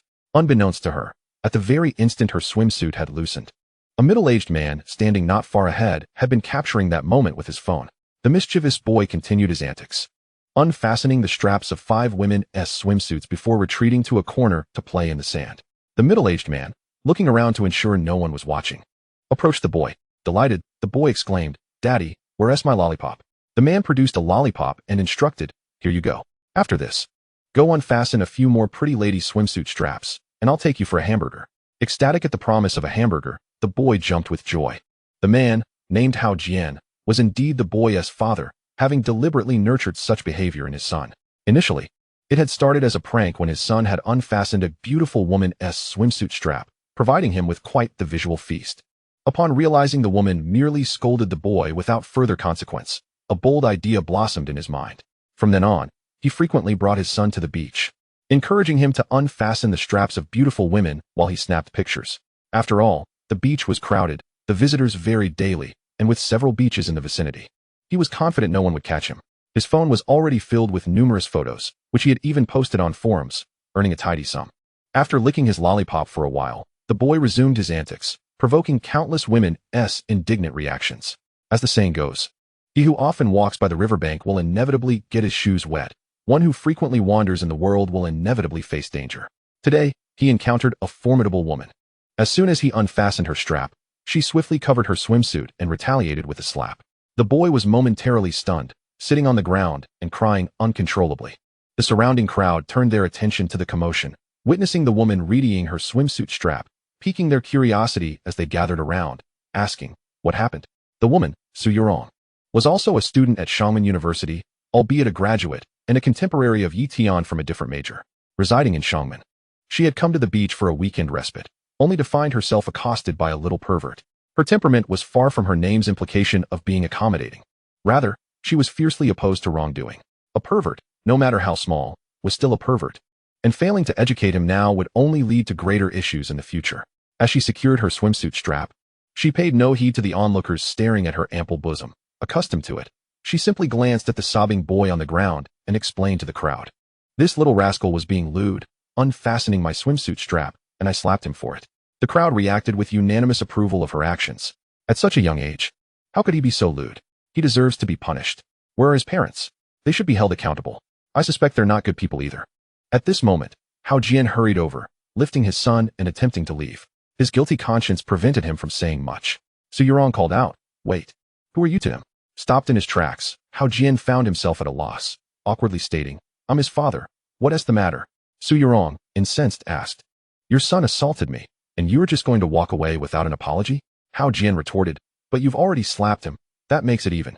This statement nearly sent Su Yurong into a rage. She stepped closer and demanded, if he hadn't assaulted me, would I have slapped him? I find your parenting quite questionable. Is a mere apology too much to ask? Seeing Su Yurong's assertiveness, Hao Jian wished to avoid further confrontation, fearing that any escalation could attract the police. Reluctantly, he offered a half-hearted apology and attempted to leave with his son, only to be blocked again by Su Yurong. Don't leave. You seem rather guilty. Honestly, did you instruct him to act like a lewd child? Hao Jian, caught off guard by her accusation, angrily retorted. What nonsense are you spouting? He.S. just a child. Why would I argue with a child? At that moment, a nearby girl who had come to watch recognized the boy and exclaimed, Hey, that's the same boy who just harassed me. Another chimed in, Yes. He unfastened my swimsuit strap too. It infuriated me. A third voice added, How can such a young child be so lewd? The chorus of complaints grew, and soon 5 girls emerged, all claiming to have been harassed by the boy. The crowd's gaze towards Hao Jian shifted, their expressions laden with suspicion. The saying goes, like father, like son. If the son behaves this way, the father surely cannot be a good man. Meanwhile, Yi Tian was enjoying a leisurely time in the water with Lu Yin and Lin Yi, an adept swimmer, now possessing the ability to float effortlessly. With skills akin to a turtle's breath and even the capacity for flight, he was free from the fear of drowning, moving through the water with the grace of a fish. As he gazed at the cloudless blue sky, observing others flying kites on the beach, a sudden thought crossed his mind. Lu Yin, would you like to fly? The sky above the sea is devoid of anything. Let me take you for a few loops in the air. Lu Yin looked up, her eyes sparkling with excitement as she asked, Really? Indeed. Can you truly take someone flying? Yi Tian nodded, saying, Of course. Surely you cannot weigh more than an airplane? You are the one who weighs more than an airplane. Lu Yin shot him a glance, exclaiming, What a ludicrous comparison. Do you not know that women dislike being told they are heavy? Then how shall we take flight? Quite simply, we shall hold hands. Yi Tian grasped Lu Yan's hand tightly, preparing for takeoff. At that moment, Hu Lijing, intrigued by the amusing exchange, interjected, Yi Tian, once you finish flying with Lu Yan, could you take me for a spin as well? I'll leave the door open for you tonight. And you can do as you please. Yi Tian glanced at Hu Lijing's ample figure and swallowed hard, remaining silent, while Lu Yan pretended to be annoyed and lightly smacked Hu Lijing. You shameless vixen. How can you flirt with my boyfriend right in front of me? Hu Lijing quickly lowered her head in a plea, saying, Your Highness, I acknowledge my error. Please do not strike me. After her plea, Hu Lijing muttered, Alas. One must bow their head when under the eaves. In this day and age, even to be a mere bedchamber maid, one must swallow their grievances. Lu Yan shot her a disapproving look and replied, You need not leave the door open. Come serve Yi Tian together tonight. Hu Lijing's eyes lit up with surprise as she asked, Is that true? No, merely a dream. Haha, Lu Yan scoffed. The other girls could not help but laugh at the playful banter between Hu Lijing and Lu Yan. Yi Tian was unperturbed by their teasing and cheerfully assured the girls, Very well, after Lu Yan and I have taken a few loops, I shall come down to take you all flying. Lu Yan surveyed the crowd nearby, contemplating for 3 seconds before suggesting, Yi Tian, why not take us all flying now? Otherwise, if others see and also wish to fly, it would be quite exhausting for you. When we return home, you can take me and Lin Yi for a joyride. Yi Tian nodded in agreement, saying, You have a point. If they call upon me to fly later, I would have to decline. By the way, does anyone have a fear of heights? I do not. Neither do I. All 6 girls declared they had no fear of heights, which made things easier. Yi Tian instructed, If none of you do, then this is quite manageable. Lu Yin, take my left hand. Lin Yi, take my right. The rest of you can split evenly on either side.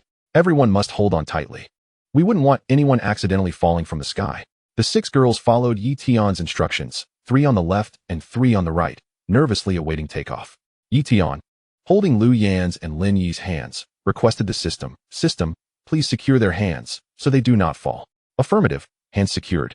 And a protective shield has been activated to shield against high-altitude winds and temperature harm. Thank you, system. Your thoughtfulness is truly commendable. It is my duty, the system replied. Yi Tian felt that his relationship with the system resembled that of Jarvis with Iron Man or Doraemon with Nobita, exceedingly supportive. With preparations complete, he addressed the 6 girls connected to him, positions everyone, ready, 3, 2, 1, takeoff. The 6 girls suddenly felt weightless as they soared into the sky with Yi Tian. The sensation akin to being lifted by the wind rather than being pulled. Nearby onlookers were taken aback, exclaiming in disbelief as beachgoers turned to witness this miraculous spectacle, many raising their phones and cameras to capture the moment. Look, they are flying. Goodness, flying people. I recognize him. He is Yi Tian. Someone instantly identified Yi Tian. for he was the only person in the nation known to possess the ability to fly, while others, if they existed, would never dare to fly so boldly. Yi Tian's classmates noticed as well, pausing to discuss the sight above. Yi Tian is truly going big. So many witnesses, and he dares to fly with the girls. What is there to fear? Everyone knows he can fly. One simply must become accustomed to it. He is taking 6 at once. I've only ever heard of pairs flying together.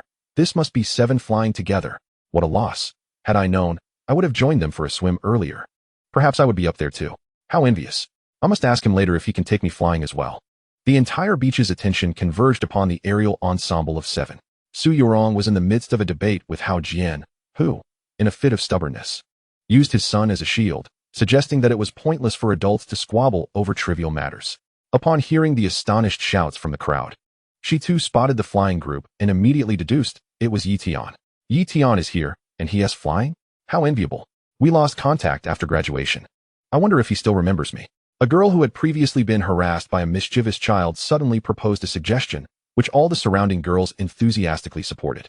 That is Yi Tian. He is the most fair-minded. Let us ask him to help us seek justice. The title of national husband was not unfounded. With Yi Tian around, they were certain he could assist them. Upon hearing this, Hao Jian panicked. He had seen reports online stating that Yi Tian was known for assisting women, and should a wicked man fall into his hands, he would likely end up incapacitated. If these women sought Yi Tian's aid, he feared he would end up in the hospital. Seizing the opportunity while the women were gazing skyward, he hurriedly took his son and attempted to flee, but only took a few steps before being blocked by several burly men. These imposing figures thought, what a splendid opportunity to earn favor. Perhaps those beautiful women will share their contact information with us. Hao Jian felt utterly defeated, his legs giving out beneath him as he collapsed onto the ground, while his son remained oblivious to the situation, continuing to cry. Yi Tian ascended to an altitude of 500 to 600 meters, beginning to circle in the air, while the girls erupted into cheers, some even breaking into song. Yi Tian, this is so exhilarating. It's strange. The wind doesn't blow into my mouth while I speak. Wow, I can fly. The people below look so tiny. How marvelous. I want to soar alongside the sun.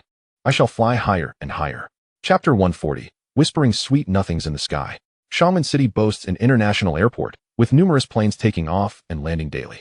Just minutes into Yi Tian's flight, a roaring sound echoed from nearby. He halted their ascent, suspending them in the air as he looked over to see an airplane descending towards the airport. Everyone look. A plane is approaching. The sensation was surreal. They were watching an airplane from above. This is incredible. I can boast for a lifetime about having been in the sky. The girls chatted in amazement, while Yi Tian expressed his relief. Fortunately, we did not fly that way. Otherwise, we could have collided. He recalled the civil aviation authorities' prior cautioning to be careful while flying to avoid any potential accidents with planes. Lu Yan, upon hearing him, anxiously reminded, Yi Tian, you must be more cautious while flying in the future. It's not that I worry for your safety. You are indestructible. I'm more concerned about the plane getting damaged. The passengers would not fare well. Hu Lijing suddenly chimed in, asking, indestructible? How could your flesh and blood possibly endure this? Everyone paused for a moment, then burst into laughter as realization dawned upon them. Lu Yan playfully chided Hu Lijing, you seasoned driver, now you're up in the skies, still managing to steer the wheel. If it weren't for you holding on to others, I would have let go and let you plummet. Hu Lijing dismissed the threat entirely, for Yi Tian was nearby. What did she have to fear? I trust that Yi Tian will undoubtedly come to my rescue. Yi Tian shook his head with a smile. That may not be so certain. I'm rather henpecked. Hu Lijing's expression froze, incredulous as she asked, no way. Would you really have the heart to let such a delicate beauty as me fall to her demise before your eyes? That would be too heartbreaking. Seeing her exaggerated expression, Yi Tian laughed heartily. Haha, I'm just teasing you. I will definitely save you. Hu Lijing's demeanor brightened once more, winking at Lu Yan, which prompted another round of laughter from everyone. Yi Tian then remarked to Lu Yan, once this gathering concludes, I shall head to the Air Traffic Control Center for training, to become a qualified pilot. Lu Yan, filled with excitement, asked, so from now on, we won't need to take planes anymore? Yi Tian shook his head with a chuckle. I'm too lazy. If I can take a plane, I certainly want to fly it myself. Flying myself can't compare to the comfort of sitting in a plane. Lu Yan nodded in agreement. That's true. We have a private jet, so we can go wherever we wish. Hu Lijing chimed in with feigned jealousy. Oh, how sour. Yi Tian, you're so powerful. Surely Lu Yan and Lin aren't enough for you? If you ever decide to find another girlfriend, do let me know. I am well versed in numerous arts. Indeed, Yi Tian, we would also be willing to be your girlfriends. Following Hu Lijing's declaration, The other three girls echoed in agreement, all single and secretly wishing to stake their claim. Lin Yi, feeling exasperated, retorted, "You vixen, how can you drag me into this? Yi Tian is not nearly as fickle as you suggest." Lu Yan laughed, "Don't get your hopes up. Yi Tian has 100 or 200 bodyguards waiting to be pampered, all of whom are more beautiful than I am. He hasn't even touched them. He is not that kind of person. Even if you stripped bare before him, he wouldn't make a move. 100 or 200.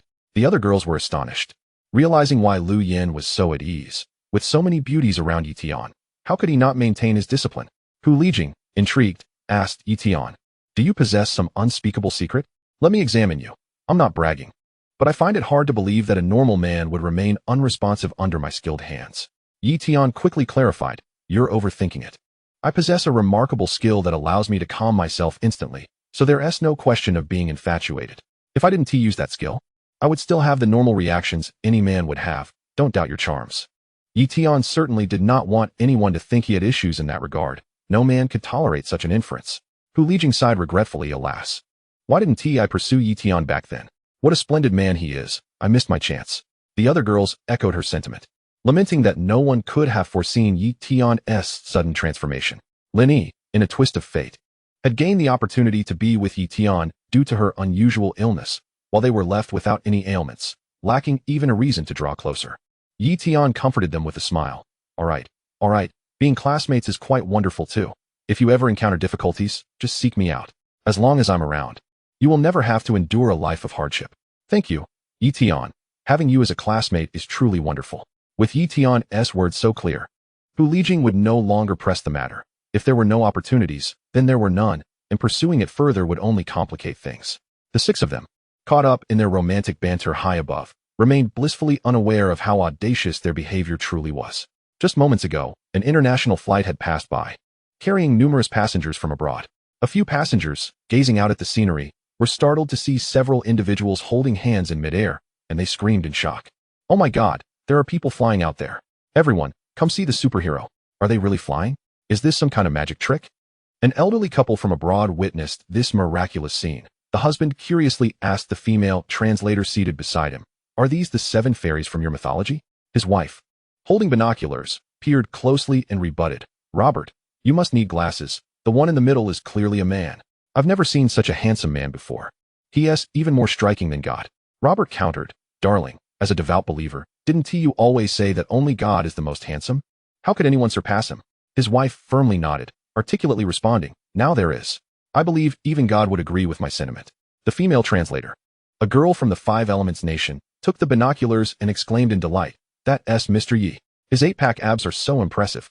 Are all those women surrounding him his?" Robert inquired with curiosity, "Mr. Yi? Is that the superhero's name?" The translator proudly elaborated, "Indeed. He is our nation's superhero and the guardian of our women. Not only can he fly, but he possesses immense strength, and even if afflicted with a terminal illness, he can be cured in an instant." Robert and his wife gasped in astonishment, and he asked, "Wow, isn't that akin to being a god? Doesn't your country keep him under close watch for research?" The translator shook her head with a smile. "Our country's perspective differs greatly from yours. As the one true superhero, Mr. Yi is regarded as our national treasure, and the government protects him. Moreover, he does nothing but good deeds. We would never imprison him for study. Anyone who dares to capture Mr. Yi would face my wrath." The foreign passengers aboard the plane, enlightened by the translator's explanations, became immensely interested in Yi Tian and began searching for news about him online the moment they disembarked. Each country has its own internet firewall, selectively displaying foreign information to its citizens, which is why few outside knew of Yi Tian. However, following this unexpected encounter, word spread, and they informed their friends and relatives abroad, sharing news videos, thereby increasing the awareness of his existence. Yi Tian was oblivious to the fact that he was on the brink of gaining international fame as he descended towards the beach with 6 girls towards their designated resting area. Upon witnessing Yi Tian's descent, a throng of people immediately surrounded him, clamoring, "Mr. Yi, take me up to the skies too. Mr. Yi, I want to fly. Mr. Yi, I'm your fan. Could I have your autograph?" Chapter 141, The Art of Thought Transmission Dominating the World. Yi Tian smiled and shook his head, gently declining. "Haha, I'm tired from flying. I won't be flying anymore."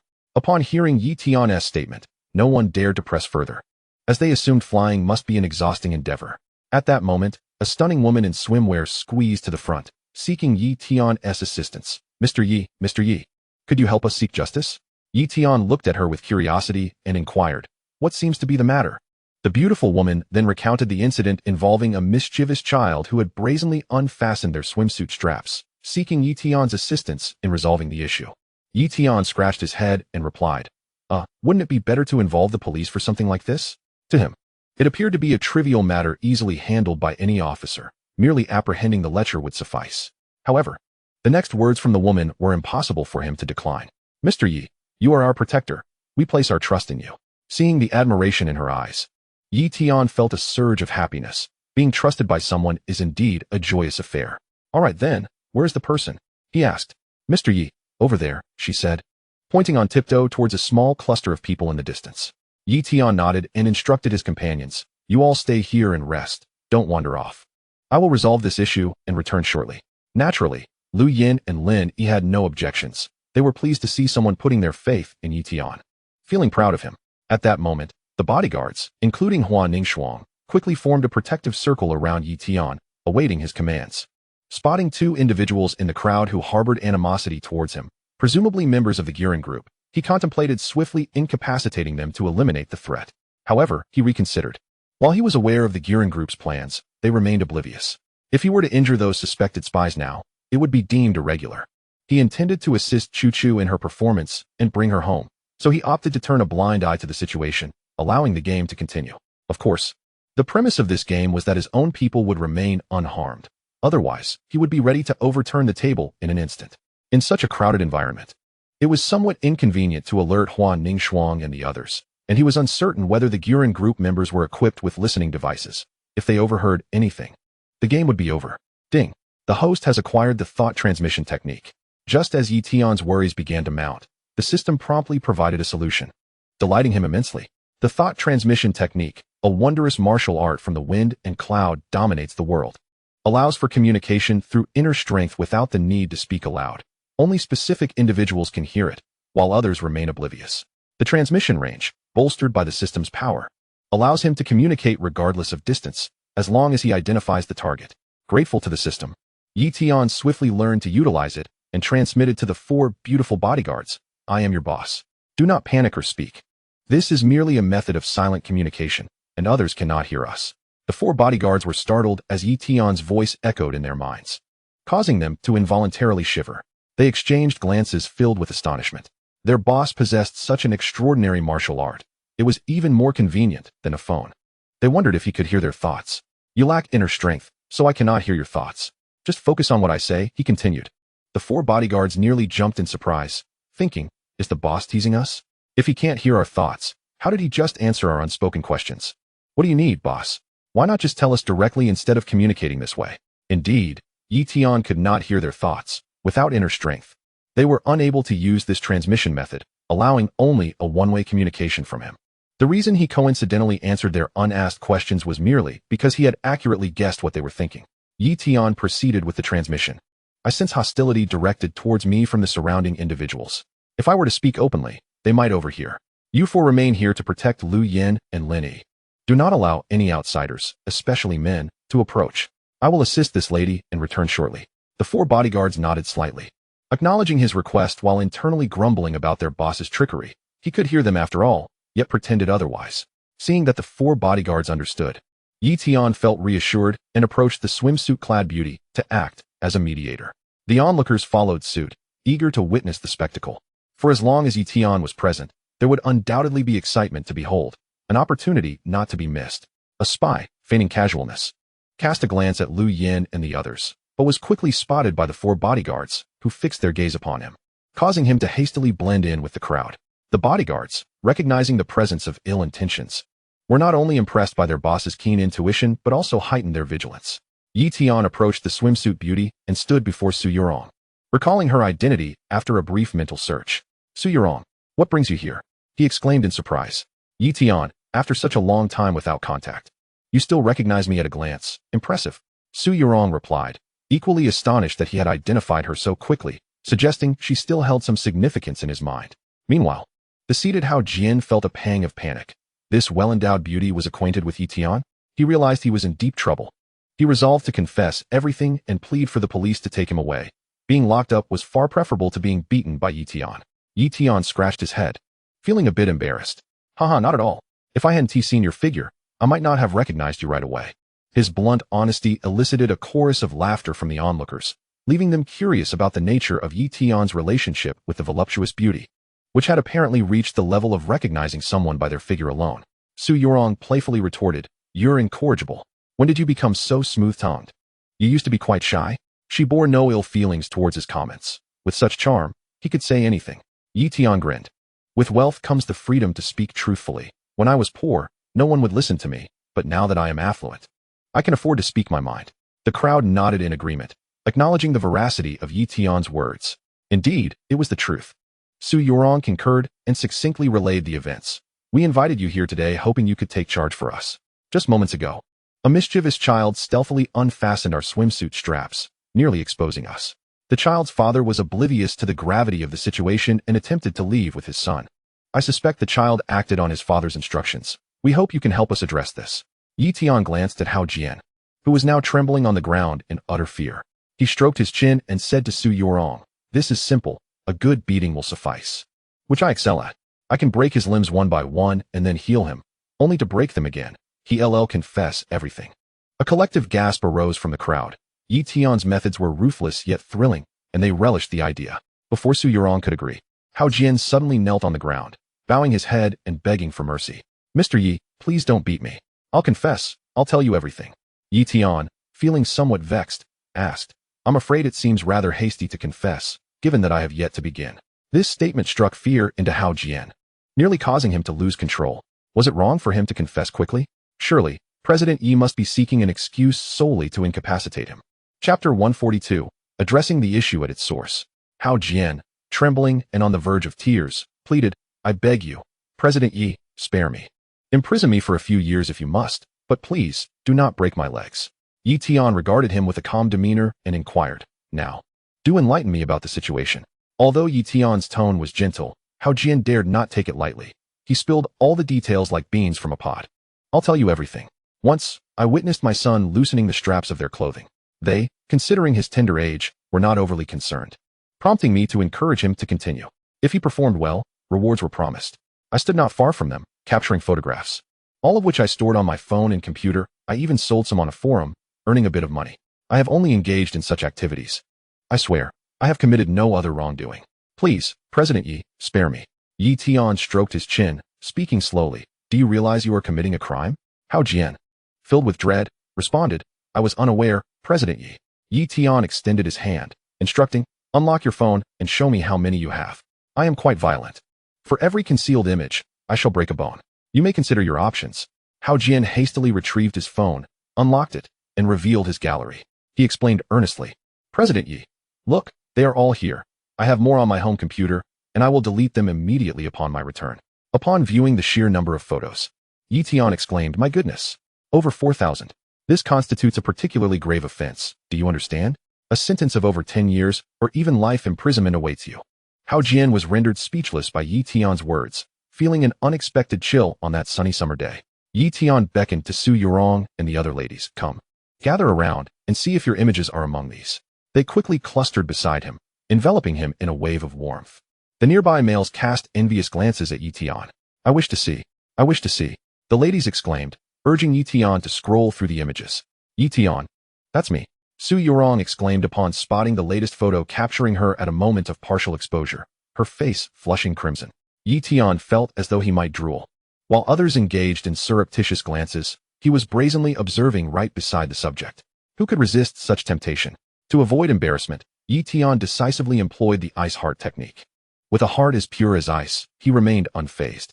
Su Yurong discreetly observed Yi Tian, astonished to find his eyes clear and devoid of any lasciviousness, as calm as one selecting cuts of meat at a market. In her heart, she silently praised, "Yi Tian is indeed a paragon of virtue." As Yi Tian continued to peruse the photographs, the other ladies chimed in, "President Yi, this one is mine. This one too. So many photos, you sly wolf. This is mine. I've been exposed." The onlooking men attempted to squeeze in for a better view, but the ladies formed an impenetrable barrier. Some men took the opportunity to touch the woman in front of them, prompting her to scream, "President Yi, there's a rogue touching me." In an instant, the men adjacent to her jumped back several meters. Yi Tian cleared a path among the ladies, turning to address the crowd. Whoever touched her, confess now, or I shall break a finger. If I discover who you are, I will break your hand, so do not doubt my capability. The men exchanged anxious glances, each trembling with fear, yet none dared to step forward. Utilizing his extraordinary vision, Yi Tian spotted one man sweating profusely. He approached him directly, and realizing he was the one, the man fell to his knees in terror.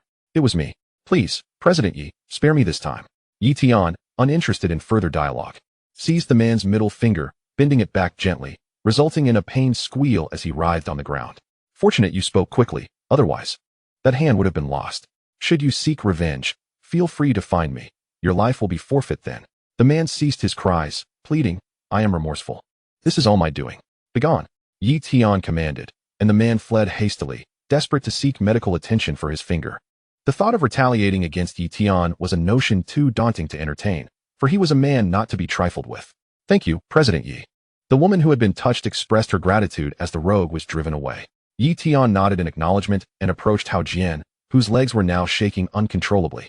Having witnessed the earlier incident, Yi Tian handed him the phone, commanding, hurry and delete these. Ensure you clear the recycle bin on your cloud storage as well. When Yi Tian attempted to delete the images earlier, he discovered a notification indicating the photos were also stored in the cloud. Deleting them in bulk would allow for recovery, thus necessitating Hao Jian to log in and eradicate them himself. Understood, understood, I will delete them now. Hao Jian took the phone, intent on erasing the evidence. When Su Yurong interjected, Yi Tian, we cannot delete them just yet. We need to retain them as evidence. How else will the authorities reach a verdict? The other women, hearing her words, expressed their concerns. Must we show them to others? How embarrassing. Indeed, what if they circulate? Yi Tian, observing their distress, reassured them, fear not. Delete them for now. I shall serve as a witness. His denial will hold no weight. Thank you, President Yi. Relieved by Yi Tian's assurance, they collectively exhaled. After a few minutes, upon hearing Hao Jian declare he had finished deleting the files, Yi Tian addressed him. Now, I present you with two choices. Either I render you a vegetable here and now, or you voluntarily confess and request a 50-year sentence. The decision rests with you. Hao Jian, terrified, fell to his knees before Yi Tian, pleading, President Yi, I still need to support my son. I cannot go to prison. Please, spare me. Yi Tian glanced at the unruly child, who had ceased crying, now idly kicking sand towards the feet of the nearby ladies. Indeed, he was a troublesome child, unable to remain still for even a few minutes. Yi Tian proposed, a child you say? If he is this unruly at such a young age, he will undoubtedly become a menace as he matures. Perhaps I should eliminate him now, addressing the issue at its root, allowing you to serve your sentence with peace of mind. A collective gasp echoed around them. Could it be that President Yi would not spare even a child? Hao Jian was on the brink of collapse, shouting, You, how could you be so heartless, even towards a child? Yi Tian replied coldly, In my eyes, malevolence knows no age. How many children, emboldened by their youth, have committed heinous acts that provoke the ire of both gods and men? The law may grant them leniency, but I shall not. Make your choice swiftly. Preserving your child's life is a simple matter. If you break both his hands, I shall spare him. Should you disobey, I will cast you both into the sea from thousands of meters above, and if you survive, consider it a stroke of luck. Su Yurong anxiously inquired, Yi Tian, do you truly intend to kill them? That is also against the law, is it not? Chapter 143, Every man relishes this. Yi Tian replied with unwavering confidence, Indeed, I am aware, yet fear does not grip me. I am your beacon of hope. If I succumb to trepidation, nothing will ever be achieved. Su Yurong and the surrounding women were deeply moved by his words. Yi Tian had truly become their protector, always considering their well-being. Thank you for everything you have done for us, Yi Tian. We stand with you, they expressed with gratitude. Yi Tian smiled and nodded, finding solace in their understanding and support. He urged Hao Jian, Have you made your decision? 3, 2, 1. It appears you remain unscathed, yet still unafraid. Let us proceed. I shall throw you farther away, out of sight. Noticing Hao Jian's silence, Yi Tian stepped forward, gripping him with one hand and his son with the other, ascending several meters into the air, prepared to soar toward the ocean. Hao Jian and his son shrieked in terror, their cries echoing among the onlookers, who were taken aback. Panic-stricken, Hao Jian realized Yi Tian was serious. Hesitation would seal their fate. Surrendering to the inevitable, he shrieked, I choose. I choose. Please, do not kill us. Seeing his capitulation, Yi Tian descended once more. At that moment, both father and son were so frightened that they wet themselves. Yi Tian disdainfully tossed them to the ground, kicking sand over them as he stepped back. He preferred to avoid taking a life, yet the threat must remain tangible. Some nefarious individuals only heed the lesson when faced with death. As for how others perceived him or whether his heroic image would be tarnished, that was of no concern to him. He did not live for the approval of others. What shall you choose? Hao Jian sobbed profusely. I choose to confess and to break my son's hands. Pathetic. Yi Tian spat. For had he chosen to sacrifice his own hand for his son, he would have deemed him a worthy father, and would have merely broken one of his hands instead of two. Yi Tian retorted, You may report yourself to the authorities, explain the situation, and inform them it was my demand. If they do not arrive within 10 minutes, it will be time to collect your corpse. Hao Jian dared not utter another word, obediently dialing the police to recount the events. Initially, the dispatcher intended to transfer the call to the local precinct, but upon learning of Yi Tian's involvement, escalated it to higher authorities for special handling. News swiftly reached the chief of police, who, upon hearing it was a matter concerning Yi Tian, cursed and commanded Wu Gang to rush to his side. Wu Gang, familiar with Yi Tian's resolute nature, understood that tardiness could result in a fatal outcome.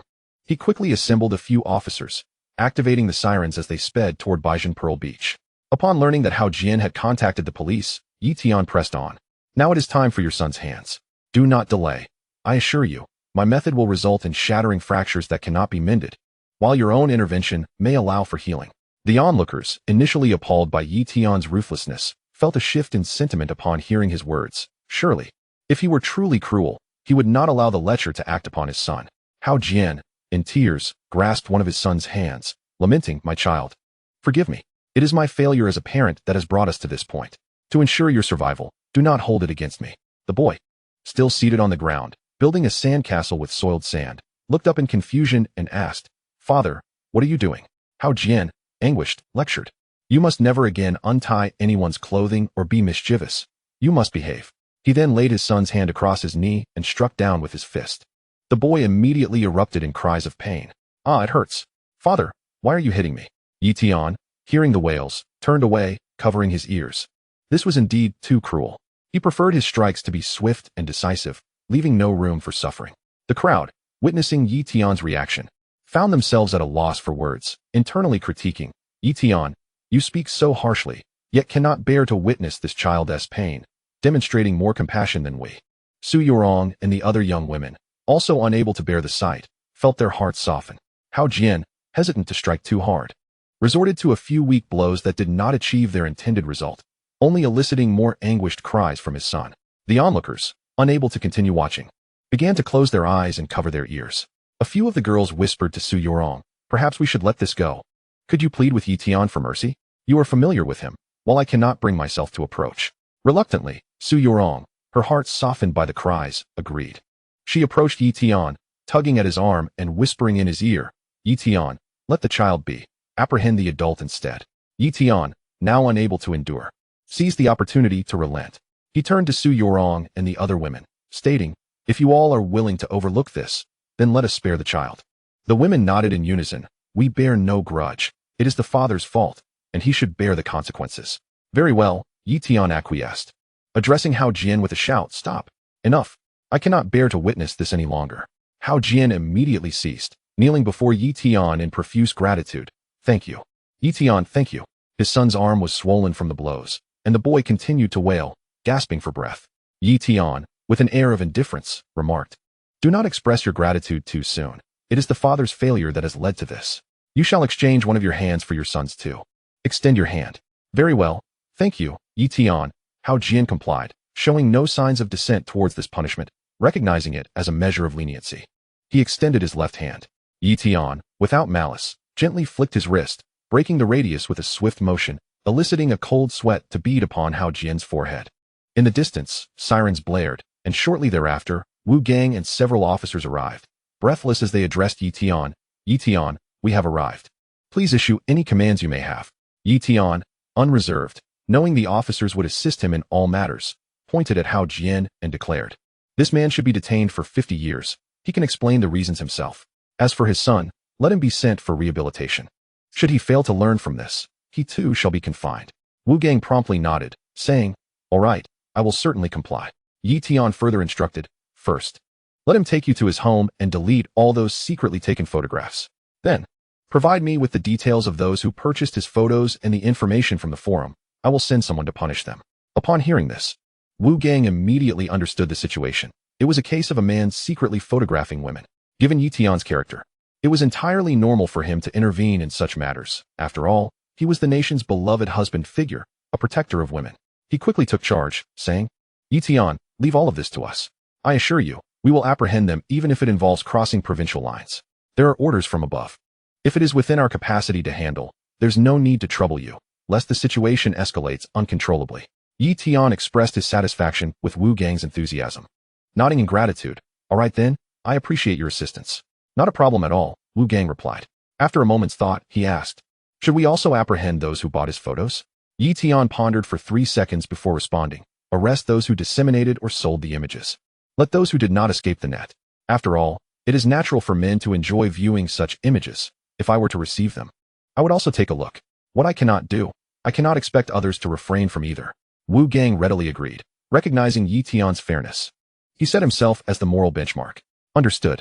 The onlookers were astonished by Yi Tian's honesty. As a public figure, it was exceedingly rare to openly admit, especially in front of women, his enjoyment of such photographs.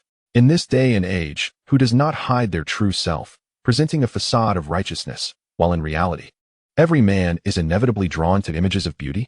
According to Yi Tian's stance, those merely viewing the images would not be punished, only those who secretly captured, distributed, or sold them. This approach was considerate of men. After all, who among them had not seen a few pictures? If Yi Tian were to punish those who merely looked at the images, it would foster resentment towards him. His current handling of the situation was just right, establishing a sense of camaraderie among them, thereby enhancing his popularity. Yi Tian noticed many men suddenly appearing more amiable towards him, leaving him somewhat bewildered. The Hao Jian father and son were swiftly escorted away by Wu Gang and his companions. As for any potential retaliation, Yi Tian harbored no concerns. He sensed no animosity from the Hao Jian duo, who were evidently intimidated. All right, the matter is resolved. Everyone disperse now. The sensation of being gawked at is quite unpleasant. Upon hearing Yi Tian's words, the crowd instinctively scattered. His words commanded respect. Yi Tian was known for his good-natured temperament, but when angered, he could be quite fearsome, leaving many wary of provoking him. Only the few women who had been secretly photographed and Su Yurong remained. Yi Tian glanced at them and curiously inquired, why are you not leaving? Is there something else? One of the beautiful women shyly asked, Yi Tian, you mentioned earlier that you enjoy looking at such photographs. Would it be alright if I sent you one of my selfies? The others, seeing someone take the initiative, chimed in, yes, we wouldn't mind sharing with you, Yi Tian. If you like, we would be happy to send you some pictures. Chapter 144, Subject 9527 successfully mutates into the Green Giant. Yi Tian awkwardly scratched his head and replied, haha, absolutely not. No man can bear to have his girlfriend send pictures to other men. I would never engage in such actions that could damage someone else's relationship. The few women with boyfriends fell silent, understanding that Yi Tian did not wish to be the villain, and they could not impose upon him. Only Su Yurong and another 20-year-old beauty, both single, remained. Su Yurong stayed silent while the other beauty raised her hand cheerfully, saying, Yi Tian, I am single. No one will mind. Yi Tian scrutinized the girl, noting her youthful face and generous figure, appearing rather innocent, clearly untouched by the harsh realities of life. He shook his head and advised, being single is not a free pass. You will eventually find a boyfriend. Girls should maintain a degree of modesty and refrain from indiscriminately sharing photos online. Otherwise, one day, someone might use those images to blackmail you. All right. Thank you for the reminder, Yi Tian. I will keep that in mind. The young woman felt slightly disheartened. Yet Yi Tian's kind words had temporarily dissuaded her from sharing photos. The other beauties, having been turned down by Yi Tian, bore no ill will. A man as principled and honest as him was a rare find, and they found themselves even more drawn to him. After bidding Yi Tian a reluctant farewell, they departed, leaving only Su Yurong standing there. Yi Tian warmly beckoned her. Su Yurong, come on, we are having a class reunion today. Let us go and chat for a while. Su Yurong nodded, accompanying him as they walked and chatted. Sounds good, but will your girlfriend be angry? She won't mind. I have been quite virtuous. Su Yurong agreed, nodding. Indeed, if you were my boyfriend, I would feel quite secure knowing you turned down all the beautiful women who come your way. But did you really recognize me just by looking at my chest? Upon hearing her question, Yi Tian awkwardly chuckled.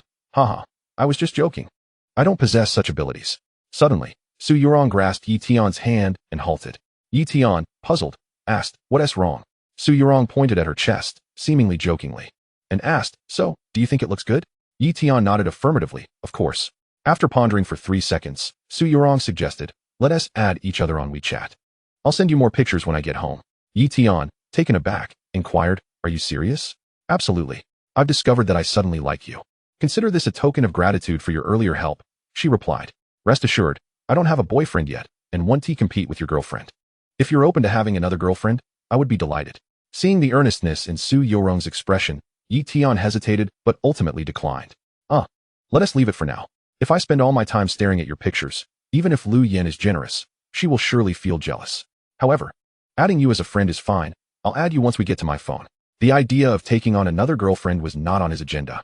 He wasn't the type to be easily swayed by beauty, and besides, the women around him were already numerous. Anyone wishing to join would have to wait in line. Su Yorong expressed a hint of regret. All right then, Lu Yen is truly fortunate to have such a good boyfriend like you. I shall wait my turn. Yi Tian humbly responded, not at all. It is I who is fortunate to have Lu Yen as my girlfriend. Not every woman remains steadfast during a man's times of hardship. Curiously, he asked Su Yorong, by the way, why don't you have a boyfriend? Surely, during your school days, suitors would line up around the track to pursue you. Did you not choose anyone? Su Yorong shook her head, a fleeting shadow of melancholy crossing her exquisite features. I simply didn't find anyone appealing. I'm not in need of money. I just want someone I like. Those men are all so lecherous, it's quite off-putting. Yi Tian contemplated mentioning that if it weren't for his cultivation of the ice heart technique, he too could be considered a man of lustful tendencies, but he decided against it, preferring to maintain a positive impression. Beep, beep, beep. Just as they were nearing the rest area, a piercing whistle suddenly pierced the air, prompting the lifeguard on the sandy high chair to grab the rescue equipment and rush towards the beach. Just moments ago, Choo-Choo quietly swam into the depths of the ocean, while her accomplice skillfully diverted the attention of the safety officer toward that very direction. The safety officer, noticing Choo-Choo's perilous situation as she appeared to be drowning, instinctively prepared to intervene. When the spy observed that Yi Tian's attention had also been captivated and saw Choo-Choo struggling, he felt a surge of triumph. Believing he had accomplished a significant part of his mission, the next step was to rush over and solicit Yi Tian's assistance. At that moment, Yi Tian indeed spotted Choo-Choo and saw the safety officer gearing up to board a rescue boat. He thought to himself that if they succeeded in rescuing her first, his own opportunity would be lost. Hastily, he gestured towards the resting area and said to Su Yorong, someone is drowning. I must go to her aid. Please wait for me at that resting area where my classmates are. I will return shortly. All right, but you must be careful, Su Yorong responded, nodding in agreement. Her eyes filled with admiration as she watched Yi Tian swiftly dash toward the sea. What a remarkable man, she thought. Her feelings had developed too late. The spy had scarcely taken a few steps when he witnessed Yi Tian soaring through the air, his heart leaping with joy at the sight. This left no room for suspicion to fall upon him. Everything had aligned perfectly. All of this was captured by the camera devices on him and transmitted to the distant Dr. Jero, who erupted in gleeful laughter. Suddenly, his assistant rushed in, excitedly exclaiming, Doctor, we have succeeded. It worked. Dr. Jero sprang to his feet, knowing that only the success of the biochemical experiment could elicit such enthusiasm from his assistant. He removed his listening device and eagerly inquired, what happened? Speak quickly. Subject 9527 has successfully mutated into the Hulk and is now under control. Excellent. Take me to see it immediately. The doctor turned his back on Choo-Choo's performance, following his assistant with great enthusiasm. With one successful case, the potential to create a second one was within reach, and a bright future lay ahead. His dream of world domination was drawing nearer. As Yi Tian approached Choo-Choo, all eyes turned toward him, speculation swirling among the onlookers about his intent to save someone. The safety officers felt a bit awkward, with a superhero like Yi Tian present. Did they still need to rush into the fray? Choo-Choo, noticing Yi Tian flying toward her, began to dive deeper into the water, wishing to evade distant surveillance and remove her earpiece.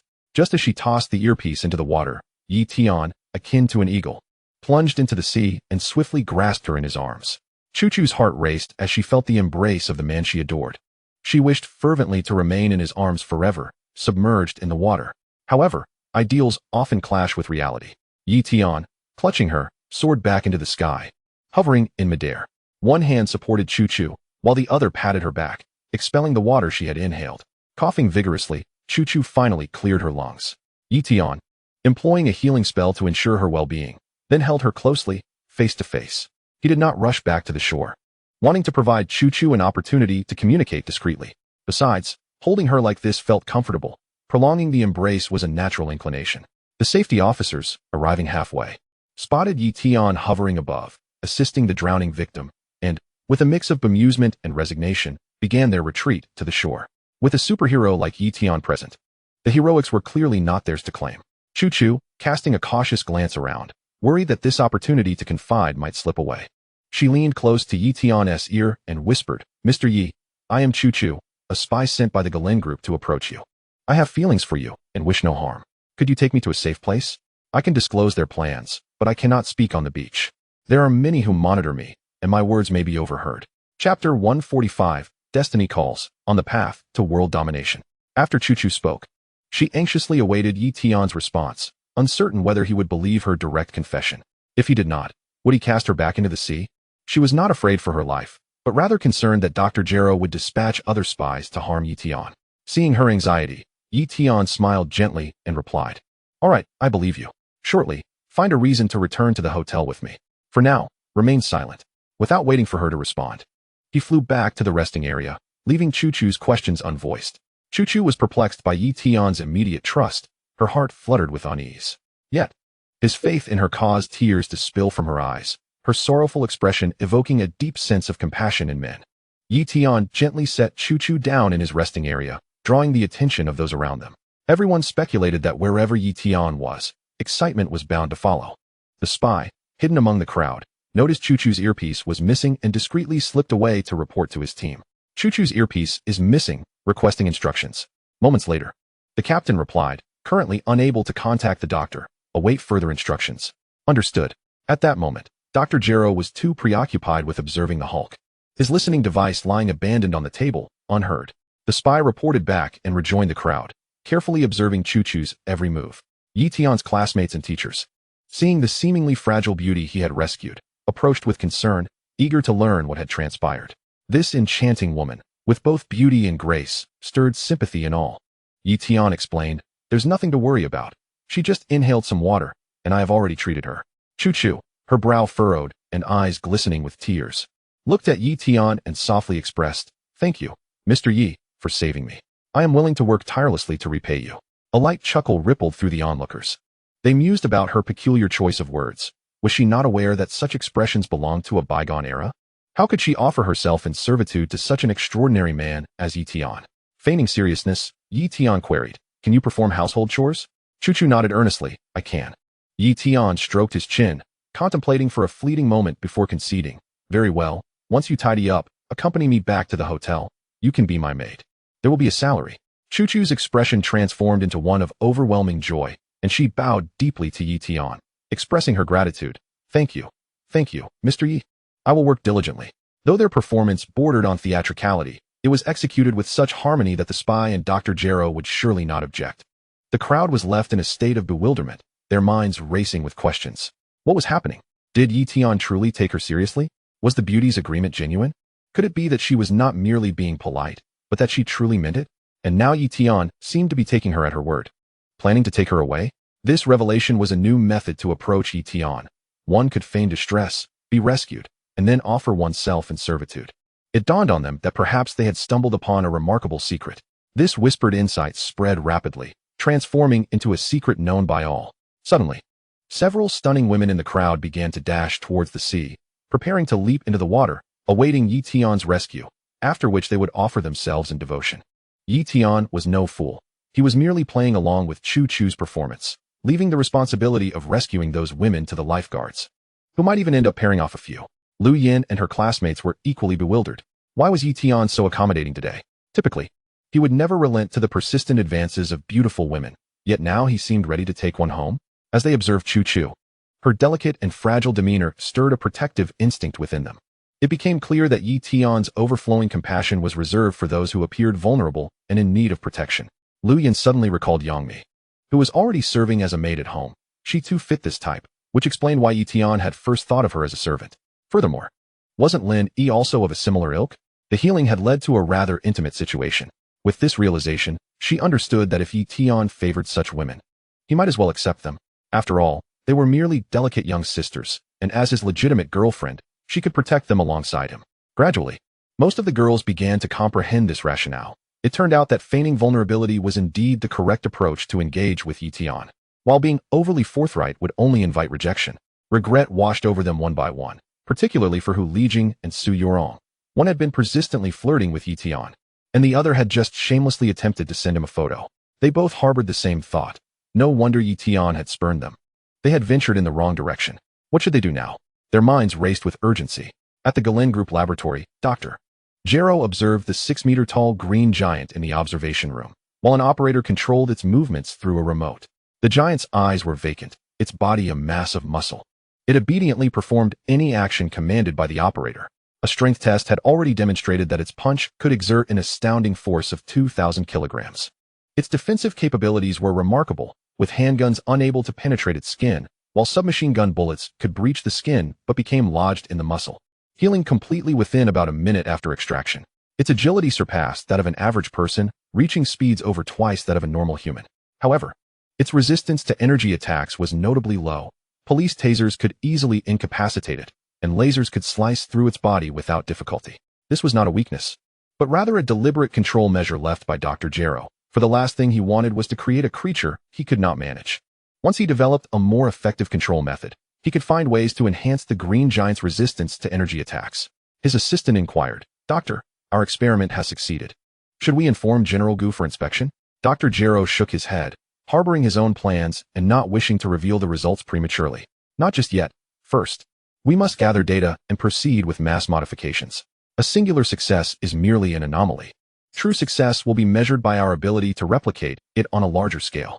General Gu lacks an understanding of the scientific process. Upon witnessing one success, he would demand we produce 1,000 by tomorrow. What would we do then?" The assistant wholeheartedly agreed, viewing General Gu as an uneducated rich heir, far removed from their scientific endeavors. "What shall we focus on next, Doctor?" Dr. Jero began issuing directives to his assistant, assigning him the responsibility of organizing everything. "We must enhance the laboratory's security. The green giant's strength is formidable, and we must ensure our own safety." "Understood. We will use the serum from this successful subject to conduct mass modifications on 10 others to assess the results." "Very well." After assigning tasks, Dr. Jero returned to his office to continue monitoring Chu-Chu's actions. The video feed from his spies revealed that everything was progressing astonishingly smoothly. Yi Tian had immediately agreed to take Chu-Chu as a maid and was preparing to bring her home. It was a fortuitous turn of events, an omen of destiny, leading him toward his ambition of becoming the ruler of the world. Dr. Jero erupted into maniacal laughter in his office. As for Chu-Chu's earpiece falling into the sea, he perceived it as divine intervention.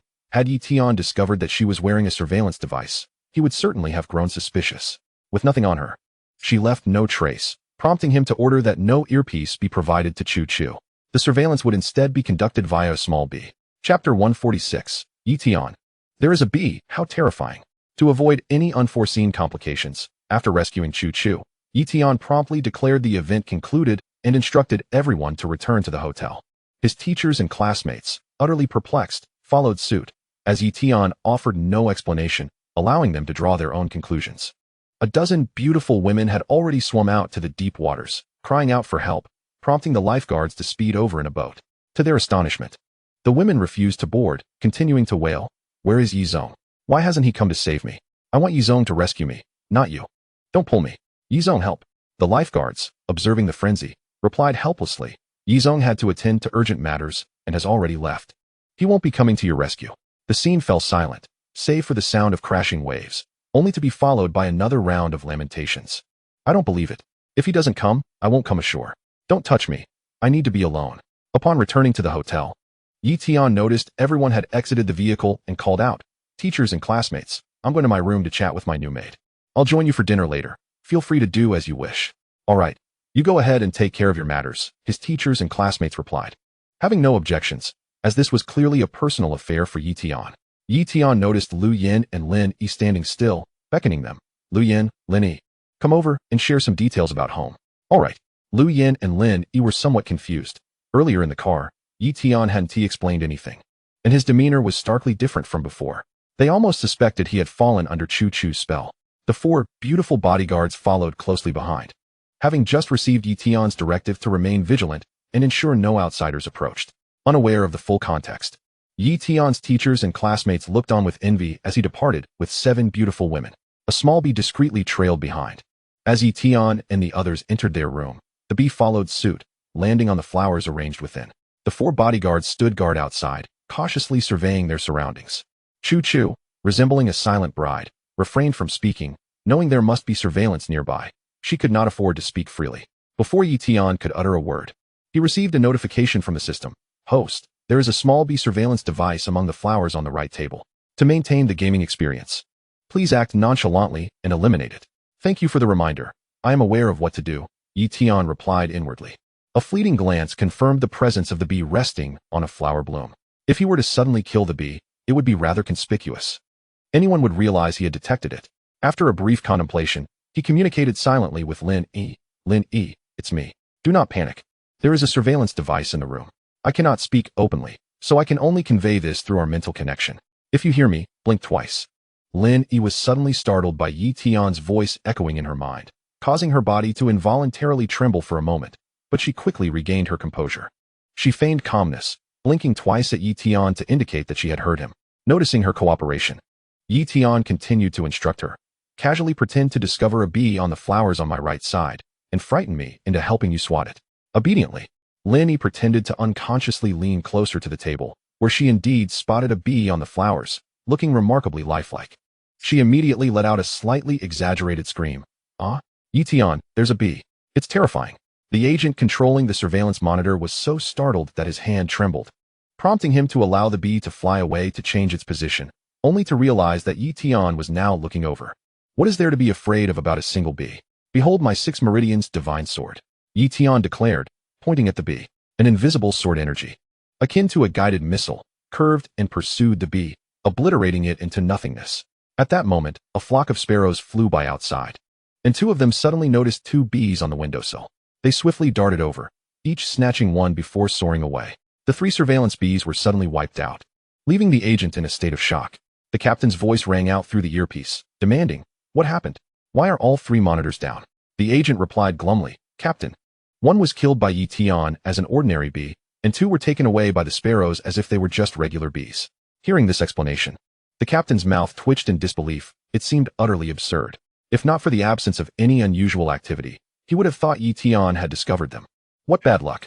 Let us hope he does not pick them up to investigate. I'll send 3 moth monitors over instead. The captain thought to himself. Bees can frighten people with their stings, surely moths won't. With their protective coloration, it will be difficult to spot them when they cling to the corner of the wall. Dr. Grollo was utterly engrossed in his grandiose dreams of world domination, completely disregarding this minor setback. After the 2 little bees were snatched away by the sparrows, the system promptly notified, all 3 surveillance bees have been eliminated. The host can converse without worry. Yi Tian was momentarily bewildered and asked, 3? I only eliminated 1. Who took care of the other 2? The sparrows, came the reply. Yi Tian was skeptical about such a coincidence, believing that the system must have intervened. He quickly expressed his gratitude to the system. What a coincidence. Thank you, system. No need for thanks. It is my duty, the system responded. With the system ensuring safety, Yi Tian finally felt at ease to speak. He took the lead, seating himself on the sofa and inviting, everyone, please sit down and chat. Something has been monitoring us, and I refrained from speaking earlier to avoid alarming them. Lin Yi had been holding back her curiosity about how Yi Tian had communicated with her mind earlier. Now that he had begun to speak, she could no longer contain herself. Yi Tian, why are we being monitored? What was that little bee? And how could you speak in my head just now? Lin Yi's questions left Lu Yan utterly perplexed. What monitoring? Little bee? Speaking in the head? I don't understand. Chu Chu was also intrigued by the notion of speaking in one's mind, as there was no mention of such an ability in the records. Seeing the curiosity on their faces, Yi Tian smiled and said, no need to rush. Let us take it one at a time. The ones monitoring us are from the Giran group. The little bee was their surveillance device. As for speaking in your mind, it is a newly realized martial art of mine, 1,000-mile sound transmission. Lu Yan quickly inquired, Yi Tian, why is this group monitoring us? She was less concerned about Yi Tian's ever-evolving martial arts. After all, he could fly, so anything else seemed plausible.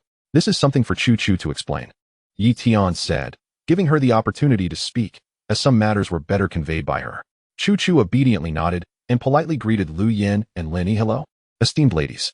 Upon hearing this address, Lin Yi hurriedly waved her hand, feeling somewhat sheepish. No, I am not the lady of the house. I am merely the housekeeper. Chu Chu hesitated for a moment, pondering that they were all Yi Tian's women, but since Lin Yi insisted on being the housekeeper, she rephrased. Hello, ladies of the house and housekeeper.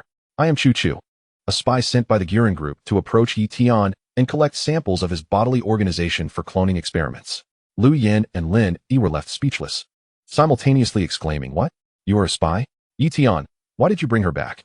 Chapter 147. Chu Chu is a good girl. Startled by the loud inquiry from both women, Chu Chu's eyes welled with tears, and she lowered her head to explain in a pitiful tone, "Ladies, I mean no harm. I have betrayed the organization and came to warn Yi Tian." Lu Yin glared at her skeptically. "I don't believe you. How do we know you're not trying to deceive Yi Tian?" I truly am not lying to you," Chu Chu protested, tears streaming down her face. Seeing that Lu Yin remained unconvinced, she turned her gaze to Yi Tian. He offered her a gentle smile to comfort her and reassured Lu Yin and Lin Yi. "I trust her, you can trust her too." "Thank you, Yi Tian," Chu Chu sobbed, suddenly throwing herself into his arms, overwhelmed with gratitude. It was a relief to have the one she loved most believe in her. She felt she had not chosen the wrong person. Lu Yin and Lin Yi exchanged glances. Bewildered by how fragile the spy appeared, a loud conversation was all it took for her to break down in tears. Lu Yin voiced her concerns. "Yi Tian, are you sure you haven't been bewitched by her?" Understanding that persuading them solely through words would be challenging, Yi Tian simply extended his left hand towards Lu Yin and Lin Yi, saying, "You two hold hands. Lu Yin, take my hand. I will talk to you in a calm state, so you will know I am not under any enchantment." Nodding in agreement, they understood that Yi Tian, in a calm state, was impervious to any allure, making him quite credible. They held hands, with Lu Yin grasping Yi Tian's hand, while he took hold of Chu Chu's hand, activating the ice heart technique. A cool sensation swept through everyone, calming their minds. Chu Chu found that her sorrow had diminished. Regaining her composure, she distanced herself from Yi Tian's embrace and quietly sat down, no longer crying. Yi Tian released Lu Yan's hand and calmly stated, "Rest assured, I cannot be bewitched, and I can sense the goodwill and malice of others. Just earlier at the beach, I sensed someone harboring ill intentions, which is why I instructed Ning Shuang and the others to protect you." Lu Yan's eyes widened in realization. "So that's why Ning Shuang and the others suddenly became so cautious. They were acting on your instructions, but I didn't see you give them any orders." Yi Tian smiled, but remained silent, instead communicating directly with Lu Yin, Lin Yi, and Chu Chu. "This is a new martial skill I have grasped, 1,000-mile sound transmission. I can convey my thoughts directly to your minds without speaking, thus avoiding detection by others." In the calm atmosphere, they were not frightened by Yi Tian's revelation. Instead, it felt quite miraculous. "Wow, it can be done like this? How extraordinary. Yi Tian, you are truly impressive." In Chu Chu's eyes, little hearts seemed to bloom, for Yi, the esteemed gentleman, truly embodied the qualities of a divine being, having mastered such remarkable and extraordinary skills. Yi Tian spoke with an air of nonchalance. "It simply becomes a matter of habituation. According to Professor Jin's assertions, theoretically, I could replicate the legendary martial arts of ancient lore. So there is nothing particularly astonishing about it." With Yi Tian's words resonating so strongly, both Lu Yin and Lin Yi found no grounds for skepticism, nodding in agreement.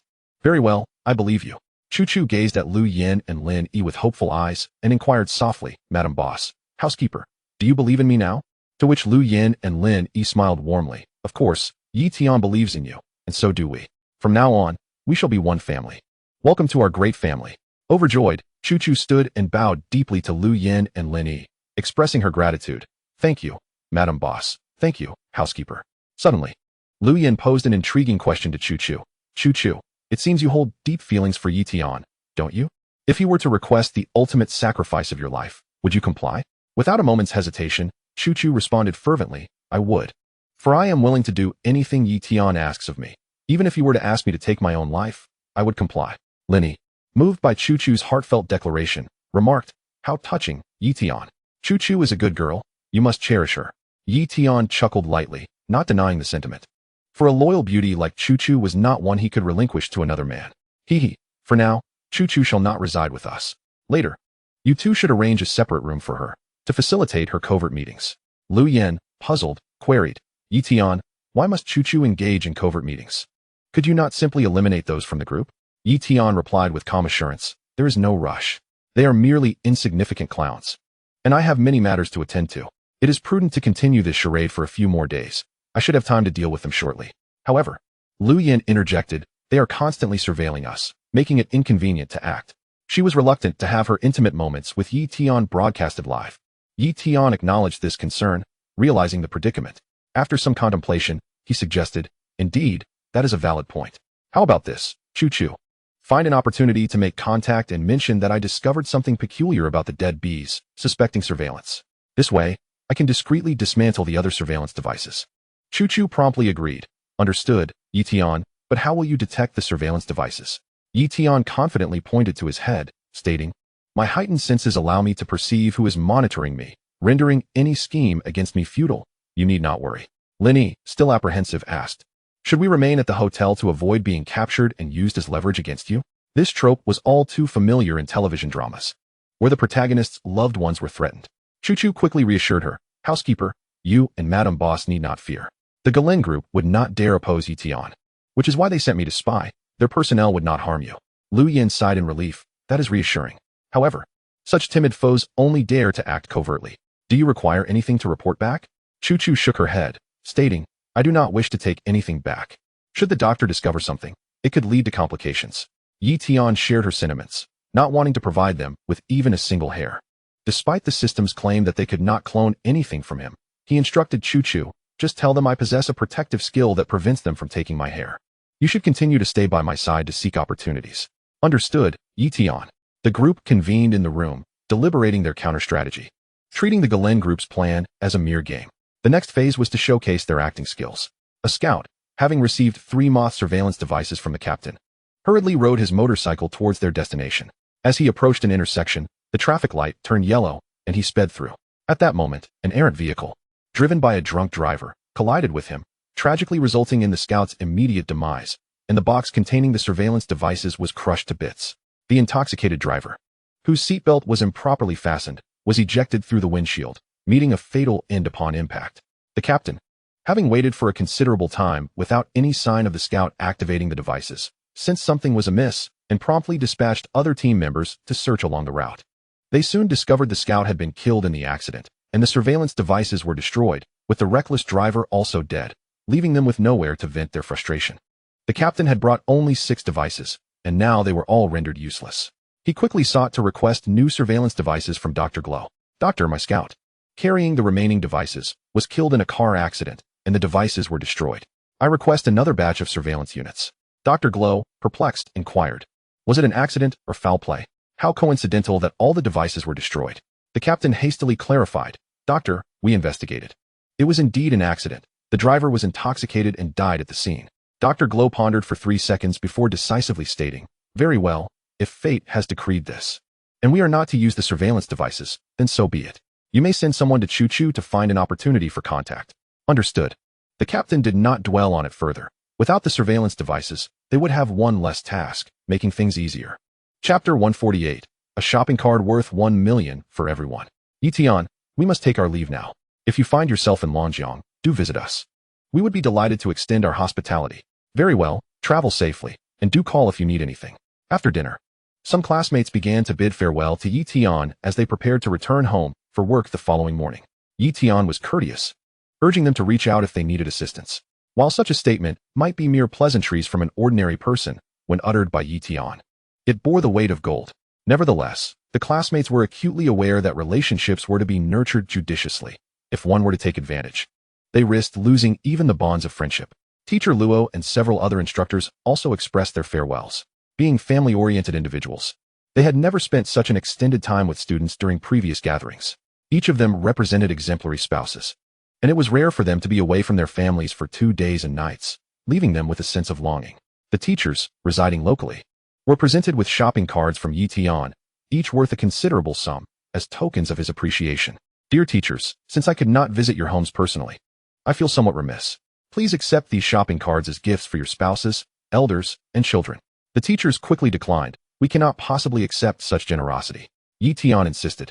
Please, do not be so modest. This is a small token of gratitude from a student. Eventually, after much persuasion from both Lu Yin and Lin Yi, the teachers accepted the shopping cards.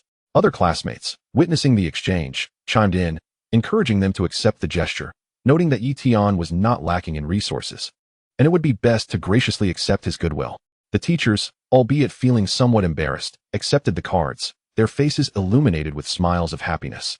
Feeling fortunate to have such a wonderful student, they felt their lives as educators were well worth it. The teachers will head to the mall shortly to change the password. The initial password is the last 6 digits of your mobile phone number, which conveniently allows the car to drop you off on the way. Wonderful. Your thoughtfulness is truly commendable. The teachers left with cheerful hearts as the dedicated vehicle transported them to the shopping plaza. Accompanied by Xiao Li, an employee of Tian, they arrived at the service center of the plaza. Xiao Li had already made a call to the manager in advance, and as she and the teachers reached the service center, the manager was there, beaming with a welcoming smile. "Hello, Miss Li," she greeted warmly. Xiao Li explained their purpose. "Manager Liu, these are the teachers of President Yi, here to modify their cards. Of course, please have a seat."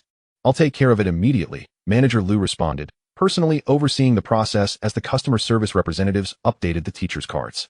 With a friendly demeanor, she inquired, "Are you planning to shop now?" The teachers exchanged glances, nodding in agreement. Having arrived at the mall, it would be remiss not to take something back. "All right, let's browse around first," Teacher Luo said gratefully to Xiao Li. "Thank you for accompanying us. You may return now.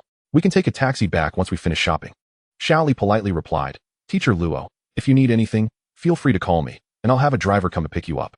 Teacher Luo quickly shook her head. "No need, no need. It will be late soon, and you all work hard. This small matter won't trouble you." Manager Liu, smiling kindly from the side, chimed in, "Miss Li, our plaza also provides dedicated transport for the teachers, so there's no need to worry."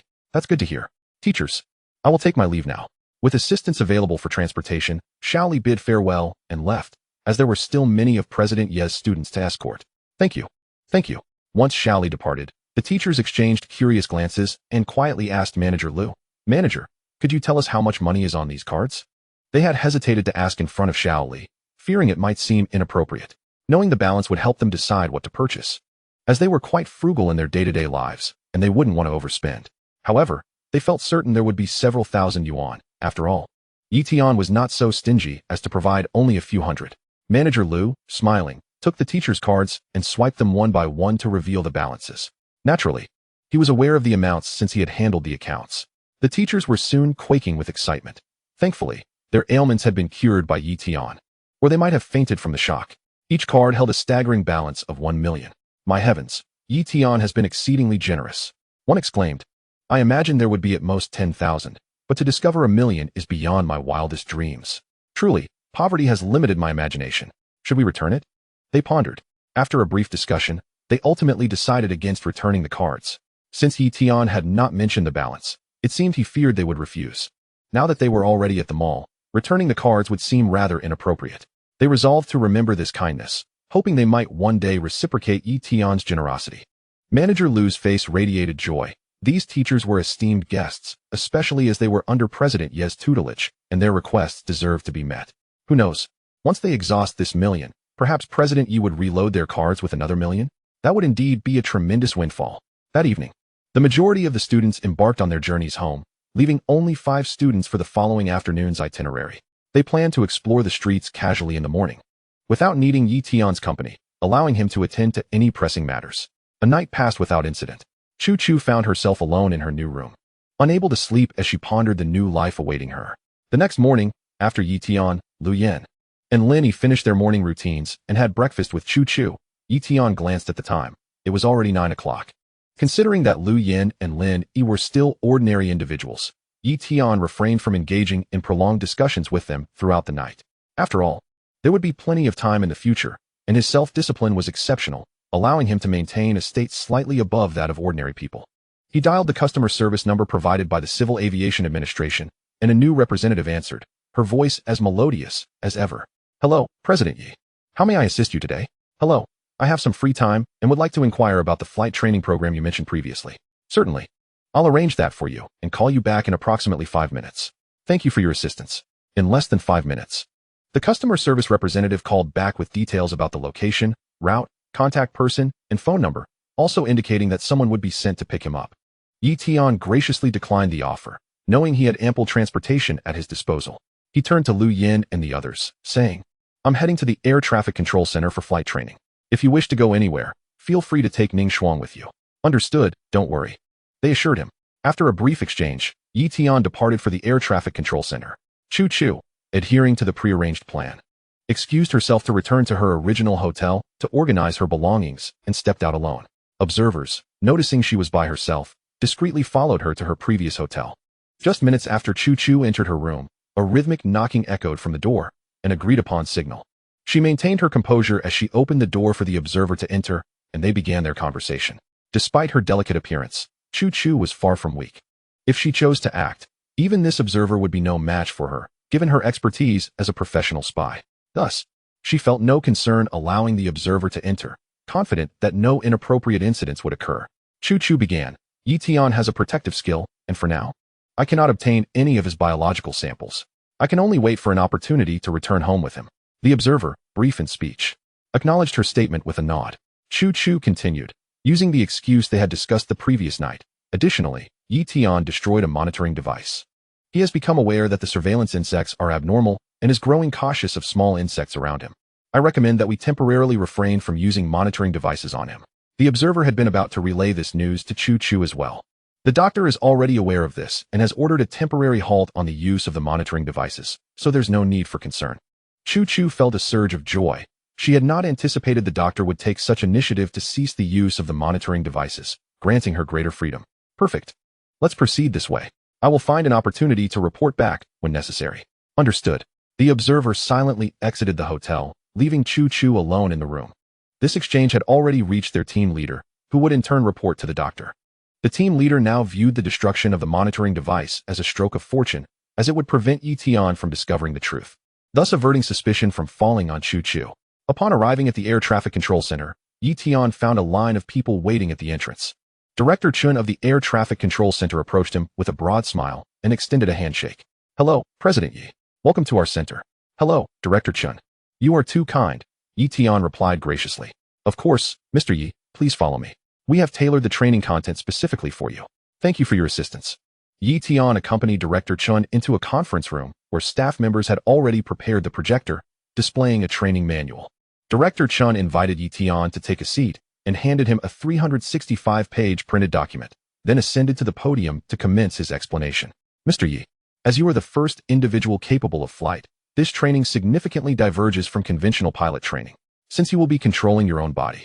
There is no need to learn the operations of aircraft. By aircraft, I refer not only to airplanes but also to airships, hot air balloons, helicopters, and gliders. You are only required to familiarize yourself with relevant traffic signs and regulations, and once you have mastered these, you will proceed to the simulator, where professional pilots will follow your commands during simulated flights. Much like obtaining a driver's license, we have divided the training into theoretical and practical subjects. Passing either will suffice. The document before you contains the key points we have printed specifically for you. You may review it at your leisure. Tian opened the printed material, which began to introduce concepts such as aviation theory, meteorology, and communications between land and air. He diligently scanned through the pages, becoming completely engrossed in his reading. As Director Chun continued to speak, he noticed that Tian seemed to be preoccupied. After Tian had flipped through a dozen pages, he ceased speaking and watched in astonishment as Tian rapidly turned the pages. Tian's pace quickened. Initially, he took 5 seconds to read a page, but after a few more pages, this diminished to 4 seconds, then 3. He felt as if his eyes were akin to a camera, capturing every detail of the page in an instant. He swiftly comprehended and absorbed the information, transforming the content into knowledge aligned with his understanding. In less than half an hour, he had retained and assimilated all 365 pages into his memory. Ceasing his page turning, Tian closed his eyes and began to visualize the material, realizing that not a single detail had eluded him. Curiously, he inquired of the system, how has my memory improved so remarkably? Host, I have enhanced your physical capabilities comprehensively. Both your memory and comprehension have increased tenfold. Ah, that explains it. I never realized how much I had been missing until now. It seems I've unexpectedly become a scholarly prodigy. Tian chuckled, opening his eyes to find Director Chun observing him with intrigue. He smiled slightly and remarked, Director Chun, I have just memorized the entire book. Shall I prepare for the written examination next? Though Director Chun had anticipated this possibility, hearing it directly from Tian left him astounded. Mr. Yi, you have memorized it all in such a short time? Do you possess an eidetic memory? Tian nodded. The ability to recall everything at a glance, while rare, was not entirely unheard of, so he readily acknowledged it. Yes, feel free to ask me any questions. Then I must apologize in advance, Director Chun said, as he had also contributed to drafting the exam questions. Without consulting the book, he posed several inquiries, all of which Tian answered verbatim. Director Chun raised his thumb in admiration, exclaiming, Mr. Yi, you are truly astonishing. You are indeed superhuman. Tian chuckled modestly. You flatter me. Can we now proceed to subject 1? Director Chun shook his head. I believe Mr. Yi can bypass Subject 1 entirely and proceed directly to Subject 2. Yi Tian was slightly taken aback. Director Chun was remarkably accommodating. Shouldn't he be skeptical of his abilities and instead be astounded by Yi Tian's live responses, thereby earning everyone's recognition? Why was he being allowed to skip ahead? Wouldn't that be inappropriate? Noticing Yi Tian's concern, Director Chun quickly clarified. There is nothing inappropriate about it. This examination was custom designed specifically for you, Mr. Yi. Ordinary individuals would not be permitted such exceptions. Since Director Chun had deemed it unnecessary, Yi Tian acquiesced, and they proceeded to a flight simulator. Inside, a professional pilot was already seated in the captain's position, while Yi Tian was assigned to the co-pilot seat to issue commands. Director Chun explained, Mr. Yi, this simulation exam primarily assesses your understanding of traffic regulations and communication protocols. The display will present real-life scenarios for you to evaluate, which you will then communicate to the captain for action. Yi Tian nodded in acknowledgement, understood. After half an hour of simulated flight, Yi Tian passed the examination with full marks. Director Chun retrieved a flight license and helmet he had prepared in advance and presented them to Yi Tian. Director Chun was confident that this examination would not pose a challenge for Yi Tian and had thus prepared everything ahead of time. He cheerfully congratulated him, Mr. Yi. Congratulations on passing the examination with full marks. This special flight license and helmet are yours. Yi Tian was equally delighted, accepting the flight license and helmet with a grin. Haha, I now possess a flight license. Thank you. But what use is the helmet? I don't anticipate needing protection from collisions. Director Chun chuckled and clarified, Mr. Yi, you misunderstand. This helmet is not for protection. Rather, it has been meticulously designed as a smart flight helmet. When you are flying, there will be no instrument displays like those found in conventional aircraft, making it impossible for you to assess your surroundings and conditions, nor to communicate with us or other aircraft. Our helmet functions as an integrated voice control console, allowing you to monitor your environment, altitude, humidity, temperature, flight path, and more, all through verbal commands. You can also communicate with us and other aircraft at any time. That's remarkable. Let me give it a try. Yi Tian took the helmet and, following Director Chun's instructions, donned it. Activate. Yi Tian commanded, and the helmet immediately responded with a melodious female voice, welcoming him. Welcome, Mr. Yi, to the Superflight Intelligence Helmet. We will now begin your introductory tutorial. Please follow the voice prompts for operation.